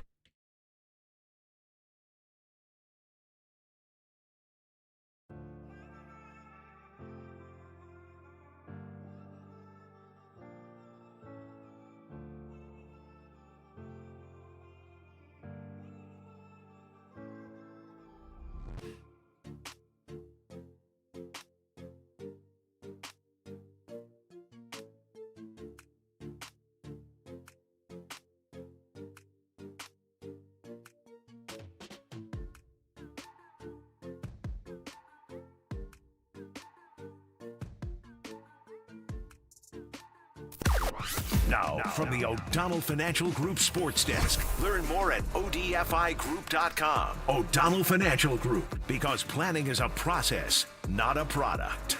Tim Ryan, bro. Wow. He joined Murph and Marcus this morning to break down the 49ers' loss to the Seahawks and preview their matchup against the Eagles on Wild Card Weekend. Check out that podcast and more on the eSports Leader app and esportsleader.com.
Papa and Silver now continues live from the KNBR Casino Matrix Progressive Jackpot Studios. Casino Matrix. Progressive jackpots are here. Where are you? Just drop in. Please play responsibly. 1-800-GAMBLER. All right, getting ready to wrap it up here, and then we'll give it over to Dirty Work on a Monday. They are back at full strength, and I appreciate JD for hanging out with me today. So, all right, as we kind of tie a bow on all of this, yes, Saturday night was a stinker. We had the extra day to digest it because we had the rare Saturday game now with the college football playoffs and everything. So I hope everyone had a great holiday season. I hope you had a happy new year. And as far as getting into January and getting back into the swing of things, hey, we're full throttle. Foot is on the gas, and whatever happens here with this 49ers season, you got to put Seattle behind it, and you got to look ahead to Philly and possibly anything beyond that, JD. Yeah, it's a tough situation, but the 49ers are in a position where they're going to play a playoff game, and the opportunity is still in front of them. Do they have enough in the tank in terms of personnel? I think that's the number one question going into this. To me, it's not about fight or being prepared to play or even the matchups as much as it is just the opportunity ahead of them. And I'm sure we're going to get into the matchups and all those different things. But everybody, I think, would have signed up for an opportunity to play a playoff game of any sort, even on the road, going back to the middle of October when Fred Warner went down and Brock Purdy, we didn't know when he was going to be coming back, and for the Niners to set themselves up the way that they have. It's been a tremendous credit to them, even though Saturday wasn't what anybody wanted or necessarily expected. I have a lot of confidence that this team will go out and lay it all out on the line in Philadelphia, and then you got to just let the chips fall where they may from there. And look, as far as the seeding goes, I think there's 1, and I think there's everything else, 2 through 7. Now, being at home, you would much rather than being on the road in a typical game, but looking ahead at the wild card schedule, you got the Rams going back to Carolina, trying to avenge that loss earlier in the season. You got Packers-Bears round 3, and the first 2 were classics of that rivalry. Then on Sunday, you open up with Bills going to Jacksonville. Then, of course, you got our game at the 1:30 slot. Niners at Eagles, the Sunday night game, Chargers at Patriots, and then the Monday game. I can't believe the Houston Texans are in a Saturday afternoon slot. I know the Steelers played until the wee hours of last night, but Texans at Steelers. And so you got 3 days, 6 games, and I think the road team's got a fair swing in all 6 of those because it's that kind of season. Yeah, it really has been, and it's wide open, I think, as anybody could imagine for really any team in both conferences. I mean, I think Green Bay, I know, didn't finish the season the way they wanted. I think they got a shot, obviously, playing against Chicago. I mean, you got 2 big-time games with the Niners-Philly matchup, and then, the AFC, I mean, look out. I mean, that is completely wide open with all the inexperience at the top of the bracket. So for the 49ers, they've got experience. They're playing a team that has experience and the ultimate experience of reaching the mountaintop. But they've looked a little bit messy themselves this year, and that is where we're going to carry it tomorrow, Wednesday, Thursday, Friday, all the way into whatever happens from 1:30 to 4:30-ish on Sunday. That'll do it for us. Big thank you to JD. Big thank you to Papa. Big thank you to Danny Dunn. Glad to have Danny, and he'll be with us nearly the whole week, I think every day except Friday. So hopefully you don't get too sick of me and you survived Monday. But a lot of fun coming your way, and it is time to get it over to Dirty Work. I also want to thank Larry Kruger for coming by at 10:50, and thank you to all the callers who joined the conversation today. Copes, Depop, and Tim Webb will get ready to take it away from 2 to 6. And you're listening to KNBR and KNBR FM San Francisco, the sports leader, a Cumulus media station. Okay, the fun's over. They've done the dirty work of the radio business. Anybody messes this thing up for me tonight is through. Engineering, board operating, and producing. Not only are you fired, your life is over. And now they have the microphone. What could go wrong? Nobody messes up. You understand me? Don't mess up. Adam Copeland. You wanted some sort of hard-hitting Bob Lee journalism. You came to the wrong place. Derek Papa. Oh, boy. Okay. It's getting hot. Is it getting hot, sir? That's even worse. How are we feeling? It's getting hot. Oh, boy. And Tim Webb. Mankini, yes or no? 59. We go with this, Tim. It's a dirty job, but someone's got to do it. Ridiculous. Completely ridiculous. Welcome to Dirty Work. KNBR 104.5 and 680. The sports leader.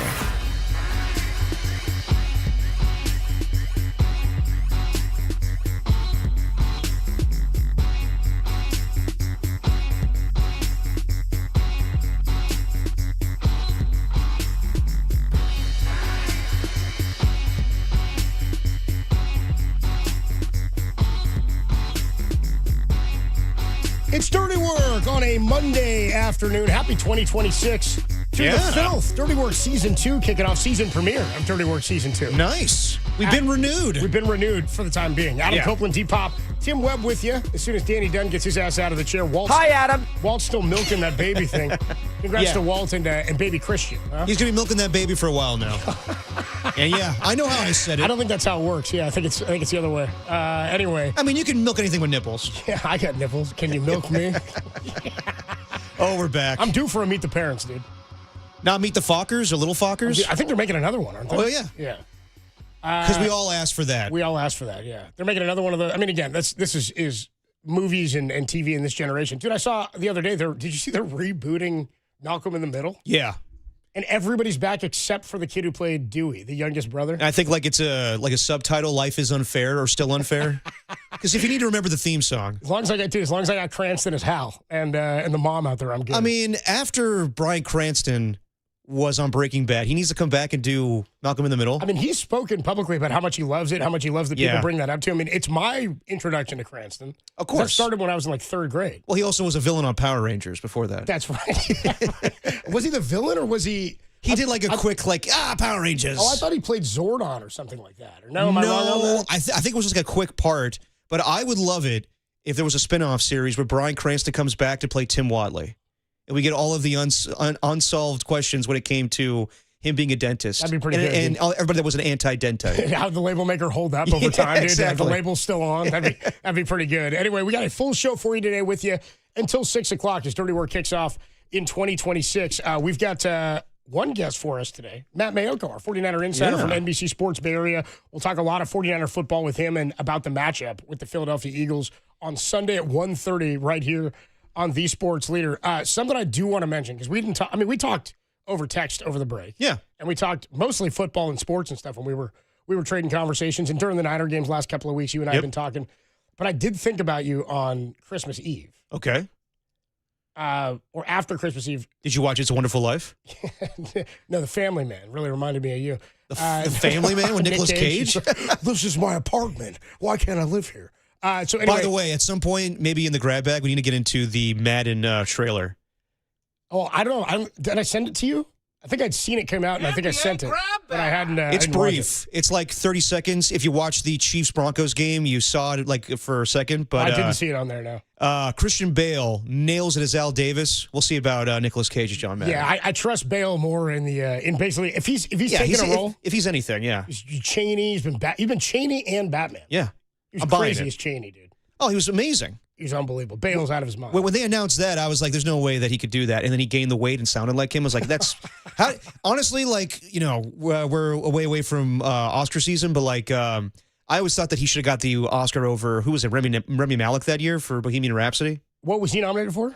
For Vice. Oh, he was nominated for Vice. Yeah. And Sam Rockwell as Bush. Yeah. That was funny casting, too.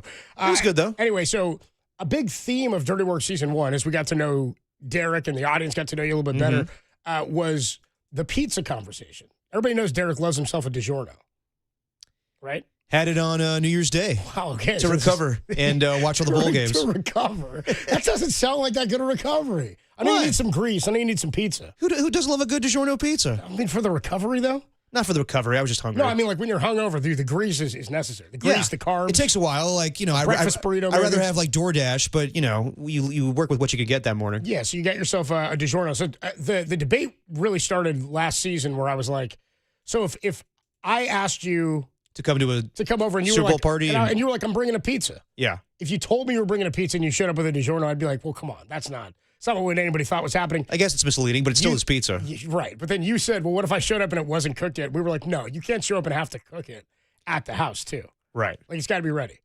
I know of somebody who did that. The spouse of a brother of someone I know. Okay. Who on Christmas Eve, they were having their family party. Yeah. And the in-law, the woman, was asked to bring an appetizer. It wasn't cooked? Here's what she brings for the appetizer. Is it ziti? What is it? It was broccolini. Ooh. That was uncooked by itself. So she was like, can I borrow your oven too? And your garlic and your salt, pepper, and your pan and your oil. So she showed, first of all, broccolini's not an appetizer. What is broccolini? It's like broccoli, but it's like longer, leafier. It's got a longer stem, it's a little bit skinnier. Anyway, it's fine. They serve it a lot of steakhouses or It's I don't think it's that crazy. It's a variety of broccoli. Yeah. It's a side vegetable. Yeah. That's not go to any restaurant, and if you look at the appetizers, broccolini wouldn't be there. It would be a side vegetable. Agreed, Tim? Correct. Yeah. Okay. But to show up with it raw and uncooked, I mean, if you how long does it take to cook? If you go to a party and they're like, not that long, but still, you got to show up and do it. You're like, you were asked to bring an appetizer and you picked up leafy broccoli. Okay, but like, what are you supposed to put Uncooked this broccolini in? It's nothing. It's literally you just cook it like salt, pepper, garlic, and oil, and you bake it. Sometimes a little lemon, whatnot. Yeah, you like just bake it. My point is like it's not Was she the outcast of the party? I don't know, but I know behind the scenes. Like I'm sure it was fine. It tasted good. I mean, but it's a side dish. You know what I mean? Like you show up with carrots and hummus. That's an appetizer. Yeah, no, that's my go-to snack if you want to be healthy. You show up with appetizer is like a dip, something past. Yeah, maybe a or broccolini, huh? Yeah, maybe a what do they call those eggs? Deviled eggs. Maybe something you could pass around. A crab cake. Yes, crab cake too. Maybe a taquito. Yeah, that's all I'm talking about. But broccolini's not your forte. We came here. It's broccolini and appetizer. No way, dude. More of a side dish. You showed up and you were like, I got this head of cauliflower. We could. Yeah. I would be like, with some ranch on the side. I'd be like, well, what's the main course that this is going to be the side dish? So is it more weird that she brought said broccolini or had to cook it in the I think both are weird. Oven? I think it's weirder that she picked broccolini as an appetizer. Yeah, maybe. I don't think it's that weird to go over to somebody's house if you tell them ahead of time Hey, that can you I are pop this going in the to oven? cook Yeah. something. They're like, oh, yeah, no Right. big deal. I don't think that's that big of a deal. Can I pop this in the oven to heat it up as the appetizer when I get there? Yeah, you want it to be hot. Yeah. And you never know what people are like the process when they're trying to go to your place. Yeah, I'm not happy. I'd have said something if it were my house and they came with broccolini. I'd be like, this isn't an appetizer. You would stop them? We'd probably make it still, but I'd be like, this isn't. You couldn't even spring for the real broccoli. You would definitely judge them along the way and then that person's probably like, what am I doing here? I wasn't there and I'm judging them now. You know what I mean? I don't like it. Yeah. I'm not having it. Anyway, it made me think of you. And I was like, you know what? I would never bring broccolini. I was like, this is worse than Derek. Yeah. This is worse. There are people worse than me, Coach. So it took me until like December 27th when I found one. I'm glad you realized Adam that. Copeland, Depop, Tim Webb with you. It's Dirty Work on a Monday. Season 2 underway. Double the dirty, double the work. Probably not, though. Well rested, but still dirty. Well rested, but still dirty. By the way, we got a series of new content, characters, and bits that we'll be rolling out this year as well. And we, by the way, are brand new.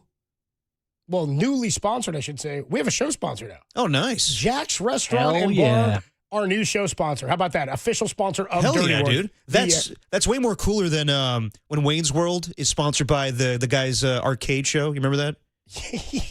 And then they make fun of the sponsor, and it's like, we sold out. But I like Jack's Restaurant and Bar. Yeah, dude, we did sell out, but I do like Jack's Restaurant and Bar, yeah. We'll be there, by the way, Friday. Getting you ready. We'll do a live remote on Friday at Jack's Restaurant and Bar in San Jose, 1502 Saratoga Ave at the Westgate Shopping Center from 2 to 6. Happy hour specials. We'll be hanging, talking football, getting ready for Sunday's wild card weekend in Philadelphia against the Eagles. We got plenty to get to. Matt Mayoko joins us at 4:50. We got 2 giveaways to do. We got a new show sponsor. We got a live show Friday, and we have one on Wednesday. I'll tell you about that at Harmonic as well. Plus, we got a playoff schedule set, and as racist as it sounds, ready? It's Black Monday. Adam Copeland, Depop, Tim Webb. You didn't know where I was going, did you? It's Dirty Work on a Monday. It's season 2. Double the dirty, double the work on the Sports Leader. Kramer, he's just a dentist. Yeah, and you're an anti-dentite.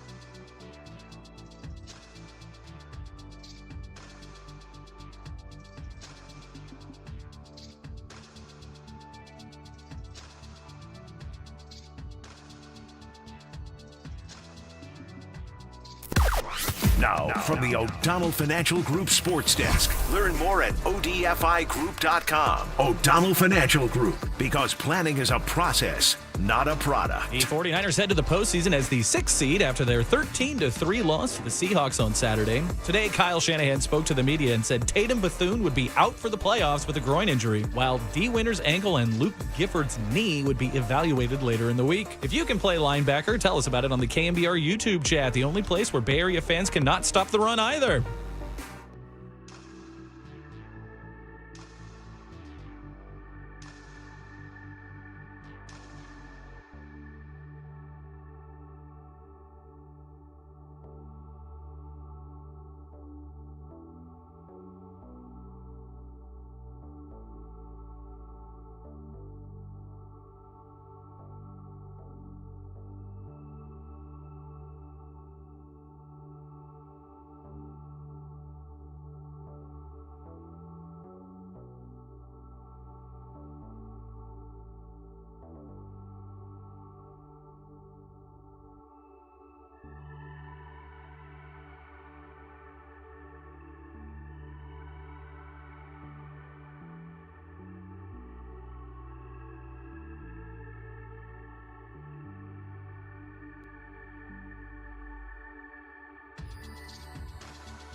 Now, from the O'Donnell Financial Group Sports Desk. Learn more at odfigroup.com. O'Donnell Financial Group, because planning is a process, not a product.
Now, back to Dirty Work. Adam Copeland and Derek Papa on KNBR 104.5 and 680 AM, the sports leader.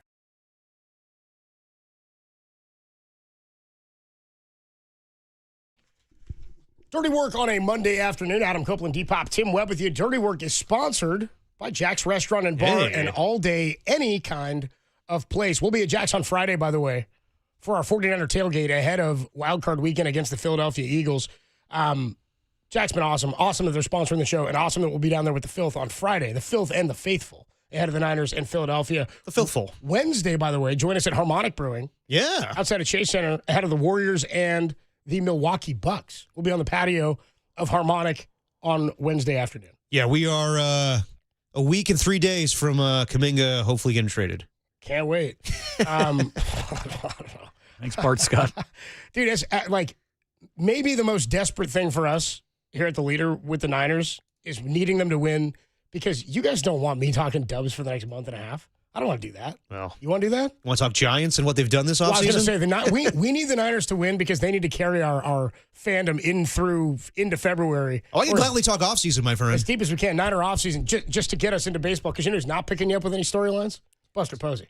Yeah. They got again, Jack said it, their biggest acquisition is the Curran Theater this offseason. I mean, it has been, yeah. I looked at the roster the other day, same group of dudes. Yep.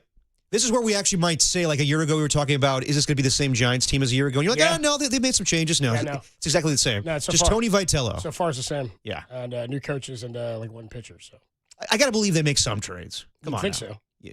I don't know. I used to believe that, but now it's January, and I'm like, all right, Buster. There's plenty of time. Does his phone work? Is everything good?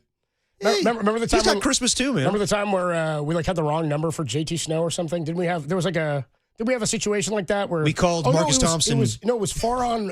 JT was like reach out to Farhan, and then Farhan tried to get back in contact, but he didn't have the right number. Remember that? Yeah, I remember that whole thing. Is that going on with Buster right now? Another GM's like, why isn't I got the wrong number to all these other GMs? Well, let's hold off talking about that for as long as we can, because we got Niners and the Eagles on Sunday at 1:30 right here on the Sports Leader. I guess my first question is, as good as we felt and as high as we were riding after the Bears game, thinking that was the high water mark, that was the high points mark for the Niners. The defense got to stop at the end to win the game. It was exciting, but that game indicated, and we knew, I think already, this team was going to go as far as the offense would take them. Yeah. The Seattle Seahawks, my takeaway from the game on Sunday, is that the best team in the NFC got the number one seed. Agreed. And they earned it. The Niners were going to have to earn it. There was 2 6-game win streaks coming into it. Philadelphia's win streak had been against some better teams. They had found ways to win. They'd gotten hot in the second half. They came back and beat the Rams after really getting hammered in the first half of that game. The Rams ran all over them, and then they stopped the run. I thought McVay got conservative in that game. They went for 3 2-point conversions. They won that. I came away thinking that's the best defense the Niners have seen all year. It was a better-looking defense than they saw week one. The eye test showed me that it was the fastest gang tackling, sideline to sideline they've seen all year. They could not turn a corner. They couldn't get the run game going. As good as the offensive line had played over the 6-game win streak, it was maybe the worst unit on the field for the Niners, save the linebackers, but it's tough to come down on the linebackers when you're talking third stringers out there and guys who weren't on the team a month ago. I mean, who was that guy, Garrett Wallow? What was that guy's name, Tim? He called for a face mask on that, maybe the most crucial Garrett Wallow linebacker. Most crucial penalty of the game. They said his name. I looked around, I was like, who? I don't even know who this is. He was on special teams. Well, I'll tell you what, he might be starting middle linebacker for this playoff game. That's what I'm saying. So, I mean, that Eric Kendricks probably. We'll talk more about that, but that's maybe my biggest concern about this game. But the O-line got destroyed. The D-line got absolutely beat by the O-line of Seattle, and the run game for 115 yards in the first half. I do not think, while they only, I know that the silver lining of this is people would go, well, they only gave up 13 points. That's misleading. And they had a chance to win. I thought this game could have been 24-3, 27-3. Yeah. And it could have gone the way that the Rams game went the first time they played them. Seattle made some mistakes and shot themselves in the foot. Mm-hmm. But for the first time this year, the Niners did not take advantage of opportunities that the opposition gave them. When other teams have left the door open for the Niners, they've stepped through it a lot this year. So what was worse, in your opinion, the offense or the jerseys? I didn't hate the jerseys. I didn't hate them. I don't know. I don't get too wrapped up in jersey stuff. Not a fan. I thought it was funny that like other teams went with their classic throwbacks. Like the Eagles yesterday looked cool. Yeah, the Kelly Greens. The Kelly Greens. Somebody else had a good one yesterday too. I can't remember who's playing in I thought Seattle should have worn moons to counteract the Niners. And I know it's forced upon them because you have the rivalry thing with Nike. Let me just say that, I mean, the Niners looked very impressive coming into this game. Offensively, I thought they looked better than in 2023. And I thought that Brock was playing the best football of his career. But I kept saying, it's not going to look this way in the postseason. And their defense needs to come to play. Now, did the defense make plays in this game? Yeah, they did. But to your point, Copes, it was really the Seahawks just controlling the time of possession. And the time of possession. I mean, every possession was them just running the football, and they could not stop the run. I know that the Niners' run defense is improved, but like for the last 2 weeks, I talked about it with Tim Ryan, they played very well against the Colts in stopping Jonathan Taylor. They could not stop the Bears' running game. They could not stop the combination of Kenneth Walker and Zach Charbonnet. Even like screens, like it was just so easy for them to go down the field. They really didn't need a big game from Jackson Smith and Jigba. And I don't think that, not that it was a big deal, but I talked about it with Greg Silver while you were gone. I didn't love Diamador Lenore calling him out, but it wasn't like he killed you for 10 catches and 150 yards. But regardless, it was just, the Seahawks proved that they are the best defense in football. They have the best complementary team when it comes to offense and defense. And they don't need Sam Darnold to have an amazing game in order for them to win. And I thought that Sam Darnold did not play his best football. I thought that opening drive, this game could have been 27-3. He totally missed Zach Charbonnet on the play action fake. That should have been a touchdown. The 4th and goal with Jake Bobo, he could have thrown to him. He is the complete opposite of Brock Purdy, where he doesn't want to lose the game. He's so indecisive and just takes ridiculous sacks. But you know what? He didn't make the dumb plays. He didn't throw 4 interceptions, and he didn't get sacked 9 times like a year ago against the Lions. To your point, though, he threw 4 picks against the Rams, and they still had a shot with a field goal to win, and as time expired. So that's the testament to the talent of the Seahawks. And that's what Greg Silver said to me after the game at Levi's. And he said it today on the show, and it's the most apt, I think, description of how the NFC West shakes out is we know the Niners' offense is the only way they're going to win. Yeah. That's how they're going to find success. This team will go as far as the offense will take them, and their offense has to be that much better than every other team's whatever their calling card is, right? Yeah. Like we'll talk about Philadelphia in that matchup. Can the Niner offense be better than the Philly defense? Because I know that the Niner defense, even with Philly struggling offense, is less likely to put together a complete game or give you a chance to win. But what Greg Silver's take is when Brock Purdy doesn't play well, the Niners are going to struggle.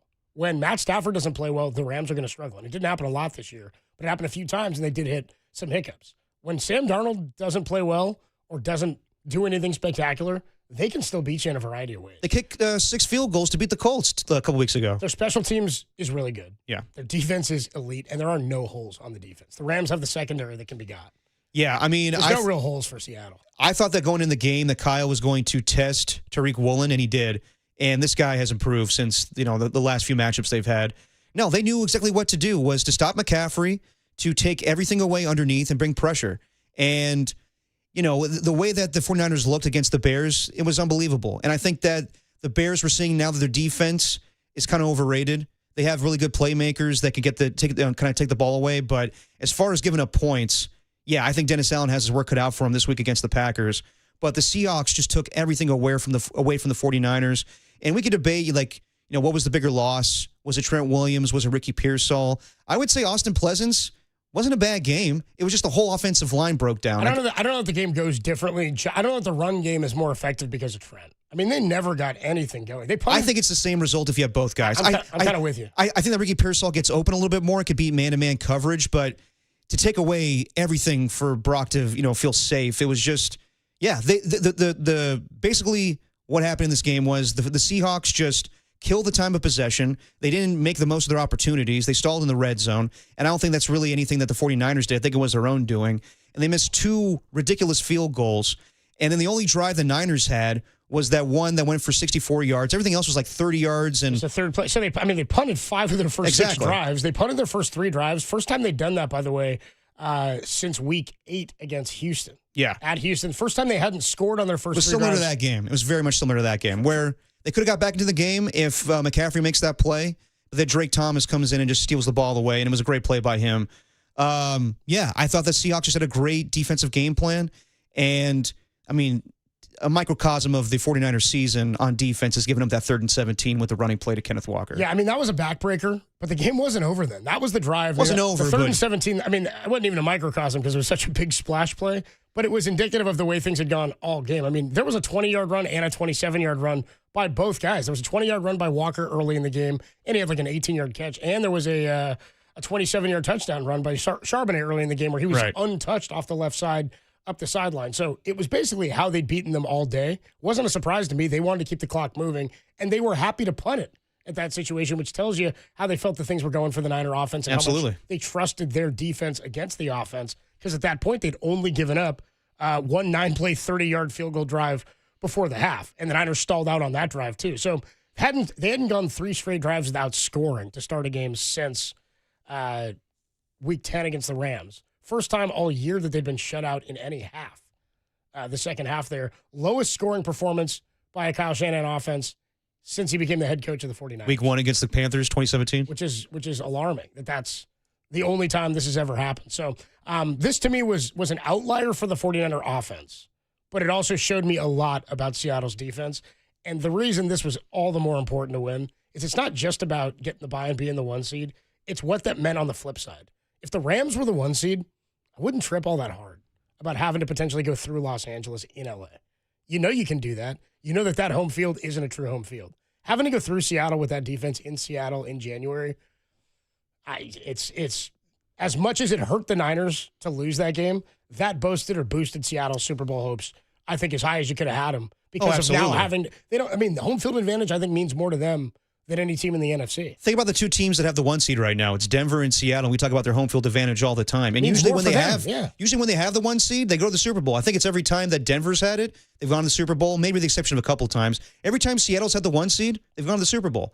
So it's hard to go there and win. We'll see what happens, but I think this shows that the 49ers played electric offense the last few weeks of the regular season. But that's not going to be how it's going to look in the playoffs. Not to say that I don't think the Eagles are going to shut out the 49ers or hold them to 3 points, but it's just a different formula. It's a different thing where you do need to win with defense and a running game. If the 49ers don't have either, then this would be a long day in Philly. Say what you want, by the way, about Sam Darnold. One of 6 quarterbacks in NFL history to have back-to-back seasons of 13 wins or more. Yeah.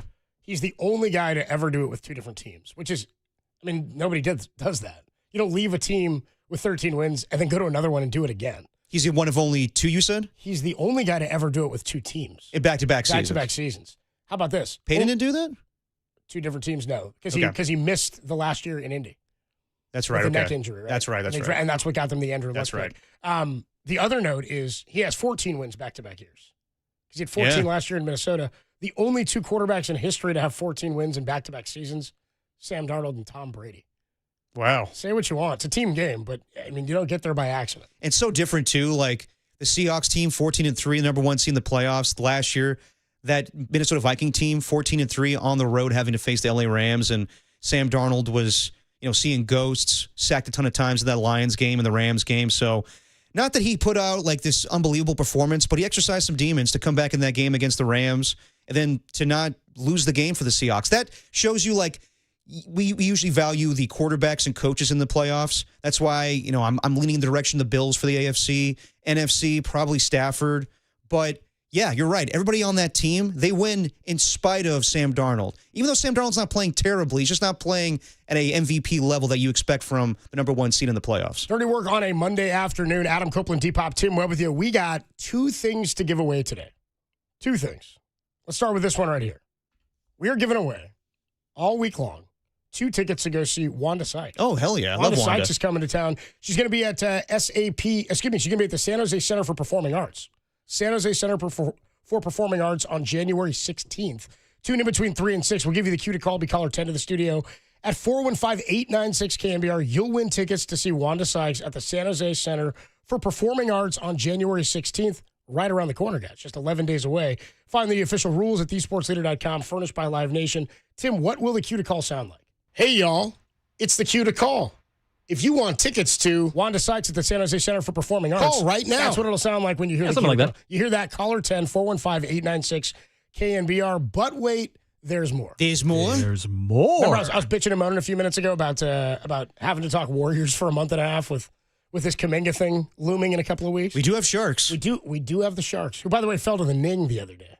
Yeah. Fell to the Ning. Was it 7-3? Yeah, 7-3. That's a good team. It's okay. Yeah. 43 points for the Sharks. Okay. We love our baby Sharks. Yeah. We love them so much. We are giving away tickets. Am I eligible, by the way? You're not. We're giving away tickets. Damn. We're only doing this 3 times this week, today, tomorrow, and Wednesday, because we're giving away tickets for the game on the 11th, 6 days away. Sharks. How about this? The Vegas Knights are coming to town. If you want to see Macklin and the Sharks drop puck against the Vegas Golden Knights, all you got to do to win the 2 tickets is listen between 3 and 6. We'll give you that cue to call. Caller 10 at 415-896-KNBR wins those tickets furnished by the Sharks. Find the rules at thesportsleader.com.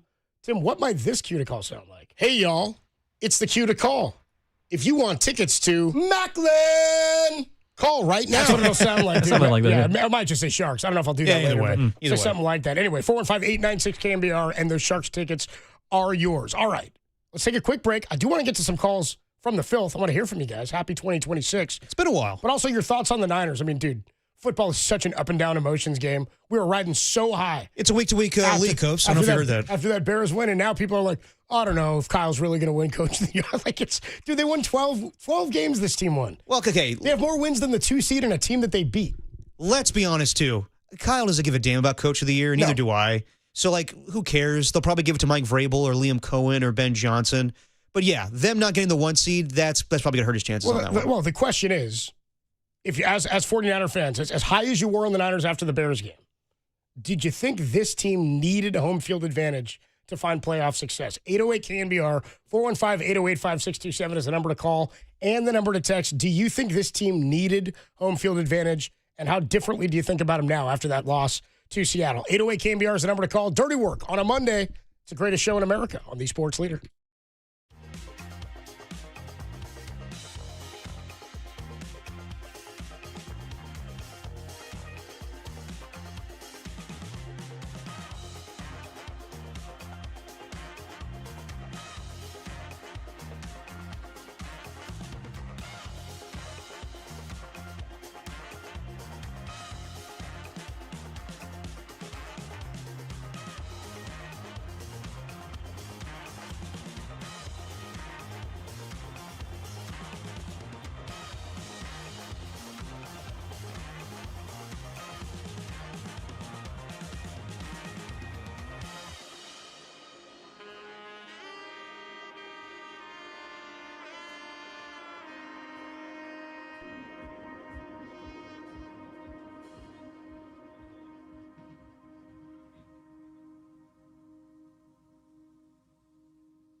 Now, back to Dirty Work. Adam Copeland and Derek Papa in the KNBR Casino Matrix Progressive Jackpot Studios. Casino Matrix Progressive Jackpots are here. Where are you? Just drop in. Please play responsibly. Call 1-800-GAMBLER. Dirty Work on a Monday afternoon. Adam Copeland, D-Pop, Tim Webb with you. 808-KNBR, 415-808-5627 is the number to call and the number to text. Do you believe the 49ers needed home field advantage for this playoff run in order to find success? In short, yes. Yeah. And I'll take it one step further. I actually wasn't all that concerned with home field advantage. For me, it was more about the bye. I wonder, like, if you were to poll, I think 14 for 14 playoff coaches.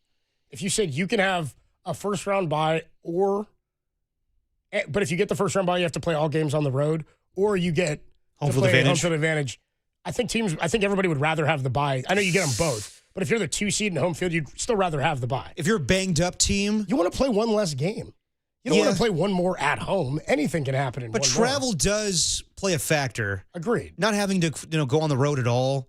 I would say if you're a banged up team, then yes, you value the bye. I mean, most coaches would say probably the bye. But I think also like a lot of teams just feed off of, momentum. So Sure. I'm not sure every coach would say that.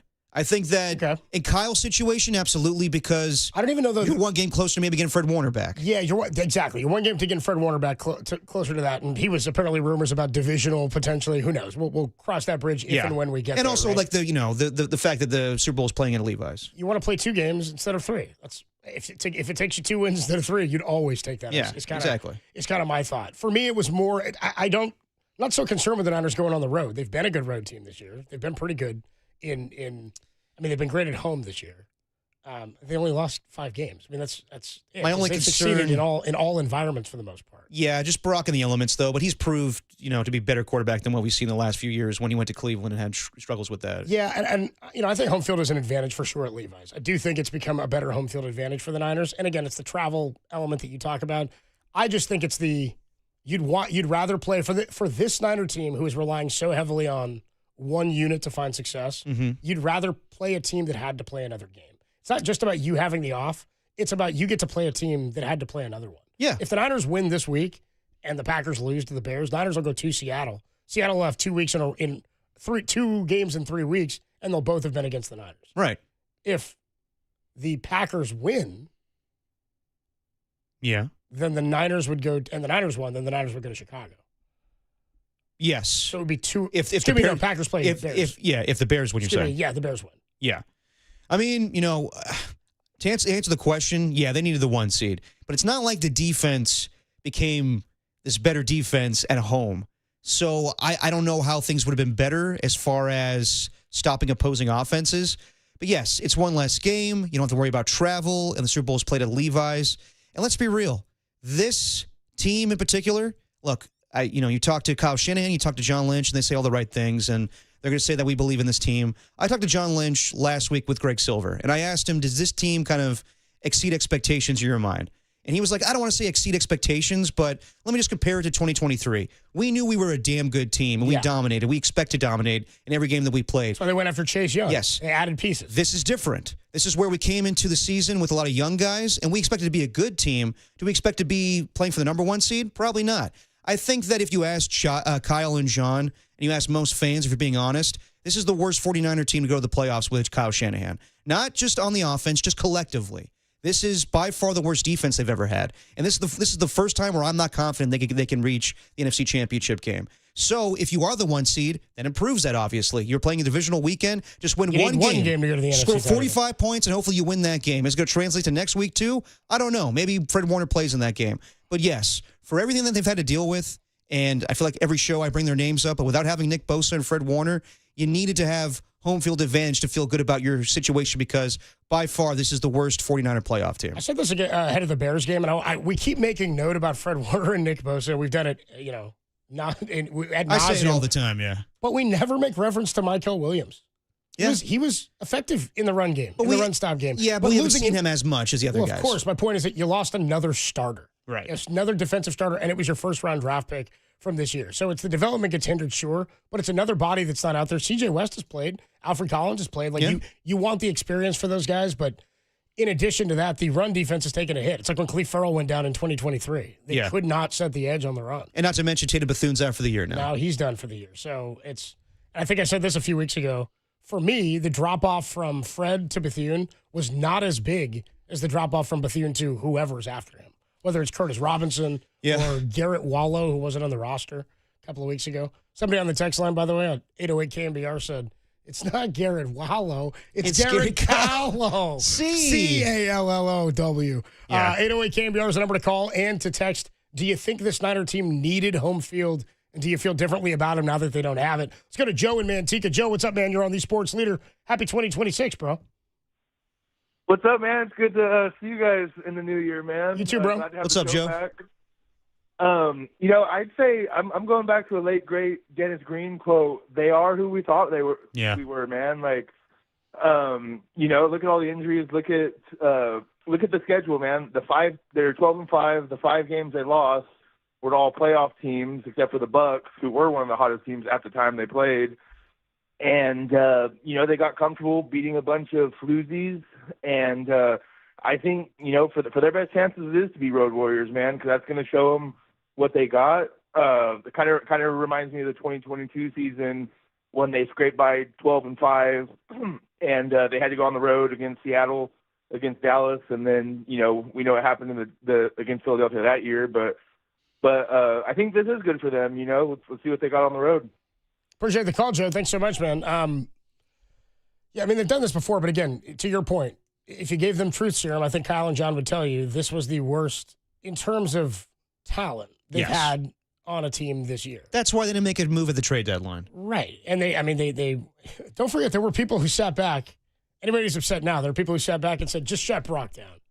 Exactly. Just go with Mac and go back next year. Let's call this one a wash, and we'll get after next year. After Fred goes down, when Mac was playing, people were like, you know what, don't even bother. But that's not in Kyle's DNA. Like, he always wanted Brock to return and to play. Like, they want to play hard for this season because you know what? Whatever happens this year, and I don't think they're winning the Super Bowl this year, but I think they're going to be a damn good team next year. I think that they're going to contend for the Super Bowl, and you get Fred Warner back and Nick Bosa back and Michael Williams. They're going to be that much better. All these young guys playing right now, another year of experience. Something Stout's been really good. They're going to be a damn good team. But this season in particular, this team, it's just tough to envision right now. And I've said that for the longest time. I think that they played really good offense, better than I anticipated. They play, okay defense at times. But for the most part, I just can't see them stopping, I'll be honest, the likes of the Eagles, the Seahawks, the Rams. Again, like some of these teams, like the Bears, if they were matched up with the Bears, I feel better about that. But they're playing the Eagles. I don't know about that. We'll talk about that more later. But, yeah, they needed the 1 seed for me to feel better about the Super Bowl chances, absolutely. I think I'm the one guy who I didn't feel great about having to go to Chicago potentially. I didn't want Philly or Chicago. I wanted Arizona to win. Well, Philly definitely wanted the Niners. Philly wanted the Niners. Which is always an interesting proposition when a team decides we're going to do something to make sure we play. That's definitely bulletin board material. Absolutely. And I would love to beat that smug a-hole Sirianni. You know what I mean? Yeah. That smug SOB. Well, nobody buys. Well, even A.J. Brown. I'm off of him, by the way, dude. Dude won a Super Bowl, and I'm like, I don't buy it. I think it was an accident. I think they won in spite of him. It's kind of where I'm at. Yeah. No, so we can bring this back?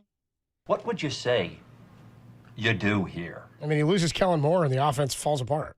Yeah. And he never picks up a play sheet. He's just not that. I mean, I guess he's a leader of men if you watch Hard Knocks. But as far as like a play caller, I don't have a lot of respect for him because he doesn't call plays. He's just a CEO coach when his forte really is offense. But yeah, I don't fear that defense. Maybe I just haven't seen enough of them. I don't fear the offense at all. I think they can get. I don't think Jalen Hurts can do enough to carry this team right now offensively. We've seen him do it in the past. But they were humming better last year. Saquon had a terrible year on the ground. They don't run the ball effectively at all. They've put up big points in the last few weeks, with the exception of against a terrible defense of Buffalo, where they scored 13 in the first half and didn't complete a pass or score in the second half. Mm-hmm. They went through a 3-game losing streak where they couldn't score more than 18 or 19 points. They've had this happen a bunch this year where they've suppressed some offenses. They definitely have. But you might win this game with 24 points. And I do not believe the Niner offense is as bad as it was last week. As evidenced by what we've seen all year, that was an anomaly. That's an anomaly under Kyle to do that. If they scored 14, you're the 1 seed. I think that score was not indicative of the way the game went, and it should have been worse for the Niners. But I also don't. I'd be pretty surprised if they put together back-to-back games of that level of ineffectiveness on offense. No, they'll score a touchdown against the Eagles. I'm pretty confident in that. They get more than one red zone attempt. Well, I'd take more than one red zone attempt. I like that. That's where things are different, man. I was talking about it last week with Carlos Ramirez, where even the best 49er offenses didn't win with offense every single week. You think about the greatest show on turf. How did they win that Super Bowl? With defense, with Mike Jones making a play at the goal line. They had to win a game in the NFC Championship game against the Buccaneers, 11-6. The biggest thing that translates from the regular season to the postseason is defense. And I know a couple weeks ago we were talking about, do you need defense? Defense travels. Yeah. In this NFC playoffs, the Rams don't play great defense. You better play some damn good defense if you want to beat the Eagles and Seahawks, in my opinion. 808 KNBR 415-808-5627, the number to call and the number to text. JP and Pugsley, I see you waiting on the line. We will get to your calls when we come on back, because I got to ask you about the home field advantage thing, but also I brought this up a couple of weeks ago. And I didn't feel like anybody was really with me, and I'm kind of surprised. I feel still even stronger today than I did then that we've got to start reseeding the playoffs after we know who the teams are before the playoffs start. The Carolina Panthers backed in at 8-9, won a 3-way tie, lost their game, didn't earn it, and they're hosting a playoff game. I think they should be in. I just don't think they should get to host. 808 KNBR, should we be reseeding before the playoffs start? And do you think the Niners needed home field advantage in order to make a run? We'll do that next at 808 KNBR on the Sports Leader.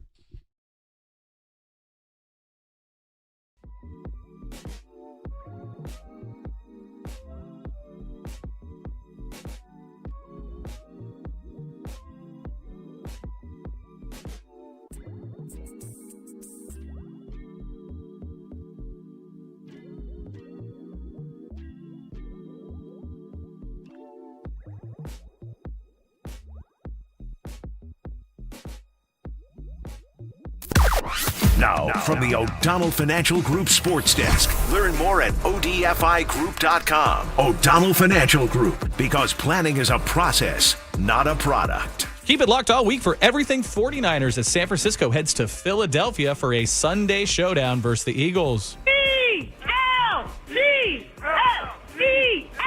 Eagles! Go Birds! If it's 49er football, it's the sports leader. So if you change the channel, you should basically rethink your entire life. Seriously, what's wrong with you?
Now, back to dirty work. Adam Copeland and Derek Papa on KNBR 104.5 and 680 AM, the sports leader. Well, I'm not Jerry Gallo. I'm Jerry Callow. Dirty work on a Monday. Love me some My Cousin Vinny. 808 KNBR 415-808-5627 is the number to call and the number to text. We're also streaming twitch.tv/The Sports Leader, the Sports Leader app, and of course on our YouTube chat where the filth reside. Oh yeah, filth are all hanging there. We'll see you guys on Wednesday. Miss you guys at Harmonic ahead of the Warriors and the Milwaukee Bucks, and then Friday we'll be at Jack's Restaurant in San Jose, 1502 Saratoga Ave at the Westgate Shopping Center. Let's go out to the phone lines. 808 KNBR. Do you think the Niners needed home field advantage How differently do you feel? And do you like the way playoff seeding works, where the Panthers went 8-9, won their division, and they get to host a playoff game? I mean, I always thought it was BS at 7-9 that the Seahawks got to host that game against the 11-win Saints. And their home field advantage is electric, so that's why they won that game, and Marshawn going beastquake. I don't want to eliminate divisions. Don't get me wrong. I like division play. And I think in baseball, it's why I hate the playoff structure in baseball, because you're taking away the value of winning a division. Like, unless you're a top 2 division seed, you have to play wild card weekend. Like, I like in the NFL, I used to like the 1-2 bye, but I'm okay with it just being the one team. I'm okay with it now. I think that we changed so much in the NFL the last few years. I don't know if it is just pressure from the media or social media, but I am a traditionalist when it comes to football. I love the way that the format has been since 2002, where they had to change the conferences because the Texans became a team. I like that if you win your division, you host a playoff game. I know it sucks. I think it's stupid that the Carolina Panthers are a playoff team. The way they backed in, they played like crap on Saturday night, but for whatever reason, with tiebreakers, because Atlanta beat the Saints, they get to host a playoff game. Atlanta also had 8 wins, and the Bucs had 8 wins. It's ridiculous. It is ridiculous. But it's the structure. That's what I'm used to, though. Yeah. But to your point, we change things in rules every year because I don't think we needed to. Yeah. Well, but my point is that's the nature of the NFL today. So it's interesting to me that this hasn't been a bigger topic. Well, considering how, like, again, the Nickel Roby-Coleman play with the Rams and the Saints. Yeah, it was in one the and NFC done. title game. Because fans were so up in arms and it was such a big talking point, they added for 1 year that PI review. But it was we so all stupid. hated it. It was lame. And then it went away after a season, but they did it and they tried it. Because Josh Allen didn't get to touch the ball in overtime against Mahomes, we changed playoff overtime and then changed overtime entirely because of an uproar like, whoa, the best player on the other team should get to touch the ball. So if the Panthers beat the Rams, you think there's going to be an uproar where they need to change this? No, but that's my point. It's kind of like, I think that's just to me as, if we're talking, quote, that's unfair. And I'm not saying it because the Niners are in this spot. I said it a couple weeks ago. I think the Rams should host a playoff game. Yeah. Again, the Panthers would have been last place in the West. They have one. You're a one team playoff division. Uh-huh. Nobody else in the division is over 500, yourself included. Meanwhile, 3 teams in another division have 4 to 5 more wins than you. It was the Vikings last year, including wins against. It's exactly it, but it's. Well, yeah, that's the win total. And the Lions proposed this rule in the offseason. But at least last year it was 2 teams at the top, and the Packers were really good also. They had to go on the road, but this isn't like the Niners having to go to Seattle. If the Niners had to go to Seattle right now, you'd go, yeah, okay, whatever. No, that's the way it goes. It's ridiculous to me that a Detroit Lions team who is very fun to watch and 9-8 are missing the playoffs in comparison to the Carolina Panthers. That's the division. Rules. That's the division. Yeah. Right? Yeah. What was that, Derek? I was saying that the very similar in respect to last year when the Vikings went 15-2, the Lions went 15-2, the Vikings went 14-3, and the Packers went 11-6. The records are not, they're pretty similar and whatnot. But at least the Lions had to play a team that was over 500. Yeah. Excuse me, the Vikings had to play a team that was over 500. But they were 14-3 and had to go on the road to an 11-win team? To a 10-win team in the Rams. Yeah. And the Rams kicked their ass. Yeah. And funny enough, it's the Lions that benefited from that, but they were the ones that wanted that rule change. So I think it's going in that direction, Combs, so eventually this will be changed. We'll talk to Matt Mayoko about it. I mean, he's up on all this stuff and things that could be proposed. But again, I'm not up in arms about it. It's weird that that's not, since we already do the reseeding, it's weird that that's not already how, to me, your division win should get you the automatic bid. It shouldn't guarantee you a home game. Yeah, like Carolina should be Tulane in the CFP. What was that, Derek? I said Carolina should basically be Tulane in the CFP. That's exactly how I see it. And by the way, Dirty Work is sponsored by Jack's Restaurant and Bar, and all day, any kind of place. Let's go out to the phone lines at 808 KNBR. JP is in Sacramento. JP, what's going on, man? You're on the Sports Leader. Hey, guys, what's going on? Hey, Ram fan, respect the Niners, love the show. Hey, I feel your pain with dropping to Seattle. I went through it. I had to hang on to it for 11 days. But Niners are a good road team, and I think you guys are going to Philly. Philly's suspect right now. I think you guys are going to beat Philly, and I hope you do because nobody likes Philly. And there's something to be said about going to a visiting team's stadium and taking a game. So I think you guys get amnesia. We hung on to ours too long because we had a hangover with Atlanta, and that cost us. We finally got right yesterday in the second half. But, I think you guys, a lot of respect, and you guys hung with Seattle. They only put up 13 points. You take away that fumble when Darnold put it on the ground and your Niner didn't get it, and McCaffrey kind of bobbled that pass and they picked it off. You guys are right in the game, so you guys hang your head high. I know you're banged up and stuff, but take care of Seattle, man. Let's go. Appreciate the call, JP. For Philly, I'm sorry. No, you're good. I appreciate the call, man. That's kind of what I was saying to you before, Derek, is one of the calling cards of the Niners this year has been they do not hurt themselves. Mm-hmm. And when they have, they've been able to weather the storm. Against Carolina, Brock's 3 picks, right? They they're able to get the win there anyway. Did he throw 4 that game or 3? 3. 3 picks in that game. So it was 4 against the Baltimore on Christmas Day. And same defensive coordinator, Mike McDonald. I was talking about it last week where we're so focused on Brock's performance. Yes, he was amazing against the Colts and amazing against the Bears. This defensive coordinator and this now head coach knows how to shut him down a little bit. Yeah, I just think that in trying to weather the storm when Brock is off, they don't have enough other weapons to do so. Obviously, we've talked about that. The O-line play wasn't great. I don't hate the matchup with Philadelphia. I'm with them that they haven't put up big points. They haven't. I also disagree that there were so many. They were in the game against Seattle, but I still never thought it was as close as the score indicated. And what I'm saying is that their calling card this year is when they don't shoot themselves in the foot. They also, every time, which is rare, they forced a turnover, they've come back and made the opposition pay for it. Mm-hmm. They've taken advantage of good field position. In this game, Seattle left the door open from the opening drive. Oh, so many times, yeah. And the Niners never stepped through it. And that was, credit to Seattle, but also it's the first time they hit a wall he talked about the fumble that wasn't recovered. You talk about the interception that's thrown where McCaffrey bobbles it up. Even after the 3rd and 17, that drive ended when they picked up that 3rd and 17 on the ground. That drive ended in a field goal to make it 13-3. When Brock throws the pick, there's over 10 minutes left on the clock. If they score a touchdown on that drive, and it felt like they were going to, they're at the 2 or whatever. If they score a touchdown. Was that the missed field goal at the end, the 26-yarder? It's 10-3. What's that?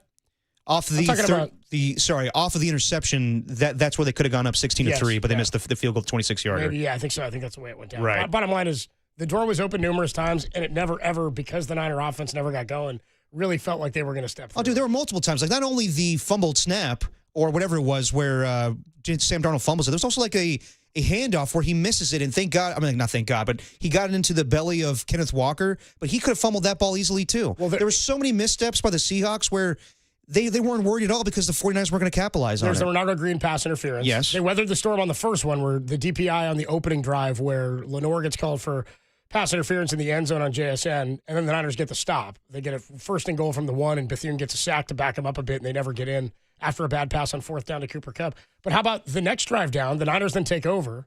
They don't do anything 3 and out. Morstead punts it to the 40. They return it to the 50, and then a face mask called on Tim's guy, Garrett Wallow. Puts him at the 35, 3rd and 4, 3 plays later, 27-yard touchdown. Yeah. I mean, the field, that's the thing is they haven't put themselves in that situation much at all this year. No. Where they're like, we gave them great field position. In fact, they've done that to other teams where when another team does that, they took advantage. Seattle did, and the Niners could never get going. It was similar to the Houston Texans game where it just felt like the time of possession was just dominated by the Texans, and it was. But like the Niners defense couldn't establish any pass rush, and that offense wasn't great. But C.J. Stroud was able to move around the pocket and extend plays. And that's when the 49ers were like, damn, we're already down, was it 16-0? So McCaffrey, we can't expect him to run the ball in this game. So we have to come back through the arm of Mac Jones, and he was just getting pressured the entire game. So like I said earlier, the key was stopping McCaffrey, taking away everything underneath and bringing pressure.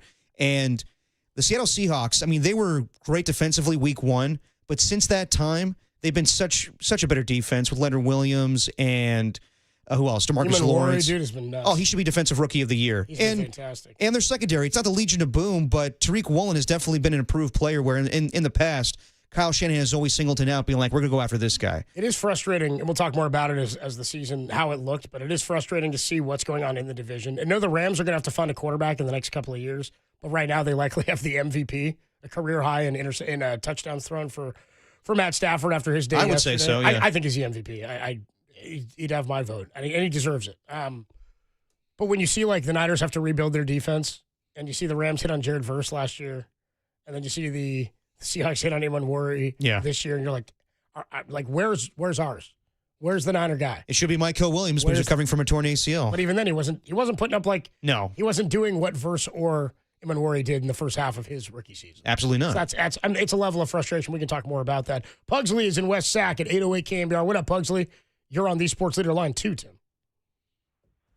Thanks for taking my call, my brothers. What's up, bro? And that two-lane analogy with the Panthers was perfect. They got no business being in the playoffs. You know, they're going to be one and done. I don't know how they change our system. But anyway, what I'm calling about is I was a Raider fan until Al Davis traded Marcus Allen, and then I became a Bronco fan with Elway. Saw him at the East-West Shrine game. But I live and die the Giants, but I follow, I listen to KNBR, and I know everything about the 49ers. That's my NFC team for sure. But that game the other night, that fumble by McCaffrey, that was brutal. They're right in the game there if they score right there. And what you got, the 49ers have done this season with the injuries. Shanahan, he's unbelievable what he's done with that team. And a lot of ties between the Broncos and the 49ers. But on the road, I think we'll be fine. It's going to be a tough game, but I think the road record for the Niners is unbelievable. So that game the other night was brutal. In these so-called playoff games at the end of the season, turnovers are huge, and it's really a big swing.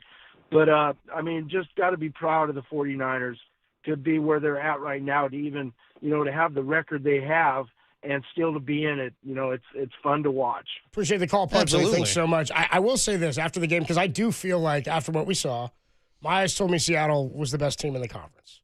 And if you told me it was the Rams, I'd say, okay, but I saw them play each other. And they're 1-2 right now, in my opinion. Yeah, they're 1-2, and take your pick on any given day. I mean, if they met again in the playoffs, you'd be like, damn, this is probably for all of it, right? Well, it's pretty telling. I mean, again, every game is different, but the fact that the Rams were able to put up 37 points on that Seahawks defense, and again, the Niners are in a different situation, but they held them to 3. That's just how impressive it was. And I know after that game, the 38-37, victory for the Seahawks, we're like, do you need great defense in these NFC playoffs? And I still think so. I think that in order for Seattle to win, they're going to have to, again, in spite of Sam Darnold, they're going to have to be this electric defense. Their defense has to be their best element. Same thing with the Eagles. Their defense has to be the number one element. With the 49ers, it has to be where they put up 45 points. And I don't know, that game was a playoff game. To the Seahawks, that was a playoff game. To the 49ers, that was a playoff game. That was for the 1 seed. And if it's going to be like that, then the Niners need to play better defense, and I don't know who's going to play linebacker now with Tatum Bethune out for the season. Yeah, my whole scope of whoever they played. I mean, I guess I feel if you knew the linebacker situation would be what it was, do you still feel better against the Bears than the Eagles? If I knew today that Tatum Bethune was out? Yeah, I almost feel better against the Eagles without the line, because then going up against that pass game. The last 2 weeks, there's a blueprint to score on the Bears defense. Yeah.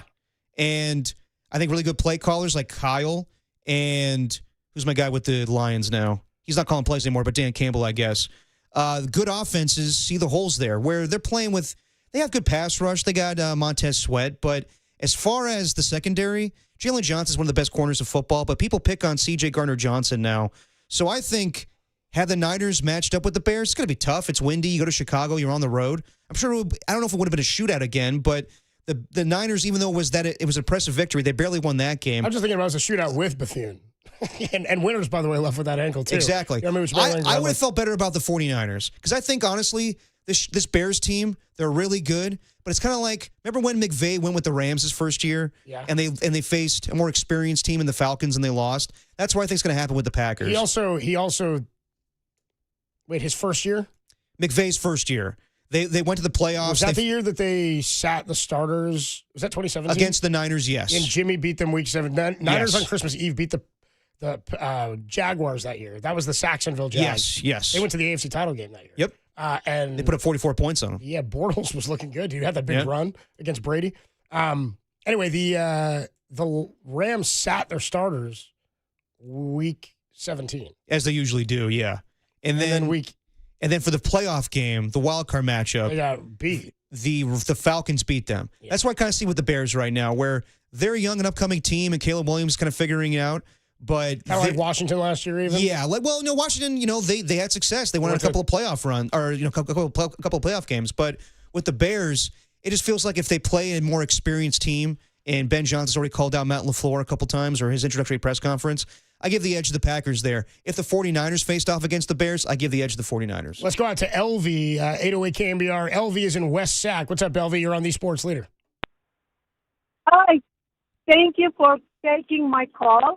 I am an avid fan of 49ers since 1973 when they were all the way down until they hired Bill Walsh. But anyway, I wrote a poem for the 49ers. I just want to share with you, please. Okay. Okay, here it is.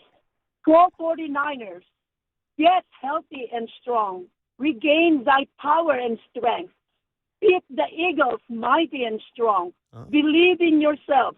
With faith in God, thy strength is renewed.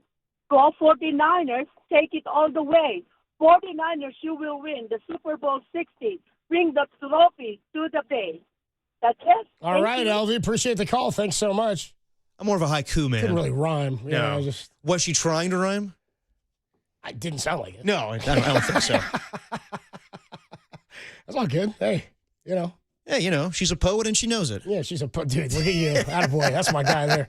Second best poem I heard all day. Want to write a sonnet or a limerick? We're open to that, too. Yeah, dude. I don't know. All right. I welcome it. Yeah. Whatever you got. Rob, you're in San Mateo. You're on the Sports Theater. What up, Rob? Follow that, You have any poetry, Rob? Hey, what's going on, fellas? How you guys doing today? What's up, Rob? I'm calling because Saturday's game definitely brought me back down to earth. I was super hyped. I was, on the copium train, and Saturday definitely brought me back down to earth. And Coach, like you were saying, it was just a frustrating game because the Seahawks the whole time never closed the door, like you said. Never once. There were so many opportunities for the Niners. I almost said Giants. There were so many opportunities for the Niners to score. And I think that was the most frustrating part of the game, is that they just could not get anything going when this Seahawks defense, or the Seahawks team really, was just giving them every single opportunity to come back. So that was my thing. Yeah, I'm with you, Rob. Also, go ahead, good. I don't know Brock Purdy's record after a loss, but I was kind of looking at it. It's pretty good after a loss. He usually wins at least one or two after a loss. So who knows? Maybe this motivates them and win one or two games in the playoffs this year. Appreciate the call, Rob. Thanks so much. It should be noted, the Niners all year, I don't think, lost 2 in a row. No.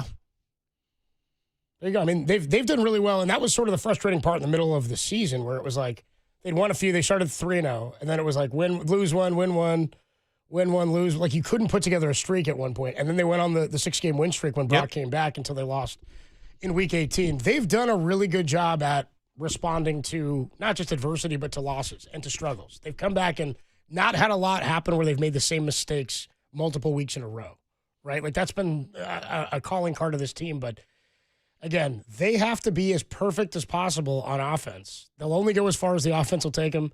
If you can get a stop or two from the defense, and credit the defense against the Bears. I mean, they got the brakes beat off them all evening long, as did the Bears D.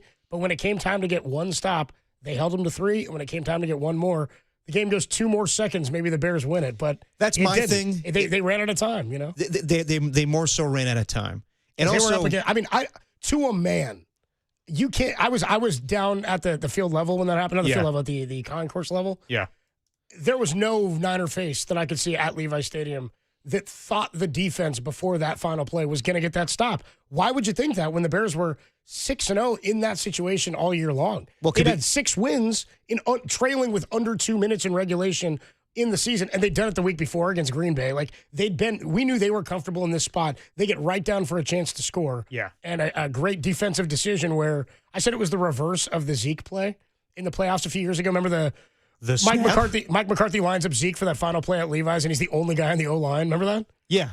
It was the reverse of that, where the Niners only It was rushed. actually an intelligent thing to do. The Niners rushed 2, and there was like 5 O-linemen for the Bears. Like, I don't have anybody to block. Right. There's nobody to block because they all dropped back in coverage, and Caleb was blanketed. So, I mean, props on the play, but it goes 3 more seconds. They might lose that game. Of course, and I think that if we're being honest, Chris Collinsworth, analyzed it very well during the broadcast 2 weeks ago, where Devin Duvernay is wide open on a crossing route.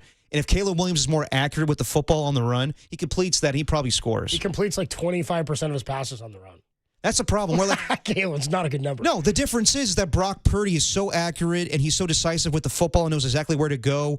Where Caleb, he played a great game 2 weeks ago and made great throws. But if it's on the run and if he's having to improvise, it's not as smooth as Brock Purdy.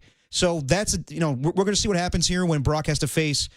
I would say that the Seahawks have really good defense. The Eagles might have a better pass rush. And we'll see what happens when they have to face the likes of Jalen Phillips now. They got Brandon Graham on that defensive line. The Eagles have guys. Their weakness, Jalen Carter's coming off an injury too.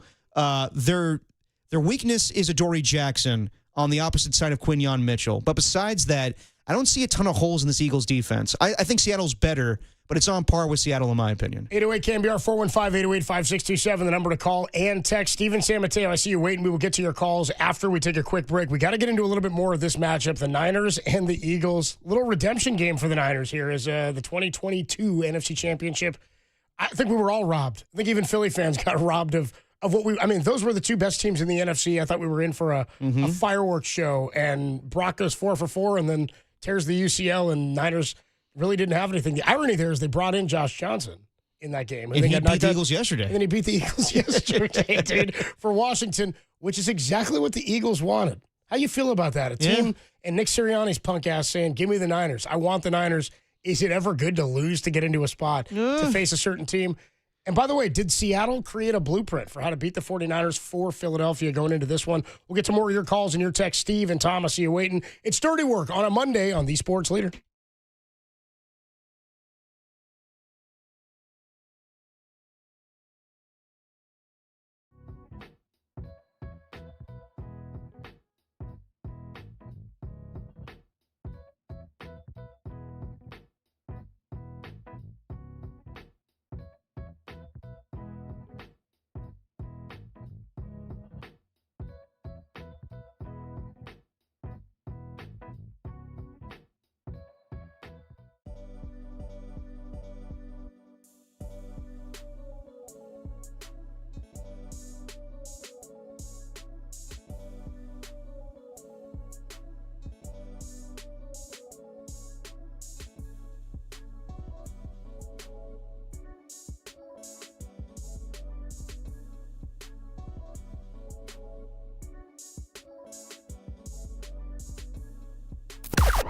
Now, from the O'Donnell Financial Group Sports Desk. Learn more at odfigroup.com. O'Donnell Financial Group, because planning is a process, not a product. Dirty Work is back at full strength, which means shows in the wild. Come hang out with us at Harmonic Brewing on Wednesday. You know the beer is bomb. And hang out for our Wild Card Weekend Preview live at Jack's Restaurant and Bar in San Jose. You know I'm crushing that steak sando. That's Harmonic Brewing at Thrive Center Wednesday and Jack's in San Jose Friday. Come on, you know you missed us.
You've found Dirty Work, the greatest show in America, right here on the Sports Leader.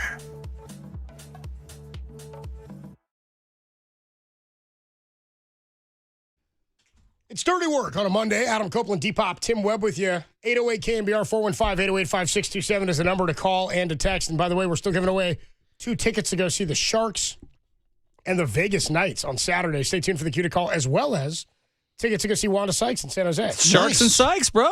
Dude, Sharks and Sykes. And Sykes and Jack's. By the way, Dirty Work is sponsored by Jack's Restaurant and Bar, an all day and any day kind of place. We'll be at Jack's on Friday from 2 to 6. We will. Looking forward to it. 49er tailgate. Back out to the phone lines. By the way, can I just interject here for a second? I've already looked at the menu. It's like 5 days or 4 days away. You get the same thing every time, Why do you look at the I menu? know, because I love that steak sandwich. sandwich so much, but I'm like, I should diversify the portfolio, right? You should try something else. Haven't done it yet, but already looked.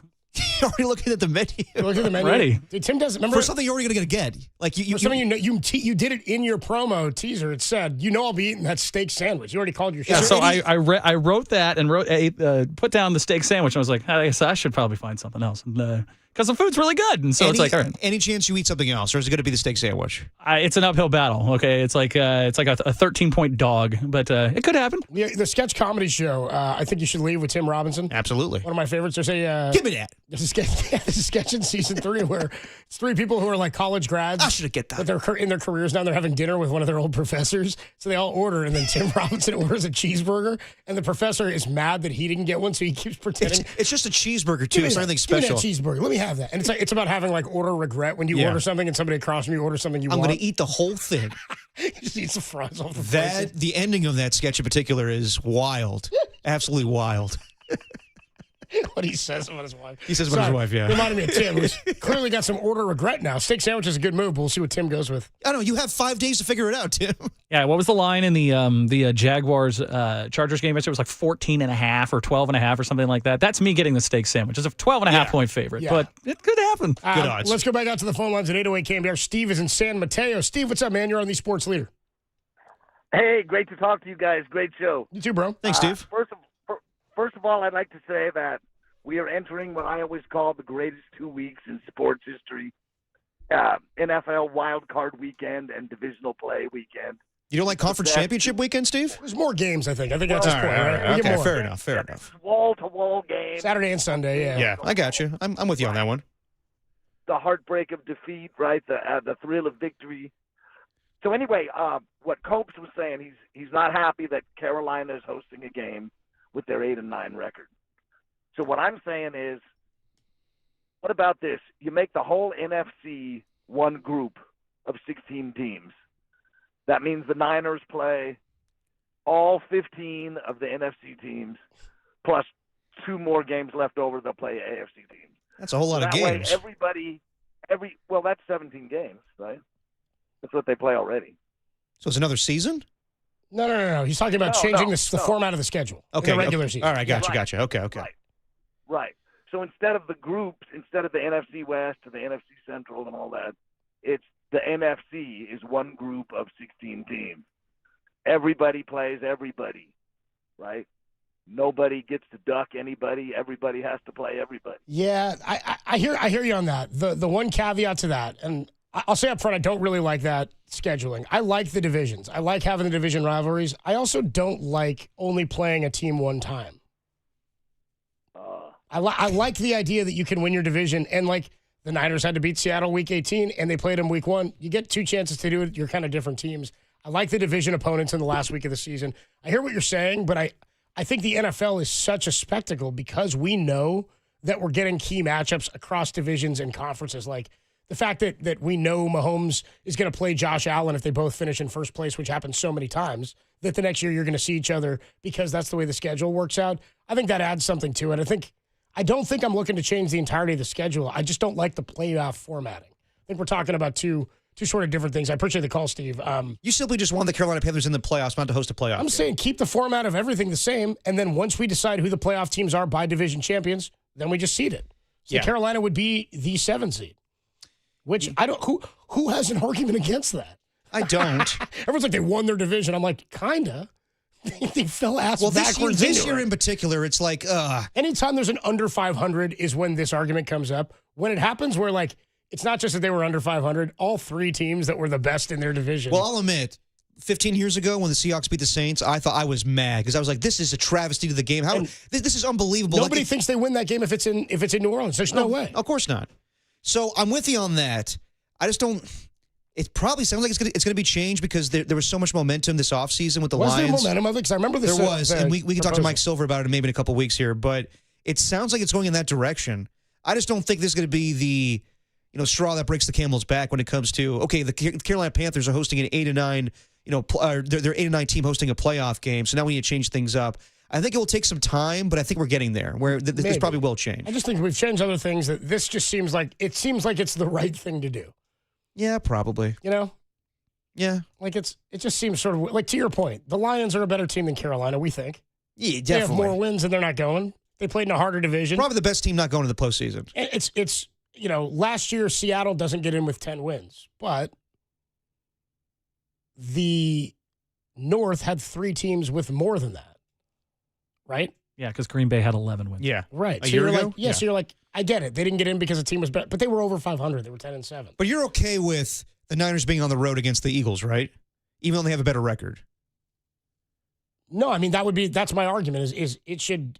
So every team I'm saying reseed the conference after you've picked the playoff teams. So we know who the field is, right? We know Carolina's in because they won the division. Then by record you seed it. You already do the seeding of the records 1 through 4, and then 3, and then 5 through 7, because you seed the wild cards and you seed the division winners. I think what the rule is that the Lions are proposing is you have to have at least 10 wins or more to host a playoff game. If it's below that, then you're on the road. If you win your division.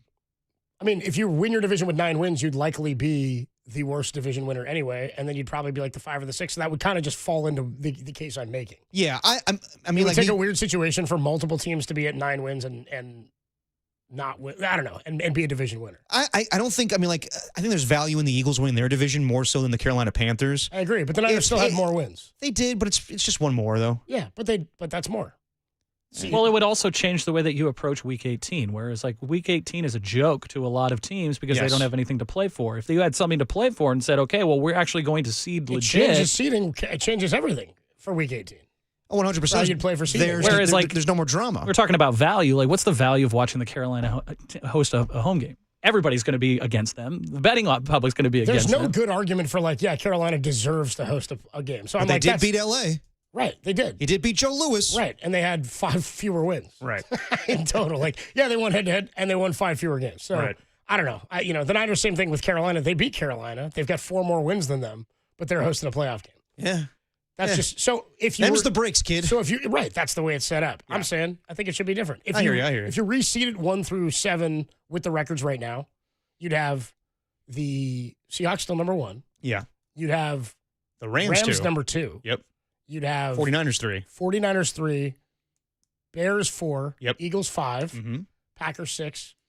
Panthers 7. Yeah. So the Niners then would be the 3 hosting the Packers. But there has to be, if you're not going to win your division, I think there has to be a drastic drop down from. So maybe you change the tiebreak. Maybe it's conference record. As opposed to division? As your tiebreak instead of, overall record and head-to-head should be the tiebreak first and foremost. Yeah. And then it should go to conference if you're going out of conference. And to this point, Green Bay would have played completely different this weekend than they did. Put up a field goal at the end. If they could have played for a seed. They had trouble with the quarterbacks, both being banged up. But if they could have played for a seed, it might have gone differently. Yeah. Oh, yeah, of course. Anyway, let's go out to the phones. Tom is in Martinez. What up, Tom? You're on the Sports Leader. Hi, guys. Appreciate you taking my call. I like what you were talking about in the playoff structure there. I wanted to change it up a little bit, though, and talk about the Saturday game against Seattle. Okay. Yeah, of course. I've been watching the Niners a long time, and I can't remember a game where they performed so poorly. And, on all aspects of it, and you know what I think, and I'm just kind of fishing around. I'm not sure, but I've never seen the Niners in a black uniform before. And, it was sinister, and good guys wear red and gold, not black. And I think it was just bad juju for our team. And I hope they never wear the damn things again because, we can't afford to come up like that. No, I hear you. Appreciate the call, Tom. Thanks so much. I wasn't a fan of them, but they're not the reason why they lost. They actually had some pretty good performances in the past with Chip Kelly and Jim Tom Sula wearing those black uniforms. I mean, there's one other outlier that, I mean, if we're talking uniforms, and Tom's going to say, yeah, bad luck, didn't have the unis for that. They wore those unis and they lost that game and never performed that bad under Shanahan. There's one more outlier that was there that wasn't there all season on Saturday. Oh, yeah, I hear you. Good to hear him back in the booth. Yeah, nice to hear Craig. Nice to hear Craig back in the booth. I didn't get to call a touchdown. You stole them from me, guy, last week. It was a pretty good defense. Yeah, I'm Copeland, T-Pop, Tim Webb. It's dirty work on a Monday afternoon. All right, we'll get more into this matchup with the Philadelphia Eagles. Did everybody want to see the Bears? It sounds like everybody was like, I'd rather face Chicago. I don't feel terrible about Philadelphia. I don't like the offense. I know the defense is as legit. If Seattle's number one, they may be number two. I just can't anticipate. I don't feel like I'm going to see Kyle boast the same type of game plan or offense 2 weeks in a row against an elite defense. It's going to take a lot. They've won on the road. They know what the task is here.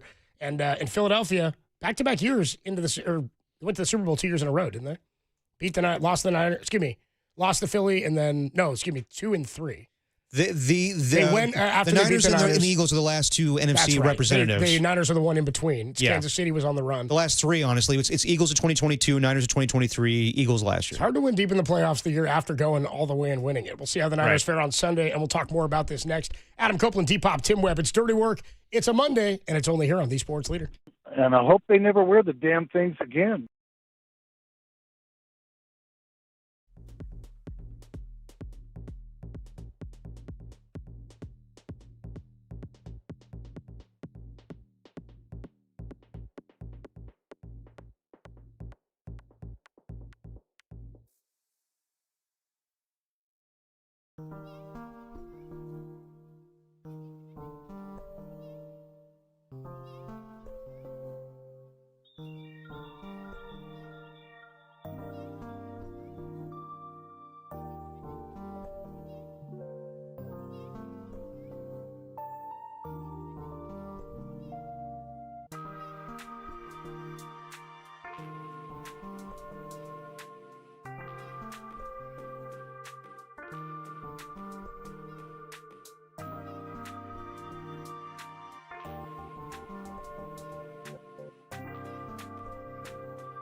Now, back to Dirty Work.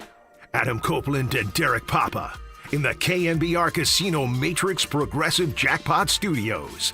Casino Matrix Progressive Jackpots are here. Where are you? Just drop in. Please play responsibly. Call 1-800-GAMBLER.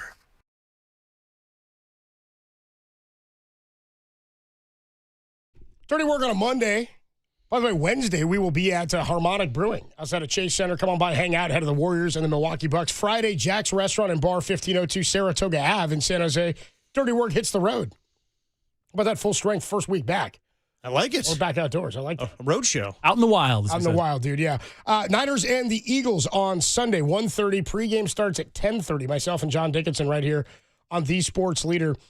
Do you think Seattle, by the way, Philadelphia, they opened yesterday. I thought it was a 3-point favorite. I think it's 3.5 right now. 3.5 now, yeah. Which sounds about right. Yeah. For this one. Defending champs, you're at home. Do you think there's a blueprint for stopping the Niner offense? Because what's interesting is what Seattle did to stop them was kind of what the Niners have with the exception of a few games in the big win streak, they haven't run the ball well all year. Going into that Bears game, they were last in the league still in yards per carry. Yeah. Which is alarming with McCaffrey, who was over 1,000 yards, right? And had his worst game of the year. 3 carries for 7 in the first half. He finished with 23 yards. I think they only ran it 12 total times. I mean, if the blueprint is to stop the run, then that's been the case for the majority of teams that face the 49ers. That's my thing is they've all done that. So what do they do differently? I mean, the coverage. The coverage was insane. I mean, there was a lot of over-the-top coverage. Nobody was in space. And the other thing that was significant is the 49ers in that win streak and against the Bears, they had so many yards after the catch. It seemed like they were really getting lots of downfield passes. They did not allow Brock to do anything deep, to throw over the top of the defense. They were playing him over the top, but also they wrapped up the second a completion was made. There was no extra yardage seemingly for the Niners. There was a play in particular where Brock Purdy is being rushed, and he knows that George Kittle is going to break out, where he's blocking a defensive end, and then George Kittle breaks out of that and gets open, and then right away a linebacker's on George Kittle because he knows. It happens all the time with the 49ers. It's the release. It's the release where a guy is blocking, he disguises it, and then he goes out for a pass, and then he's wide open for yards after the catch. But in that situation, the Seahawks anticipated that so much that they knew take everything underneath, and then as soon as a guy catches it, swarm towards him. That's where the Bears, they let everything go underneath where they can complete easy third downs. Like, what were the Niners on third down on Saturday night? I mean, they were terrible, like 2 of 9. Yeah. The Seahawks knew that, and they knew that. I think they went to the game plan knowing that we can shut them down a little bit, but we have to score 2. And then after a while, it became where... Oh, my God! Yeah. Where they realized, you know what? Maybe 16 points, maybe 20 points enough to win this game because we're kicking their ass. They were happy to punt when they ran it on 3rd and 17. Yeah. In their own territory. But they picked that up. They picked it up with a 19-yard run. And I wasn't really shocked they picked it up. Yeah. I mean, we thought maybe the way that the Niners win this game is by making Sam Darnold uncomfortable, and at times he was. But really it was the running game just could not be stopped, where if you're going to say one thing was good about the Niners' defense for the majority of the season, it was probably their run defense. They shut down Bijan Robinson. They didn't need to shut down Rico Dowdle, but they did, only 6 carries in that game. And then they were great against Jonathan Taylor. But I had my trepidation about these last 2 teams when it comes to their running games. And Chicago ran all over them, and Seattle ran all over them. And I know people are going to say the Eagles do not run the ball very well this year, but lately they have. It's been a mix of Saquon and Tank Bigsby. Remember when they traded for him? Yeah, from Jacksonville? Yeah, the first week of the season he was a kick returner, and now he's their backup running back. Without Tatum Bethune, you have Eric Kendricks playing linebacker, and he's been a good linebacker in this league for a long time. But he's up there in age now. He wasn't signed until later in the year. He was on the 49ers practice squad. The Eagles, on paper, should be able to run on this 49ers team once again. So if you're going to talk about, like, would have been a better matchup against the Bears? Yes, just because Ben Johnson's so inexperienced and Caleb Williams so inexperienced. Ben Johnson's experience as an offensive coordinator, but as a head coach in this position, no. I like Kyle Shanahan, and I like Brock Purdy, even in the colds, even in the wind, going into the elements against Chicago. I like the 49ers in that matchup. And this matchup, I don't know if the Seahawks laid a blueprint, but I do think the Eagles have the capability of not shutting them down like the Seahawks did, but limiting them to maybe 13 points, 17 points. And I know that people are going to scoff at the Eagles, their offense, but I kind of see the Eagles right now as the Chiefs a couple years ago, where we weren't thinking much about the Chiefs. I know they have Patrick Mahomes, but there was a point where the Chiefs were losing a ton of games. What year, 23? 2023, when that Chiefs team that won the Super Bowl, they lost to the Raiders, where Aiden O'Connell only completed like 5 passes, whatever it was.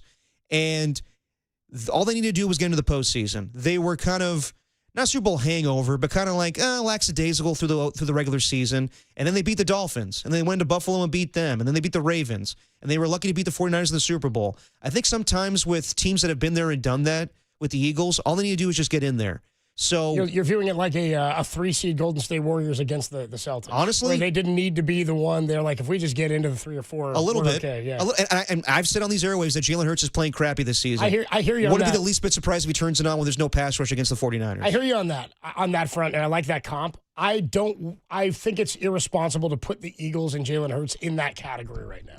I don't think it's the same situation as Patrick Mahomes, because what you're talking about is the level of success. I know they're coming off that Super Bowl win. Yeah. It didn't feel to me like this was the same situation. It was a lot of the same players coming back off of their best offensive performance, but Andy Reid was the play caller there. They didn't lose. They didn't have the same talent offensively did Kansas City, but they didn't lose an offensive coordinator. Right? A lot of what the Eagles have done this year, I think, has been a recalibration like they have in the last couple of years, a few times under Sirianni where he's had to get new coordinators and recalibrate. So I don't view it as the same as it's a lackadaisical year and they'll turn it on when the playoffs come. I haven't seen them turn it on yet offensively. We haven't seen Saquon Barkley do anything like he did last year. I know it's a different run game. They don't do the tush-push in the same capacity that they were doing it early this year or at the end of last season. So it's a different-looking offense. I think this is a game where if the Niners score 24 or 27, they can win this game. I don't think Philadelphia is going to put up points. But do you think that the Eagles' defense allow that many points? I don't. No. They're a top 10 they're a top 10 scoring defense against. They allow 18 points a game. Yeah. And something should be noted. Against teams that don't allow points, and the Niners are a team that scores them. The Niners are in points per game on offense. They're 10th in the league, 25.7. Right. Philly's at 19th or 22.3. And they had, a bunch of games. That's even inflated. They were in the bottom 12 in the league until they put up 30-something on the Raiders. Well, the last time these two teams played, it was I want to say week 11. 42-19. 42-19, and that's when the Eagles were 10-1. That was 23. And they were winning by the skin of their teeth the majority of that season. I think that was we all sort of thought they're 10-1, but they're not as dominant. No, because as the week record. before they just narrowly beat the Bills, I think 37-34, and then that was a huge matchup. And then I want to say early on in that game, the Eagles defense shut down the Niners, and they were able to get pressure with Reed Blankenship. But the key to that game was the Eagles were not able to cover over the middle with Deebo Samuel and Christian McCaffrey with their linebackers. They had Nicholas Morrow and a bunch of just not very good linebackers for the Eagles. This year and last year, it's totally different, where they have Zach Bond now. Jahad Campbell's not a bad middle linebacker, the rookie they drafted from Alabama. They got Nakobe Dean, and they do have pass rush. Jalen Phillips has been huge for them, acquiring him at the deadline. And they got Jalen Carter off of injury.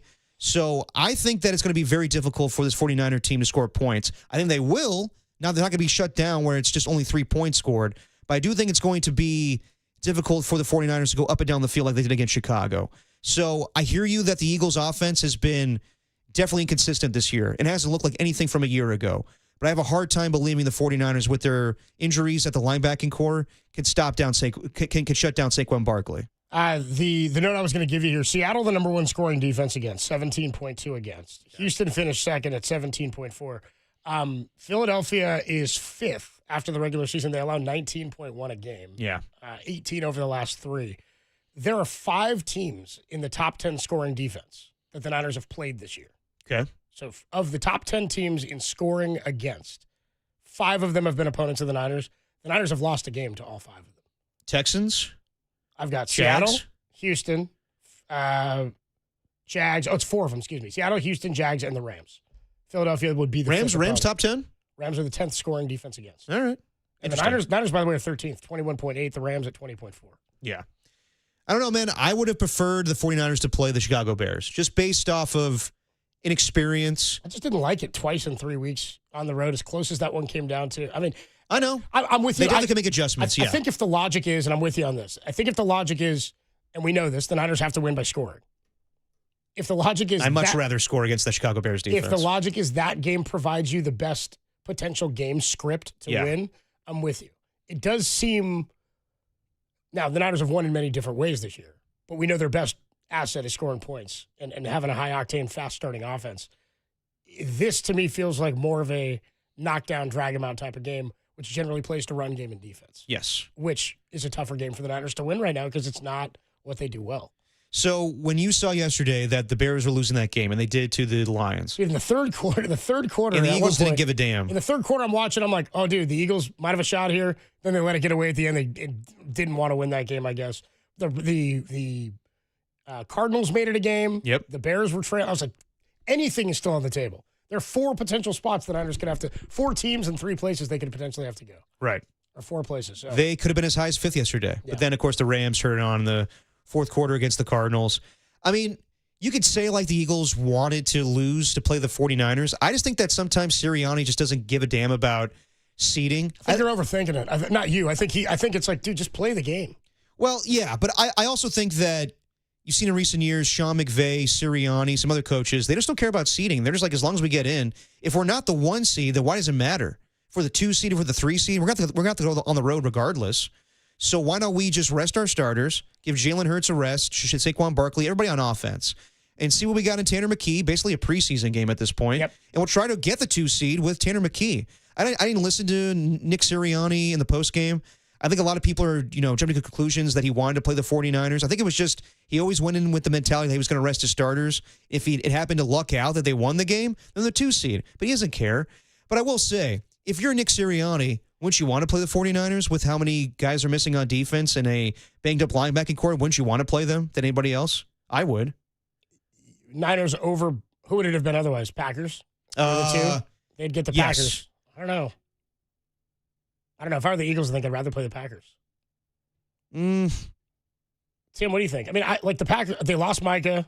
Their quarterback's banged up. Who knows what their QB situation is? They've looked on the same level. They look battered and beaten and bruised. You're talking Niner defense, but I think the Niners offense is better right now than any unit that the Packers have. I don't think anybody wants to play Kyle Shanahan and Brock Purdy. Yeah. I do think they want to play that the 49ers defense 100%. I think the Packers are stumbling. I don't like where they're at all right now. I think the Niners, I'm with you. But would you take the Packers to beat the Bears? Yeah, but that's a division game, so it's weird. It's different. It's different for me because it's divisional. It's the 3rd time they've met. It'll be the 2nd time they've met in 3 weeks or something, right? I mean, as far as matchups when it comes to quarterback play, you take Brock Purdy over Jalen Hurts. When it comes to head coaching, I take Kyle Shanahan over Nick Sirianni. But as far as the team, yeah, I'm taking the Eagles over the 49ers. Yeah, that is funny because you're right. If we're talking game script, what game out, how the game would play out gives you the best chance to win? The Niners and the Bears, that could be another shootout. That's what everybody would anticipate. Yeah. And you know that you could get over on that defense. And you just got to get a couple of stops. You're right. It's going to be a different type of game script. This is not going to be a slugfest. I would say the same thing. It's going to be a foot race. I would say the same thing going into Saturday night. Would I rather have Kyle Shanahan over Mike McDonald? Probably Kyle Shanahan. Brock Purdy over Sam Darnold? Probably Brock Purdy. Yeah. But as Greg Silver, defense over Garrett Wallow, I'll take that defense. Yeah, exactly. Sorry, Wallow, I'm hanging it on you, but to Greg Silver's point about Sam Darnold, they win in spite of him. Same thing with the Eagles. You could have told me that, you could say that the Eagles carried Jalen Hurts to that Super Bowl win, and him even being MVP in the playoffs. Though he was electric, he was, but it was because he was surrounded with a bunch of talent. Sure. It's the same thing right now. Even though that they have not been good for the majority of the season, I'd still give them benefit of the doubt in the playoffs. I really would with that running game. And they still have A.J. Brown, who, is Diamador Lenore going to come out and say, I want to follow him this week? I wouldn't do that. That's a tough deal for Demo to be like, I want to follow JSN around, and for Kyle to be like, no. I mean, he liked it. Like, I don't know how to he liked the fact that he was that braggadocious, but, I've asked Tim Ryan every week, so who's going to match up with these receivers? And he goes, well, D-Pop's not like that, man. One guy doesn't follow a receiver the whole time.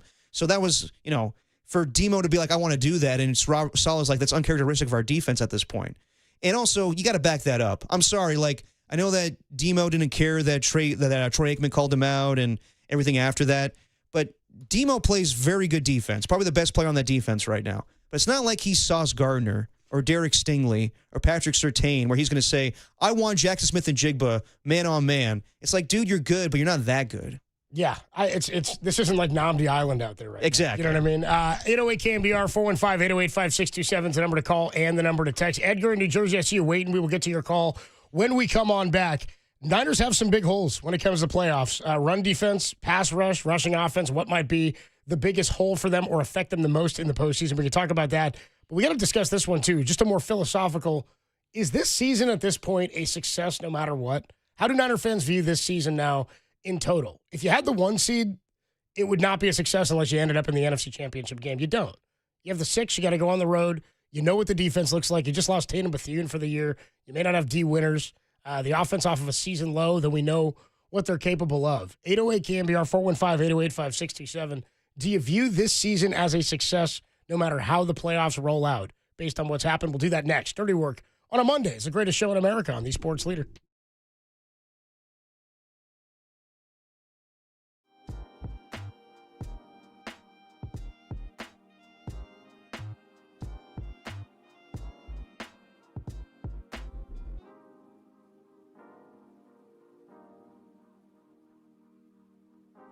Now, from the O'Donnell Financial Group Sports Desk. Learn more at ODFIGroup.com. O'Donnell Financial Group, because planning is a process, not a product. The Warriors muffled the Jazz 123-114 Saturday night behind 31 points from Steph Curry. Of note, Draymond Green was ejected early, but the Warriors have won 6 of their last 8 to climb back above 500. Next up tonight versus the Clip Joint, so keep it locked for Dubs OT with John Dickinson immediately following the game.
Now, back to Dirty Work.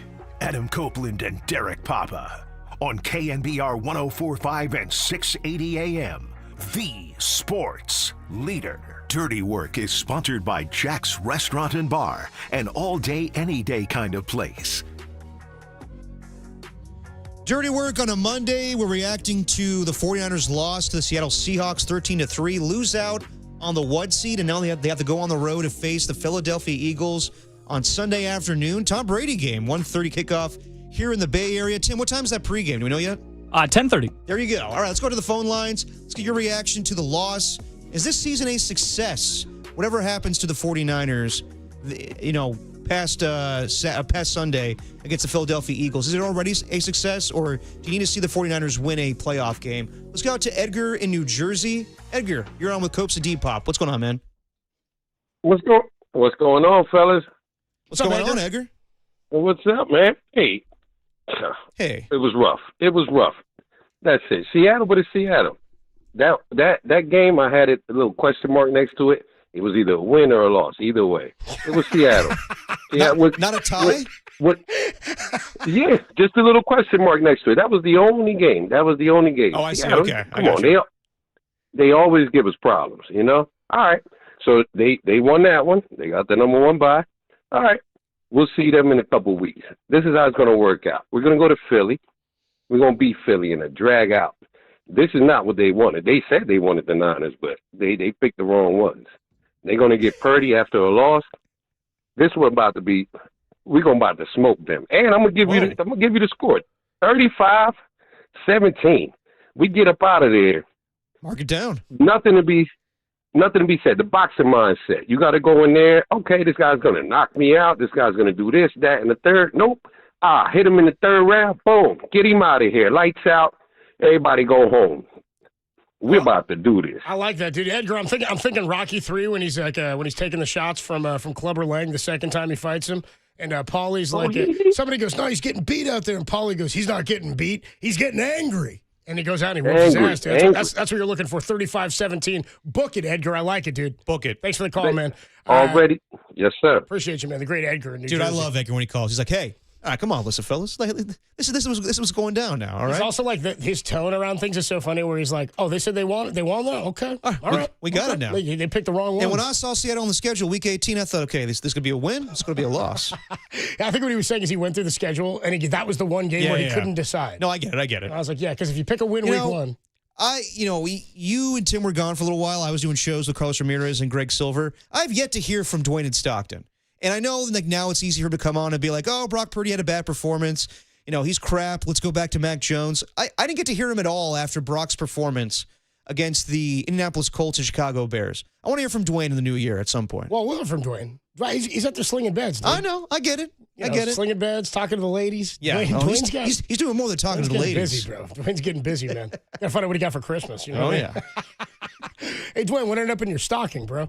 Let's go back out to the phone lines at 808 KNBR. Tim is screening some calls. We'll get to him here in just a sec when Tim gets a second here. Yeah. Rick is in Hayward, one of our favorites, Rick Mondays. Rick on a Monday. You're on the Sports Leader. What up, bro?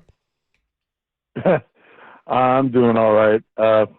I don't even want to talk about the Giants, but we'll move on to the 49ers, which is about as bad. I've been harping on this all year long. You allow over 150 yards of rushing, and in all their losses, they've allowed more than 130, 140 yards rushing. What was it? Sunday, 180 yards rushing, and they only got 53 yards. That doesn't do 12 anything. carries. That doesn't set up any 12. Yeah, it was 12 carries. 8 by McCaffrey, 2 by Robinson, and 2 by Purdy. You can't set up any passing game doing 8 rushes, 12 rushes. But on top of that, look who we're playing. We're playing a team that allows 19.1 points per game. I think they're like 4th or 5th in points allowed. They rush the ball. It isn't as good as it's been, but with the 49ers run defense, it's pathetic. Yeah. I mean, look, they were just it wasn't like turning on the faucet and just letting water run through. So, do I call this season a success? I guess if you consider the fact that they got $103 million of dead cap space off the books, basically. I mean, next year it's $35 million, so they have some money to go out and buy backups. I mean, this is just pulling guys off the street. That's what's going on right now. I mean, with Bethune out now, I don't honestly see, other than blind faith and hope, the way that they can get past the Eagles. It's not going to happen. I mean, I'm kind of Ricky. I'm kind of with you. And Rick. I think what you would say after that is hope is not a strategy, bro. No, yeah. No, it isn't. It isn't. And I love Kyle Shanahan. I think the world of Kyle Shanahan. I think the world of John Lynch. I think they've done a wonderful job, but their picks have been pathetic. These draft picks compared to Seattle. I mean, I think, Adam, you were pointing this out the other night. It's frustrating. Yeah, you're like, dude, there's Jared Verse and there's Eamon Worry, and you're like, where's our guy? Where's our dude? Yeah, exactly. I mean, when you take Trey Lance and pay him all that money, and Lance is marred on the Chargers right now as a second string saw him quarterback. yesterday, yeah. And I didn't look good. But yeah, it just is a killer. And hey, he got beat yesterday. He got beat on Saturday. And Shanahan just got beat. And, I don't know how they're going to pull a rabbit out of this hat. I mean, I was impressed that they only gave up 13 points. But basically, it wasn't really even 13 points because their kicker missed 2 extra points. 2 field goals. 2 field goals, yeah. So anyways, in wrapping this all up, I just think that they're overmatched. And it's obvious. Anytime they play a good defensive team, a good team, they get beat. And that's what happened on Sunday, and that's probably what's going to happen again. Appreciate the call, Rick. Thanks so much, man. I don't hate what Rick is saying. I don't want to be that negative about it, where they have beat good teams. But, yeah, look, you guys know I respect the hell out of Kyle and Brock Purdy. The one seed changes everything. And McCaffrey. If they'd won 13-3, I still would have been like, damn, that's I mean, I would have been as high as I'd been about them all year. That said, might have felt a little slimy being the 1 seed for the 49ers. I wouldn't have been guilty. I'd have been like, hey, they earned it. They beat the teams they needed to beat. But but if logically, they beat the Seahawks, yes, intellectually, we know the Seahawks. I think are a better you and I team. would have been saying like, great, they got home field advantage throughout the Super Bowl. Fantastic. Is this the best team we've seen from Kyle Shanahan? No. And is it likely that they're able to outscore every team that they play at Levi's? I don't know. Maybe one playoff game, the NFC Championship game too. You're going to play better teams every week.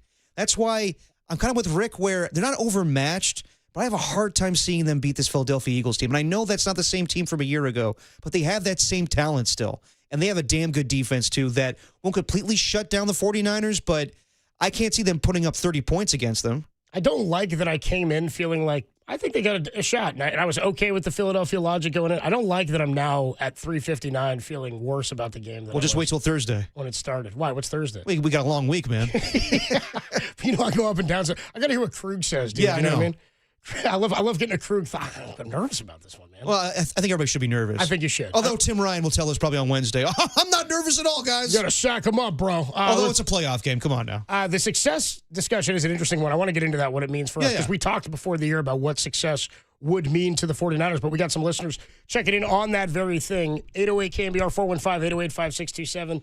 Do the postseason success or lack thereof determine the success of this season? How do you view this season as a success? Was it one? Let's go to Rocky, who's in Vallejo. Rocky, what's up, man? You're on these sports. Yo, Rocky. Hey, what's up, guys? What's up, man, I think it's a success overall. The season, considering a lot of the fans, a lot of the analysts before the season started didn't think the Niners were going to make the playoffs. So far we're doing all right. Obviously last Saturday, I think Shanahan was tight. The pressure got to him. He wanted to win really badly. He felt like, okay, if they win, they might make it to the Super Bowl. So unfortunately, I think the team got tight too. You follow your leader. When your leader's tight, you get tight, and the team was tight. Let's be honest. Shanahan had a bad game plan. He was tight, and they laid an egg. Now the pressure's off. Okay. Everyone's saying Eagles going to kick their ass, all right? So this and that. So there's no pressure. Shanahan does better when there's less pressure, and he's going to come up with a better game plan. I don't know if they're going to win, but it's going to be a hell of a game. It's not going to be like last Saturday, man. I'll tell you that right now. Put that in the book. Niners are coming. They're coming for the Eagles. It's not going to be the way you think it's going to be. The Niners are going to score points. Eagles are going to score some points. It's going to be close. I think the Niners are going to take it, to be honest with you. All right. Appreciate the call, Rocky. Thanks so much, dude. He talked himself into that. He started that sentence by saying, I don't know if they're going to win or not, and then he started ramping up, and then he was like, they're going to win this game, dude. Niners are coming, man. And the irony of Rocky, a Philadelphia legend, talking about the Niners beating the Philadelphia Eagles. That's the sort of the butt of the joke, and it's the Bill Burr line of the city of Philadelphia. It's like your favorite son, your greatest export is a fictional character. Well, it's better than Detroit. Why? You got Eminem at least there. No, they have a statue of RoboCop. Do they? Yeah. outside of Ford somewhere. Field? It's not outside of Ford Field. It's somewhere. Tim, do you know where it is? Is it on the steps of City Hall too? I don't know. Dude, I did not know that. Yeah, they have a statue. Kind of want to go now, though. Oh, dude, how many other cities have statues of fictional characters? So Philadelphia has actually, they have Joe. Do they have the Joe Louis statue outside? Hey, how do you spell Del Rio? They have Rocky, and then Detroit has RoboCop. Does Chicago have like Ferris Bueller? No, I don't. I don't think so, dude. Well, by the way, in our defense, we have a tall naked lady, so. We do. That's true. We got a tall naked lady. Yeah. Dude. Who? It's Joe Frazier. Who doesn't love a big old naked lady? It's Joe Frazier they have in the outside of the sports complex that has Lincoln Financial, Wells Fargo Center, and Citizens Bank. There's a Joe Frazier statue. Okay, fair enough. That's pretty cool. But I think at one point they actually had the Rocky statue at City Hall, and I think then years ago people were like, "Can we get rid of this? Like, move this somewhere else? We shouldn't. It's not a real guy." Yeah. So then they moved it, so now they're somewhere else, and I think you. But what it means, though, and then every opposing fan base that comes in has to face in and put a Niner jersey over it, which will happen. But probably will. That's where Clubber Lang. How do you spell Del Rio? That's where Clubber Lang went and called out Adrian. That's where he tried to make his move. Hey, woman. Remember in Rocky 3? That's they unveiled. But he actually goes to the statue. Oh, they unveiled the statue, and it's like a ceremony at City Hall for Rocky. And then Clubber God, it's real. Wow. Clubber Lang shows up at the ceremony. Yeah. And that's when he goes, hey, woman. Oh, Bet yeah. you lay up at night dreaming about what a real man's like, dude. He's wearing that dream catcher as an earring. Yeah, dude, he's just yelling at him. Rocky loses his ass. Yeah, dude, Rocky loses. I would too. Because he'd already retired, I think, at that point. Then he said he'll do one more fight with Lang.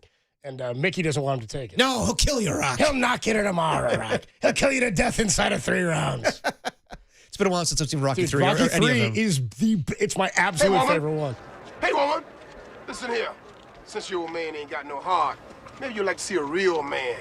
I bet you stay up late every night dreaming you had a real man, don't Clubber. you? I tell you what, bring your pretty little self over to my apartment tonight, and I'll show you a real man.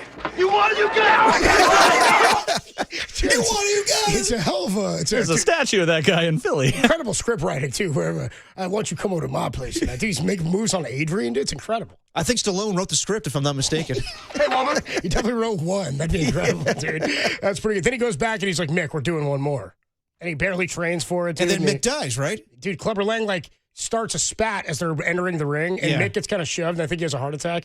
And he goes back, and Clubber Lang knocks out Rocky in the second round. God. And he goes back, and Mick's dying on the table, and he's like, what happened? And Rock goes, knockout. And he goes, what round? He's like, second. He's like, nice, good job. He doesn't know that Rock is the one who got and then he knocked slowly out. just, passes away. Well, dude, don't forget, dude, that's also before the fight when, what's his name? Apollo Creed is in the ring. He's honorary broadcaster. There is no tomorrow. But he goes up to Clubber Lang, and he's like, good luck on the fight. Clubber Lang goes, get out of my corner. You has-been? I don't need no has-been messing in my corner. Guy's supposed to be like Muhammad Ali. Anyway. This is just my goofy mind, but I've always wanted when Mick passes away, he's like, what round? Oh, good, Rock. And he's like, no, Mick, you can't die. I'm sorry, Rock. Wah. He does the penguin.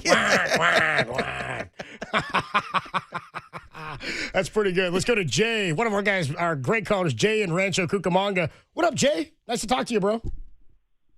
Hey, sorry if I'm sounding like Sean McVay right now. I had the flu earlier this week. You sounded like Sean McVay? You got a little bit, yeah. Yeah. By the way, there's no truth to the rumor that Rancho Cucamonga has a statue of Cousin Day from next Friday. Cousin Day. Rancho Cucamonga. Nice, I like that. That's dude. not bad. They did my cousin. Yeah, that's right.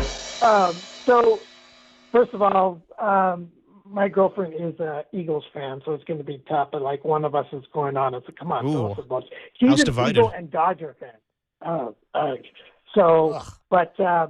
You guys were talking earlier about people bringing uncooked food. I was telling Garrett, every year our family has a huge family reunion spread out throughout the whole state, and one group always hosts it. It's 3 families that do it, and we're always having somebody showing up with frozen chicken at the end and say, "Here, Primo, cook this for us." Or Frozen chicken. They bring it frozen. Yeah, you can't show up with food that's frozen or uncooked. That's what I was saying. Is I knew somebody over the holiday who on Christmas Eve was asked to bring an appetizer. They showed up with broccolini, and it was uncooked or unprepared. They prepared it there, but I'm like, that's more to the point. It's not an appetizer, Jay. It's a side vegetable. Exactly. It's kind of my point. Appreciate the call, Jay. Thanks so much, dude. And we got to get that Day statue up. We do. People were checking in on the Golden State Lumber and Showroom text line about the broccolini. 408 says, yeah, that's a lame appetizer. I'm with you. How long does it take to cook broccolini? Probably not long in the oven. It's more about it not being an appetizer. No, it's not an appetizer. You ever been to an event where somebody? It's definitely like I was looking at pictures in the commercial break. It's asparagus broccoli. You know how many gala events I've attended where they weren't passing out broccolini as a? Were they? As he on a little toothpick, dude. No, it's you, just in a suit, just being like, any broccolini? No. Yeah, Ace Ventura and When Nature Calls. There's something in my teeth. Exactly. They weren't. I'll tell you what. At Ben Stiller's birthday party in Curb, they weren't passing. They weren't passing that around. With dangerous as hell. You got to hold on to those things. It doesn't take long to cook. You just steam it. Honestly, that's what you do. Just steam it. Steamin', Willie Beeman. Yeah, I'm not down with the also not a great appetizer. The broccolini as an Not an appetizer. Let's go to Connor. Connor's in San Jose. What's up, dude? You're on the Sports Leader. Connor.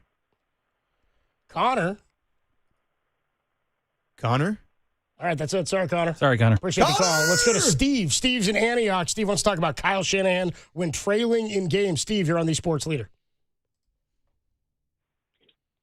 Steve? I think, yeah, I'm here. Okay. You guys went off track, like Kyle calling a flea flicker at the 10-yard line or 7-yard line. Those plays are for like when you need 30 or 40 yards. One thing was on the broadcast last night. They said Kyle is 1-30, was 1-38, but after last night it's 1-39 when trailing by 7 points or more in the fourth quarter. At least Andy Reid, he calls plays to get the team in momentum. Hello? Steve. So we're listening. We got you. Yeah, Steve. So are you saying that you don't like Kyle Shanahan as a play caller or a head coach? Like everything that's gone on this season? No. Let's not cover. I mean, the facts are there staring you in the face. 1-39. I was shocked by that. I know that Kyle gets scared. I text he's coaching scared last night, unless he's playing possum for the next round. But they miss Debo. There was no jet sweeps, or nothing to get misdirection, get the defense on its heels. He tried some pre-snap motion, but you're right. It didn't phase. So, dude, the pre-snap motion, noticeably, to your point, Steve, did not do anything seemingly to put anybody out of position in Seattle's defense, like it did against the Bears, like it did against the Colts, like it did against Carolina. Like, I'm with you that they did not have, like, the kryptonite for Seattle was not what the Niners have found success doing this year. I'm with you on that front. For me, to your point about the run game, I saw a couple of people after the game, and we had some calls saying Kyle's play calling was problematic. There just weren't very many plays called. I think there was fewer than 50 plays run in the game. Playing catcher for most of the game. For the 49ers. So I hear you. The numbers are there when you're down by 7 in the fourth. I don't know who's really good at that. Like, what we look at that note a lot. Like, yeah, when they're down 7 or more in the fourth, Kyle's not had teams that come back from that. I don't know which coaches are great at that. We normally look at that as a quarterback stat, less than we look at it as a coach stat. Neither here nor there. I thought in general, because they couldn't run the ball, they weren't able to set anything else up or get anybody else open. And I mentioned this earlier, Steve, the tackling of Seattle, the second the Niners touched the ball, they were all over it. I mean, Brock threw 2 picks week 1, and they needed a play from Nick Bosa, a trifecta sack fumble recovery to win the game, and they were driving at the end of that game in week 1. I don't know if Ricky Pearsall or Trent Williams, I think they change the way things go. Maybe you get more rhythm and chemistry going early on, but I don't really know what to chalk this game up to other than I felt like I was watching the best team in football beat the 49er offense. Yeah, one last one you can look into is 4th and goal, or I mean, not 4th and goal, but, 4th and short yardage. Kyle, he just doesn't, we used to have the Angus with Bill Walsh, but, even Juszczyk, he's not, they pulled him out with a fourth on the fourth goal. You're talking about the fourth. You're talking about the 4th and 3. You're talking about the 4th and 3 play where he drops back to pass and kind of got hit, and Kittle didn't release where he needed to. Yeah, that play kind of got blown up. I thought that was an interesting play call. There was the 4th and the 1.5. It looked like it was a long one, and I think they punted. Is that what you're talking about? Right. Yeah, well, yeah, and the fact is that we used to have guys like Guy McIntyre. Last night the Chiefs, not Chiefs, the Steelers. They had the tight end right, Connor Hayward. Connor Hayward. I mean, that's where the Niners. You talking the old Gold Rush days, or I'm talking Walsh and company. They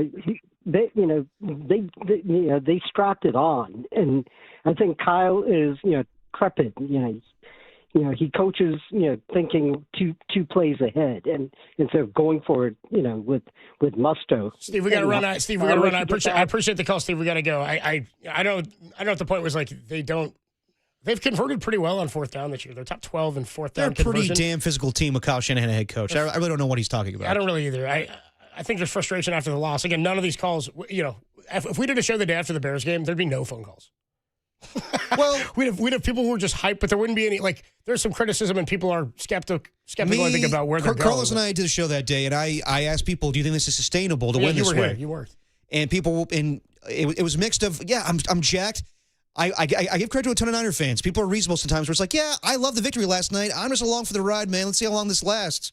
Because a lot of people were skeptical about the defense. And they knew, like, let's just win this, man. Let's get that 6th Lombardi. Let's get home field advantage. Let's get, let's have a home game into the Super Bowl. And now, I think reality's starting to set in where it's like, I don't think we have enough this season. I think the defense, there's too many injuries. This is probably the worst team that we've had as far as going to the postseason with Kyle.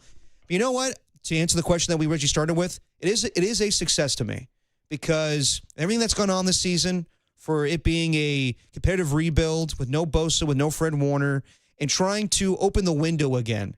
To me, that's why it is a success because whatever happens this season, fine. You're building something towards next year for them to be in the NFC Championship game or be NFC contenders again. I think it's good that they're back in the postseason and Brock Purdy's played his best football and Christian McCaffrey, we know that he can still play like his 2023 self. But I think reality is setting in that this is not going to end with a Super Bowl. And that's okay. Yeah. I mean, it's a long road ahead. 2022 was a weird one. Had to go on the road for those. You had to go on the road in 2021 as well and win games on the road. You just got to go one at a time. And who knows what happened? Hell, Carolina wins for some reason, then all of a sudden things are a little bit more funky. If the Green Bay wins, things get a little weirder for the way the postseason could line up. So who knows? I mean, you don't have to play the absolute best teams quite yet. I don't think Philly's the best team in the conference. I don't think they're the second best team in the conference. They might be the third, maybe fourth. I've got the Bears in there too. I don't know. The matchup is a tough one for the Niners, and I hear everybody on that. The linebacking core is what's concerning me most. Yeah, I mean, it's the linebackers that are bugging me the most because 13 points was enough for Seattle. If Philly can get any sort of defense in the way Seattle did, and the Niners can't move it, and I've got confidence they will, it's going to be problematic keeping points off the board.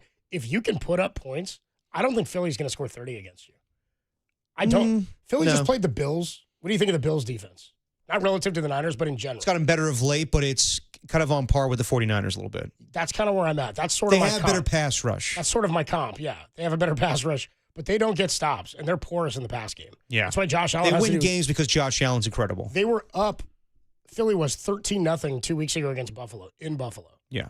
At halftime, they're up 13-0. Jalen Hurts didn't complete a pass in the second half. Buffalo scored 2 touchdowns in the final 5 minutes or 7 minutes and only lost at their own mistake. They missed the extra point to make it 13-7. Offensively, they were terrible that game. And if you watch the clip of Nick Sirianni being like, I'm not hearing screaming Bills fans anymore, and A.J. Brown looks at him like, man, shut up. Shut up. Who are you talking to? Exactly. Is this for the NFL Films? Probably. What is this for? Or the Philadelphia social media team. Is this for your missing rings, Philadelphia Eagles America's game this week? We need those more now. We definitely need more America's games, missing rings. I don't need a Niners missing rings anymore. Well, Kyle probably wouldn't participate in that one. But as far as Philadelphia in that game against the Bills, I think sometimes they just get a little too passive where it's like, we don't need the offense to go crazy here. We don't trust Jalen Hurts enough, which is crazy to say because he's Super Bowl MVP. But we don't need him to go crazy and try to complete 30-yard passes to A.J. Brown. We just need the defense to hold their own. Maybe we can win this game. That's how Nick Sirianni gets sometimes. 510 checks in on the text line, says, the fix was in, guys. I know that's not a good topic for radio, but how do you go from winning 6 in a row to scoring 3 points? Come on, man. It's football. It's the football. NFL. You played the best defense The in fix football. was in. How did it happen? Hold on. 2-3 announced to start. Then a punt that got you back to the other team back to the 50, then a 15-yard face mask, not getting off the field on third down, not putting together anything but a red zone drive until But the fix quarter. was in. It was part of the script because we all know that Roger Goodell really wants Seattle over the San Francisco 49ers having the 1 seed. Did they get flagged by didn't they have 3 penalties? I don't know what fix there was. Pretty clean There game. was no fix. Game went so fast. You know what I mean? It was a clean one. Dude, that's the difference. Is that I thought that the Seattle Seahawks kept the Niners in the game, but it didn't matter because the Niners kept punting. And even I thought the best drive they had obviously was that one where they were down by the goal line and then Drake Thomas makes the interception. If they score there, they're back in the game. But Seattle just came up big time with their defense. It was incredible to watch. John and Big Chug, I see you waiting on the line. We'll get to your calls when we come on back. I got to tell you, I do think this season is a success. I'll give you my thoughts on that after because there's another question. Depends on how you view success for the Niners this year. But the other question that comes into play is, will we be talking about the same issues for the Niners this offseason that we talked about this past offseason? Because if we're talking about success for how they fared in 2025, absolutely. It was successful. But did they shore up any of the things they needed to for sustained success beyond this year in that last place schedule? I don't know that they have. We'll talk more about that. 808 KNBR is a number to call and to text. Matt Mayoko joins us at 4:50. It's Dirty Work, Full Strength on a Monday on the Sports Leader.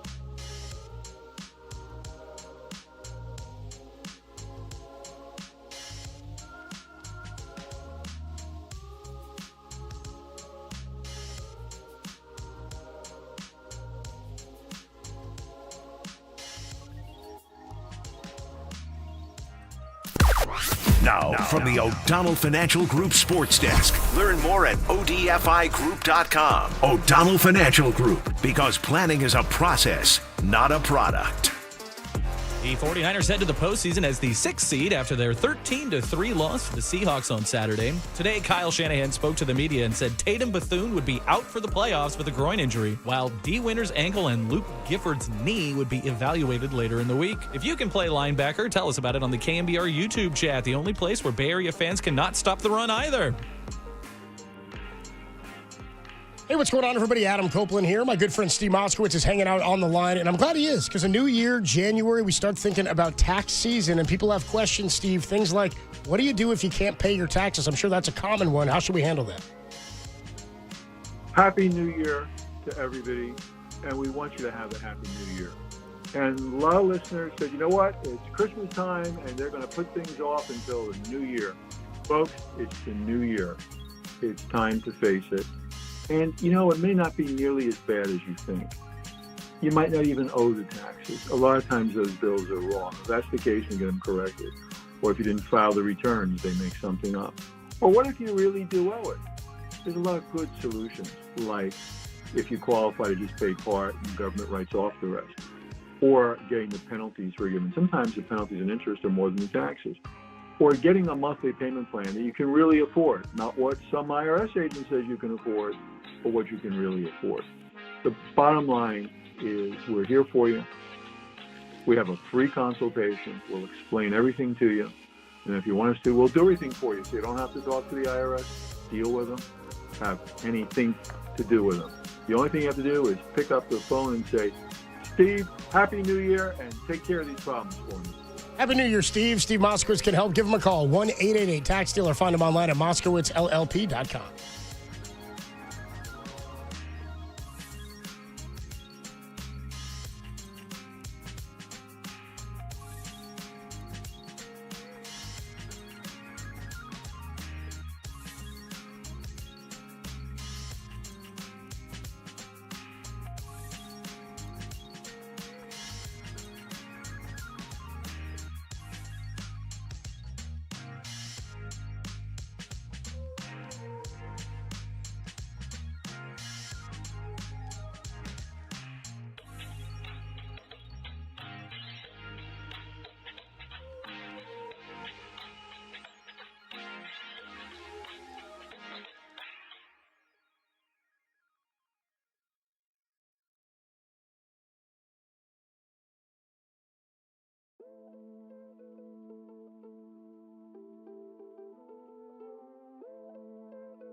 Hey, y'all, it's the cue to call. If you want tickets to Wanda Sykes at the San Jose Center for Call right Performing now. Arts. Back to Dirty Work. Adam Copeland and Derek Papa on KNBR 104.5 and 680 AM. The Sports Leader.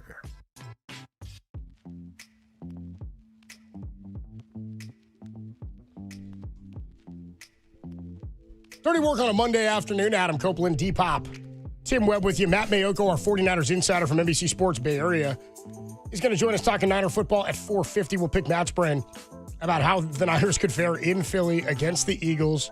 And a tough defense, not a very good offense, though, for Philadelphia this year. 19th in the league in scoring offense at just over 22 points a game. The Niners at over 25. They're a top 10 scoring offense. 808 KNBR 415-808-5627 is the number to call and the number to text if you want to get involved in the conversation. We were asking callers earlier whether or not you view this season as a success. And I try to think back to like the start of 2025 and what the questions were around the 49ers. And I think there was a lot of hope for this team coming in. I think there was a lot of prospect for how well they could fare if the schedule was in fact quote, as easy as we thought it was. Turns out it wasn't all that easy. I mean, again, there's 7 teams in the NFC playoffs. Only 2 of them the Niners didn't face. They beat the other 4 at some point this year. Right. So their schedule was a little bit better, and the division ended up being the best in all of football. It was the NFC North from last year, and it doesn't seem like, as currently constructed, it's going away in terms of its prominence or its prowess, right? The Cardinals have work to do as they fired Jonathan Gannon today. So for me, success for the year, there's no question that what they've achieved to this point, the fact that they even had a shot to win the division and be the number 1 seed on the last day of the season, with everything that's occurred, and you think back to Brock missing the number of games that he missed. We mentioned, of course, the injuries, season ending to Bosa Warner, and Michael Williams I want to add, because I think that's significant. I mean, we're talking about having to rebuild this defense in the way that the Seahawks and the Rams have. They both have frontline young rookie or second-year players and defenses that have stood so far the test of 2 seasons, to the point of 10 wins for Seattle and McDonald's first year last year. I mean, that was a frustration for them that they didn't. I mean, he found 10 wins with Geno Smith, and they didn't find the playoffs, and they eliminated the Niners effectively in Levi Stadium. So for me, success, like, is it a success no matter what happens in the playoffs? This season was successful in my mind.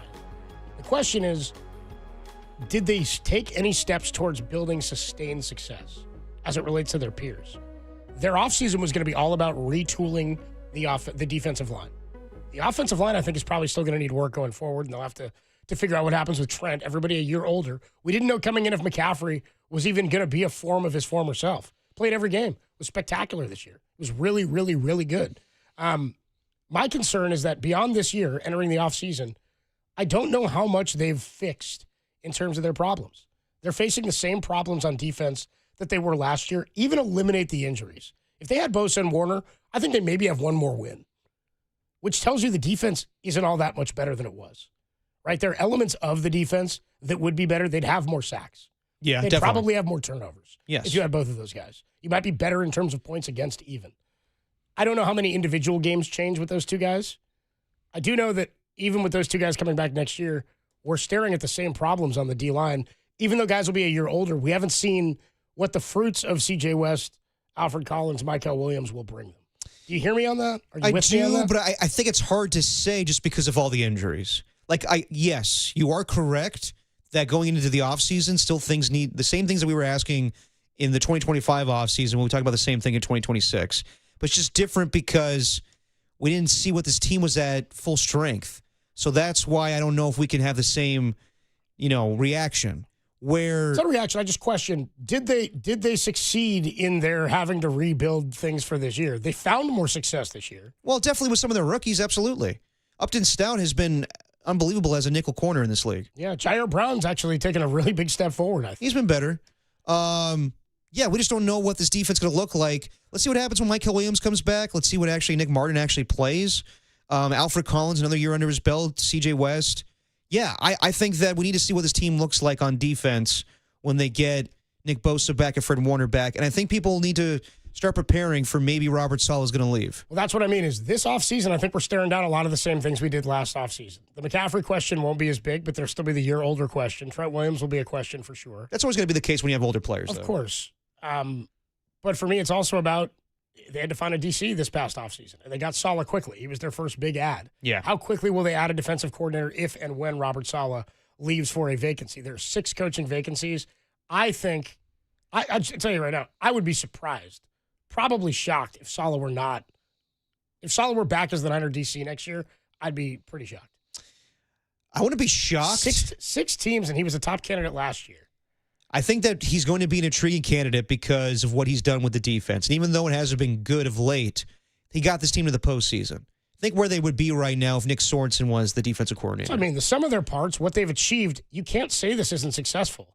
And for everybody who's mad about the way things went down, and I saw people tweeting us and texting at us after the game on Saturday that Kyle messed this up and John and Kyle are this is their problem. They built this defense. And I go, they didn't build a defense. No team, general manager, coach, organization goes into a game or a season thinking, I'm happy that my 3rd and or 4th string linebackers are out there. Yeah. Like, they got to where they were in spite of the injuries because of what they were capable of putting on the field. they had a huge deficiency on defense. And if it was Nick Sorensen back there, to your point, they're not winning 12 games this year. If it was Steve Wilkes, I don't think they're winning 12 games. No, Steve Wilkes was fired this year from his guy, Aaron Glenn. That's what I'm saying. So, by the way, for a defense that didn't pick off a ball all season for the first time since 1933 when they started tracking this stuff. That's incredible. Just real quick, what position did Aaron Glenn play? Cornerback. That's what I thought. Yeah. They get interceptions, I think, sometimes. Yeah. Unless you're a Jet. My point here is more that they're not here without Kyle and Saleh and what they've been able to achieve. Also, being frustrated is okay. I think Seattle's a better team.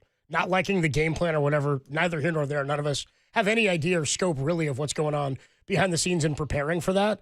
But all of that is a product of their success. If you're mad that that didn't go well Sunday, they only had the opportunity to play in that position Sunday because of what they built themselves up from I wouldn't even say a hole they were in, from the injuries and the adversity they faced in the middle part of the year. So is the season itself, regardless of playoff success, a success? Yeah. I'm surprised at where they are. I would have been surprised with 12 wins at the start of the year, honestly, because I just didn't know what we were looking at. There were so many question marks. I don't feel any differently today about the defense than I did ending last season. And that's where I'm at. I think it's incomplete just because... Agreed, but that's my feeling. No, I hear you. I just think that it's hard to judge just because this season, the defense's success was predicated on, well, at least we have Bosa, and at least we have Fred Warner and Diamador Lenore. But, you know, we're banking on a lot of rookies to step up this year. And as long as those guys stay healthy, we'll be fine. They got injured right away. Nick Bosa tore his ACL week 3, and Fred Warner shortly after that. So these guys had to grow up fast. It's going to help them that much better next year. And playing big games, like having these guys in this type of run right now is way better than having them play last year where, yeah, you got guys some experience, but in some tough opponents in the Bills and the Packers and whatnot. Yeah. But you were playing meaningless games and still weren't getting to the quarter. Like, that's what I mean is they still weren't hitting the quarterback last year. Yeah. You know what I mean? So we were hoping that would change this year. There wasn't anything that really showed that was different this season, even when we did see Michael Williams out there. Yeah, I mean, as far as like what they need to, look at in the offseason, this will be a whole conversation we have once they get eliminated. But I think for Kyle, it could be anything. It could be left tackle who replaces Trent Williams. It could be another, inside guy on the defensive line. It could be where you heard him before they played Carolina. He wanted Teteroto McMillan if he was going to be there. So maybe he thinks I need another wide receiver. Let's see what happens with Juwan Jennings in free agency. We're going to lose Brandon Ayuk. Do we go out and get another big body guy that can be that physical dude that could break away from the Seattle Seahawks, where I'm not relying on Ricky Pearsall, I'm not relying on Juwan Jennings. I need somebody else that's going to make a damn play. I don't know. They could go a number of different ways, but I do feel better about this team going forward, absolutely. I think they need to address the offensive line, obviously, but I feel better about McCaffrey. I feel way better about Brock Purdy, and that's saying a whole hell of a lot with him getting the contract a year ago and not playing his best football.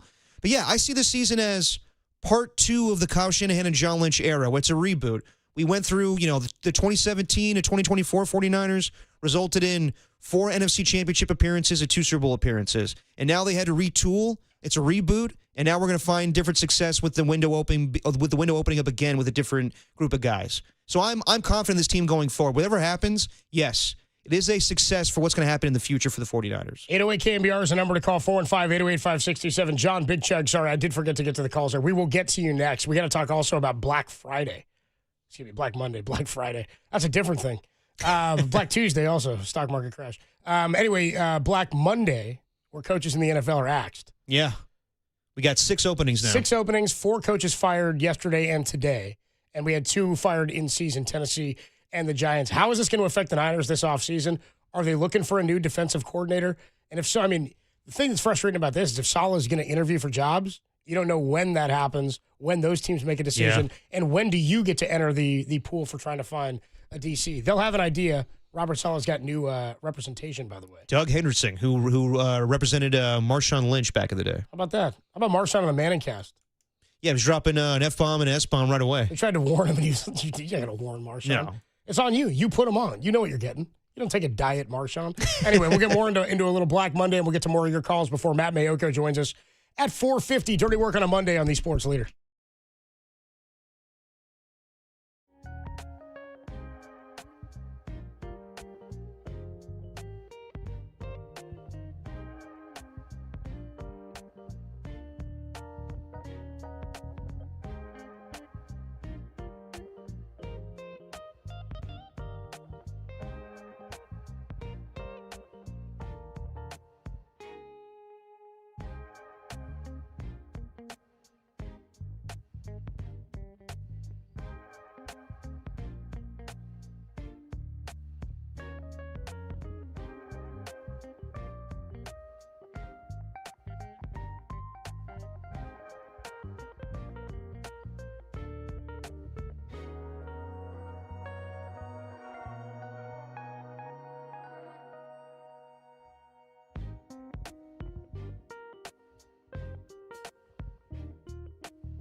Dirty Work is sponsored by Jack's Restaurant and Bar, an all-day, any-day kind of place.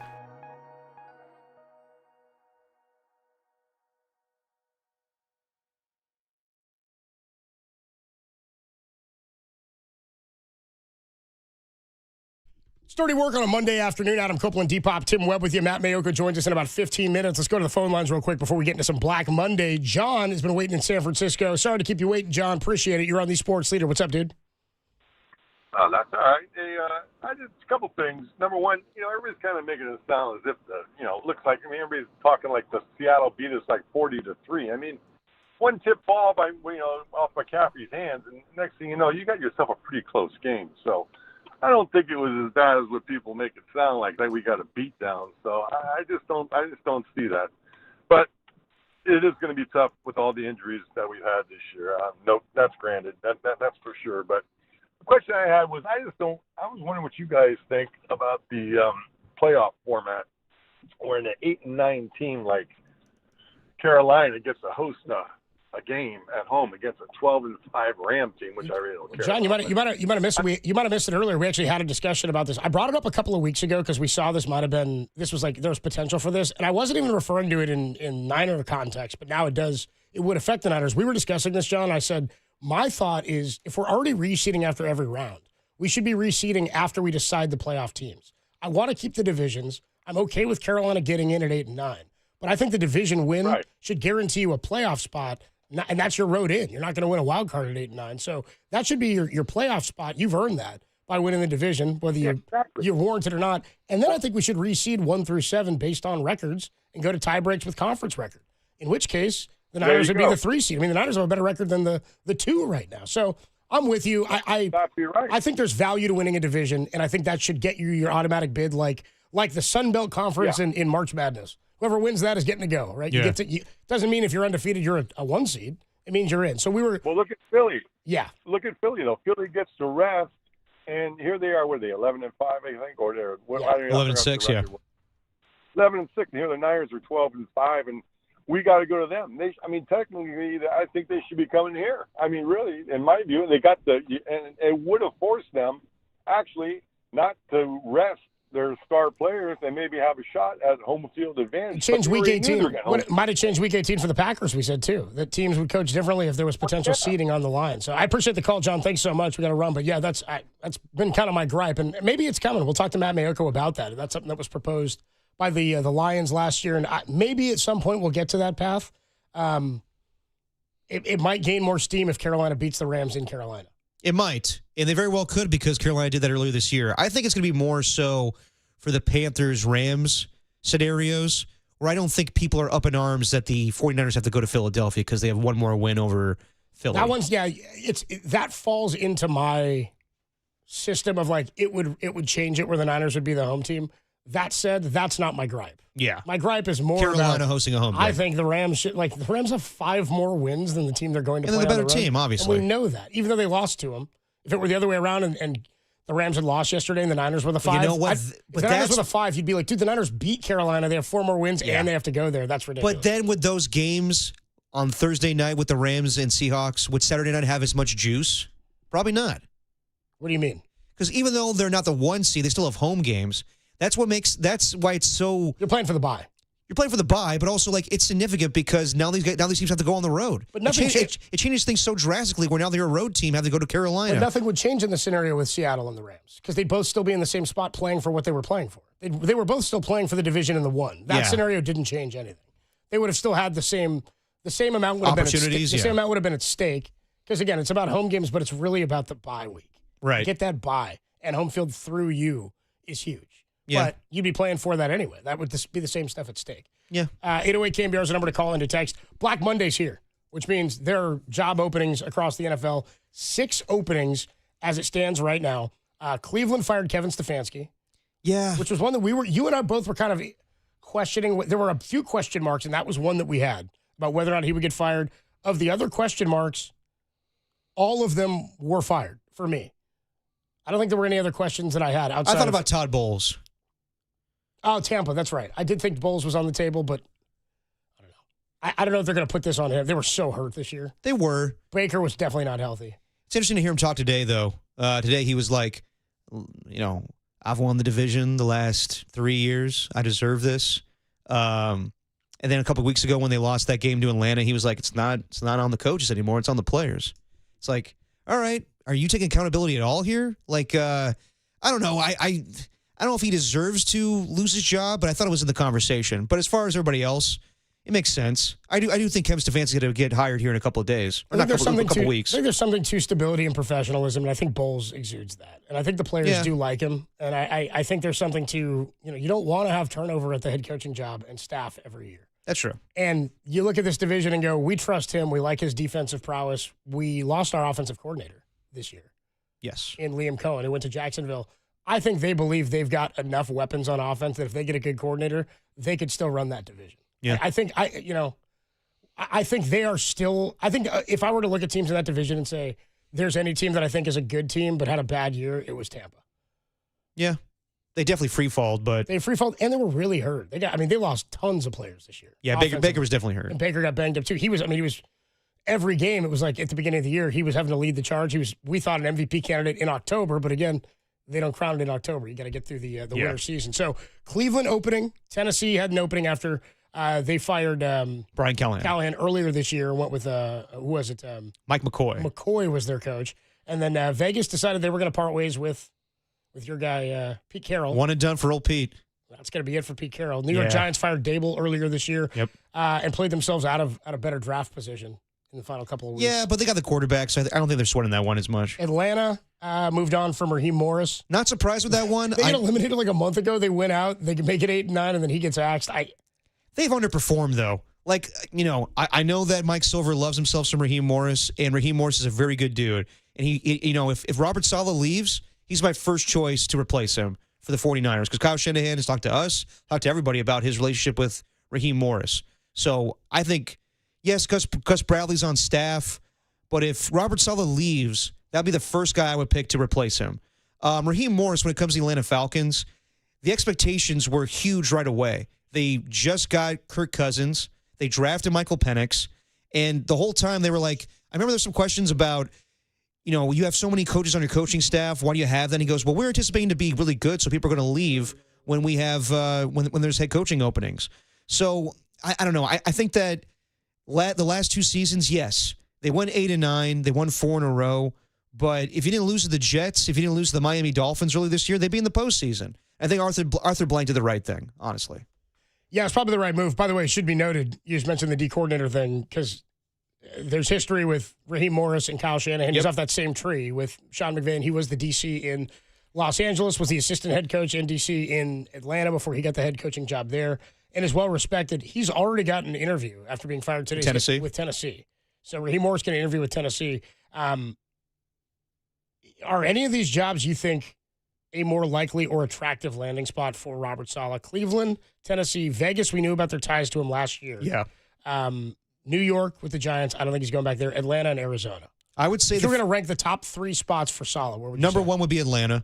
I think that Saleh could see that defense, and he's like, okay, I can win with that team. The quarterback situation's a little shaky, but there's familiarity there where he knows Jeff Ulbrich from his days with the Jets.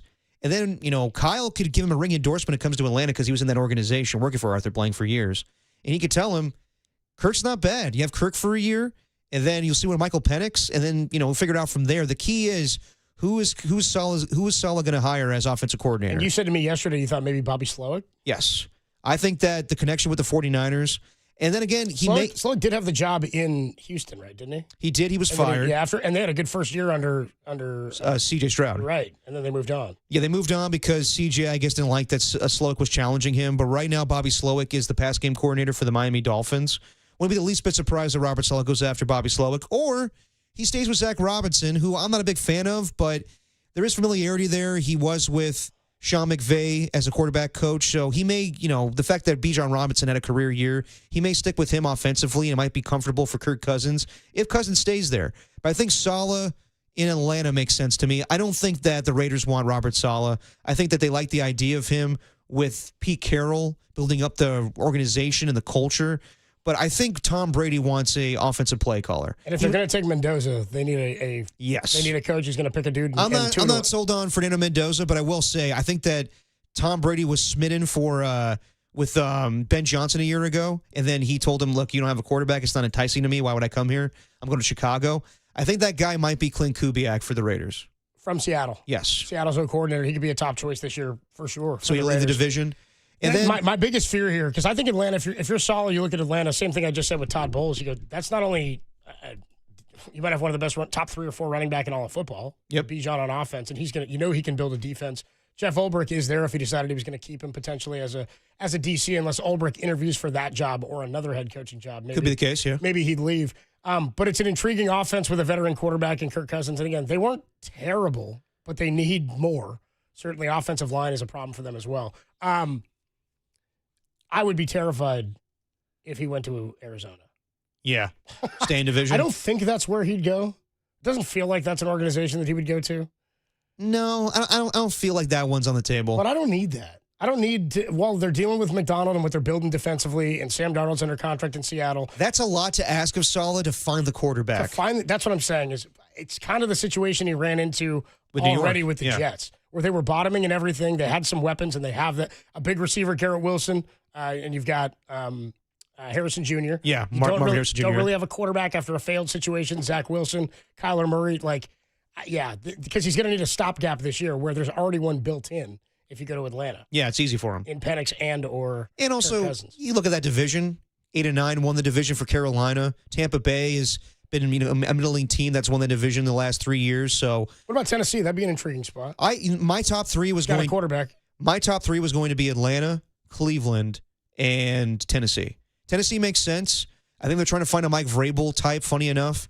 And yeah, you had it. Yeah. And Cam Ward, that's easy. You already have the quarterback in place. You just hire Bobby Slowick to coach him up on the offense. For Cleveland, that defense is ready to hunt. It's about the defense there, but it's also like you're in the same situation with no quarterback. So that's why I think in a tough division. Tennessee makes sense, but I think Tennessee wants an offensive play caller. They already interviewed Matt Nagy, who was, of course, the head coach of the Chicago Bears. And offensive coordinator for the Chiefs. Yeah. But I do think Atlanta's intriguing where he could see, I can win with this defense. This defense was not the reason why they didn't win a year ago. So let's build on that, and then I'll find an offensive coordinator, or I'll make sure that Zach Robinson's in a better situation this year. But, yeah, I would say that Robert Saleh, even though the defense did not perform well down the stretch, with what he's established this year, I think that, and today it came out, there's reporters retweeting that he signed with Doug Hendrickson. Got a new representation. And usually when you got that, you want to get a head coaching job. So I don't think that Robert Saleh's going to jump for a job that he doesn't want to go after.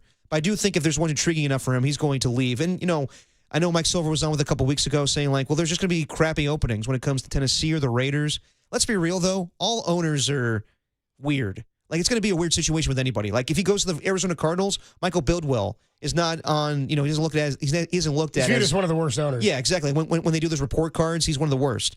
Arthur Blank, he's getting up there in age, so how long is that going to last where he owns that team? Does he have kids?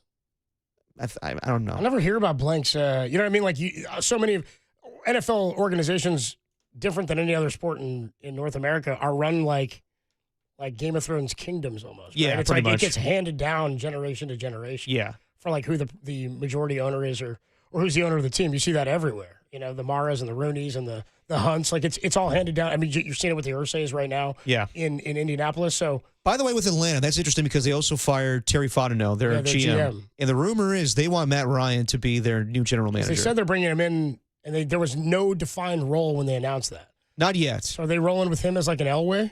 Kind of like president of football operations. Here's the key also, the way that Tom Brady's able to do both with the Raiders. He wants to be president of football operations and be an analyst on CBS. That's a little different when you're a minority owner of the Raiders. You're not as hands-on, even though it sounds like he will be. Tom's not president of football. He's minority owner. Yes, but if you're president of football operations, you are tied to the team. You have to you're doing the John Lynch. It's every day. Yeah, that's a little different to me. But as far as Robert Saleh, I would tell 49er fans, be ready that he may leave to get a head coaching job this offseason. Just real quick, and we'll talk to Matt Mayoko about it. My wish list for defensive coordinators if Saleh leaves, number 1 and number 2, Jim Schwartz from Cleveland. Yeah, that's a good point. That's mine. If in fact, and if I were Cleveland, if they were smart, and they're not, but if they were, make him head coach. Make him the head coach. Hire him. You already have one of the top defenses in football. You get the best defensive player in football. Yeah. You still need to go find a quarterback, but you're set defensively. And that's a division that's going to be, I mean, who knows what happens with Pittsburgh and Aaron Rodgers in a year or 2 years. Harbaugh seemingly is maybe on a hot seat going into next year. That'd be an interesting job. We'll talk more about this with Matt Mayoko, our 49ers insider from NBC Sports Bay Area. We'll talk some Niners and some Eagles, and we'll talk about Robert Saleh. Do we anticipate he's gone this offseason? I kind of feel like it's going that way. More to come with Matt Mayoko next on the Sports Leader.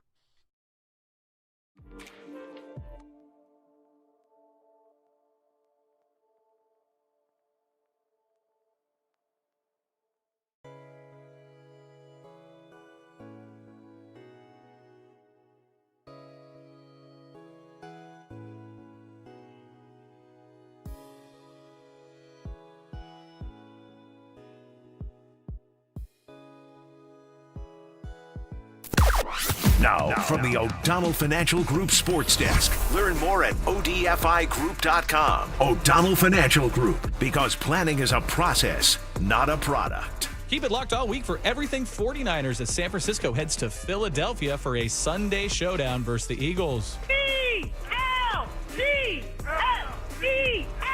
Eagles! Go Birds! If it's 49er football, it's the sports leader. So if you change the channel, you should basically rethink your entire life. Seriously, what's wrong with you?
Now, back to Dirty Work.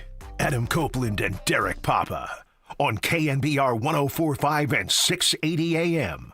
The Sports Leader. Dirty Work is sponsored by Jack's Restaurant and Bar, an all-day, any-day kind of place. Dirty Work on a Monday. Adam Copeland, D-Pop, Tim Webb with you. Back for Season 2, the season premiere of Season 2 of Dirty Work. And joining us on the UMA guest line, one of our favorites, Matt Mayoko, our 49ers insider from NBC Sports Bay Area, is joining us on video as well on our YouTube chat. What's going on, Matt? How you doing, man? Hey, Matt. I'm doing well. How you guys doing? We're doing well. Plenty to talk about today, I'm sure. Plenty to talk about. I mean, we've got the seeding official. We've got a Black Monday. We've got vacancies across the NFL, and we're talking a lot about this matchup for the 49ers and the Eagles. We also asked the listeners, and I'll ask you, because my take is kind of twofold, but we talked about what success would mean this year coming into 2025, and there were so many question marks from McCaffrey entering the year healthy. Would we ever see Ayuk again? Brock on the contract. Then he missed a bunch of games. How do you view this season? And regardless of playoff success, was the season successful? Yeah, I think so. I mean, I think that it would have been probably more successful. And obviously the season's not over. But if Michael Williams had been a part of this, because I think that, once they had the injuries to their two best defensive players, then it became a situation where whatever the young guys did as far as putting their best foot forward to get the 49ers to the postseason, then that would have been seen as a huge bonus going into next year when they get Bosa back and Warner back and we'll see what injuries, how that situation plays out next season. But, I think anytime that you have the roster turnover that they did last offseason, granted, those 5 draft picks, not all of them, or probably fewer of them than the 49ers had hoped, played a major role in this, but those young guys are still talented. Even a guy like Nick Martin, who was placed on injured reserve with a concussion, even a guy like Marquise Siegel, who started off as a starting safety, but did not get much playing time later in the year. I think having those guys in the building for a year gives them a good starting point for the 2026 season. So despite the injuries on defense, I think they need obvious improvements at wide receiver for next year. But I would think that looking ahead, and there are some guys who are getting older, quite obviously, but what they were able to do this season with the injuries that they had and the amount of star players who missed significant time, I think puts them in a pretty good position for next year. So, yeah, I think that getting to the playoffs is a success, and then, if they can win a couple games or whatever they do in the postseason would just add to that. So going back to Saturday night, we knew it was going to be a challenge with the Seahawks defense, but the 49ers offense has been incredible of late. Were you surprised, though, that the Seahawks were able to basically shut them down to 3 points, something we haven't seen since Kyle Shanahan's rookie season as head coach? Oh, of course. Yeah, I didn't see any scenario where the 49ers have, their, in essence, their worst offensive game in the Kyle Shanahan era. I do think Seattle is a very good defense, but, yeah, there's no way the 49ers should only score 3 points against anybody. And so for them to not to put any first downs together, I almost consider a scramble for a first down to be a passing first down, because when they break the huddle, it's not a run play, it's a pass play. So the fact that they didn't have but just that one scramble for a rushing first down is mind-boggling. And they couldn't get the ball down the field. They couldn't sustain drives. They weren't good on third downs. I think they only had the one red zone trip, and that ended with an interception. So no, it was a horrendous day for the offense. As good as the final score looked, as far as for the 49ers defense giving up only 13 points, And that wasn't a good performance either. No. With the amount of missed tackles they had and, some of those drives that stayed alive, what it did was it limited the number of opportunities for the offense. So, yeah, the bottom line looked good for the defense, but, when you watched it, was there really a point where you thought, man, the 49ers defense is crushing it today? I never felt that way.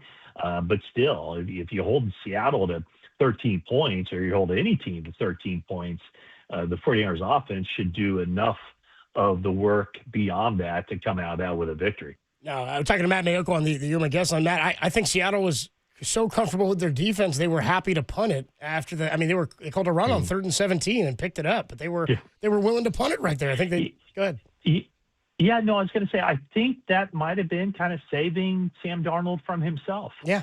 When you look at the mistakes that he's made, the turnovers, I think it was very clear in that game that Seattle felt like the only way 49ers were going to win that game was if Seattle made some costly errors. And, there was that one fumble on the exchange with the quarterback to running back where the ball was out there for a period of time for the 49ers to jump on and they couldn't.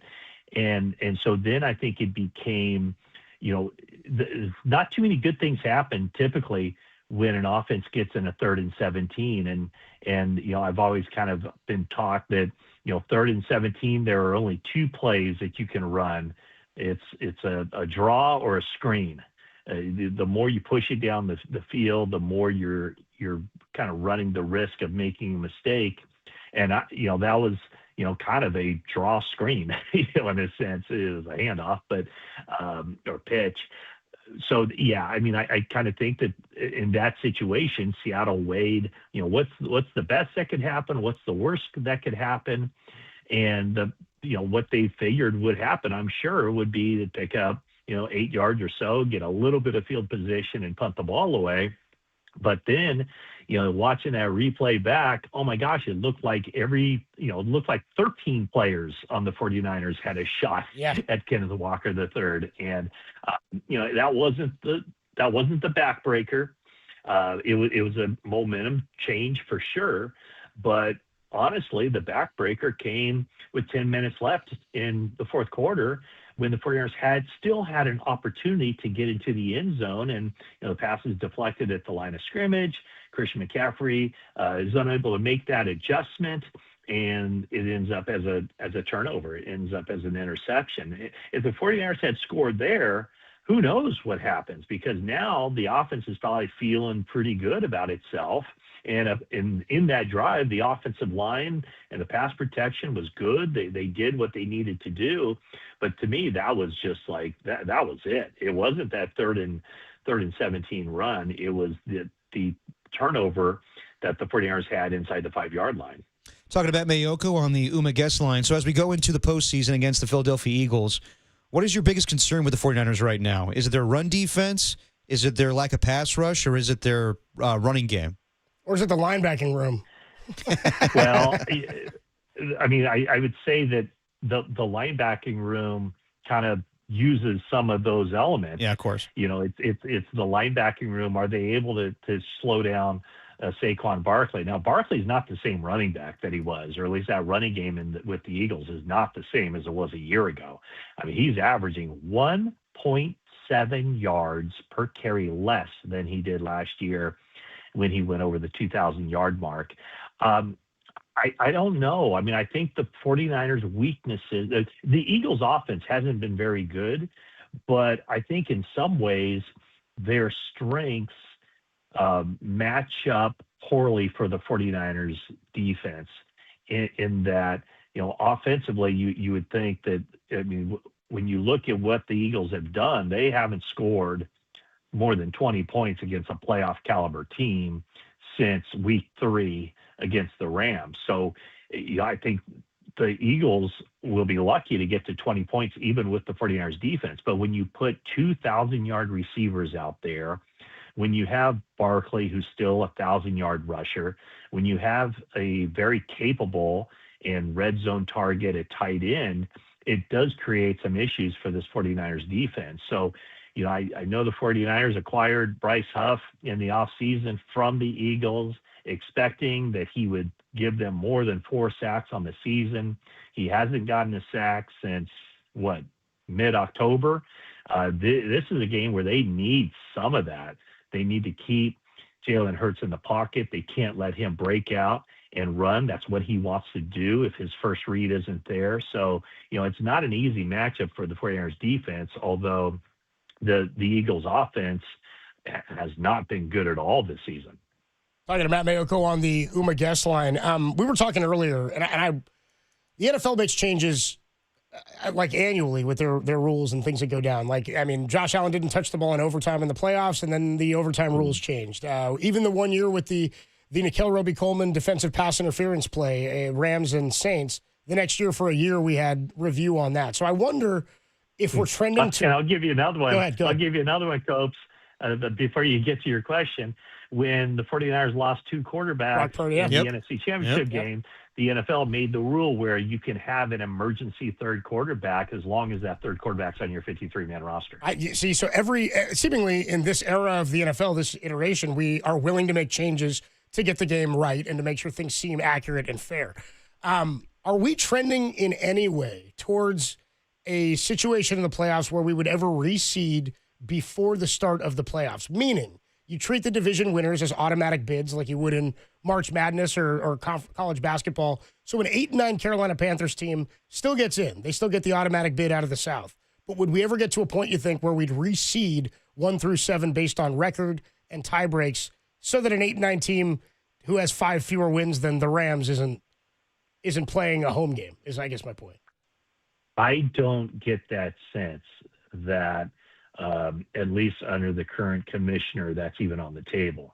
He wants to very much reward the division winners. And under your point, you're still rewarding the division winner, right, by allowing an 8-9 team into the postseason. But I think they believe that, by placing such an emphasis on the division winner and having the rewards that come with that's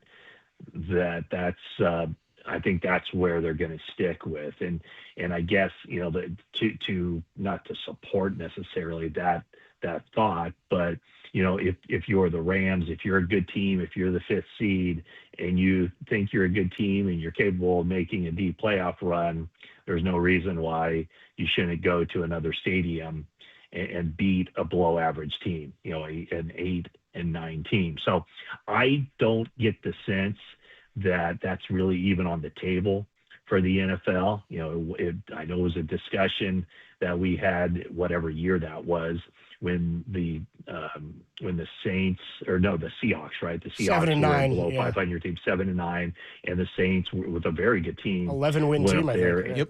Yeah, and they got beat by Seattle. Tough place to play, quite obviously. But no, I don't get the sense that the NFL is leaning toward that or even really having serious discussions in that manner. A couple more minutes with Matt Mayoko on the UMA guest line. Today is Black Monday, a lot of job openings, and we saw a notification that Robert Saleh changed his representation when it comes to an agent. Doug Hendrickson's going to represent him now going forward. You have to think that maybe that's in relation to him wanting to get a head coaching job. With the 6 jobs that are open right now, do you see any of them as intriguing for Robert Saleh? Yeah, I think Atlanta would be intriguing. Just let me pull up my list here. I think that would be probably the one that kind of stands out to me a little bit. It's with these openings. I just look at it like, if you're the Raiders and you're going to have the number 1 overall pick, you're going to take the quarterback. Do you want a defensive-minded head coach, especially when Saleh with the Jets couldn't get that right, or at least they had the number 2 pick in those with Zach Wilson. So you want to, is that the right move? Probably not. I think back in whatever year that was, 2020, it was Stefanski or Saleh for that Browns job. So, would they revisit that? But you're looking there at an unsettled quarterback position. Same with the Cardinals, unsettled quarterback position.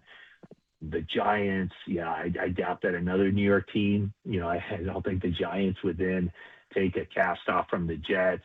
The Titans, they have a first overall pick going into the second season at quarterback. So, my guess, if there's one there, the Falcons maybe stand out a little bit.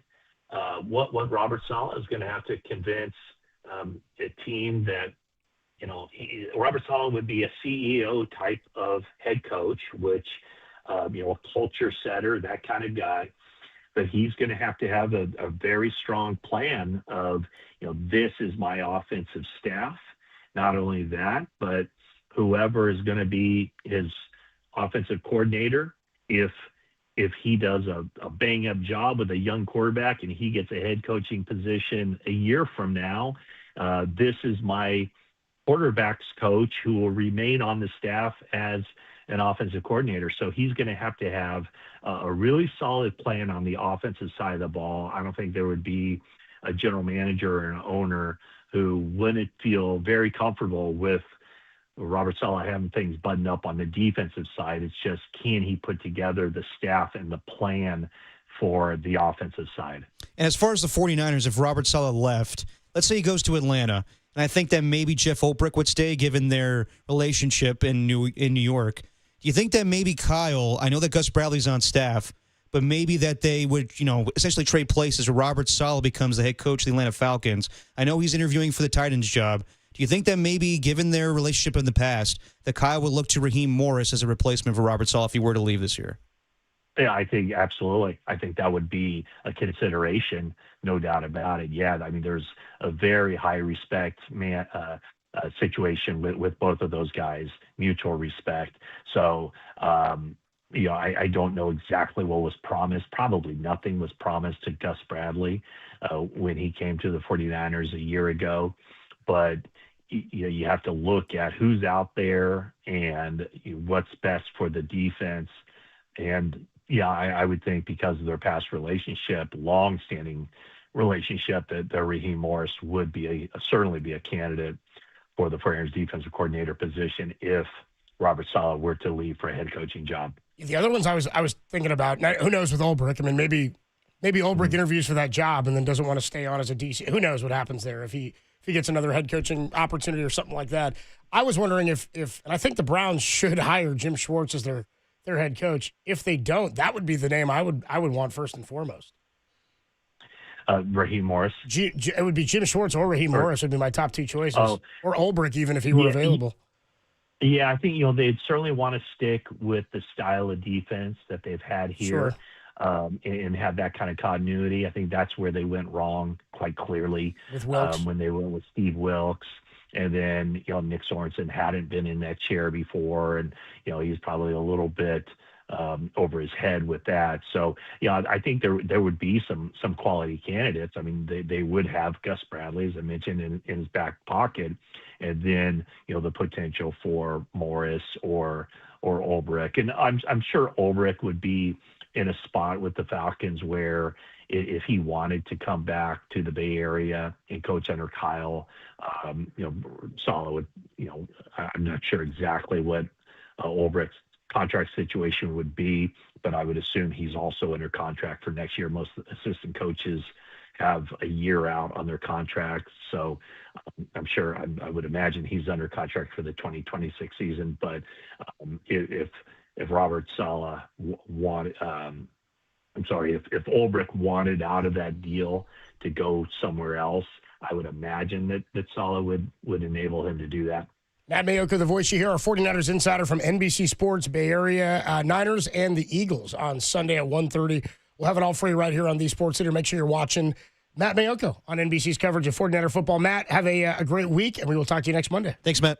All right, sounds great. Thanks, guys. Appreciate it. Thanks, man. The great Matt Mayoka. We do it with him every Monday throughout the year. It's not even just Niner season. We talk to him year-round. That's true. Our guy, Matt Mayoka. So he'll be with us again next Monday after the Niners take on the Eagles. 10:30 pregame, 1:30 kickoff right here on The Sports Leader. All right, we'll take a quick break. When we come on back, what are we doing next? Oh, a sound soiree. Yeah. How about this? How about that? Dude, season 2, and we're already into a sound soiree. I like that. Yeah. There's some good sound out there. There is. I forget about the Marshawn Lynch. Maybe we should add that one if we have time for that. We got a show sponsor. We got Sharks tickets to give away. We got a lot. Things are changing. We got Sharks tickets to give away. Stay tuned for that. We did the Wanda Sykes, but Sharkies are playing the Knights this weekend. We got tickets for that. We're at Harmonic on Wednesday. We're at Jack's Restaurant Looking at menus, bro.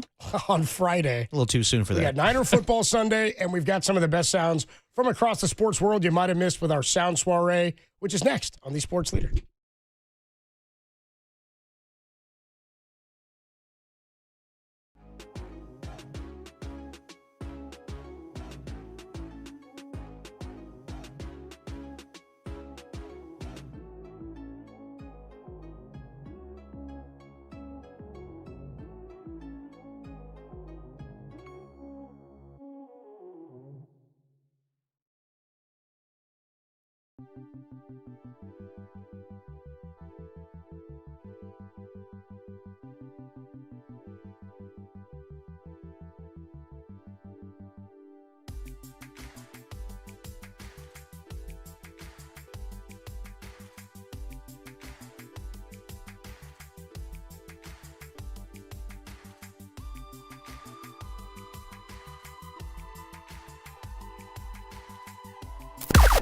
Now, from the O'Donnell Financial Group Sports Desk. Learn more at odfigroup.com. O'Donnell Financial Group, because planning is a process, not a product.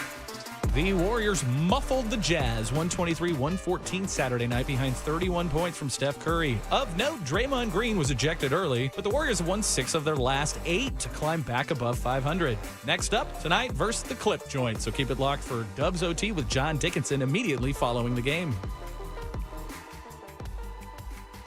Hey, what's going on, everybody? Adam Copeland here for Underdog Fantasy. That's right, hoop season in full swing. Fast breaks, buzzer beaters, and block parties are back, and Underdog is the best place to get in on all the action. I've been playing all through football. I got to get in on some hoops action because you can make picks and win money right now, right here in California. By the way, playing Underdog, reason I play it, it's easy. You just pick whether your favorite players are going to go higher or lower on stats like points, rebounds, steals, and more. You can do it live. You can do it first half, second half. You can go by quarter. You can build your own little entry there on Underdog Fantasy, and you can make money immediately. Get your picks right. You can win up to 5,000 times your cash. By the way, this past weekend, Steph, that 20-point third quarter, that was a money maker. I got to get back in on that against Milwaukee on Wednesday. Download the app today and use the promo code KNBR, and you'll score $75 in bonus entries when you play your first $5. You got that? Download the app, enter promo code KNBR when you sign up. You'll score $75 in bonus entries when you play your first $5. That's promo code KNBR. Underdog, make picks, win money. It's that easy. Must be 18 or older, present in California. Terms apply. See assets.underdogfantasy.com/web. Play and games, get terms.com. For details, call 1-800-GAMBLER. Hey, y'all. It's the cue to call. If you want tickets to Sharks and call right now.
Now, back to Dirty Work.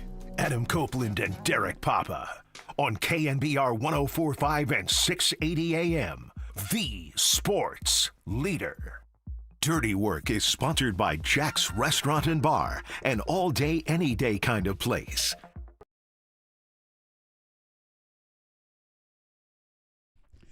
Dirty Work on a Monday. Adam Copeland, D-Pop, Tim Webb hanging with you. Nice to be back, dude. Wasn't sure how I'd feel coming back after the break. Yeah, it's been so long. When you're in school, like you got, I still had Niners over the break, but like, when you're in school and you come back from like, dude, that last week, like melting down of summer or Christmas vacation. Well, when's the last time you actually been in this studio? Our last show, the 26th? Yeah, 23rd. Annual anniversary class. Yeah, the annual anniversary class, the 23rd. Wow. Was the last time I was here. Yeah, I did a couple shows with Carlos in studio, and then I did a couple shows from home with Greg Silver in the morning show. How was that, dude? Oh, beautiful. Yeah? Oh, yeah. Actually got a producer and woke up out of bed. Dude, so people got to look at your apartment on camera? It was a little like OnlyFans. Were like, show me that, show me that dresser, Derek. It was like OnlyFans, dude. It was tacky, like being creepy. Like, yeah, let's see that dresser over your shoulder. Could you see the dresser in the shot? Yeah, I was like moving out of the way. I guess I was like, opposite of what the camera was, but yeah, I tried to show them the dresser. Yeah. So, dude, I haven't even. So they got to look at your apartment. I haven't seen it yet. Well, I didn't give them a tour or anything. We got to do a show from my shower at some point. We got to figure out how to do that. Okay. We'll do some live content from there. I'll bring a Comrex to the shower? Yeah, we got to get a long cord. Yeah. Yeah, I'll figure it out. Okay. We could probably set up a little table in there, but shit. If we can do a show from my apartment with Oatmeal the Turtle, we can do one from the show. I think we could set up a little table in my shower and do the show sitting on that little bench. It's that big. Yeah, there's that. Yeah, and still have room for the Smurfs. I mean, pull a Rick Barry and shower in the break. Come on, people.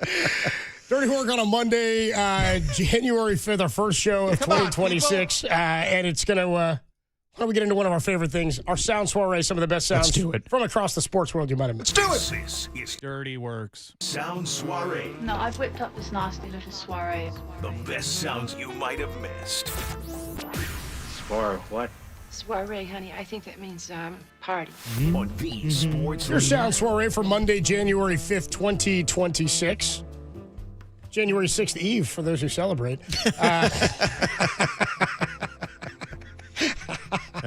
Well, some do. We'll be storming in with the crab bag tomorrow. We'll be storming the bag tomorrow. Is what we'll be doing. Yes. All right. It's the Dirty Work Storm In special tomorrow right here on the Sports Leader. All right, let's start with 49ers head coach Kyle Shanahan. They asked Kyle after the game, hey, man, you lost to Seattle, which means no home games unless you are to win. The only way they'll play a home game in the playoffs is they win the next two and the Packers win the next two. Right. The only other way they'll play a game this season at home is getting to Super Bowl 60 on February 8th. Here's Kyle on having to go on the road throughout the postseason. Oh, we're ready for it. I mean, yeah, it would have been nice to have to have a home game here, or both home games, and get a bye. But it is what it is. I mean, this team's been through a lot this year. Now we got to do it the hard way, and we'll embrace doing it the hard way and look forward to it. There you go. He's embracing the S out of it. Yeah, you got to do the dirty work. You got to do the dirty work. I dirty love work Niners. Some teams, not a ton of teams, but like when you hear the schedule, like, oh, you got to play on a Saturday or you got to go on the road. Some teams are like, yeah, we're not happy about this. And some teams bitch and complain. Kyle's like, all right, we got the news, and now we need to go forward with what the news is. He was more upset about the short week. He was. After the Bears game, he seemed more irritated with that. I'm sure he was irritated with that, but also he doesn't let it be known to the media. I think that Kyle plays things close to the vest, where I'm sure he feels a certain way about things. I'm sure he's upset. He also can't really, he said it, and he's not good at hiding his emotions around something. Like, if you kind of know if he's upset about something based on you the answer. can tell, but I think he's better about it this season. I think that, not that they've been lying by any means, but I think, like, I think with the way that John and Kyle have talked about the team at time this year, it seems like they realize that this is very good what we're doing here, and we would love to win the Super Bowl, but we're realistic. We understand what the expectations are. The 1C would have changed expectations. Absolutely. But with the tone of their voice after the game, I'm sure they're like, this is going to be a challenge, but we're not going to let people know that right now. There's a part of the fan base that won't view this season as a success unless they win it all. And there's some people who are just going to view that and think this is a failure. If they got to 12 wins, even though they're only at 12 wins because of what Kyle and Saleh and John and the staff were able to get out of these players, there are some people who won't view this as successful unless they win it all. That said, for me, my expectations would have changed greatly if they'd had the 1 seed.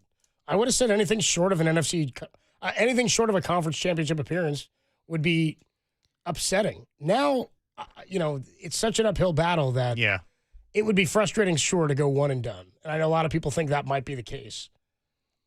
The Niners have not gone one. Well, put it this way. Niners have gone 7 times as a franchise to the playoffs consecutively in their last 7 playoff berths and made it at least to the conference championship. They haven't exited before the conference championship since 2003. Yeah. So it's part of why everybody's on edge about everything, because it feels like you've gotten so close. I know. For 23 years now. But context is key. Like, Agreed. If you were to go to somebody before the season started, if you pulled like an ESPN 30 for 30, what if I told you? What if I told you that the 49ers lose Brock Purdy for 7 weeks? He'd miss 7 games, that Kittle would miss 5 or 6, that everything that's happened this year, and you say would they win 12 games? I would have said it was the same as last year. I said last year probably looks the same as. No, you're wrong, my friend. It's 12 wins. The same as if I told you that the Niners were going to give up 13 points to Seattle's defense going into that game after what I knew about them. I would have thought the Niners won it 28. That's why football's 13. crazy. Yeah. So I think context is key. This season is a success, whatever happens. And we'll see what happens. They may beat Philadelphia. I'm not writing them off, no. No, but I do think that, I think that next year is where we actually see this team at full strength and what they're capable of. How about George Kittle after the game? He was at the podium talking to the media. Cam Inman had a question about the Seahawks. They're in their locker room over there. Trying to get a rise out of him. Yeah, he was. What's your reaction, basically, to the Seahawks? They're over there celebrating, smoking cigars, and dancing. Here's George Kittle. The Seahawks they're celebrating in their locker room, smoking cigars and dancing. Cool. Do you take offense to it, or you just say you take your medicine because of what they did? I would do the same. Yeah. I mean, what? They won the division. They got the 1 seed. They won in a rival stadium. Good for them. Dude, props to George Kittle for having that attitude, because I remember about 20 years ago, LaDainian Tomlinson and the Chargers lost to the Patriots. And Rasheed Caldwell and a bunch of guys were on their field dancing and making fun of Sean Merriman. And then LaDainian Tomlinson he definitely tormented me as a Raider fan, but I thought he was so weak in that moment, just being like, get off the field, guys. This is our stadium. This is disrespectful. And then the post game, he was like, you know what? It's no class from an organization, and they get it from their head coach.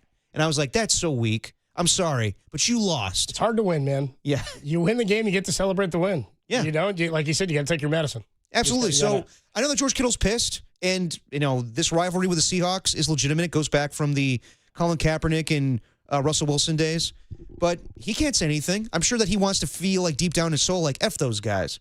But he's like, no, you guys won. By all means, smoke them up. Now the road gets tougher. Actually, I think it was it McKivitz after the game they asked him about it? The having to go on the road now. And he said, we don't like to make it easy on ourselves, but we'll just be the road dogs. Yeah, why not? That's how you have to go. Yep. Moving on here in the Sound Soiree. How about Joe Burrow, quarterback of the Cincinnati Bengals? So just set this one up. You, of course, remember years ago when Brett Favre was definitely highlighted in the 30 for 30 with the New York Sack Exchange with Mark Gastineau. He's very upset. Where Favre laid down Yes. and took the sack from Strahan for the half a sack and Yes. broke the record. Yeah. And Gastineau thinks that changed his life, and it's weak that he did that. Some people yesterday think that Myles Garrett, when he got that sack to get the all-time record, 23 on the season, that Joe Burrow kind of did the same thing. Not to the same extent, but fell down. And I was like, I disagree with that. But then listen to Joe Burrow's explanation when it comes to what happens when he got sacked on the play. Here's Joe Burrow. Can you walk us through that play and that led on his sack, what y'all called it, kind of how he won? Do you remember?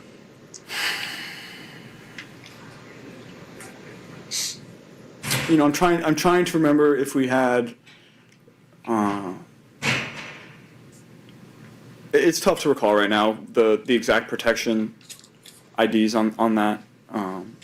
Whether we, because certain looks you can't have help on 95 because of the potential pressure responses that they give. But it's tough to remember the exact call in that situation off the top of my head. What do you think now? I don't believe you. Yeah, I don't believe you that you don't remember the call. I don't believe. You're too good of a quarterback. Yeah. You're too smart of a quarterback. You're too entrenched in, we know the maniacal preparation that Joe Burrow puts into it. He's one of the smartest guys in the league and most talented in the league. He might be my pick if I were going to build a team who I'd take at quarterback. He might be the best dude in the league to take and build a team around in terms of what he's going to offer you. I don't believe he didn't know the protection, which then makes it sound like, that wasn't the question anyway. Can you walk us through the play? He didn't give any sort of information on that at all. Did he lay down for it? I don't know. Is there something that player I don't think he laid down for it. I also dude, I don't want to take a direct hit from Myles Garrett. Yeah. You're running from Garrett. I might lay down and let him get the sack, But I too. did think that Aaron Rodgers was too focused on not giving up the sack as opposed to winning that football game against the Browns the week before, where Joe Burrow said he wasn't going to have that mentality. But I saw that last night. Kyle Brandt was on with Scott Van Pelt, and he was saying, after I saw that, I was like, did Joe Burrow just fall down for Myles Garrett? And no, he didn't, because Myles Garrett was there, and he was going to get that sack regardless. He just, I don't want to get hit. But hearing Joe Burrow kind of explain it, I think it's twofold, where he was tired from a long season, disappointing season, not in the playoffs once again, third year straight. And also, he's I don't remember the protection at this point, but also I think he's lying. I think he does. Yeah, maybe he doesn't want to air his dude out, too. I mean, I don't know. Weird situation, and we'll talk more about the record and stuff tomorrow, but Myles Garrett, 23 sacks in 17 games. Would have liked to see him get it in the 16. He definitely was on pace for it. I mean, a record's a record. I do think there's no asterisk or anything. I don't think it needs to be one, but I certainly myself feel differently about it. And now I sort of understand the 61 in 61, 8 more games versus Babe Ruth hitting 60 in 154 right in 1927. I don't know. It's the record, don't get me wrong. I just really would have liked to see him get that record in 16 games. Honestly, he should have, because he was at 21 by week 14, whatever it was. One against Brock. He got none against Rodgers, right? Yeah. It was surprising. It was surprising. Moving on here in the Sound Sporty, Zach Taylor, head coach of the Cincinnati Bengals. He was upset that Not a fan. He was upset the game got stopped to celebrate Myles Garrett's breaking of the record. I'm like, dude, your season's over anyway. Whatever. Yeah. Here's Zach Taylor. You had a long conversation with the officials after the Garrett sack. What was going on there? What were you There's 5 minutes left in our season. We're playing for our lives here. And I was never told that we're going to stop the game. And in a critical moment like that, and the refs just said that they made a decision that they were going to stop the game. And they said they tried to do it as quickly as possible. I didn't feel that. We didn't sub. We're trying to be on the ball and go and play with tempo. And the umpire just held the ball so that we couldn't do anything. And I'm yelling at Joe, get on the ball. We didn't sub. We're going. And that we couldn't play. And so, again, trying to get an answer was not easy. They just said that they made a decision as a crew to stop the game when that happened. I guess it didn't matter when it happened. It just, they were going to stop the game and let it happen. And you weren't informed of that? No, I was never informed of that. They didn't say one word. We meet with them in the 90-minute meeting before the game. They never said one word about that. Now, that's the shady part. The ref should have told him that was the plan. But I think he's a little butthurt about the loss. That's a directive from the league, too, right? I think so. It has to be from the league. Yeah, I've never heard that the officials... I know they have autonomy in certain situations. Yeah. But because they're in so much connection throughout the game with the officiating video room and league offices, whatever the hell's happening, there's obviously ways to be in touch with them. They had to have known going in, if the sack happens, we're going to stop the game, because there's no way they did that unilaterally on their own. No. Because it wasn't for an emergency. It wasn't for So they should have told him that before the game. So he should have known that before the game. This reminds me just of when Barry Bonds broke every record known to man. People were getting pissed. Every time he did one, it was against the Dodgers. Yeah. And every time they stopped the game mid-game and did the celebration, on the field. He stole 500 against the Dodgers. He hit 500 against the Dodgers. He hit 71, 2, and 3 against the Dodgers. Now, that one, when he hit 71 and 2, the Dodgers were not down to stop the game in-game. Yeah. So they did it after. The Giants got eliminated from the playoffs that Friday night. Oh. But the game went so late, it was 11 o'clock at night, and they're on the field doing the celebration after the game. But even when he hit 756, they stopped it briefly. When he hit 660 or 661, they stopped briefly and did a celebration. Baseball's much different, too. The game doesn't start until you throw the pitch, right? You can stop it for a little bit, let a guy get re-warmed up. But when it happened to the Dodgers so many times, I think baseball was all right, it's happened to you 6 times with this team. Yeah. You don't have to keep doing it. I don't think it's right. They stopped it there. I don't remember how long they stopped the game for, but I also was against it with Drew Brees. Oh, with Tessitore? God. When he breaks the passing. Can you believe Drew Brees is on the field right now with his children? Boog, I'm expired. I couldn't believe it. I was like, dude, get his kids off the field. Yeah, I remember when Emmitt Smith broke the all-time rushing record. They stopped the game. He went on a platform. It was a whole thing. I was like, what are we doing here? I'll never forget, though, Rich Gannon. God, he didn't care about the accomplishments of another teammate. Tim Brown got his 1,000th reception, and then they stopped the game, and he's waving to his family, and you see the camera of Rich just go, let's go the ball. Come on, what are we doing here? Sure. So pissed off. Let's get after this. Come on, man. We're in the middle of a drive. He's like, it's 2nd and 6. What are you doing? I appreciate it. 1,000. It was a 4-yard game. Let's go. How long was the game? Do you remember? It was short. But then, it was a short one? The next play, Rich Gannon throws a touchdown pass to Jerry Rice, and he was like, well, thank God. It took so effing long. Tim wasn't there, so I'm through to Jerry. One more here in the Sound Soiree. Mike Tomlin. Ever pissed off. Mike Tomlin's here. He's asked about the hypothetical, dude. Who's asking him a hypothetical? This is ridiculous. Who would ask Tomlin a hypothetical? I'm not getting into hypotheticals. Here's Tomlin about the hypothetical on if the Ravens would have made the kick. Make that kick, season's over, comes to a screeching halt, and missing that kick and the winner going on. You know how it is. If my aunt had male parts, she'd be my uncle. All right? That's a great response. It's a fair response. If your aunt had balls, she'd be your uncle, but she doesn't, so she's not. Yeah. You know what I'm trying to say? Exactly. Yeah, that's it. It didn't happen. So I love he did. He's like, all right, we good? Cool. I did love it, though. After the missed kick, Tomlin's like, all right, pounding his chest on the field. I'm like, yeah, it was that close. What man. a finish for that game, dude. That was incredible. Best way you could end the regular season. Yes. Best game of the weekend. The Isaiah Likely catch, the Tuesday Flowers touchdowns. Yep. I mean, that was the whole thing was incredible. Very apropos that the season ended on a missed field goal, like as time expired. That's It's kind dude. of the It wasn't story a of sure the thing. season. Wasn't a sure thing because it's not Justin Tucker we're talking about. It's Tyler Loop, the rookie. Well, Boswell missed the extra point, which was crazy because he hadn't missed one all year. Right. He'd only missed 2 in the last 4 years, extra points. He misses that one, and then they have a chance to go down and kick a field goal to win the game. It's so funny. He was going to be the GOAT. Yeah. Boswell was. Yep. And instead, nobody cares. It's Loop. It's all because of that priest, man. Blessing that side of the field. Dude, that priest was walking around. Who was it after? Was it Collinsworth was riffing? Well, no. It was Tarico pointing it out, being like, and of course there was a priest walking the field At Heinz Field, yeah. and he blessed that side of the field, and then Collinsworth goes, well, then I guess we can't blame Tyler Loop for missing the field goal. Then Was he laughing? Yeah. I can't imagine. If you're a Baltimore Raven, you're sick to your stomach. Oh God, yeah, of course. Could have gotten the Pope, right? What's Lamar? They lost. What's Lamar supposed to do? I can't do anything else. Dude. Him and Henry are like, what are we supposed to do, and bro? he had a great performance last night. So, yeah, no playoffs, no AFC playoffs with Patrick Mahomes, Joe Burrow, and Lamar Jackson. Pretty incredible. Yeah. But you got Liam Cohen and Lawrence and the Jags. Yeah, damn right you you got do. Drake May and you got Bo Nix. You've got Justin Herbert. Adam Copeland, Depop, Tim Webb with you. That's your Sound Soiree for Monday, January 5th. When we come on back, some more thoughts on the end of the regular season. Which team that missed the playoffs was the biggest surprise? Which team that made the playoffs was the biggest surprise? We'll do that next. Then Larry Krueger at 6 o'clock at the top of the hour. It's Dirty Work on a Monday on the Sports Leader.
Now, back to Dirty Work. Adam Copeland and Derek Papa on KNBR 104.5 and 680 AM. the sports leader. This will be a 44-yard attempt. It will come from the middle of the field. It's for the division. Loop is ready. Here's the snap, the spot, the kick is on the way. It is no good! He missed it! It's wide to the right, and the Pittsburgh Steelers have won the division. The Steelers are going to the playoffs. What a game last night. I mean, those two guys, 18th and 19th seasons for Harbaugh and Tomlin, both Super Bowl winners. Yeah. They meet twice a year, and that was one for the history books for those two teams for a division crown. The Steelers win it. The AFC North are into the playoffs, and the Ravens are out. So great note by you that all those quarterbacks you just mentioned, Patrick Mahomes, Lamar Jackson, Joe Burrow, all out of the playoffs as it starts this weekend. The question we were asking before we went to break, which team that missed the playoffs, that missed it, was the biggest surprise for you? To me, we were talking about a bunch of teams at the beginning of the year when it comes to the NFC, and we thought that maybe the 49ers would be able to get in because this team was changing so much with their coordinators. I got to be honest, with the way they played early on, I thought they'd be back in the postseason and be a dangerous team once again. I'm surprised the Detroit Lions finished fourth in the NFC North, even though they won yesterday. They're ready for that retool next year. They'll get that last place schedule. Dude, same situation the 49ers were in this season. Yes, they'll figure it out. We'll see if they bring back their coordinators. Dan Campbell has a lot of work in front of him, and they got to shore up their offensive line. But I'm shocked with the way they played early on, putting up 52 on the Chicago Bears in week 2 and the being dominant for the most part. Then their defense had a bunch of injuries, just like the 49ers, where the 49ers were resilient. They were able to hold their own and get 12 wins, and the Lions crumbled. I'm shocked the Detroit Lions are not in the playoffs. Yeah, for me, it's Kansas City. Yeah, that too, yeah. I didn't anticipate. I anticipated that, like, when Mahomes missed the playoffs for the first time, it would be something like he got hurt early in the year and they couldn't recover or something like that. They were out of whack from the jump this season. I mean, when they opened in Brazil again, they weren't very good, I didn't think, last year, though they went 15-1 with their starters. Mm-hmm. They won every one-score game. They were like 7-0 in one-score games last year. This year, they didn't have a winner. They were one win or something in one-score games. The defense wasn't nearly as good. They didn't have anything explosive offensively, which was problematic. They missed Rashee Rice at the start of the year, but they seem to figure out ways to win defensively or offensively every season. Mahomes was playing better, I thought, at the start of this year and didn't have weapons. They've got to retool, and they're going to recalibrate, but they're, what were they, a third-place schedule? That's a team that's looking to retool and come back next year. So it's dangerous, I think, that they're going to have a top, 12 pick, 13 picks? I think they are number 9. There you go. I mean, that's – and if I know Andy Reid, he's thinking about moving up already. Probably. So that was a surprise to me. I thought when we saw the Chiefs and Mahomes miss the playoffs, it would maybe be a dismantling of that dynasty, or would start to see it fade. There was no fade. They just didn't have it this year, which is not something we've seen from them. As I said before, I'm kind of disappointed they're not in because I just wanted to see the Bills or somebody else finally vanquish them. But as you said, that may have been the Super Bowl Well, the Bills may still have to at some. I mean, again, if you see this is gonna be tough for the Bills. We're gonna see a lot of Bills Chiefs still over the years. I mean, we will. Not the last we've seen of Mahomes and Josh Allen go. No, of course not. But this is gonna be like, even though I saw somebody say today, like, well, there's no excuse for the Bills right now. Yeah, on the road with Jacksonville, and then after that, Denver, New England. It's gonna be tough. But right now, I'm leaning the direction. you sound like Billy Madison when he goes to third grade, and he says to the kid, I mean, first and second grade were easy, but multiplication, that's tough. Division, it's going to be tough, whatever he says. And then the kid doesn't acknowledge, so he turns to the other kid, and he says the exact same thing. Yeah. First and second grade were easy, but cursive multiplication, it's going to be tough. I still think that he's just so electric as a quarterback that maybe he could carry them, but this may be the worst Bills team, honestly, when it comes to Josh Allen taking to the postseason. As far as the defense and his supporting cast when it comes to receivers. Did you think McDermott was on the hot seat at all? Or is he? No, because they like him, and I always thought that maybe Joe Brady should be a defensive guy, and the defense so bad. I know, but they've had issues. I mean, they've had issues with injuries, but not. There's really no excuses. I mean, yeah, you're right. Sean McDermott is a defensive-minded coach. I just wonder if Joe Brady's going to leave. He's the offensive play caller. They kind of had a down year from a year ago, but yeah, I wonder if perfect scenario for the Bills is if Joe Brady leaves this offseason to go coach some other team, that they get Brian Daboll back as their offensive coordinator. Yeah, that'd be ideal, I guess. It's where he got the job from. Which team that made the playoffs surprised you the most? Jacksonville. Yeah, no question. I thought that maybe there'd be a turnaround with the Bears and with the Patriots, but I never thought that Jacksonville would go from, were they worse last year? No, Tennessee was, obviously. But Liam Cohen, man, like we were making fun of him a year ago in that press conference. Duval and the whole shadiness of he's going to stay in Tampa Bay. No, he's not. He's taking a secret trip to Jacksonville. To get the Jacksonville. And I wasn't thinking really highly of them until they played the 49ers. And that whole thing with Robert Saleh, funny enough, kind of giving praise to Liam Cohen, but then Cohen taking it as an insult. And yeah, they're a great run defense too. Yeah, dude. That's going to be, honestly, Niners and Eagles, big time matchup. Bears, Packers, fun to watch that on Amazon Prime on Saturday night. But I think Bills, Jaguars is going to be a hell of a game to watch on Sunday morning. Yeah, that could be fun. Yeah. That could be really fun. Trying to think of others. I mean, there's so many teams that made the playoffs that didn't last year. Houston impressed me. Their defense is starting 0-3. Elite, man. Starting 0-3 and then going on the run that they went on, they've been really, really good. And Drake May, the biggest surprise for me all season. Yeah. I didn't really know what to make of him last year. Vrabel comes in, hires Josh McDaniels, and that guy's he's a brilliant play caller. He's a brilliant offensive terrible head coach, yeah. Terrible head coach. And some guys are like that. I mean, I don't think he was terrible head coach, but I think Norv Turner was one of those guys. Was a better OC than he was head coach. Yeah, an elite offensive coordinator throughout his career, and just okay. I mean, he was good in with the Chargers, I guess. They went to an AFC championship. That team was loaded, but yeah. That team was loaded. So what the Patriots have done is incredible. How quickly they've turned that thing around. Now, can it continue? Will we see Drake May continue to build on this? Is this just who he is, or is it a product of the first year in a new system where nobody figured them out? The schedule, you're going to be the top of the division next year. It's going to change how you go about it. But they were impressive this year for sure. Another one that made the playoffs that surprised me. I'm trying to think if there's anybody in the NFC that I'm really surprised by. The Bears were surprising. Yeah, they were. I'm trying to think of NFC. But I'm not really impressed by Caleb Williams. I mean, if we're thinking about it, like, given the context, Niners. But, if you told me at the beginning of the year they make the playoffs, like, I'm not surprised with that because, they have a 4-play schedule. Bringing it back with Brock Purdy and Kyle and McCaffrey and everybody. Yeah, Chiefs missing the way they did was up there for me. Yeah, definitely. Anyway, I guess that's it. Yeah. In terms of surprises. Yeah. Not a lot of huge ones. Kind of a weird regular season, I would say. Yeah. You buying the Broncos as a dangerous team? No. I'm not. I think that the defense is dangerous. I'm not buying Bo Nix. How do you watch that offense and think that's fun? Yeah, they won it's like watching the Spurs 19-3 yesterday? The offense is so brutal. I don't know how many people have watched Bronco games this year. They're not fun to watch. They're not. No, it's like watching Spurs hoops. Like, they're a good defensive team. They have moments like the 4 touchdown passes that Bo Nix threw against the Packers. That was impressive, but old school Spurs, I meant, by the way. Yeah, I know, I got you. not Wemby. Yeah, that's fun. Yeah, honestly, I think the AFC playoffs are going to be crazy. And same thing with the NFC. I think that even though Seattle and Denver have the 1 seeds, and I gave you, all the reason to believe in those teams because they're really good with home field advantage, I'm not buying them. I'm really not. I think that we could see the craziest NFL playoffs when it comes to seeding does not matter. Like, it doesn't matter. Like, even if the Niners got the 1 seed, do you feel confident the rest of the way? Maybe because they're home, but I'm not buying the Seahawks as far as like a Super Bowl team. I'm not buying the Broncos as a Super Bowl team. I think it's going to be crazy, honestly. You're not buying Seattle as one?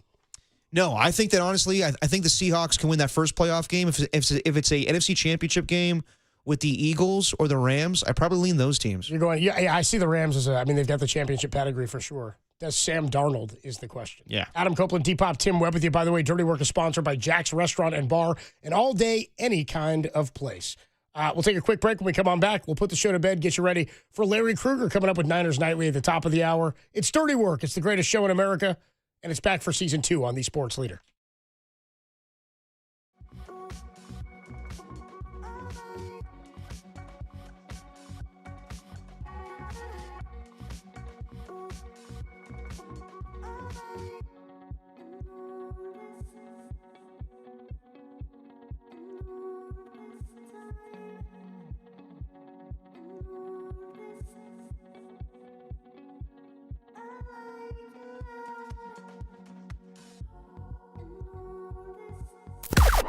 Now, from the O'Donnell Financial Group Sports Desk. Learn more at odfigroup.com. O'Donnell Financial Group, because planning is a process, not a product. Dirty Work is back at full strength, which means shows in the wild. Come hang out with us at Harmonic Brewing on Wednesday. You know the beer is bomb. And hang out for our Wild Card Weekend Preview live at Jack's Restaurant and Bar in San Jose. You know I'm crushing that steak sando. That's Harmonic Brewing at Thrive Center Wednesday and Jack's in San Jose Friday. Come on, you know you missed us.